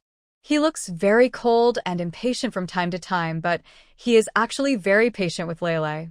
There were a few times when Suiyuan was not around, Lele woke up and cried. Su Emo wanted to observe Anan's reaction, so she pretended to be asleep. At first, Anan would howl a few times to attract people, but when no one paid attention, he would babble and wave his hands to comfort his brother. Later, as long as his brother cried, Anan would start to comfort him. So in the eyes of Li Yue and others, the two little ones are very easy to take care of and don't like to cry or make a fuss. The next day at noon, after Jiang Yu and Ma Xiaowan got off work, they brought some things to see Sumo. They actually wanted to come a long time ago, but Suimo was in confinement after giving birth, and they heard that her cousin was there, so they didn't come. This morning when I was at work, I heard people talking about twins, a boy and a girl. I knew that Su Emo had already left the confinement period, so I hurried over. The two of them teased the children first. The cute baby Lele giggled naturally to show their respect, but the cold girl Anan still ignored them. Su Emo, your daughter is quite a character, Ma Xiaowan said with a smile, while hugging Anan. Hey. The more she ignored her, the more she teased her. Finally, Anan got annoyed and just peed, which scared Ma Xiaowan so much that she almost jumped up and quickly gave the baby to Su Emo. Su Emo naturally did not ignore the cunning in Anan's eyes. She wiped her with a smile, changed her diaper, and tapped her little nose and said, "Don't play tricks on me next time." After putting the children back on the Kong, the three of them sat by the Kong and chatted. Jiang Yu took out 2 pairs of tiger head shoes from the cloth bag. Sister Su Emo, these tiger head shoes were made by my sister and asked me to give them to you. She was very happy when she heard that you gave birth to twins, a boy and a girl. Su Emo thanked him and happily took it. Jiang Lan's craftsmanship was very good, and the tiger head shoes she made were particularly beautiful. Then, Jiang Yu took out 2 small clothes made of white cotton cloth from the bag. Sister Su Emo, I made these for the children. I hope you don't mind. Su Emo unfolded them and saw that the 2 small clothes were very uniquely made. On the corners of the clothes, the words sister and brother were embroidered with different colors of threads. Your craftsmanship is really good. The clothes are very beautiful. The children will definitely like them. Thank you, Jiang Yu. Su Emo thanked her. Have you learned how to make clothes before? Jiang Yu smiled sheepishly. My mother taught me, and my sister and I both learned it. Her grandmother was a famous tailor who used to make clothes for wealthy families. Her mother said that this skill should not be lost. Su Emo looked at the clothes and shoes. This Jiang mother must be an incredible craftsman. Such talents should be remembered. In a few years, there will be plenty of opportunities for cooperation. Ma Xiaowan also took out the things she brought from her bag and handed them to Su Emo. Su Emo, you know me, I don't have any cooking skills, so I bought 2 kilograms of brown sugar for you to nourish your body. I was just about to buy brown sugar, and you brought it here. We really have such a tacit understanding. Su Emo said with a smile.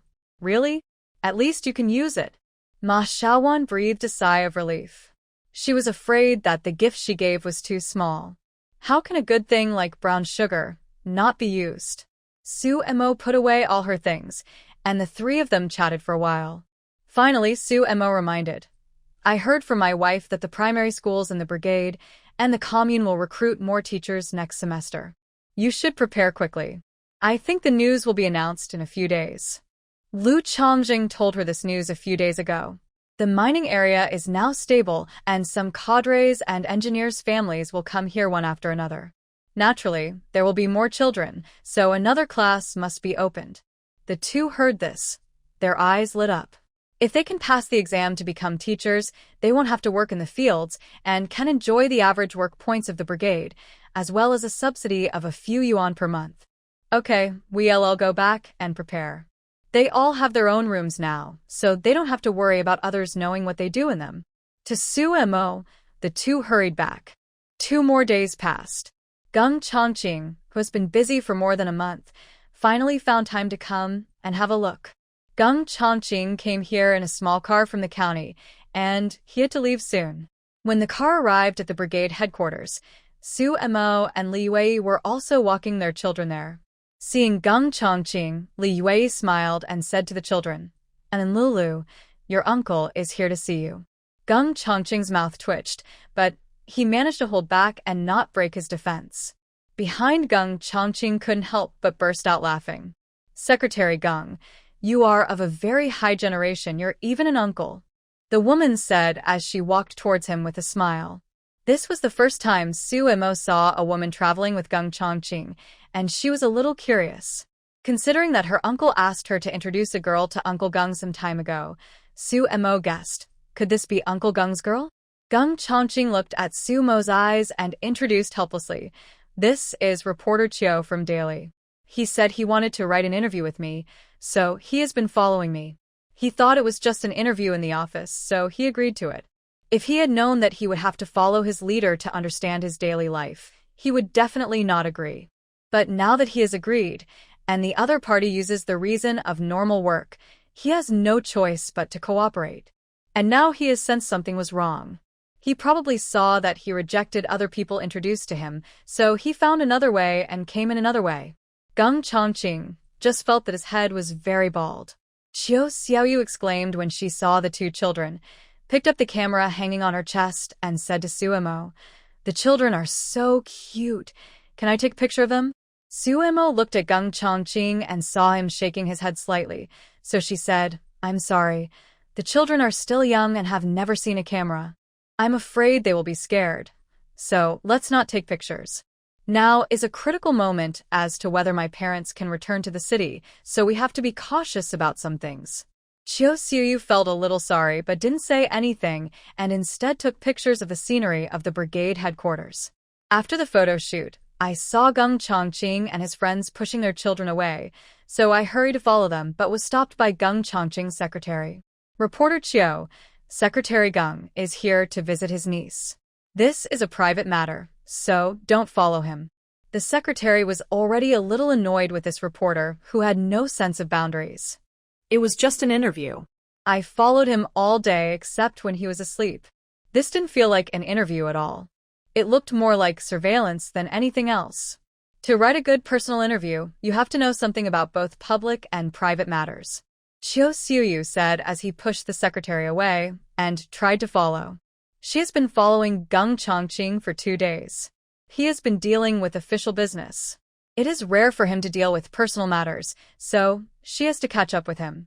The secretary quickly stepped forward to stop him and said seriously, "Secretary Gung said that he doesn't want his family to be disturbed." Chiu Xiaoyu pursed her lips but didn't follow him. She also heard her family talk about Gung Chongqing and thought that this man sounded okay, so she came to take a look under the pretext of an interview. After getting to know him for 2 days, she felt that this man was indeed quite good. Although he was a little older, she was also 24 years old, so the age difference was not too big. She could like him in every way. Unfortunately, this man is very unromantic and always looks very businesslike. I don't know if he is dull or just doesn't like her. Chiu Xiuyu's family conditions are not bad. She is excellent in both ability and appearance. She is a bit arrogant and has high standards, otherwise she would not be single at the age of 24. Now she is also a little confused.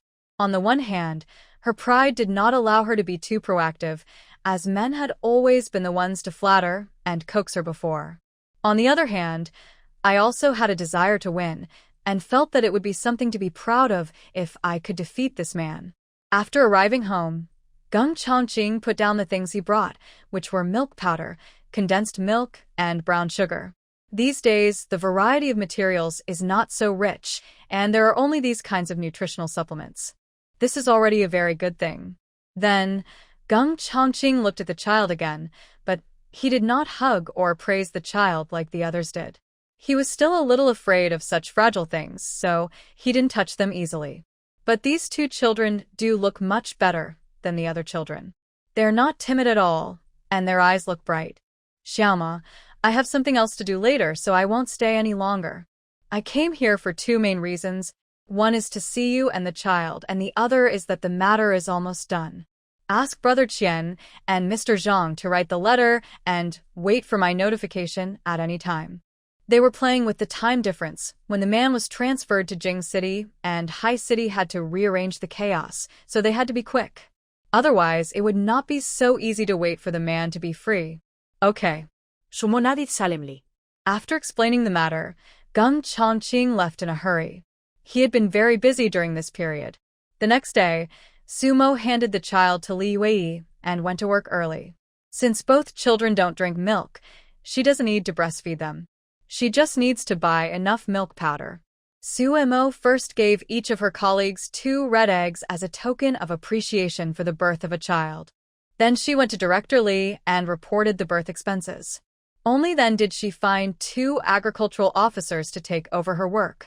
When she was on maternity leave, the 2 agricultural officers each took over a piece of her experimental field and helped her water the vegetables and record various data.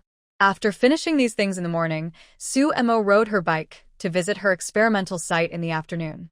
First, she went to the land of Lujia Village Brigade. Most of this land was newly planted shortly before she gave birth. Now is the harvest time. The beans, eggplants, tomatoes, etc.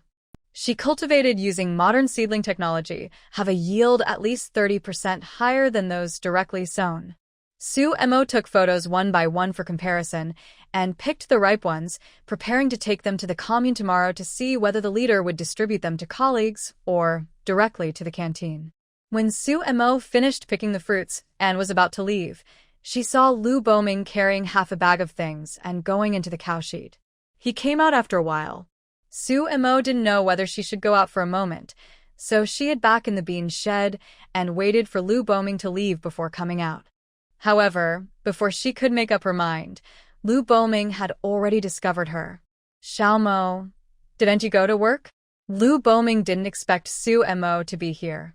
He probably didn't notice her because she was blocked just now. Yeah, there's nothing to do in the office, so I came to the experimental site to have a try, Sumo said. Lu Boming came in again to take a look at the experimental plot and said to Sumo, "Your cultivation method is good. Take some time to teach the vegetable group. We will also raise seedlings first and then plant next year." Okay, that's no problem. Sumo nodded. The cowshed is short of food. I'll deliver some to them. They are all people who have made contributions to the motherland. Lu Boming said without any intention of hiding anything. He guessed that Sumo had also seen it just now. In the cowshed, but the work points are few. 2 more people came at the end of last year, so it's only August, and there is not enough food. The last time Lu Boming went to drive the donkeys, he saw them eating wild vegetable porridge. After asking, he found out that they didn't have much food. That's why he brought some food over from time to time to help them. He didn't dare to bring anything good, only cornmeal or corn grits. Sumo nodded. Grandpa, if you take food from home for a long time, it will be easy for my parents to find out. You can get it from me next time. I got food from the team last year, and now I get food every month from work. There is enough food at home. According to Sumo's observation, her father-in-law was a relatively well-behaved person. If he knew that his biological father was supporting the people in the cowshed, he would probably be very worried. Okay. Lu Boming nodded. If it's convenient for you, please buy some food for Grandpa. Sumo nodded, and when the time comes she will just go to the grain station to exchange the fine grains for coarse grains. She gets 27 kilograms of fine grains every month. If she exchanges them for coarse grains, 1 kilogram of fine grains can be exchanged for 3 kilograms of coarse grains. Sumo went back home first, put down the vegetables she picked, changed for a new bamboo basket, and rode her bike to Lijiao. On the way, they happened to meet Li Yue pushing her 2 children out for a walk. When Lele saw Sumo, his little mouth pouted. Although I didn't drink milk, Mom is Mom after all. I still miss her when I haven't seen her for a day. Sumo teased Anan and asked, "Anan, do you miss your mother?" And An's eyes looked around, but he didn't look at Sumo. His awkward look made Sumo laugh. Seeing that his mother only cared about his sister and ignored him, Lele waved his little hands and babbled until Sumo kissed his little hand. These 2 kids are so smart. They know how to compete for favor at such a young age. Li Wei said with a smile. Other people's babies who are over a month old can only sleep, but her 2 babies are so smart. Other people's babies who are several months old are not as smart as them. Sue and Mo teased the child for a while and then prepared to leave. Mom, I'm going to work first and try to come back early. Li Wei waved her hand. Go ahead. Sue and Mo first went to the experimental site in Lijiao to check the condition of the vegetable crops and took some comparison photos. Then she went to find Captain Li, asked where Su Tingqian and the others were, and then went to look for them. She went on maternity leave. She asked the people in the cowshed to help her fatten the cattle regularly. Captain Li also knew about this, so it was normal for her to find someone to find out the situation after returning from maternity leave. Su Tiqian and his friends were catching insects for rice in a field. They were very happy to see Su and Mo. Su and Mo first openly explained the situation to them, then said there were some problems and asked Su Tingqian to go back and tell her the truth so that she could see where the mistake was. After Su and Mo left, some people started whispering. Luckily, there are people in the cowshed, otherwise we would have to do this job, and not only would we not get any work points, but we would also be delayed in our work. Don't say that. I saw the vegetables in Researcher Su's field are very juicy. I heard he is researching new varieties. If the research is successful, we will be the ones who benefit. What's the point of studying vegetables? They'll be gone in winter and won't fill your stomach. If you want to study anything, study food. You don't understand. There are so many research institutes in the country that are researching grains. It's just like that. Researcher Su is smart, but there are few people researching vegetables. If they can develop a high-yield product, it will be a great achievement. In Sumo's garden in Lijiao, she mainly experiments with fertilization methods. For each crop, there are two groups for comparison. One group is fertilized with ordinary fertilizers, and the other group is fertilized with farmyard manure fertilized by Su and Mo using a new method. Su and Mo and Su Tingqian first went to the experimental field, and then went to the cowshed to see the fertile farm manure. After arriving at the cowshed, Su and Mo quickly told Su Tingqian what Geng Chongqing had said, and took out some stationery from the bamboo basket and gave it to him, asking him to take some time to write the letter in the evening, and she would come to get it tomorrow. Su Tingqian nodded, put away his things, and before leaving, he couldn't help asking, Xiaoma, where did you learn this method of fertilizing? During the time Su and Mo was on maternity leave, he helped her apply fertilizer. The contrast was really obvious. Sumo's new fertilizer not only grew better, he also pulled them out for comparison and found that the root systems were more developed, and it seemed that there were fewer pests. Didn't my uncle send back some picture albums before? I saw it in them. Suemo said.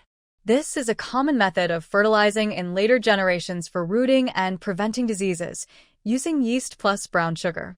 About 1 pound of brown sugar, 50 grams of yeast, and 10 kilograms of water. Mix well and ferment at 20 to 30 degrees Celsius for 3 to 5 days. The fermented bacterial liquid can be diluted 200 times and used directly for root irrigation, which can not only promote the development of crop roots, but also effectively reduce the occurrence of soil-borne diseases. It can also be diluted 10 times to ferment farmyard manure. According to the standard of 1 kilogram of bacterial liquid fermenting 200 kilograms of farmyard manure, the farmyard manure can be fully decomposed after 15 days. The farmyard manure obtained in this way is almost comparable to fertilizer. When Su and Mo was in her teens, Su Zhongqing did send back a lot of picture albums and books suitable for teenagers. These books were for children, so he didn't read them much. He didn't expect that there was such knowledge hidden in them. Foreign countries are far ahead of China in terms of youth education. Su Tingqian sometimes wondered what the situation would be like now if his family had gone abroad with his uncle. Maybe my father is still alive? But then I thought again, if I went abroad, I wouldn't meet Yurong, and there would be no Momo. The next day, Su and Mo also returned to the commune in the morning and went to the experimental site in the afternoon. She went there late on purpose, waiting for Su Tingqian and his team to get the letter after work. It was already dark when she got home. Li Wei was waiting at home anxiously, and she was relieved only when she saw Su and Mo coming back.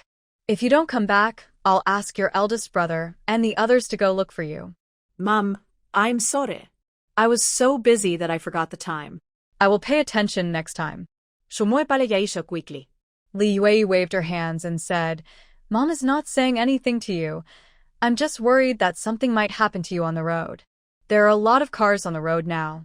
Someone was hit by a car while riding a bicycle 2 months ago. When Su Mo came back, Li Yue hurried home to cook. Lu Changzhen was busy this week and told me that he would not be back in the evenings for the next few days. Su Mo could handle it by herself, so she just took some fruit from the space for dinner. The weather was hot and she couldn't eat much, so Su Mo took a watermelon, cut it in half, and ate it with a spoon. And then saw Su Mo take something out of thin air out of the corner of her eye, and her eyes widened instantly. She knew that this cheap mother had with spiritual roots, but she didn't expect that she also had storage tools. But without spiritual energy, how does she use it? She was sleeping in her belly. She seemed to be able to feel energy fluctuations different from spiritual power from time to time. It seemed that this cheap mother was practicing some kind of martial arts. But there is no spiritual energy in this place. How did she practice? Could it be that he is an evil cultivator? Oh, wow, that would be perfect. Everyone says she is a big devil, and now she has an evil cultivator's mother. Su Mo saw that and kept looking at her. So in order to avoid getting strabismus after looking at her too much, she went over and sat next to Anan. Do you want to eat? Su Mo asked. This thing is called watermelon. It's quite cold. You can't eat it or you'll have diarrhea. You can only drink milk now. Anan said nothing and pretended not to understand. Don't pretend. I know you came here with your memories. Su Mo directly pointed out, I don't care who you were before, since you are in my belly, then you are my child, and I am your mother. Good boy, you must listen to your mother. Aang rolled his eyes. When you are outside in the future, be careful and don't let others notice your abnormality. Not everyone is as advanced and open-minded as your mother and me. Don't let others treat you as a monster. That will be troublesome. I know you have superpowers like me. Now you can't speak, and I don't know what your powers are. I'm worried that you might use them accidentally and scare others. So, you keep an eye on your brother, and if he does anything abnormal, stop him immediately. Lele still listens to Anan. Mid-August, both the Lujia Village Brigade Primary School and the Commune Primary School issued notices to recruit another primary school teacher. The treatment of the Brigade Primary School is to enjoy the Brigade's annual average work points, plus a monthly subsidy of 5 yuan. The treatment of the Commune Primary School is better, with a monthly salary of 15 yuan, but no work point subsidy, and the food supply is still in the original brigade. As soon as the news came out, the educated young people in the entire commune were eager to try and sign up for the exam. The exam is divided into 3 rounds: preliminary exam, re-examination, and trial lecture. The exam times of the 2 schools are staggered, so Ma Xiaowan and Zhang Yu signed up for both. The Lujia Village Brigade was okay, as only people from the brigade were allowed to register. However, there were many people in the commune primary school. During the initial test, there were as many as 500 or 600 people. After a competition, Ma Xiaowan won a place in the Lujia Village Brigade primary school, while the place in the commune primary school was taken by someone from another brigade. In fact, Zhang Yu did quite well in the written test, but the girl was a little nervous and didn't perform well in the trial lecture, so she missed the opportunity. Time flies. August passed quickly in Sumo's daily routine of going to and from work, and in the blink of an eye it was September. That day, after Su Mo bought the meal ticket, she went to the grain station to collect the remaining grain on her grain card. There were 17 kilograms of fine grains left. Su Mo took 7 kilograms of rice and exchanged the remaining 10 kilograms of fine grains for 30 kilograms of corn kernels. Rice is 1.4 cents per pound. Corn kernels are 0.5 cents per pound. The total is 2.48 yuan. Su Mo paid the money and got a receipt at the cashier's window, then went to the warehouse window, handed in the receipt and the grain bag, and asked the staff inside to weigh the grain. Just at this time, Lu Xiaolan's father-in-law Yang Yuping came over. Seeing Su Mo waiting for the grain to be weighed, he greeted her and went into the warehouse. Girl, do you know the director of the grain station? The older sister, who was waiting to weigh the grain, asked in a low voice after Yang Yuping went in. 주문하리. That's great. Then you'll definitely be able to buy good food. The elder sister said enviously. Suemo was a little confused. It was not her first time to buy grain. She had bought it several times before, and there seemed to be no problem with the grain. After a while, the eldest sister's food was weighed out. The eldest sister opened it, picked it up and looked at it, muttering softly, "Something has been added to it again." Suemo leaned over and saw that her elder sister had bought some rice, flour, and corn. The white flour is obviously yellowish, probably because a lot of corn flour is mixed in. The rice and corn kernels also have a lot of sand, although these things will have some sand, but this is obviously over the limit, and it is obviously artificially added. Sister, there is so much sand. Why don't you say anything? The eldest sister smiled bitterly. How dare I? I only complained once, and a few months later, when I came to buy grain, there was several times more sand than before. Now it's calculated, so I'll just have to make do with it. 주모프로넷. Was her elder sister being targeted? Or had it always been like this? I've come here to buy food a few times before, and there wasn't any problem. Sister, you know the director of the grain station. They won't dare to give you bad grain. They didn't know I knew the director. Sister, are you a cadre in your commune? These days, ordinary people generally call public officials cadres. 주문하리. That's right. They know how to judge people by their appearance. The cadres certainly wouldn't dare to weigh the food as bad. If you don't believe me, look at the others. After a while, the grain of 2 more people was weighed out. Suemo took a look and found that it was almost the same as her eldest sister's. After a while, Sumo's was also weighed out. Suemo took it and felt that the bag of rice was quite heavy, definitely more than 7 jeans, so she asked, "Comrade, did you weigh it wrong?" The man smiled and waved his hand. Yes, I'm watching. The elder sister had not left yet, waiting to see Sumo's food. When she saw that there was obviously no sand in her food, she said, "Sister, you know Director Yang, can you tell him about this and ask him to take care of this matter? Otherwise, I really won't be able to survive. If you buy 10 kilograms of grain, half a kilogram of sand may be found in good times, and 1 or 2 kilograms may be found in bad times." Suemo was a little embarrassed. Well, I'm not very familiar with him. I will report it to him, but I don't know if it will work. She strongly suspected that Yang Yuping was also involved in this matter. As the director of a grain station, it was impossible for him not to know about the situation. Okay, thank you, sister. After saying that, the elder sister walked away with a sarcastic smile. Suemo felt really up. It's like having a relative who is a corrupt official and you clearly haven't gained any benefits from him, but just because you are his relative, you are despised and looked down upon.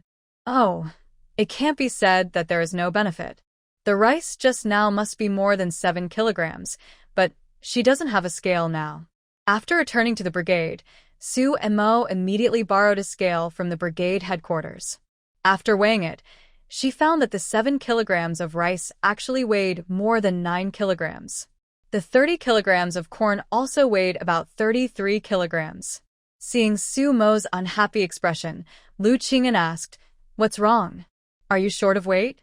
Suemo shook her head and whispered, "No, it's too much." Lu Qing'an was shocked. There was such a good thing? Then he thought of something and asked in a low voice, "Did Xiaolan's father-in-law give you extra?" Suemo nodded. "Dad, after dinner, I'll come over to tell you something. Yang Yuping will get into trouble sooner or later if he continues like this. Lu Xiaolan has to hurry up and get a divorce." She had thought that their family was just calculating, but she didn't expect them to be so greedy. Coincidentally, Lu Changzheng also returned in the evening. After the couple finished their meal, they pushed the child to Lu's house. When Suemo told them what happened in the afternoon, the 3 elders all looked unhappy. Especially Lu Boming, who hated corrupt officials the most in his life and never expected to become a relative of such a person. "Call Xiaolan back tomorrow and ask her if she knows about this?" Lu Boming's face turned pale. Their brigade had grain distribution, and they had never gone to the commune grain station to buy grain, so they had no idea about this. You know, no matter how much Xiaolan wanted to marry him, he would not agree. Li Wei said anxiously. Xiaolan told me some time ago that she wanted a divorce. I wonder if she found out about this? Okay. Let her get divorced. Our family won't marry into such a family, Lu Boming said. Fortunately, his granddaughter could tell the difference, so his pain was not in vain. The next day, when Sumo was at work, she went to the supply and marketing cooperative and told Lu Xiaolan that her parents missed her and asked her to go home and stay for a night. Return the extra grain from yesterday, saying that they had weighed it wrong yesterday and weighed too much, and she would not take advantage of the country. Lu Xiaolan was a little nervous. Since she got married, whenever her family asked her to go back, it was always because of something. But during this period, there seemed to be no happy events at home. After work, Lu Xiaolan said goodbye to Yang Jingming and rode home. Distributing the snacks she brought back to her nephews and nieces, Lu Xiaolan carried the ribs she bought and went to the kitchen to help Li Yue cook. Mom, what's the matter that you called me back? Let's wait until your grandfather and your father come back. Li Yue sighed and patted Lu Xiaolan's back to comfort her. Seeing Li Yue like this, Lu Xiaolan became even more nervous. We have to wait until the men come back. This is a big deal. During the meal, Lu Xiaolan hesitated to speak. Seeing this, Lu Qinggan said, let's talk after dinner. Lu Xiaolan. Even her favorite steamed pork ribs with taro didn't taste good anymore. After finishing the meal, Lu Xiaolan sat up straight and waited for the three elders to speak. She had thought something had happened at home, but now she knew that they were here for her.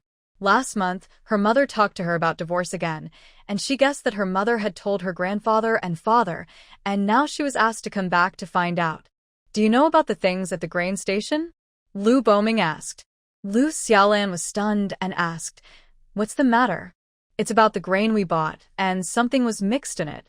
Lu Xiaolan was stunned and said, I haven't heard of it before, but I have heard some rumors this year. In fact, there were such situations before, but Geng Chongqing was there at that time, and the grain station did not dare to go too far, and it was still within the tolerance of the people, so no one said anything.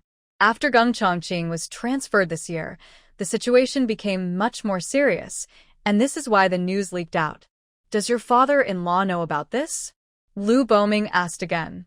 Lu Xiaolan was silent. She didn't ask about her father-in-law. Since they all lived under the same roof, there were some things she could see. Nutritional supplements at home were definitely not something her father-in-law, a director of a commune grain station, could afford with his salary. Lu Boming closed his eyes. If he had held a glimmer of hope before, thinking that the people below were deceiving their superiors and that his in-laws might not know about it, now he had no illusions at all. Your mother said that you wanted a divorce because of this? Lu Xiaolan shook her head. I hadn't heard about this when I wanted to divorce. I thought about divorce because I saw clearly the character of their family. The whole family is calculating and selfish. Yang Jingming is also selfish and heartless. As long as things are good for him, he can pretend to know nothing and enjoy it calmly. I'm disappointed. I feel like I won't end up well if I follow someone like him. Have you made up your mind to get a divorce? Yes, I must get a divorce. Lu Xiaolan nodded vigorously. I'm already thinking of ways to minimize the impact of the divorce, but it will cause my parents and brother and sister-in-law to be talked about for a while. Lu Boming waved his hand. Have you thought of a solution? Lu Xiaolan shook her head. Lu Boming sighed. Go call your three brothers and tell them about this. This is to avoid the situation where one person is thinking about divorce, while the other person is not aware of the situation and is still acting as in-laws. The three Lu Chongjing brothers arrived. Lu Boming told them what had happened, and Lu Xingjuan and Lu Weiguo were shocked.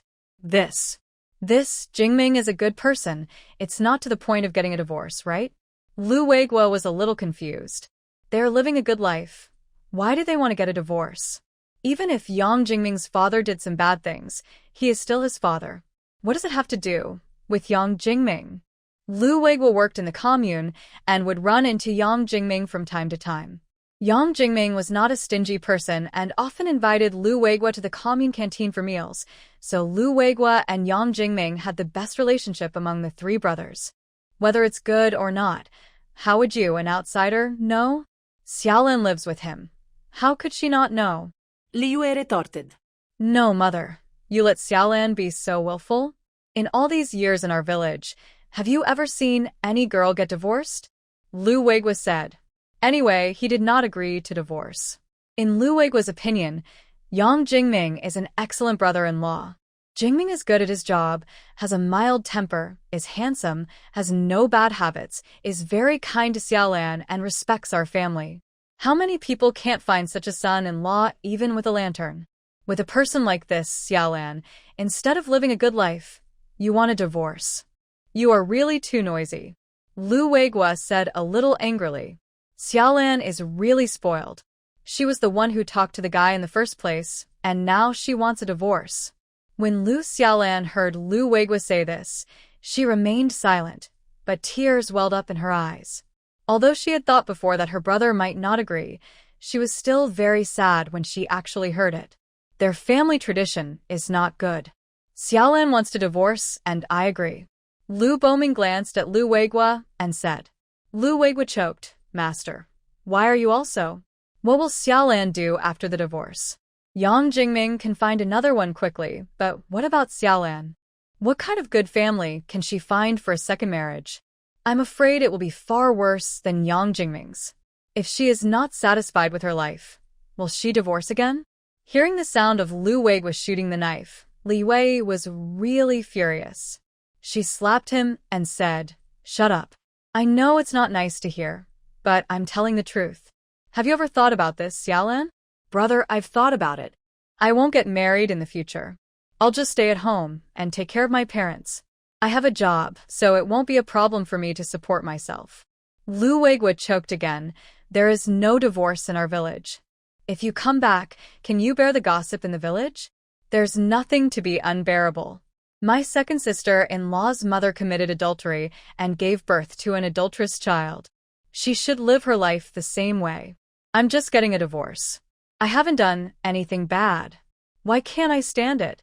All the words Lu Weiguo said were stuck in his throat. After a long while, he managed to say, Anyway, I don't agree with divorce.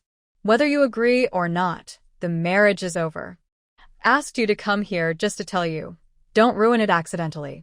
Seeing that the second brother stood on the other side and did not care about his sister at all, Lu Qing'an was also very angry. Second brother, don't be so naive. You can buy him off with just 2 meals. Once Yang Yoping's affair is investigated, he will inevitably go to labor camp. In serious cases, he will be shot. When that happens, the whole family will suffer.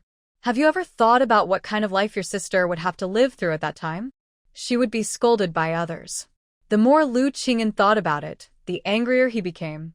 He slammed the table, startling Lu Weiguo. Second brother, you really disappoint me. Is there any brother like you? You don't care whether your sister has been wronged or not. Just because someone treats you to a few meals, your heart goes to that person? Xiaolan, haven't you bought enough things for your 2 sons over the years? You forget about the little kindness others show you, but you ignore the efforts of your own family members? I don't ask you to treat Xiaolan like Xiaoma's family did, but you should at least be a human being. Lu Qing'an was also furious and pointed at Lu Weiguo's nose and started scolding him. Really no harm without comparison. After seeing Sumo's family and then looking at his own sons, he really doesn't like them at all. He also knew that such maternal families were rare, and he did not ask his sons to do so, but the second son was really too much of a. Lu Qing'an rarely gets angry, and seeing his father so angry, not only Lu Weiguo who was scolded was shocked, but also Lu Xingjuan who didn't say anything was scared.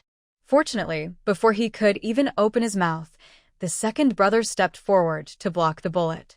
Lu Xingjuan originally wanted to ask clearly first to see if the conflict could be resolved. If it could be resolved, they would not divorce. He thought more about it. After all, he had 2 daughters. If he had a divorced aunt, his daughter's future marriages might be criticized by those with ulterior motives. Okay, you 2 go back and the third son stays. Don't tell anyone about this for now, just keep it to yourself. After a burst of anger, Lu Qing'an felt less upset and waved his hand to let his 2 sons go back. When Lu Xiaolan saw Lu Qing'an getting angry, tears started to fall from her eyes. She was unfilial and made the whole family upset. But she had already done something wrong, and she couldn't continue making such mistakes. Otherwise, who knows how many troubles would be waiting for her in the future. It is better to suffer a short pain than a long one. If you make a mistake, you should stop the loss in time. She is still young, and she has plenty of time to make up for her family. Third brother, your grandfather and I have discussed that it may not be easy for Xiaolan to get a divorce. Do you have any ideas? With their calculations like that and the third brother now in power, they will definitely not let him go easily. He thought about it and decided that if they wanted to get a divorce, they would have to pay a little. Wait a moment, there will be a chance soon. Lu Chongjing said. The county party committee has already started to rectify the situation. As the director of the grain station, Yang Yuping is definitely involved. When the time comes, we can use this as an excuse to negotiate with his family and get a divorce. Lu Qinggan frowned. If something happens to his family, I'm afraid he will be even more unwilling to let it go. No, I'll talk about this when the time comes. Lu Chongjing said. Lu Qinggan patted Lu Chongjing on the shoulder. Third brother, thank you for your hard work. Lu Chongjing waved his hands. As an elder brother, doing these things was nothing. Yang Yuping is just the director of a small grain station in a commune. In the whole chain, he is just a small follower. Whether the punishment is heavy or light is not just a matter of the above sentence. After listening to Sumo's story about the grain station yesterday, Lu Chongjing went to find Geng Chongqing today and reported the situation to him. Geng Chongqing also gave him some information, asking him to wait and it would be resolved soon. Geng Chongqing has been so busy recently because he is doing this. In fact, this situation of grain stations is not uncommon across the country. They are known as the Northern Granary, with sufficient grain, and the situation is relatively good. Some cities that are not major grain-producing provinces, when the grain stations release grain at the beginning of each month, it is like a war. Those who are slow cannot even buy grain.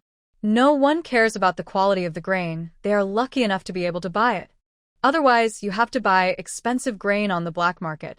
Therefore, those who work in companies with canteens are willing to eat there, even if it is a little more expensive than cooking by themselves, but at least they don't have to worry about whether they can buy food. The grain station is under the management of the Grain Bureau. At present, the Grain Bureau of Shuangshan City is still under the control of the Revolutionary Committee. Geng Chongqing also cooperated with secretariats in this time to clean up the grain stations in Shuangshan City. Although it was not a big sweep, it was still possible to clean up a group of termites and give them a beating.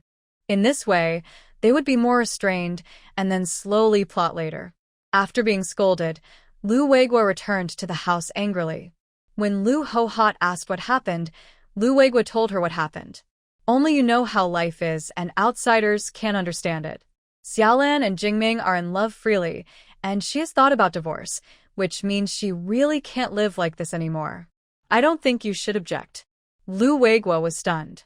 You also agree with her getting a divorce? I agree. Her life is her own.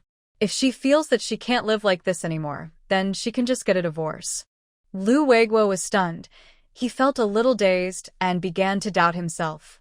Everyone agrees except him. Is he really such a bad person? In fact, Lu Hohot also has her own little thoughts. It's already September, and her mother should be back soon. If Lu Xiaolan got divorced and became the first person in the brigade to get divorced, everyone would stop focusing their attention on her mother, and their lives would be better. As for Xiaolan, she should pay more attention to her, and if someone says something bad about her, she should help to confront them. Moreover, if Lu Xiaolan got divorced, Lu Hohot would feel that she had an ally in the Lu family. If both of them have stains, then she won't be unable to hold her head up in the Lu family. After Lu Xingjuan returned, he told Lu Yuji about the matter, and Lu Yuji immediately frowned. She was more concerned about her daughter's marriages. Lu Fengqin is already 10 years old this year. Children in the countryside get married early, and most girls get married at the age of 17 or 18. This may seem like a long time, but time passes very quickly. Can't we just make do with this? Lu Yuji asked. Lu Xingjuan waved his hands. No. Yang Yuping broke the law. Dad said that if it's minor, he will be sent to a labor camp and if it's serious, he will be shot. It's better to divorce him as soon as possible so as not to implicate our family. I have been in charge of the brigade's money all these years. Now that I have such a relative, I don't want people to think that I am also a corrupt person. As God is my witness, he has never embezzled even a penny from the brigade. Do you think our house is not well built? Look at the second wife and Xiaolan. What kind of marriage is this? Lu Yuji was also upset. From now on, she would be criticized again. Why are you saying all this? We don't believe in feudal superstitions anymore. This is what happens when you don't listen to your parents when you get married. You were chosen by my mother, and I've found out everything about you. How great. There were no worries, and life was going smoothly. Lu Yuji glared at him. Now you know I'm fine? Lu Xingjuan chuckled. But it's not entirely true. Look at the third brother's family. He chose it himself. Look how good their life is. That's different. The third child has been very shrewd since he was young. Weigua and Xiaolan's vision can never compare with the third child. Oh. I hope Xiaolan can resolve the divorce issue quickly so that she can live a peaceful and stable life. Lu Xingjuan sighed. 2 more days passed. That day, Su Mo was writing a project report in the office.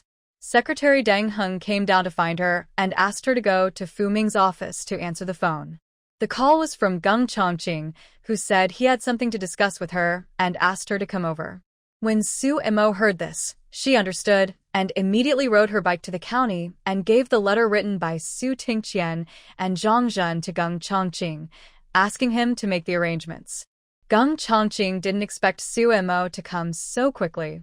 Have you been carrying the letter with you all the time? Su Mo nodded. I sewed a secret compartment in my bag, and I keep everything in there. She kept the letter in the secret compartment, waiting for news from Geng Chongqing. Geng Chongqing smiled soothingly. Don't worry, Xiaoma, it will be done soon. If you have anything to give them, make arrangements in the next few days. When the time comes, we'll notify you, and they'll pick you up right away. Su Mo nodded. The autumn harvest is about to begin. I hope we can go faster and pick people up before the harvest. This year, the harvest started later. She heard from Li Yue that the Lujia village brigade expected to start the harvest around the 10th, and other brigades were expected to start at about the same time. Today is already the 4th. I don't know if it's too late. Geng Chongqing was very busy. After giving Su Mo some pointers on her work, he let her go back. On the way back, Su Mo was thinking about what to prepare. I won't buy anything. It's so far to Yangqing, and it's very inconvenient to carry it on the train. Besides, my uncle must have already made arrangements there. After much thought, I decided that it would be best to prepare more money and tickets for them. If they are short of money, they can buy them when they arrive in Guangzhou. She had hardly used the national tickets that her aunt had exchanged for her, and now she had a lot left, which was just right for her to take to them. Su Mo was thinking about something when she suddenly heard someone calling her. Sister Su. Sister Su. Su Mo turned around and saw that it was Sister Lu from the County Supply and Marketing Cooperative. She quickly stopped to greet her. Sister Lu, long time no see. How are you these days? Sister Lu ran over quickly. Very good, very good. Sister Su, why haven't you come for a long time? Sister thought you went somewhere else. I was a bit busy at work, so I didn't come. Girl, the autumn harvest is coming soon. Do you still have any fruits? Sister Lu asked in a low voice. Su Mo smiled and said no more. Sister Lu felt a little sorry because at the beginning of the year, the transport team was reorganized and her business was not so good. She thought Sister Su would have other opportunities. Really? Sister Lu was unwilling to give up. Don't worry, I'm safe. Even if something happens, I won't involve you. Su Mo shook her head. It's really gone. There's not even enough for me to eat. Sister Lu gave up. Not everyone is as brave as her. Then, she put on a smile again. Sister Su, if you need anything, remember to come to me. As long as it's not too difficult to get, I can find it for you. Sister, the supervision has been so strict recently. Aren't you afraid? This is a man who values money over life. Since Uncle Geng took office, the county has become much stricter. Oh, I'm just meeting the needs of friends and relatives and buying some things for them. I haven't done anything harmful. Sister Lu waved her hand. Sister Lu said, "Is this considered an alternative form of purchasing on behalf of others in this era?" With Sister Lu for a few words, Su Mo went back.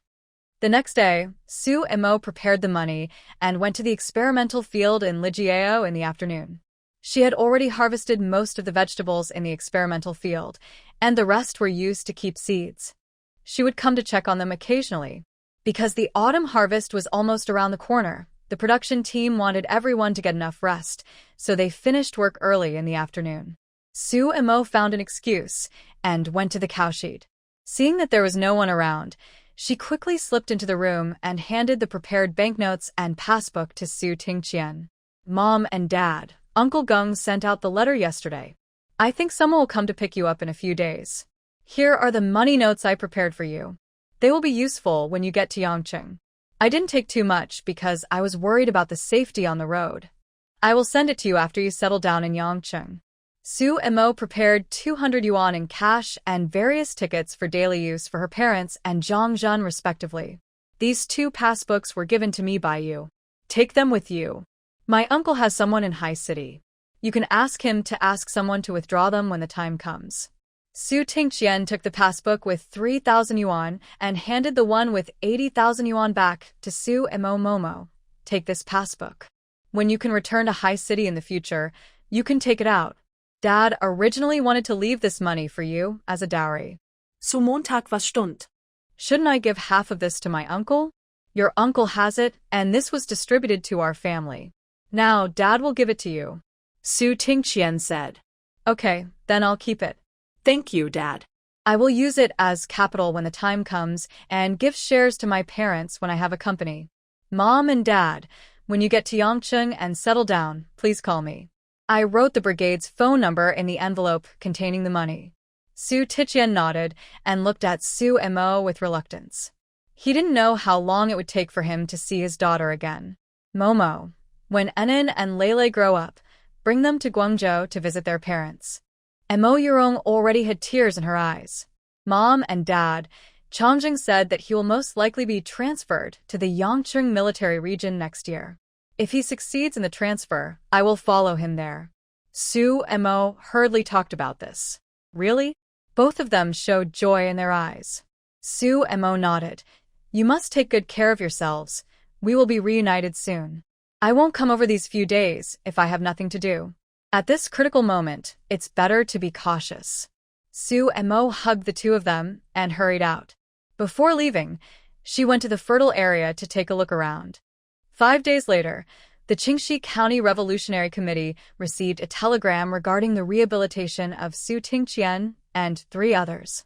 Qingxi County Revolutionary Committee checked. They found that the 4 people were all in the Lijiao cowshed, so they quickly drove their car to pick them up. As for the rest, they have also been arranged. After they get on the train, they will receive a transfer order to go to Guangzhou. Were arranged to pick them up at Haisha railway station were also their people, and they would bring the transfer order directly to them. After the 4 of them got the transfer order, they didn't need to leave the railway station. They could just buy tickets to Yangcheng. The Revolutionary Committee arrived. The Lijiao production team was mobilizing for the autumn harvest.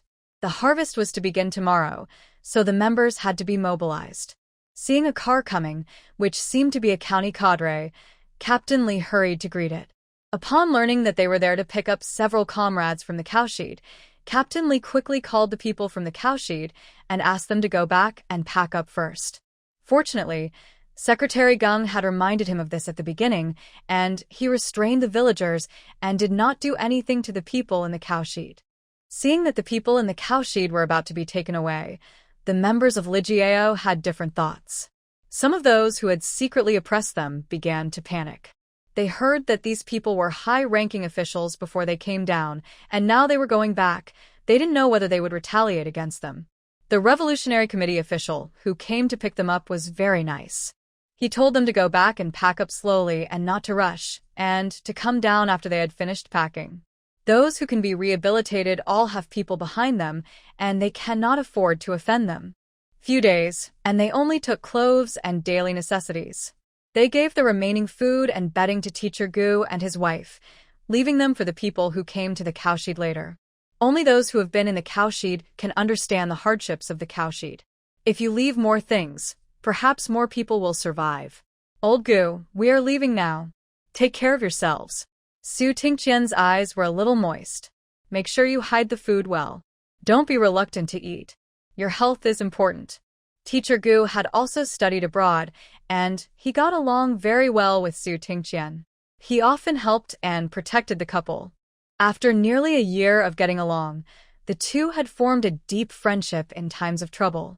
Things will get better. We'll see each other again someday. Yes. Teacher Gu nodded, tears already in her eyes. I wish you peace and success. My daughter will be here for a while. I will write to her and ask her to come here occasionally. After thinking about it, Su Tingqian said it. As soon as they left, all the work in the cowshed fell on the two of them. Lao Gu and his wife were both good people, and they didn't want him to ruin his health. No need. The cowshed is not a good place. She can only take risks with you here. After you leave, don't let her come again. You left enough things behind. If we save them, they will be enough for 1 or 2 years. Teacher Gu waved his hand. When they were sent down to the countryside, they were almost driven away. They took almost nothing with them except clothes and bedding, and only had a few dozen yuan on them. If it weren't for Su Tingqian and his friends, they wouldn't have had such a good life this year. He already owed them enough, and he didn't know if they would have a chance to be vindicated, so he could repay their help. Let's go. Take care of yourself in the future. Teacher Gu turned his back and wiped the corners of his eyes. Xiao Gu, take care. Zhang Jin said. Teacher Gu turned his back and wiped the corners of his eyes. Xiao Gu, take care. Zhang Jin said. The Gu family suffered this misfortune because they had offended someone. It was easy to solve the problem. It all depended on the attitude of the higher-ups. Take care of yourself. After saying take care, several people carried their luggage and walked out of the cowshed that had borne their suffering and humiliation and strode downstairs. They reached the corner. Su Tingqian looked back and found that the old Gu couple had been standing up. He couldn't protect himself now and couldn't help them. He just hoped that the plan of Big Brother and his team could go smoothly, and once the evil ghost was defeated, the wronged people could see the light again. When Su Tingqian and others were being rehabilitated, the movement to rectify the grain stations in Shuangshan City also began.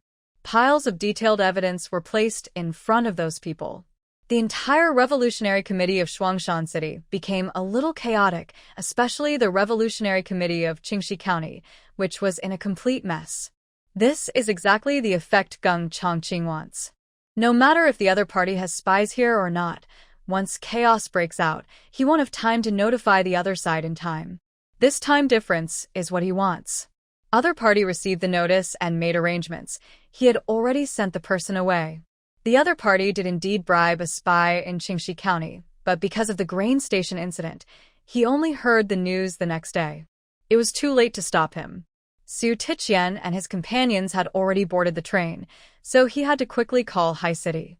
However, as soon as that person left, a melee broke out among several forces in High City. When the news reached there, no one paid much attention. By the time someone reacted and reported it, a week had passed. After the man got the news, he was not too angry. Instead, he returned to Haisher, which made it easier to control the situation. Although Hongqi Commune is a small place, with the adopted son and son-in-law of the Su family, it is very difficult for his people to infiltrate. These two people are also difficult to deal with. There is nothing wrong with their backgrounds. They have their own backers behind them. He can't easily touch them. However, when he learned that Su Tingqian and his companions had arrived in High City and had not even left the train station, they received a transfer order and went to Yangcheng. His face looked extremely ugly, and he was so angry that he smashed several teacups. But he had just arrived in Beijing, so he didn't dare to go too far for fear of being discovered. After thinking about it, the man made another call and said a few words into the phone. After hanging up the phone, a fierce light flashed in the man's eyes. He was only after money, and if the Su family cooperated, he would not kill them all. Now that the Su family is playing this trick on him, don't blame him. The reason why that person could get to his current position was that he knew how to win people's hearts and was generous to his subordinates. He also had a group of lackeys who specialized in eliminating dissidents and making profits for him, and these required a lot of money to support them. Relying on that person's salary, it's not even a drop in the bucket.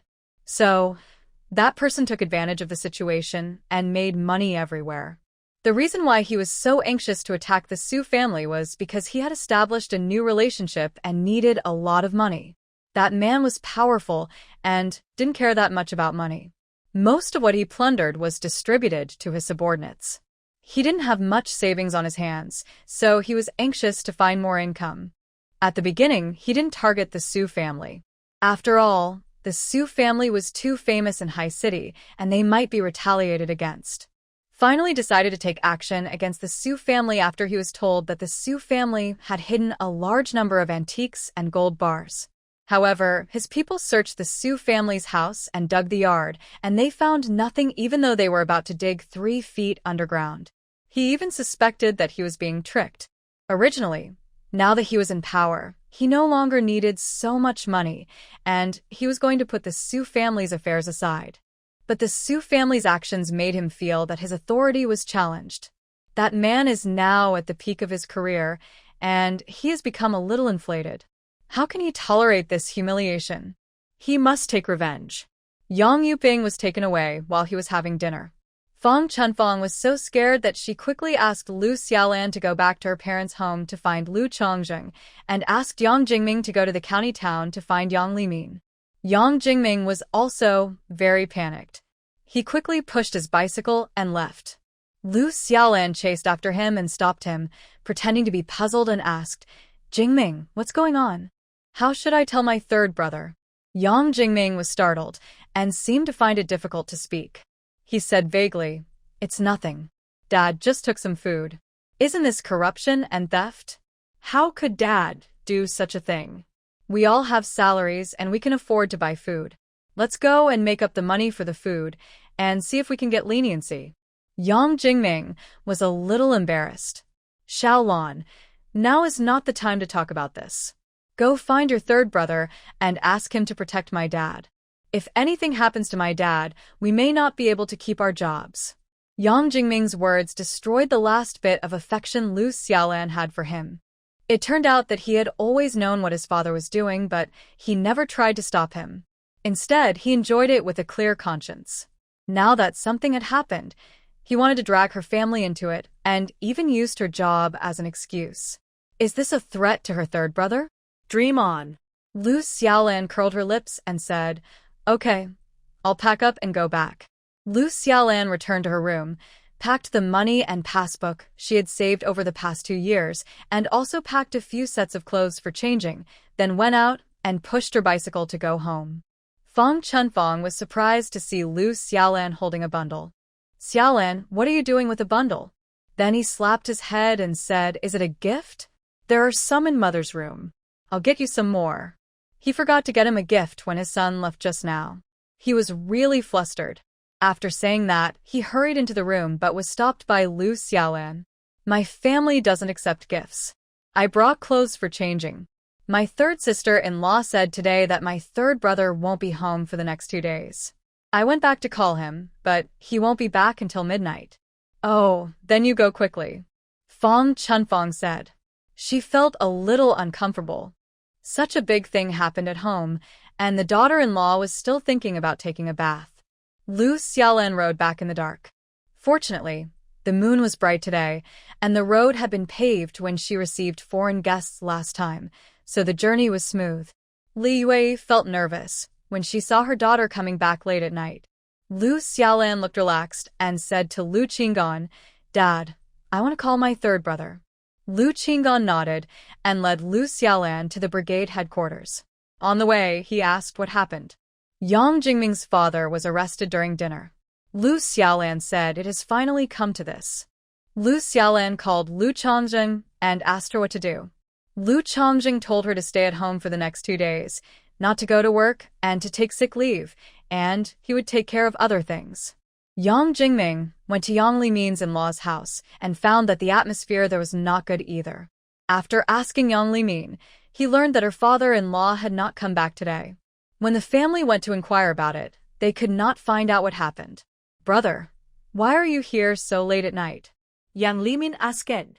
"Dad was taken away during dinner, and Mom asked me to come here, so that you can think of a solution." Yang Limin was shocked. Why did something happen in her mother's family at this time? The matter of her husband's family has not been settled yet. If she brings up the matter of her own family at this time, she will probably be scolded by her mother-in-law. However, Yang Limin still comforted Yang Jingming. "Okay, I'll think of a solution. You go back first, and I'll go back tomorrow to check. Tell Mom not to worry too much. Dad knows how to act." Yang Jingming nodded, rode his bike back, and told his mother what Yang Liming had said. Fang Chunfang nodded to show that she understood, and asked Yang Jingming to go back to his room and sleep. Fang Chunfang got over her initial panic. She calmed down. The old man was always slippery in his dealings and didn't handle many things directly, so he shouldn't have been able to find much evidence. The mother and son did not sleep well that night. They got up early in the morning waiting for news from Lu Xiaolan, but when it was almost time to go to work, Lu Xiaolan did not come back. "I see. Your wife doesn't care about our family at all." Fang Chunfang muttered and waved her hand to tell Yang Jingming to go to work quickly. Yang Jingming went to the supply and marketing cooperative first, wanting to ask Lu Xiaolan about the situation. He happened to see Su Emo coming out, and he greeted her awkwardly. "Third sister-in-law. You came at the right time. I was just planning to look for you later." Xiaolan went home last night and got caught in a cold and got frightened. She developed a fever in the middle of the night. I just asked for leave for her. "Is it serious?" Yang Jingming asked nervously. "After taking the medicine, the fever should go away. You won't have caught a cold. You need to rest for at least 2 days. It's my fault. I shouldn't have let her go home so late at night." Yang Jingming said embarrassedly and then asked, "Third sister-in-law, then?" Changjing said he would take some time to go to the county today. Su Emo said. Lu Changjing had said that he would be the one to handle the matter. After all, she and Yang Jingming were colleagues, so she had to do what she wanted. In order to avoid a quarrel, the other party would hold a grudge against her. Yang Jingming breathed a sigh of relief when he heard this. After getting off work at noon, he hurried back home to see if his elder sister had any ideas. As a result, Yang Limin never went home.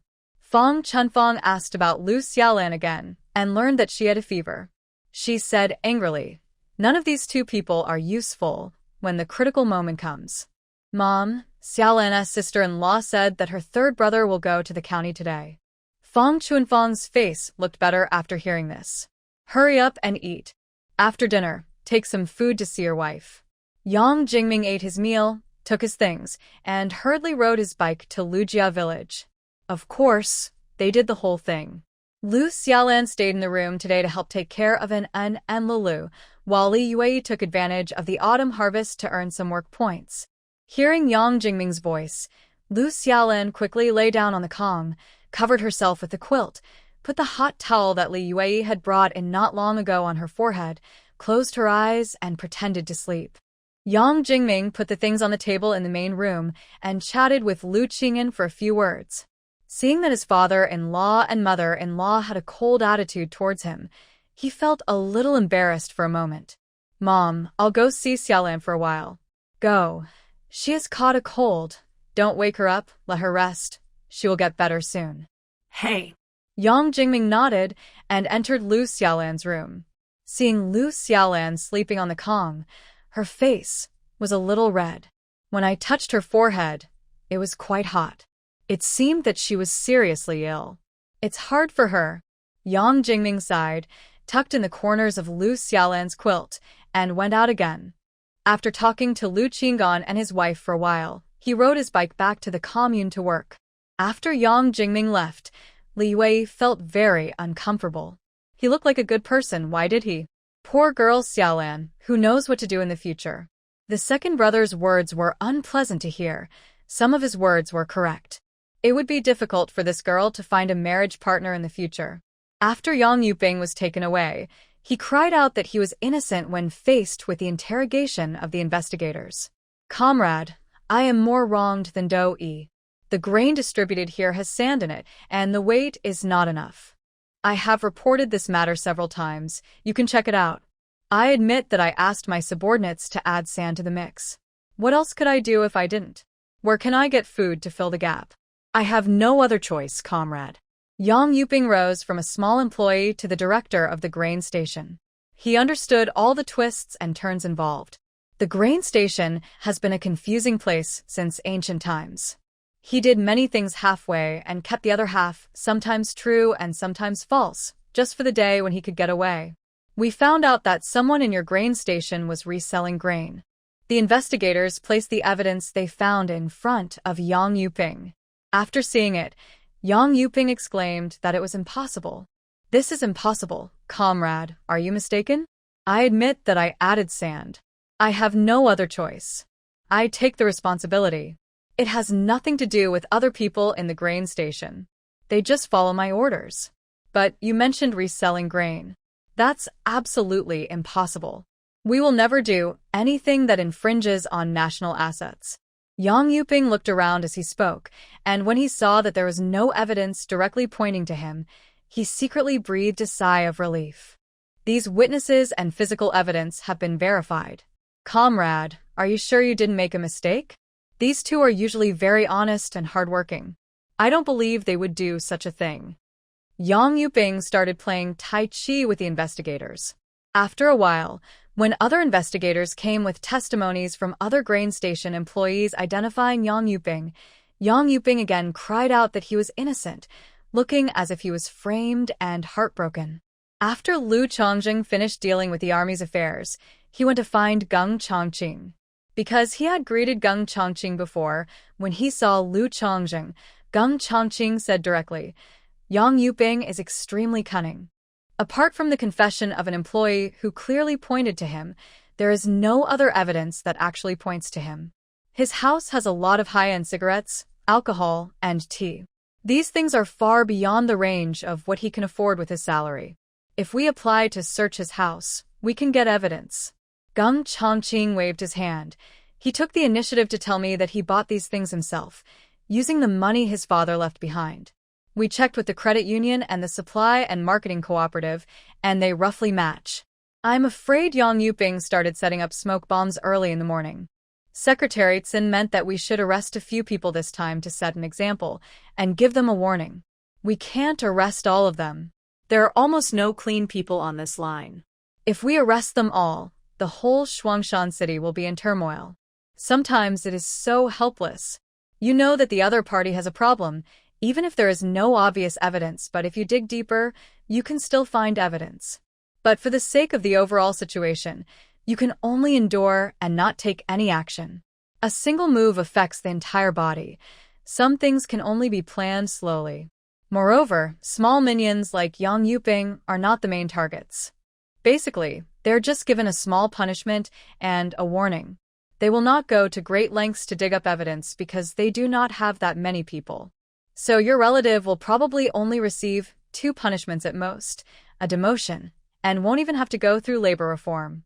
Geng Chongqing smiled tiredly. If we want to achieve peace and prosperity, it is like a long march, and there is still a long way to go. You have affected the interests of too many people. You should be careful too. Ask your superiors for 2 guards. Some people are so cruel that they dare not do anything. Geng Chongqing waved his hand. It has been arranged. His 2 secretaries were both specially trained and sent by their superiors to protect him. There were many people who wanted to cause trouble for him. Yang Yuping, could you please keep him in custody for 2 more days? Don't let anyone else get in touch with him, especially the second in command of the Revolutionary Committee. Lu Chongjing asked. Geng Chongqing thought for a moment and said, Okay, but you'd better do it as soon as possible. Okay, thanks. If you need help, give me a call. Geng Chongqing waved his hand. Okay, I'll find you if I need you. It is better not to combine the military and politics too closely, lest someone with ulterior motives take advantage of the situation and falsely accuse one of them of having counter-revolutionary intentions, which would be troublesome. After Lu Chongjing returned, he drove to Yang's house with Li Yuei and Lu Qing'an in the evening. Yang Jingming went home to get his clothes and was about to go to Lujia village to take care of Lu Xiaolan in the evening. When he saw his third uncle and his father-in-law and mother-in-law coming, he suddenly had a bad feeling. Because Yang Jingming said that Lu Changzheng went to the county town to run errands for them, Fang Chunfang warmly welcomed him in. "Well, my in-laws, is there any news about my nephew?" Fang Chunfang asked, suppressing her panic. Yes. Lu Changzheng's expression was serious. Comrade Yang Yoping's case has irrefutable evidence. He could be sentenced to several years of labor reform at the very least, or even to death by gunfire at the worst. Fang Chunfang and Yang Jingming were shocked. How could the situation be so serious? "Nephew, you have to save your uncle Yang. He is also Xiaolan's father." Fang Chunfang panicked. The old man was always careful in doing things. How could this happen? No wonder my daughter went to find out anything but found nothing. "Aunt Fang, you know my grandfather. He's been a revolutionary for many years and can't stand this kind of thing. He has already given Xiaolan an ultimatum. Either divorce or sever ties with our family." This was the solution that Lu Changzheng discussed with the three elders in the afternoon. They pushed the responsibility onto the older generation. After all, Xiaolan would still have to work at the supply and marketing cooperative in the future. Yang Jingming was horrified. "Third brother, how can this be possible? I will not divorce Xiaolan. There are many people involved in this matter, and it can be resolved. Can you help me with some connections? Secretary Geng is your wife's uncle. Whether my father can be released or not is not just a matter of his words, right?" Yang Jingming is not completely ignorant. There are many people involved in this matter, so it is not impossible for him to get out of it. Lu Changzheng glanced at him sharply and said contemptuously, "Do you think I am you? Nephew, what's the meaning of your visit today?" Fang Chunfang's smile also disappeared. "You want to distance yourself from her because something happened in her family? No way." Divorce. Fang Chunfang sneered. "The two children have a good relationship. Why do you want a divorce?" Jingming will not agree to a divorce. Husband and wife should share the joys and sorrows. It is unacceptable to divorce just because something happened at home. Husband and wife should share the joys and sorrows, but they should not be involved in corruption. Lu Qing'an said, "We are a clean and upright family, and we cannot stand your behavior. We don't want to associate with people who embezzle, steal, and infringe on the interests of the country and the people." Fang Chunfang sneered. "It's too late to show your disdain for them now. Why are you pretending to be so noble? If you have the ability, don't accept their gifts." Suddenly, Fang Chunfang was startled. It seemed that every time she asked Lu Xiaolan to take something back, except for the time during the Chinese New Year, that girl almost never took it. It turns out that we had been prepared for this. No wonder that girl has been looking down on her less and less recently. Fang Chunfang gritted her teeth in hatred and said, "Divorce is impossible." She would drag it out until Lu Xiaolan died. Whether Comrade Yang Yuping is sentenced to labor reform or shot is just a matter of a word. Lu Changzheng said coldly. Fang Chunfang and Yang Jingming were so shocked that they stood up. This Lu Changzheng was so cruel. "We agree to divorce, but I have a condition." Being threatened, Fang Chunfang was so angry that she squeezed out the words through her teeth. "Mom, Yang Jingming didn't want to divorce Lu Xiaolan. "Shut up," Fang Chunfang cursed. "If you rescue Lao Yang, we will agree to divorce." Lu Changzheng frowned and pondered for a long time, looking very embarrassed. "This is just once, and we are even from now on. You can't harass Xiaolan, otherwise I can rescue him and send him back in." Lu Xiaolan was not completely unprepared. After hearing the rumors this year, she also collected some evidence. She had planned to use this to force Yang Jingming to divorce when she had enough evidence. Deal. Fang Chunfang gritted her teeth. "Okay, let's get the divorce tomorrow morning." "No, we have to let old Yang out first." Lu Changzheng sneered. "I don't believe you, but I always keep my word." The two sides reached an agreement. Li Yue said, "I'll take Xiaolan's things back first. I'll see you at the commune tomorrow morning." Fang Chunfang sneered. "Jingming, go and help clean up." Yang Jingming sat there motionless, tears in his eyes. Why did they suddenly have to get a divorce? It wasn't like the family issues couldn't be resolved. Why were they forcing him like this? I won't get a divorce. Yang Jingming said. We raised you to this age, and you want to watch your father die? Fong Chunfong asked hatefully. This stupid guy, can't he see that his wife's heart has long been gone? But seeing her son's expression, she couldn't point it out at once, so she could only talk to him slowly later. Now it was important to rescue old Yang. Yang Jingming lowered his head and said nothing. Seeing him like that, Fong Chunfong got up and went to pack up with Li Yue. Lu Xiaolan took away all the valuables when she returned, leaving only clothes and shoes. Li Yue took a large bag and packed up the rest. Fong Chunfong watched coldly, and when she saw that Li Yue did not take anything she shouldn't have, she snorted and left. The next day, Lu Chongzheng and Li Yue accompanied Lu Xiaolan to the Commune office to get a divorce from Yang Jingming. Yang Jingming looked as if he had lost his parents and looked at Lu Xiaolan hesitantly, but with Fong Chunfong watching, he finally signed. Forget it. Rescue his father first, and then remarry Xiaolan later. As long as they have each other in their hearts, no matter how big the obstacles are, they are not a problem. Lu Xiaolan didn't expect it to be so smooth. She only felt relieved when she got the divorce certificate with the seal. Divorce certificates from the 1970s finally divorced. I will live a good life on my own from now on, be filial to my parents and grandfather, and remember my third brother and his wife. Leaving, Fong Chunfong said coldly, Remember what you said yesterday. Lu Chongzheng nodded. He will be back tomorrow. During the busy autumn harvest, the Lujia village team had a new topic of conversation after dinner. The secretary's daughter got divorced and returned to her parents' home. Aunties would often spread gossip in the fields. Tell me, how could the party secretary agree to let me go? His son-in-law is so good. He is tall and handsome, and he is also a cadre of the commune. He is also very kind. He greeted me the last time he saw me. That's right. She divorced me because she had such a hard-to-find son-in-law. If it were my daughter, I would have taken her back even if I had to tie her up. It's really shameful. There has never been a divorce in our brigade. If my daughter dared to come home, I would break her legs. What do you think? Could it be that there was something wrong with Lu Xiaolan and she was divorced by the man? Someone whispered. Look, her third brother got married later than her, and now he has 2 children, but Lu Xiaolan's belly is still not moving. After hearing this, several people thought it was possible. Who would want a hen that doesn't lay eggs? Duant talk nonsense. It was the old branch secretary who asked for the divorce. The man's father committed a crime. You all know the old branch secretary. He can't tolerate any sand in his eyes. An aunt who had a good relationship with Li Yue said quickly. Li Yue was also very concerned about her daughter's reputation. She found a few aunts with whom she had a good relationship and cried to them that day, asking them to help explain when gossip spread in the brigade. Committed a crime? What crime?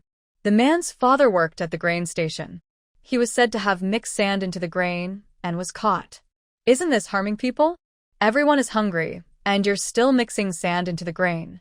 When the old branch secretary knew about the kind of people his in-laws were, he immediately asked Lu Xiaolan to choose, divorce or sever ties. Lu Xiaolan is a filial daughter, so we can only get a divorce. Why add sand to the grain? Some people didn't react. You stupid old woman. Everyone buys grain by the kilogram. If you mix sand in, then the extra grain will belong to him, right? Oh, isn't this taking advantage of socialism and committing corruption? I really don't want to get along with people like that. All the aunts responded in agreement. I don't know what everyone is thinking, but on the surface, they all seem to hate corruption and theft. The old branch secretary is right to do this, but it's a pity for Lu Xiaolan. She is such a good girl, but now she is married for the 2nd time. From now on, I'm afraid she will have to marry a widower. That's right. So when it comes to marriage, you really have to be careful. Otherwise, it will ruin your daughter's life. Li Yue is very smart. Why didn't she see it at the beginning? Lu Xiaolan was the one who negotiated with him. Besides, it's impossible for him to spread his corruption everywhere. We ordinary people can't tell. Lu Xiaolan has been married for so long. She should know about it, right? Why are they asking for a divorce now that something bad has happened? Someone started to have some ulterior motives. This old branch secretary didn't seem so upright. He has someone above him, so he kept it a secret. Lu Xiaolan's father-in-law was arrested, and she came back to her parents' home to ask for help. Only then did she find out what happened. Lu Chongjing felt sorry for his sister, so he went to the county to find someone and asked him about it. The old branch secretary is an old revolutionary, and Lu Chongjing is a senior military officer. How can they marry such a person? Lu Xiaolan can only get a divorce. It is said that someone from above is protecting him, and he will probably be released in 2 days. Now that the person has been released, why get a divorce? Wouldn't this harm my daughter's life? You don't understand. People like this will be punished sooner or later. Why don't you leave now while you can still get away? Instead of leaving later, when your whole family is dragged into this? If it were me, I would let my daughter and her husband separate, and I would live on my own. The old branch secretary was still too inflexible. I only have one son. How can I divide the family? That's better than letting my daughter get divorced. How can she get married in the future? Which good family would marry a divorced woman? Li Tsuehua was working and listening to everyone's discussions. Her heart was filled with joy. I thought I would be suppressed by Li Yue for the rest of my life, but I didn't expect such a sudden turn of events. Her 2 daughters did not marry as well as Lu Xiaolan. At least they lived a stable life and had children. Unlike Li Yue, who only had 1 daughter and loved her terribly since she was a child, now she is divorced and is still a hen that doesn't lay eggs. I'm afraid I won't be able to find a good family in the future. Who knows?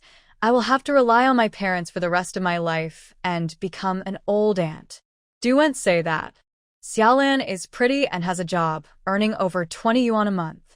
How many people in our team can be like her? Besides, her father is the party secretary, her brothers all have jobs, and Lu Lao San is a high-ranking officer, so how can she not get married? I'm afraid a lot of people are dreaming of this opportunity to marry an officer. Seeing that Li Tsuehua actually spoke well of Lu Xiaolan, everyone was very surprised. Li Tsuehua, you have changed your personality? When Lu Xiaolan was a girl, she often helped Li Yue to fight against Li Tsuehua. I'm telling the truth. You country girls are short-sighted. If this happened in the city, a girl with such conditions would probably have someone coming to propose marriage to her the next day. Li Tsuehua's words made many aunts think about it. Yes. Although Lu Xiaolan is a second marriage, it doesn't stop her from having good parents. If she marries the useless girl from her family, maybe her parents will help her out. Li Tsuehua watched and smiled secretly in her heart. It would be better if more people went to propose marriage. This cracked egg has been bitten by a swarm of flies and will eventually be thrown away. Day after Lu Xiaolan and Yang Jingming divorced, Yang Yuping was indeed released. With Yang Yuping came back his disciplinary notice. He was given 2 serious warnings, demoted 1 level, and removed from his position as director, becoming deputy director. Yang Yuping was satisfied with the result. As long as he was not sentenced and his son's future development was not affected, it would be fine. He had been at the grain station for so many years, and he had earned enough. He just needed to follow the rules in the future. He is old and will never be promoted in his life. He just has a job, and when he can no longer do it, he can give it to his daughter or sell it. At this time, there was no such thing as retirement. Although the country had promulgated the labor insurance regulations at the beginning, people at that time all wanted to contribute more to the country and do more work. Almost no one thought about retiring when they reached a certain age and receiving money from the country. Until 1977 and 1980, after the state issued new documents, that the first batch of workers who had reached retirement age began to retire. After Yang Yuping returned home, he found that the atmosphere at home was obviously not right. His son Yang Jingming did not go to work either, and looked like a frost-bitten eggplant. He did not seem very happy to see Yang Jingming come back. What's going on? Yang Yuping asked Fang Chunfang after entering the house. Could it be that his son has been affected before his case has even been concluded? He and Lu Xiaolan divorced and he was unhappy, so he took a few days off and stayed at home. Fong Chunfong said. Yang Yuping was shocked. Why? He went in. He had a better understanding of Secretary Gung's ability. He had to treat such relatives well, because how far his son could go in the future would largely depend on the efforts of his daughter-in-law's family. He knew how capable his son was. His abilities were average, and he wasn't very courageous. If no one supported him and he relied on himself, his achievements in life would be limited. He'd get divorced after only being gone for so many days? Then all his plans would be overturned. I've already told you that Xiaolan's family is helpful and good for our son. How come you don't understand? Yang Yuping was furious, thinking that it was Fong Chunfong who instigated them to divorce. If it wasn't for saving you, would I let them divorce? Fong Chunfong was also angry. Save me? Yang Yuping was even more confused. Fong Chunfong came to the Lu family and threatened Yang Yuping's life. I don't agree to divorce. Do you want me to be shot? Yang Yuping fell silent after hearing this. His case should not be so serious, but if Lu Changzhen was determined to get him, it was possible. After all, the two people who had direct evidence were sentenced to several years of labor reform. He was not sure at the moment whether Lu Changzhen had any evidence. No matter how careful he was, there would be some clues after so many years. Yang Yuping bersama depreset. Lu Boming was quite famous in Hongqi Commune, and he had heard about his character. It was normal for him to be disgusted with such things. At first, he couldn't stand it, but after tasting the sweetness a few times, he accepted it. In such a big dye vat, who wouldn't be stained with some color? Forget it. Let's wait for a while and make plans later. Xiaolan and Jingming still have feelings for each other, and they can remarry when things calm down. Fong Chunfong sneered. I think this marriage is caused by that Lu Xiaolan. She has been on guard against us for a long time. Told Yang Yuping that she had asked Lu Xiaolan to bring gifts home several times, but she had not done so. Yang Yuping thought for a moment and waved his hand. Maybe she doesn't dare to take it. After all, Lujia village is a rural area. Taking so many gifts every time would be too conspicuous. You two don't understand women at all. Why are you afraid of attracting attention when giving gifts to your parent home? You just want as many people as possible to know about it so that you can show that you are living well in your husband's family. If she wasn't on guard, why wouldn't she accept it every time? Forget it, let's not talk about this for now. We'll know what the situation is later. Yang Yuping waved his hand, then lowered his voice and asked, how much money does our family have now?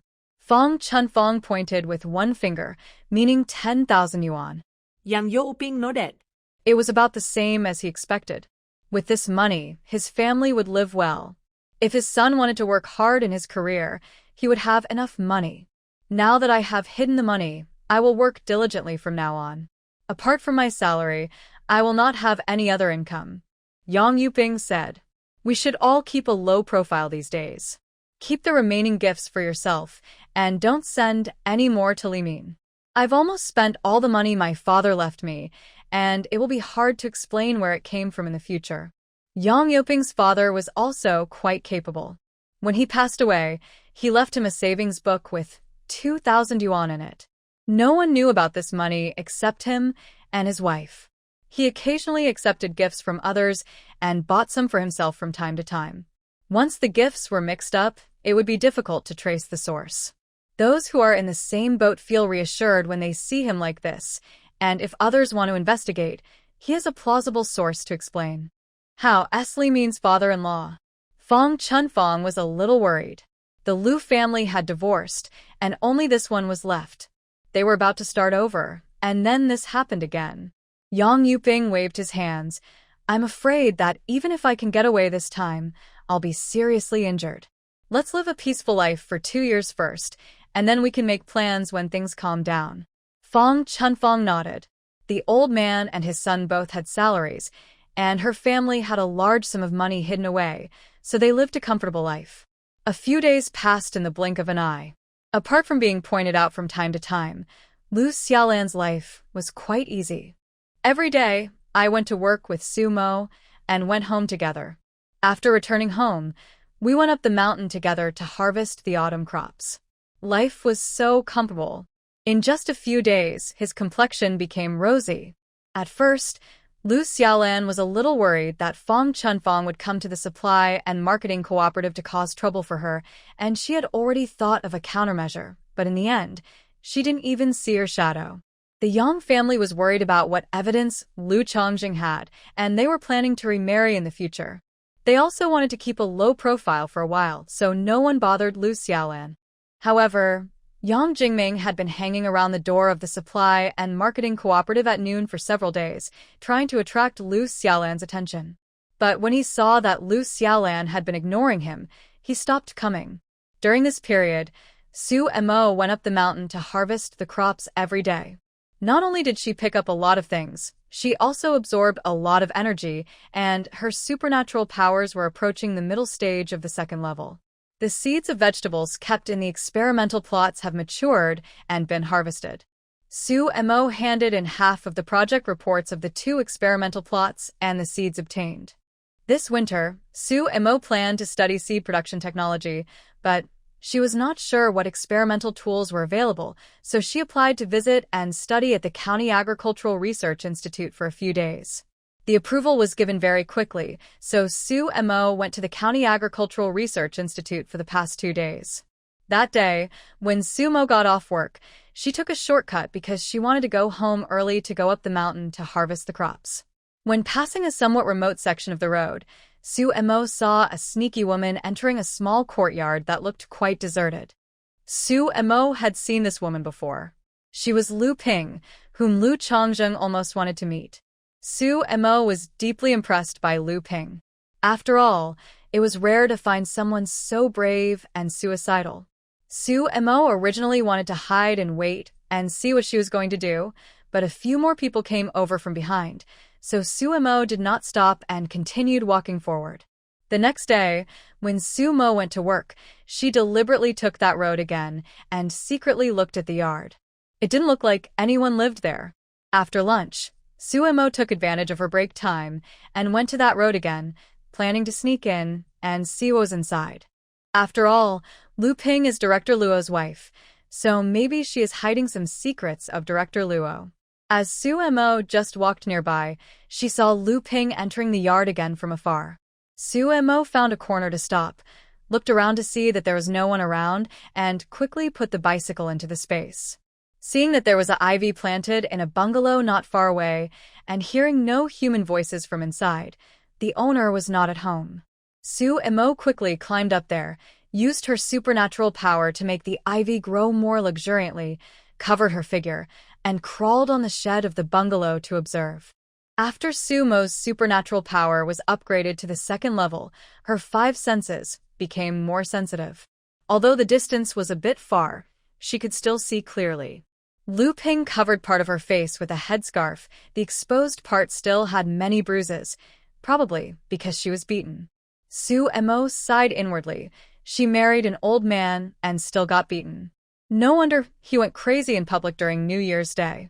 I heard she was in the art troupe before. I don't know what she wants. There are a lot of young men in the army. Any one of them is better than Director Luo. Lu Ping brought a small shovel this time. She walked to a corner, pulled out the weeds growing on the ground, and then started digging downwards. Su Mo's eyes lit up instantly. Could there be some treasure buried underneath? Her space was much larger, and she no longer lacked space to store things. Su Mo crawled on top, watching Lu Ping digging for more than 10 minutes, but didn't dig out any. Afterwards, Lu Ping searched purposefully again and changed the location to dig. This time she dug for about 10 minutes, about 1 meter deep, then stopped with a smug smile on her face.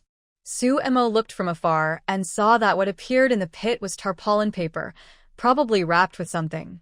But Lu Ping did not continue digging, but filled the soil back and then walked away with a smug look on his face. After Lu Ping left, Su Mo quickly slipped down, found a corner, took out her bicycle, and hurried to the County Agricultural Research Institute. When they arrived at the Agricultural Research Institute, Su Mo said she had something to do at home and asked for leave in the afternoon. Then she slipped back there and sneaked into the courtyard. This road is quite remote, and most of the houses on it are abandoned.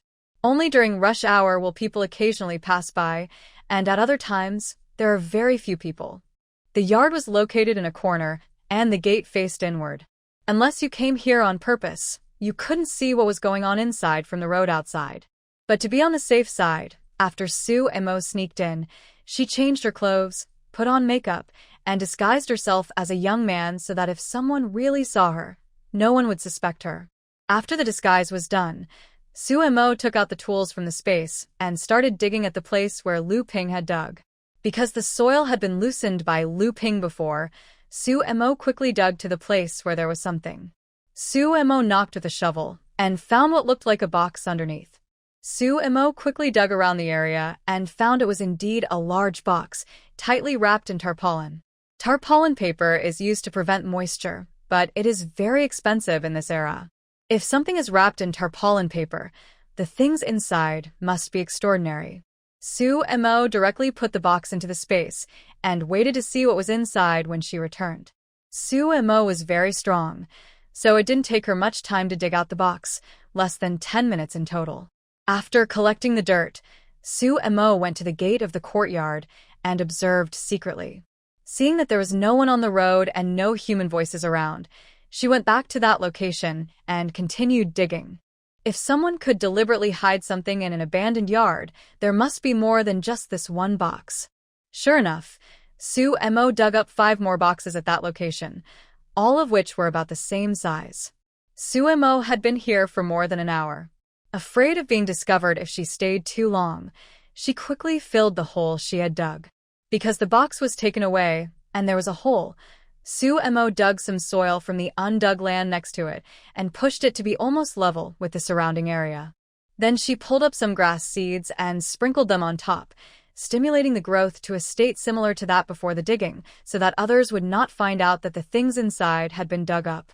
Sue Emo was about to leave, but after thinking about it, she decided to go back to the place where Lu Ping had dug the first time and continue digging.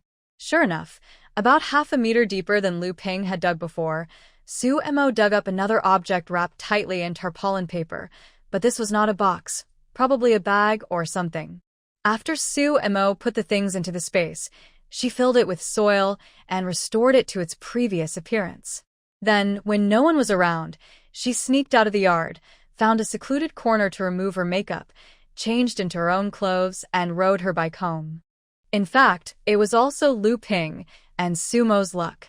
Something was buried in this yard, and although no one lived there, Luo Yuan was suspicious by nature and could not be completely at ease.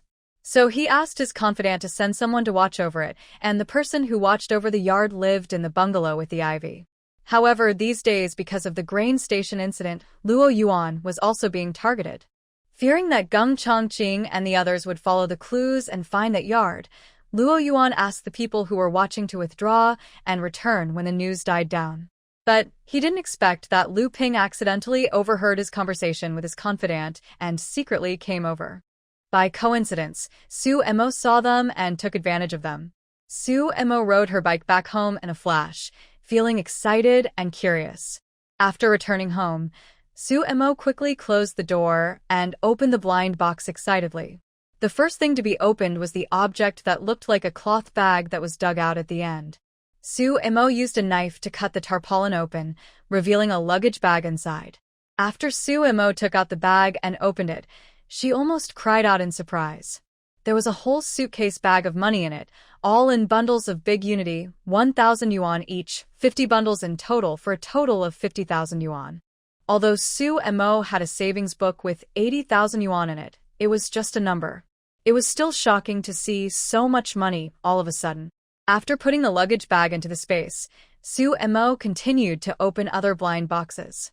There were 6 boxes in total, 4 of which contained large and small yellow croakers, and 2 contained silver dollars. There were no antique calligraphy or paintings. Sue Emo flipped through the silver coins, most of which were from the Yuan dynasty, with some from the Qing dynasty. Although silver dollars are not very valuable now, they can still fetch a high price in the future if sold to antique collectors. Sue Emo looked at the boxes of yellow croakers and sighed that robbery was indeed the fastest way to get rich.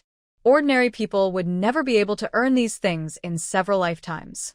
After putting the things away, Sue Emo filled a net bag with pears from the space and took it to Lu's house to pick up the 2 little ones. Autumn harvest is a big event for the production team. As the wife of the party secretary, Li Yue has to set an example. It is naturally impossible for her to just collect grass for pigs and do nothing else. Since the autumn harvest, Li Yue has been working every day, and Lu Boming is mainly responsible for taking care of the two children.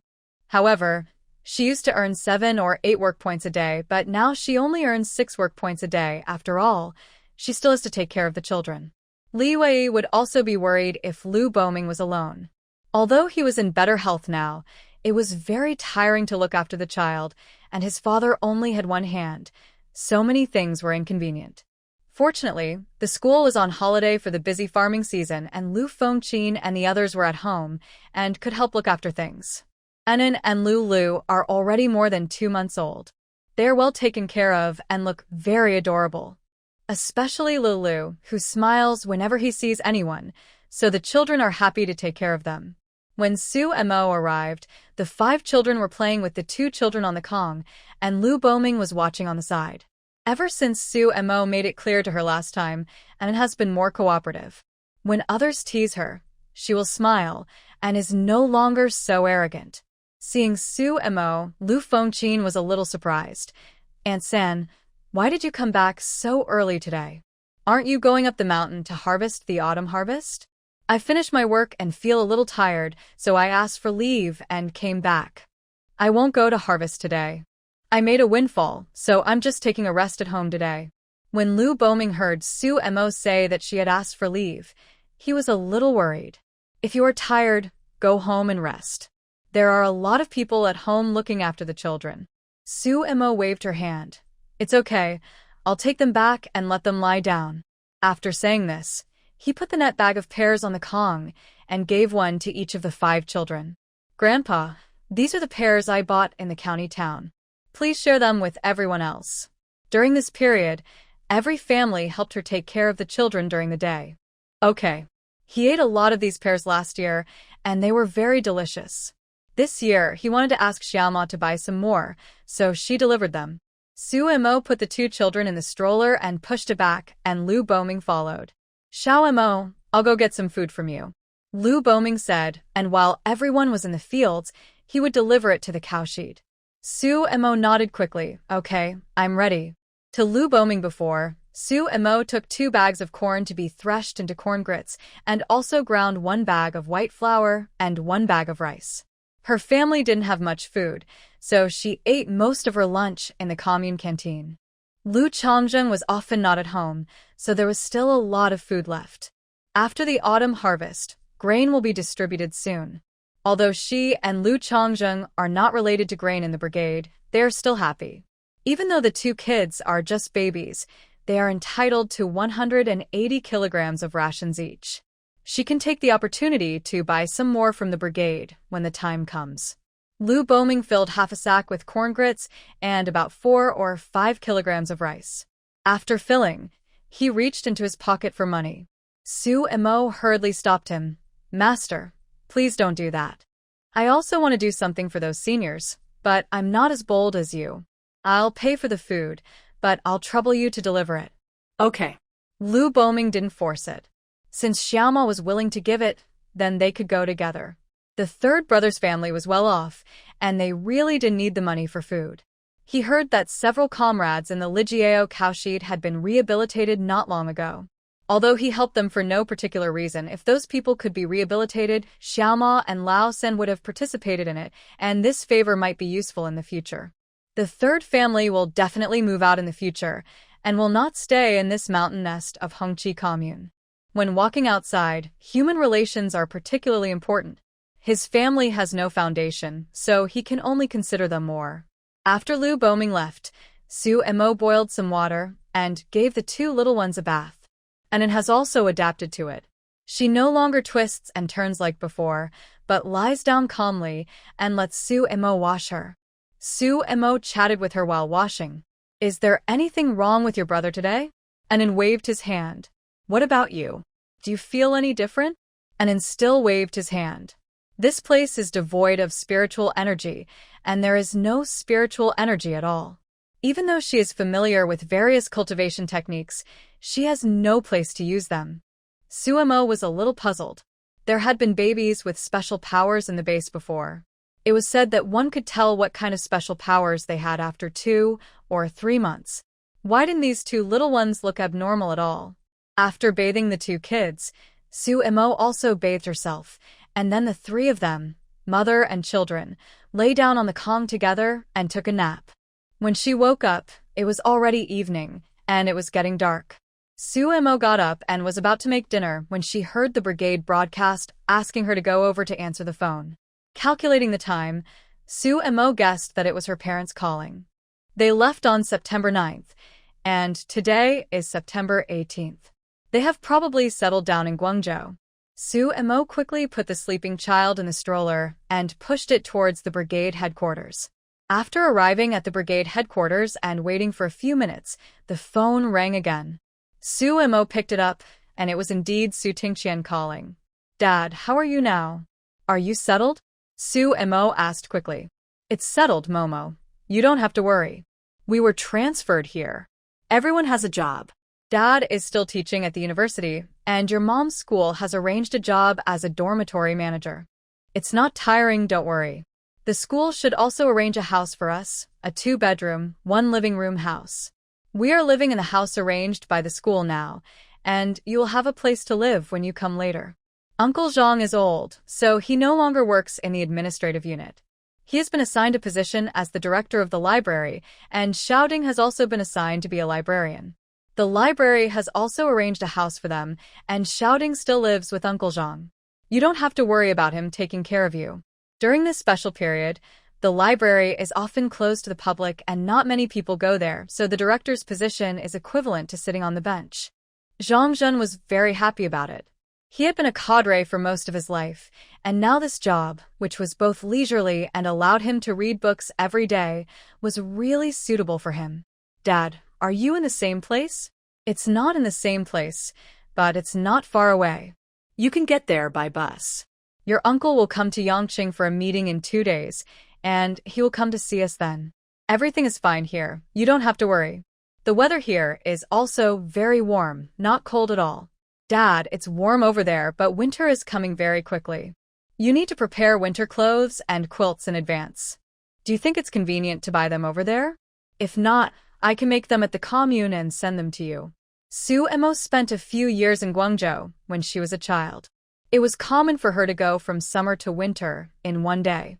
She wore short sleeves in the morning and a cotton jacket in the afternoon. "Don't worry, your uncle has already arranged for these to be prepared." Suemo silently gave Su Tingda a thumbs up. "You are worthy of being the one, uncle." At this time, Suemo heard someone talking on Su Tingqian's side. After a while, Su Tingqian said, "Momo, a comrade is in a hurry to make a phone call, so Dad hung up first. We are doing well here, don't worry, I will write to you later." After saying that, he hung up. Suemo. She hadn't had the time to ask for their address, so if she wanted to send them something, she would have to wait 10 days or half a month to receive the letter. Because no antiques, calligraphy, or paintings were found yesterday, Suemo guessed that there might be other boxes buried in other places in the yard, so she thought about finding an opportunity to explore today. As a result, when she passed by that road early in the morning, she found that several young men had already moved into the bungalow where she had hidden before. Suemo felt a little sorry. Since there were people here, she would not come. The location of this bungalow was such that as long as one climbed up to the roof, one could see the situation in the yard at a glance. Unexpected money, there's no need to take too many risks. Suemo also thought about whether she should tell Geng Chongqing about this and ask him to investigate. Maybe he could find some evidence against Luo Yuan. Later I thought about it and decided to forget it. Since Luo Yuan dared to bury the things here, he would definitely not leave any direct evidence. Even if they were dug up, those things could be completely attributed to the original owner. This road was not remote at the beginning. On the contrary, it was inhabited by wealthy people from Qingxi County. However, most of the homeowners in this area died at the beginning of the movement. There were people living there before, but after some abnormal incidents, it became vacant and gradually deserted. Now that money wolves are in power, if those things are handed over, they might fall into the hands of some bad guys. It would be better for her to take them and then give them back to Qingxi County when the situation stabilizes, so as to build bridges and roads and improve the local economy. Not long after Su and Mo passed by, a young man climbed up onto the roof, pretending to look at the scenery. He secretly looked at the situation in the small courtyard, and when he saw nothing unusual, he was about to go down. Suddenly he stopped and looked, and found that there was something wrong with the corner. Although Su and Mo restored most of the things, she did not do much to cover up the appearance of Lu Ping after she dug it up. Otherwise, wouldn't it tell others that someone else had visited the place after Lu Ping? The young man hurried down and told a man who should be the leader. The leader hurried over to take a look and found that there were indeed 2 traces of digging. The leader was so scared that he broke out in a cold sweat and quickly reported the matter to his superiors. Luo Yuan's confidant then quickly reported the matter to Luo Yuan. After hearing this, Luo Yuan was really angry and anxious. Everything was fine for so many years. How come something bad happened after being away for a few days? Could it be that someone had been eyeing that place from the beginning and was waiting for him to withdraw his men? But then he thought about it. It didn't make sense. If he was really being targeted, it would be impossible for him to only dig 2 places. Luo Yuan thought about it for a long time, and suddenly, he remembered something and hurried back home. After finding Lu Ping, Luo Yuan questioned her. Lu Ping couldn't resist and had to tell the story. Lu Ping was also extremely angry. This old man clearly said not to send anyone back for the next 1 or 2 months, so how could he go back on his word and send someone back so soon? She was just 1 step away from digging the things out and then divorcing her husband. She had clearly communicated with her family to dig the things out in the next 2 nights. Now that the truth has been exposed, hasn't all her suffering been in vain? Lu Ping had suffered enough and no longer cared about her reputation. She had returned to her parents' home and told them about Luo Yuan's domestic violence and strange habits. Her family felt sorry for her and supported her divorce.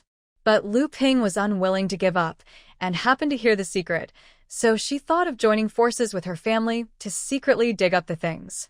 She has to have one of power and money, right? Now, there is nothing left. Lu Ping was so angry that her paranoia came back and she started talking without thinking. Luo Yuan, I'm telling you, you have to give me half of your stuff, or I'll report you. I have a lot of evidence in my hands, and once I report you, it's only a matter of time before you get shot. Luo Yuan looked fierce and asked in a cold voice, What evidence do you have? There are a lot of them. I tell you, not only do I have them, but my family members also have them. If you dare to touch me again, we will hand the evidence to Gung Chongqing and let him kill you. As soon as he heard the 3 words Gung Chongqing, Luo Yuan's eyes became vicious. He never thought that he would be forced into a desperate situation by a man who was about the same age as his son. Many of the people who were in his camp before had already turned to Gung Chongqing's side. He has always thought that he is quite capable, but now it seems that his many years of business are a joke. Luo Yuan was a suspicious and conceited person, and asking him to admit that he was not as good as a young man was more painful than killing him. Lu Ping's words directly hit Luo Yuan's sore spot. Luo Yuan stretched out his hand and grabbed Lu Ping's neck and asked angrily, What? Even you think I'm not as good as Gung Chongqing? Luo Yuan's grip was very strong, and after a while, Lu Ping was strangled to the point where she had difficulty breathing. Talk. You also think I'm not as good as Gung Chongqing? Yes. Lu Ping was also brave. She dared to go against others at this time. Luo Yuan seemed to be a little crazy because of the stimulation. His eyes were red, and he said angrily, I am not as good as Gung Chongqing? What a joke. If his background wasn't stronger than mine, and he didn't have the support from above, would he have been able to defeat me? Before that, he was just a small commune secretary who made a living under my command. It's all because of you, this jinx. Ever since I married you, I've never had a good life. You're such a bad luck. No wonder you can't find a partner in the army and have to come back to me. The more Luo Yuan thought about it, the more he felt it was right. It seemed that everything started to go wrong after he married Lu Ping. This Lu Ping was simply a jinx, and he had to divorce this woman quickly. Luo Yuan was getting more and more powerful in his rage. Lu Ping realized something was wrong and started to struggle desperately, but she was no match for Luo Yuan, and gradually, she became motionless. By the time Luo Yuan came to his senses from his anger, Lu Ping was already dead. Luo Yuan was only panicked for a moment, then he calmed down, put Lu Ping aside, and started thinking. Lu Ping's death could be an unexpected event. The problem now is the Lu family. His father-in-law and mother-in-law still love Lu Ping very much. Lu Ping also said just now that her family has evidence. If Lu Ping died unexpectedly, they would definitely suspect him and might even hand over the evidence. Although he didn't think that this idiot Lu Ping could collect any valid evidence, he still thought it was best to be safe than sorry. The best way was to silence them all. After Luo Yuan thought it through, he washed his hands, locked the door, and went out to look for someone. Father Lu felt anxious all day and was absent-minded at work. After finally getting off work, he hurriedly rode his bike home. Unexpectedly, not long after we walked away, a truck came towards us with its horn honking wildly, and the driver was shouting, "Get out of the way." It was just after get off work, and not many people came out of the factory. Everyone got out of the way after hearing the news. Father Lu was worried and was slow to get out of the way. He was rolled under the truck and dragged for a distance until the truck hit the wall and stopped. Those who had dodged were still in shock, and when they saw the blood on the ground, many of them became so frightened that their legs went limp and they collapsed. I'm afraid this person is beyond saving. It was the people from the security department of the machinery factory who reacted first and ran forward to rescue people. Such a big commotion naturally attracted a lot of people who had just got off work, and several young men also went over to rescue people. The truck crashed into the wall of the machinery factory, which collapsed, but also stopped the truck. The front of the truck was dented, the windshield was shattered, and the driver was unconscious with a bloody head on the steering wheel. Several people worked together to rescue the driver from the car, and then worked together to lift the car up. They rescued Lu's father, who was covered in blood, from under the car, and sent them to the hospital together.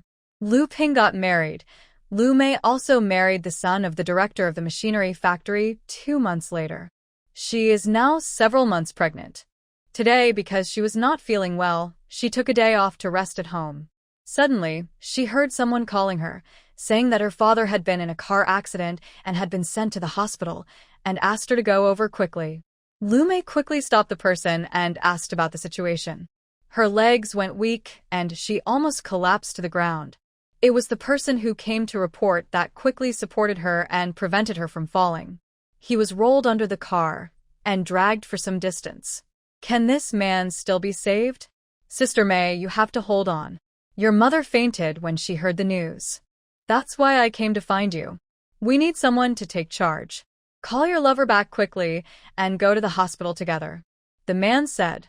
Lu Mei was still pregnant, so she didn't dare to say anything in detail. Looking at the situation, she was afraid that the county hospital could not save her, and going to the municipal hospital would be a different matter. Sure enough, when Lu Mei and her husband rushed to the hospital with Lu's mother, they learned that Lu's father had been rushed to the municipal hospital. After all, the conditions in the county hospital were limited, and the doctors only performed emergency hemostasis procedures, and there was really no other way. When Lu's mother heard this, she almost fainted again. The truck driver wasn't seriously injured. He was just scratched by the glass and hit his steering wheel, causing a slight concussion. I was already awake at this time. When I heard that the Lu family had arrived, I struggled to get out of bed, staggered to the front of the Lu family, knelt down and cried. I didn't mean to do that. There was a problem with my brakes, and I couldn't stop. I really didn't mean to do that. I was honking the horn all the way and yelling for everyone to get out of the way. Here, we have to talk about the terrain in front of the machinery factory. There is a slightly sloping small. If the car is driving fast, if there's a problem with the brakes, it will be impossible to stop. The truck itself was used by the machinery factory to transport goods, and everyone was familiar with the truck driver, a man in his 30s who was very honest and hardworking. At this time, Lu Mei's father-in-law also rushed over and said that he had borrowed a car from the Armed Forces Department and asked them to go to the municipal hospital quickly. He would take care of other matters. They were sent out. They said that the security department had checked and confirmed that it was an accident. The brakes had been used for a long time and had aged and failed. After all, someone might have died, so it's our duty to investigate. Lu Mei and others took the armed forces car and rushed to the municipal hospital. When they arrived, Lu's father had already been pushed into the operating room. The family waited at the door of the operating room for half the night before the doctor finally came out. Mr. Lu had multiple fractures all over his body, and several of his internal organs were ruptured. He has been saved for the time being, but he still has to go through surgery, and the doctor is not sure whether he can survive. Father Lu was pushed into the intensive care unit, and the Lu family members were not allowed to go in and could only watch from afar. Father Lu was still alive, and Mother Lu finally regained half of her soul. She said to Lu Mei, "Go call your sister and ask her to think of a solution quickly." No wonder she was so nervous the whole day yesterday. It turned out that something was going to happen to the old man. The eldest son-in-law is a worthless person. He is powerful and knows a lot of people. Let's see if he can transfer some experts over or approve some special medicines. Lu Mei then realized that she had forgotten to inform her sister Lu Ping and hurried to make a phone call with her lover. Luo Yuan naturally answered the phone. Lu Ping told me yesterday that she was going back to her parents' home. She didn't come back last night. I thought she was at your house. Why? She's not here. Lu Mei also knew about Luo Yuan's troubles. She didn't know where her sister had gone to hide, so she said, "My dad had a car accident when he was off work yesterday. We are all in the city hospital now." He was not at home last night. Luo Yuan didn't expect that the person was not dead. He pretended to be concerned and asked a few questions. He said that he would go to their house to see if Lu Ping was there and would be there soon. Luo Yuan first went to Lu's house and pretended to knock on the house for a while. A neighbor came out and said that he had not seen Lu Ping come back yesterday. Luo Yuan then drove to the municipal hospital. After Luo Yuan arrived, he used his connections to find the director of the municipal hospital, and the hospital sent several key members to participate in the treatment of Lu's father. Mother Lu felt speechless when she saw her eldest son-in-law busying around. It was good to have power. Old Lu's condition was so serious, and there was only one doctor in charge before, and he was a young one. Now, with the help of connections, a more experienced doctor was sent immediately. It's a pity that this eldest son-in-law is not a good person. If she doesn't divorce, her daughter will probably be beaten to death. In fact, Luo Yuan came here for two purposes. One was to confirm the situation of Lu's father, and the other was to observe other people in the Lu family. He wanted to know if everyone knew about the evidence. It was impossible for him to kill all the members of the Lu family together, so he first attacked Lu's father, who was most likely to know the situation, and then see how others would react. Fortunately, he was quite satisfied with the results of his observations, but others probably didn't know about it. In fact, Luo Yuan guessed wrong. The evidence that Lu Ping mentioned was not known to Lu's father and mother.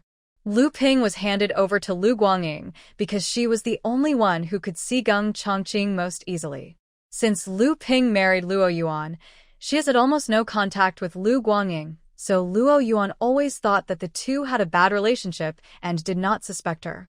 Lu Guangying was eating in the cafeteria at noon when she heard about the car accident in front of the machinery factory. When she heard that the person hit was the in-law of the factory director, Lu Guangying's heart skipped a beat.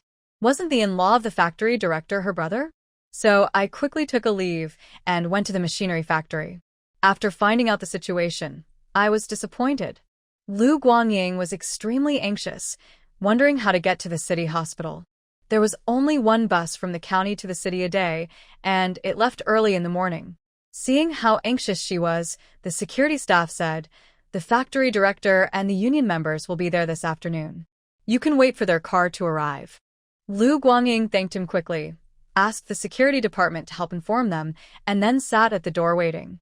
In the afternoon, Lu Guangying took the factory car and went to the municipal hospital together. Lu Guangying arrived. Luo Yuan had already left, so they didn't meet. Lu Guangying heard that the people were rescued. He was relieved. Then he realized that Lu Ping was missing, so he asked, "Where's Lu Ping?" Mother Lu waved her hands. "I don't know where she went. Luo Yuan said yesterday that she went back to her parents' home, but I didn't see her at home. I don't know where she went." This was not the first time that Lu Ping had encountered such a situation. There had been 2 times before when she hid and Luo Yuan came to look for her. When Lu Guangying heard this, he immediately realized something was wrong. Lu Ping discovered what Luo Yuan had buried. She discussed it with Lu's father and Lu Guangying. Their original plan was that Lu Guangying and his wife and Lu's father would secretly dig it up tonight, and Lu Ping would be responsible for keeping Luo Yuan at bay. At this critical juncture, Lu's father got into trouble and Lu Ping was missing, which forced Lu Guangying to start a conspiracy theory. When Luo Yuan left, he was actually very happy. He had communicated with the doctor alone, and the doctor hinted rather bluntly that Father Lu was old and seriously injured, so the possibility of him surviving was very low, and asked them to be mentally prepared. The hidden danger was resolved, and Luo Yuan breathed a sigh of relief. What made him happiest was that, except for Lu's father, no one else in the Lu family knew about it, which saved him a lot of trouble. Otherwise, if he had to deal with the whole family, it would be difficult to avoid loopholes. Luo Yuan had just returned to the office when his trusted subordinate came in with a bad look on his face. This trusted subordinate is Luo Yuan's cousin, named Luo Cheng. He has admired Luo Yuan since he was a child and is a person Luo Yuan trusts the most. Otherwise, he would not have been entrusted with the task of keeping an eye on this thing. After all, money can tempt people. "Brother, something happened." Luo Yuan frowned. He hated hearing these 3 words the most right now. "What's wrong?" "Something is missing." "What's missing?" Luo Yuan didn't react for a moment. "We only found 2 boxes of things buried in the yard." Luo Cheng broke out in a cold sweat. Luo Yuanting stood up suddenly.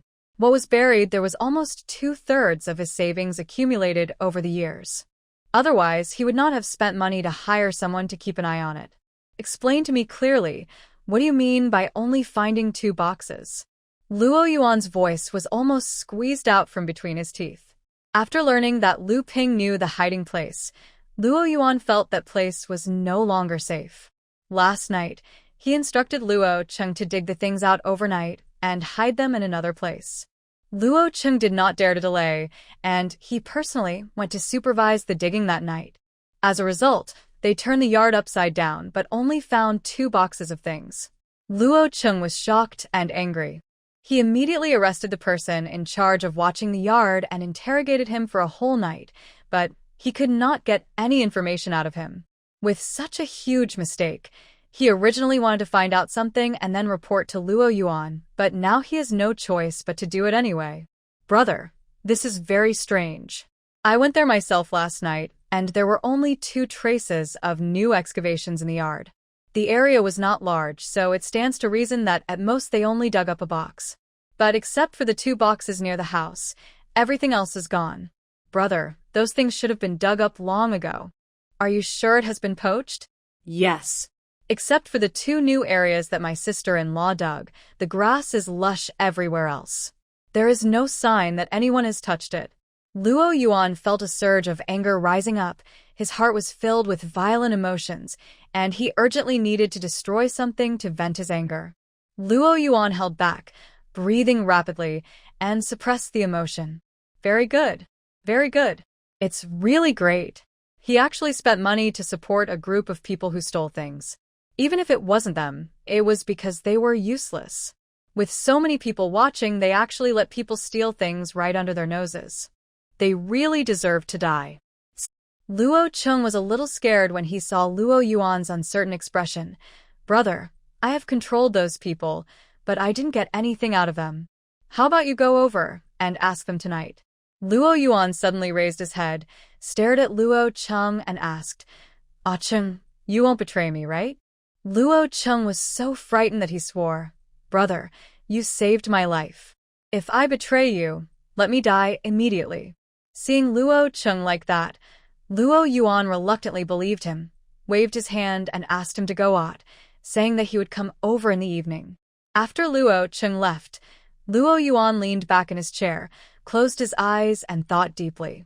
Was it stolen right under his nose? Or did those people steal it? Or did Luo Qing hide it himself? Luo Yuan suddenly felt that he seemed to have no one he could trust. Except for the first few days when no one was there were people watching the place at other times. Even if someone could sneak in at night and dig, with so many boxes, how could they move them out without being noticed? Stealing from the inside? Not likely. Those people's lives and property are in his hands. And who would steal something and not run away immediately, but wait there, waiting for the day when the crime is exposed and die? After thinking about it, the most likely possibility is that Luo Qing hid the things when he buried them. After all, he was the one who asked him to do this. It was late at night, and everyone was asleep. Luo Yuan quietly left the house. After making sure that no one was following him, he went to the place Luo Qing mentioned. When they arrived at the place, Luo Yuan covered his face with a handkerchief before entering the house. As soon as he entered the room, Luo Yuan took out his weapon and shot one of the men who was watching. The group of people's faces turned pale with fright, and no one dared to say a word for a moment. Even Luo Qing stood aside like a quail. Luo Yuan said to the several people on the ground who were beaten and covered with wounds, "Whoever tells the truth will be spared, otherwise they will all die." Those people struggled, knelt on the ground and kowtowed, saying that they didn't know what was going on. "We really don't know what's going on. Except for the few days when we were asked to leave, we have been watching here all the time. Even at night, there are people watching over the small attic. Brother, even if we were given 10 guts, we wouldn't dare to do such a thing as stealing from the company." While denying it, several people tried hard to recall whether there was anything unusual during the years they were watching. They said a lot of random things, just to make the big brother with the gun believe that they did not steal his things. Seeing this, Luo Yuan raised his hand and shot another person. This time, several people were so scared that they peed their pants. Even so, they still didn't get anything out of him. Luo Yuan was basically sure that this matter had nothing to do with those people who were watching. Luo Yuan waved his hand and had them drag those people away. "Qing, where are the 2 boxes?" Luo Yuan asked. Luo Qing quickly took Luo Yuan to the inner room and took out the 2 boxes from a secret compartment in a closet. They were still wrapped in tarpaulin, and Luo Qing had never opened them. Luo Yuan took a knife, cut the tarpaulin paper, and then opened the boxes. One box contained some gold and jade jewelry and calligraphy and paintings, while the other box contained a few vases and porcelain ornaments. Luo Yuan's face was so dark that ink could drip from it. "Very good. All that's left are these things that no one knows when they can be converted into cash, and all that was lost are ready-made gold, silver, and money. This thief is really good at stealing." Luo Yuan closed the box and asked Luo Qing, "Qing, are the things I put with you still there?" Yes. Luo Qing said quickly. "Previously placed some money and gold bars with him for emergency use. I need to smooth things over recently, so please send the things over in a couple of days. Find a place to hide these 2 boxes." After Luo Yuan finished speaking, he prepared to leave.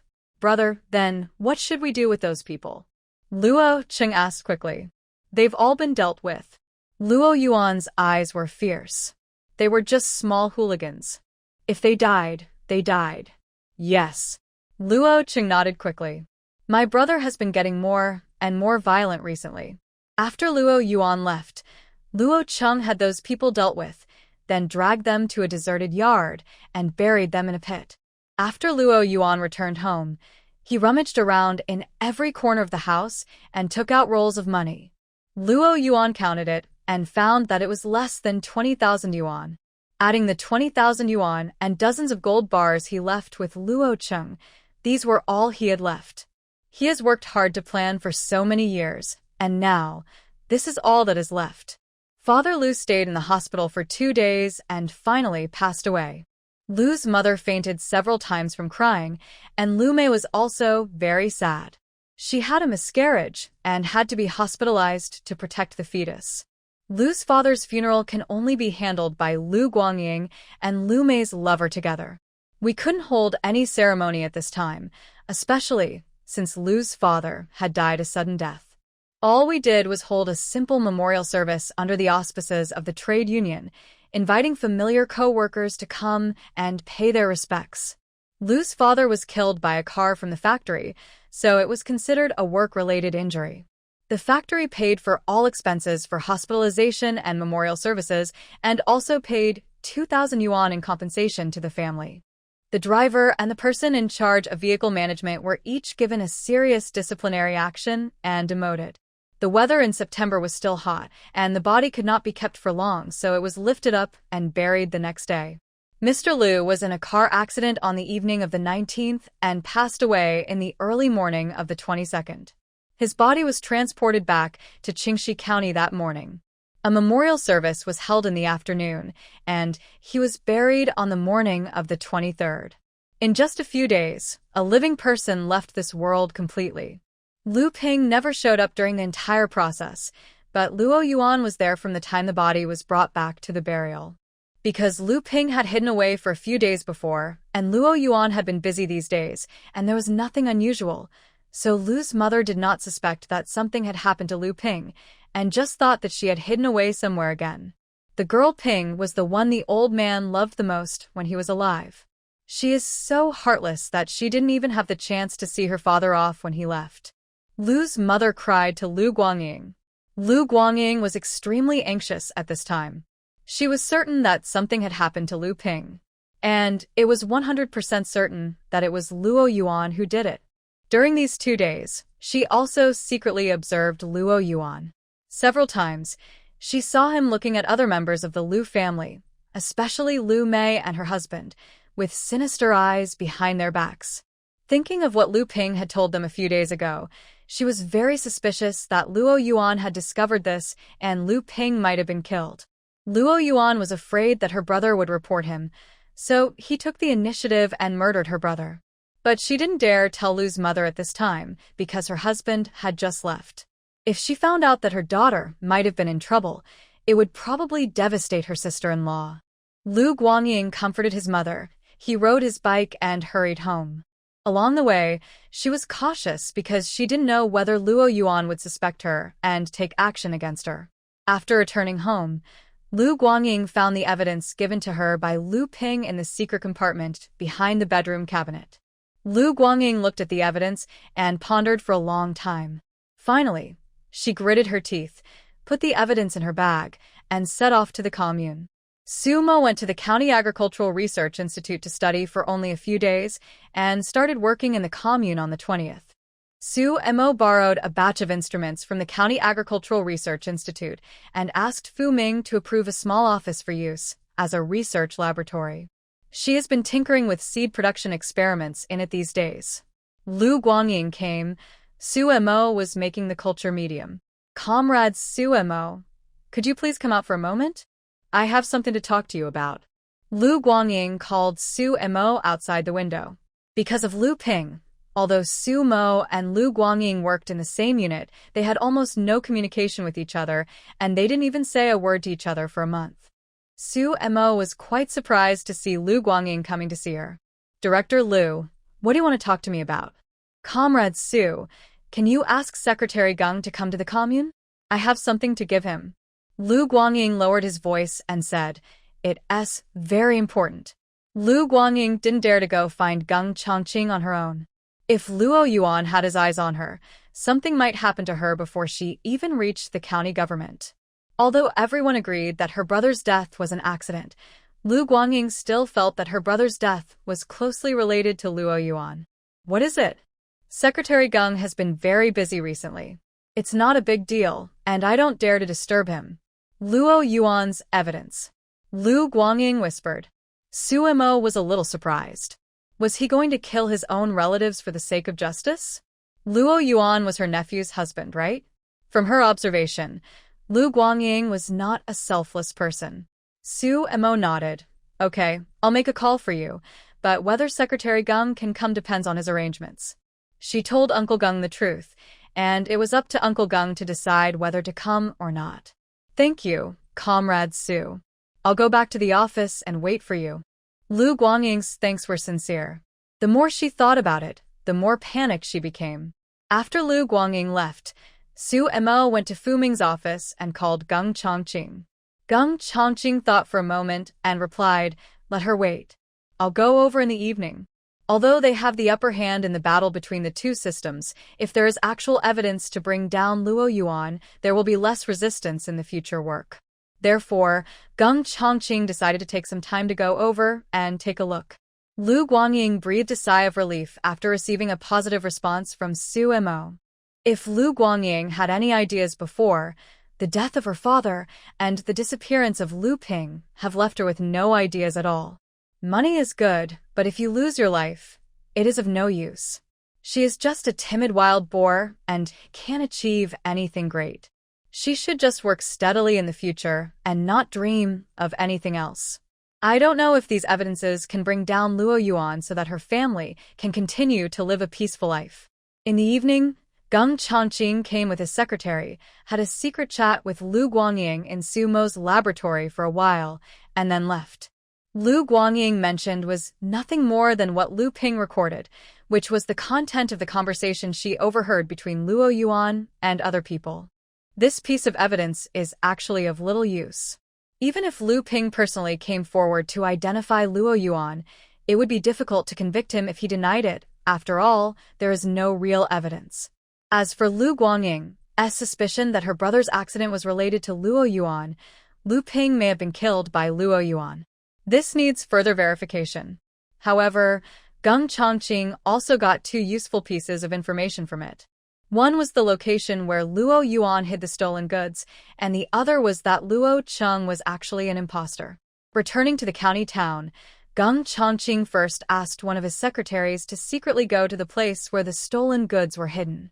The secretary was also a capable person. He came back quickly and told Geng Chongqing that the place had been completely dug up. The covering up of the traces was very crude, and it must have been done in a hurry. The traces were also very fresh, and it was estimated that they had been dug a few days ago. Geng Chongqing nodded, and after the secretary left, he called Lu Chongzheng and asked him to borrow a few good hands. He used these people to keep an eye on Luo Cheng. Luo Cheng has always been portrayed as a fool with a bad brain. It is said that he fell into the water and his brain was damaged when he was a child, and his intelligence remains at the level of a 7 or 8-year-old. Luo Yuan felt sorry for his cousin, so he assigned him a cleaning job in the Revolutionary Committee. Luo Cheng was usually heartless and didn't know anything about the world.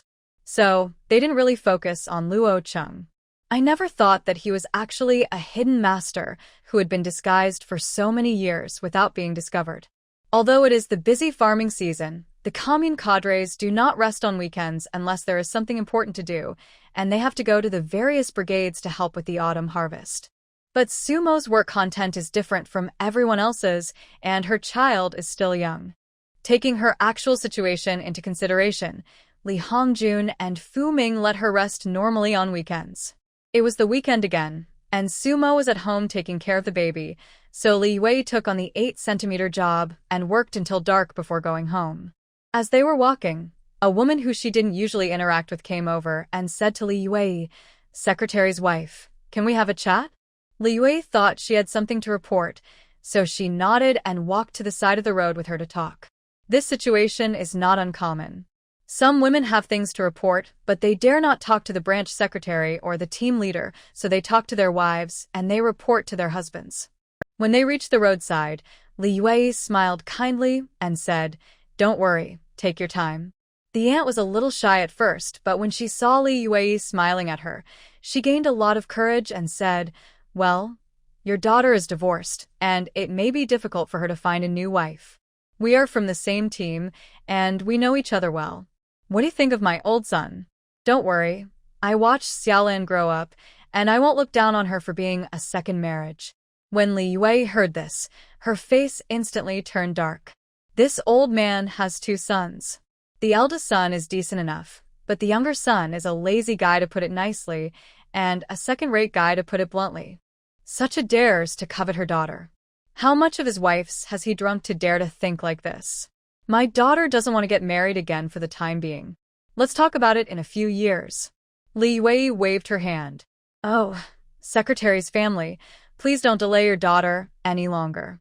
It's hard for a second marriage to find a husband. If you delay for a few more years, I'm afraid she won't be able to get married.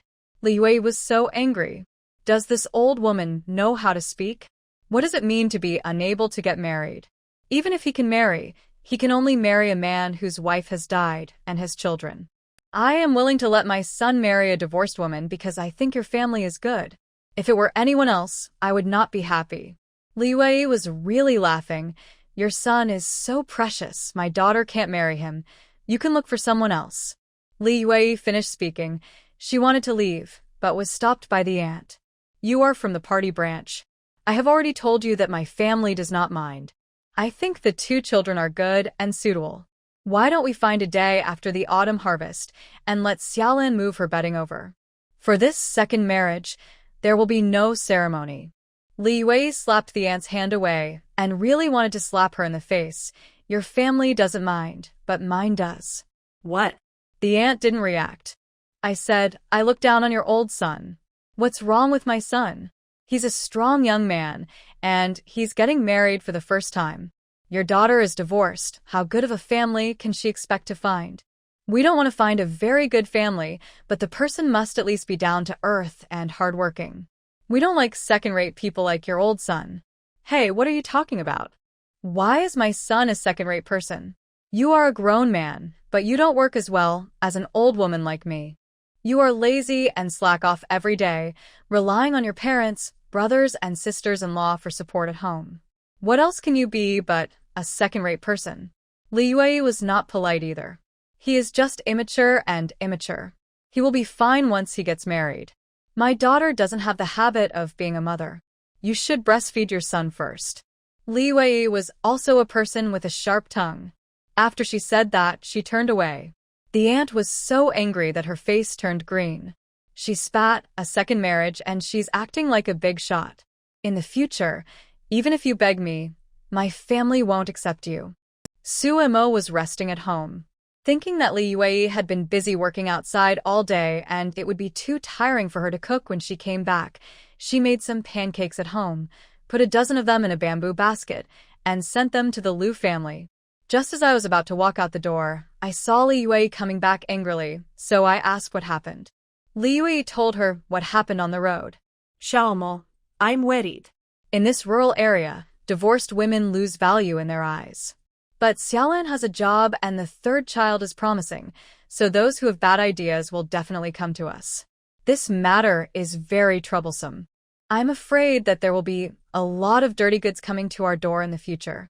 If there is one, I'm afraid there will be a second one. When Su Mo heard this, she realized that this was true. Once someone took the lead, other people who were waiting and watching would probably come one after another. If it were good, it would be fine. But if it were bad, it would be really disgusting. Someone comes to your house to propose marriage. You can't do anything about it except disagreeing. It's really frustrating. Therefore, the best way is to make your attitude clear with swift and decisive measures as soon as someone shows up. Mom, we have to take an attitude on this matter and let those who have ulterior motives know that Xiaolan is not someone that everyone can covet. I have the same idea. Xiaoma, do you have any good ideas? How about this? Let's take the aunt and her old son as an example. Starting tomorrow, we will assign them the hardest and most tiring work. Let those people see our attitude. Mom thinks it's okay, but your dad may not agree. The old man is fair-minded, and he may not be willing to do such a thing of personal revenge. Mom, please explain it clearly to Dad. I think he will agree. Su Mo saw that Lu Qing'an loved Lu Xiaolan very much. When Lu Xiaolan wanted to divorce, Li Yue opposed it, but Lu Qing'an never said a word of no from beginning to end. Su Mo handed the bamboo basket to Li Yue. Mom, I just made some pies for you to eat in the evening, so don't cook. The child is still sleeping on the Kong, so I'll go back first. Then you should go back quickly. Li Yue waved her hand quickly. Xiaoma is also very brave. She actually left the 2 children alone at home. Fortunately, they can't crawl yet, otherwise what would happen if they fell off the Kong? When Lu Qing'an came back, Li Yue told him about it. Lu Qing'an was so angry that he agreed, without saying a word. After dinner, he went to Lu Bao's house. This made Li Wei look at her with new eyes. After Lu Xiaolan finished washing the dishes, she saw Lu Qing'an going out with a flashlight, so she asked, "Mom, where's my dad going at this late hour?" "He wants to discuss something with your uncle Baogua," Li Wei said, then turned around and asked, "Xiaolan, do you have any plans for the future? What are you going to do? It's your life's most important event. Do you have any ideas?" "Mom, I just got divorced not long ago. I don't want to think about these things. Besides, I don't plan to get married again. I will stay at home to take care of my parents in their old age." "Nonsense. You are only 21 years old. Why don't you get married? Your parents have 3 brothers to support them in their old age, so they don't need you." "Mom, did someone tell you something?" Lu Xiaolan thought about it and felt that something was wrong. It hadn't even been half a month since her divorce, so her mother wouldn't tell her this so early. Li Yue thought about it and decided to tell Lu Xiaolan about it so that those people would not be able to tell her in front of her, so they would tell her daughter and let her daughter be mentally prepared. After hearing this, Lu Xiaolan looked like she had swallowed a dead fly. She thought those people were just talking to her, but she didn't expect that they actually had their eyes on her.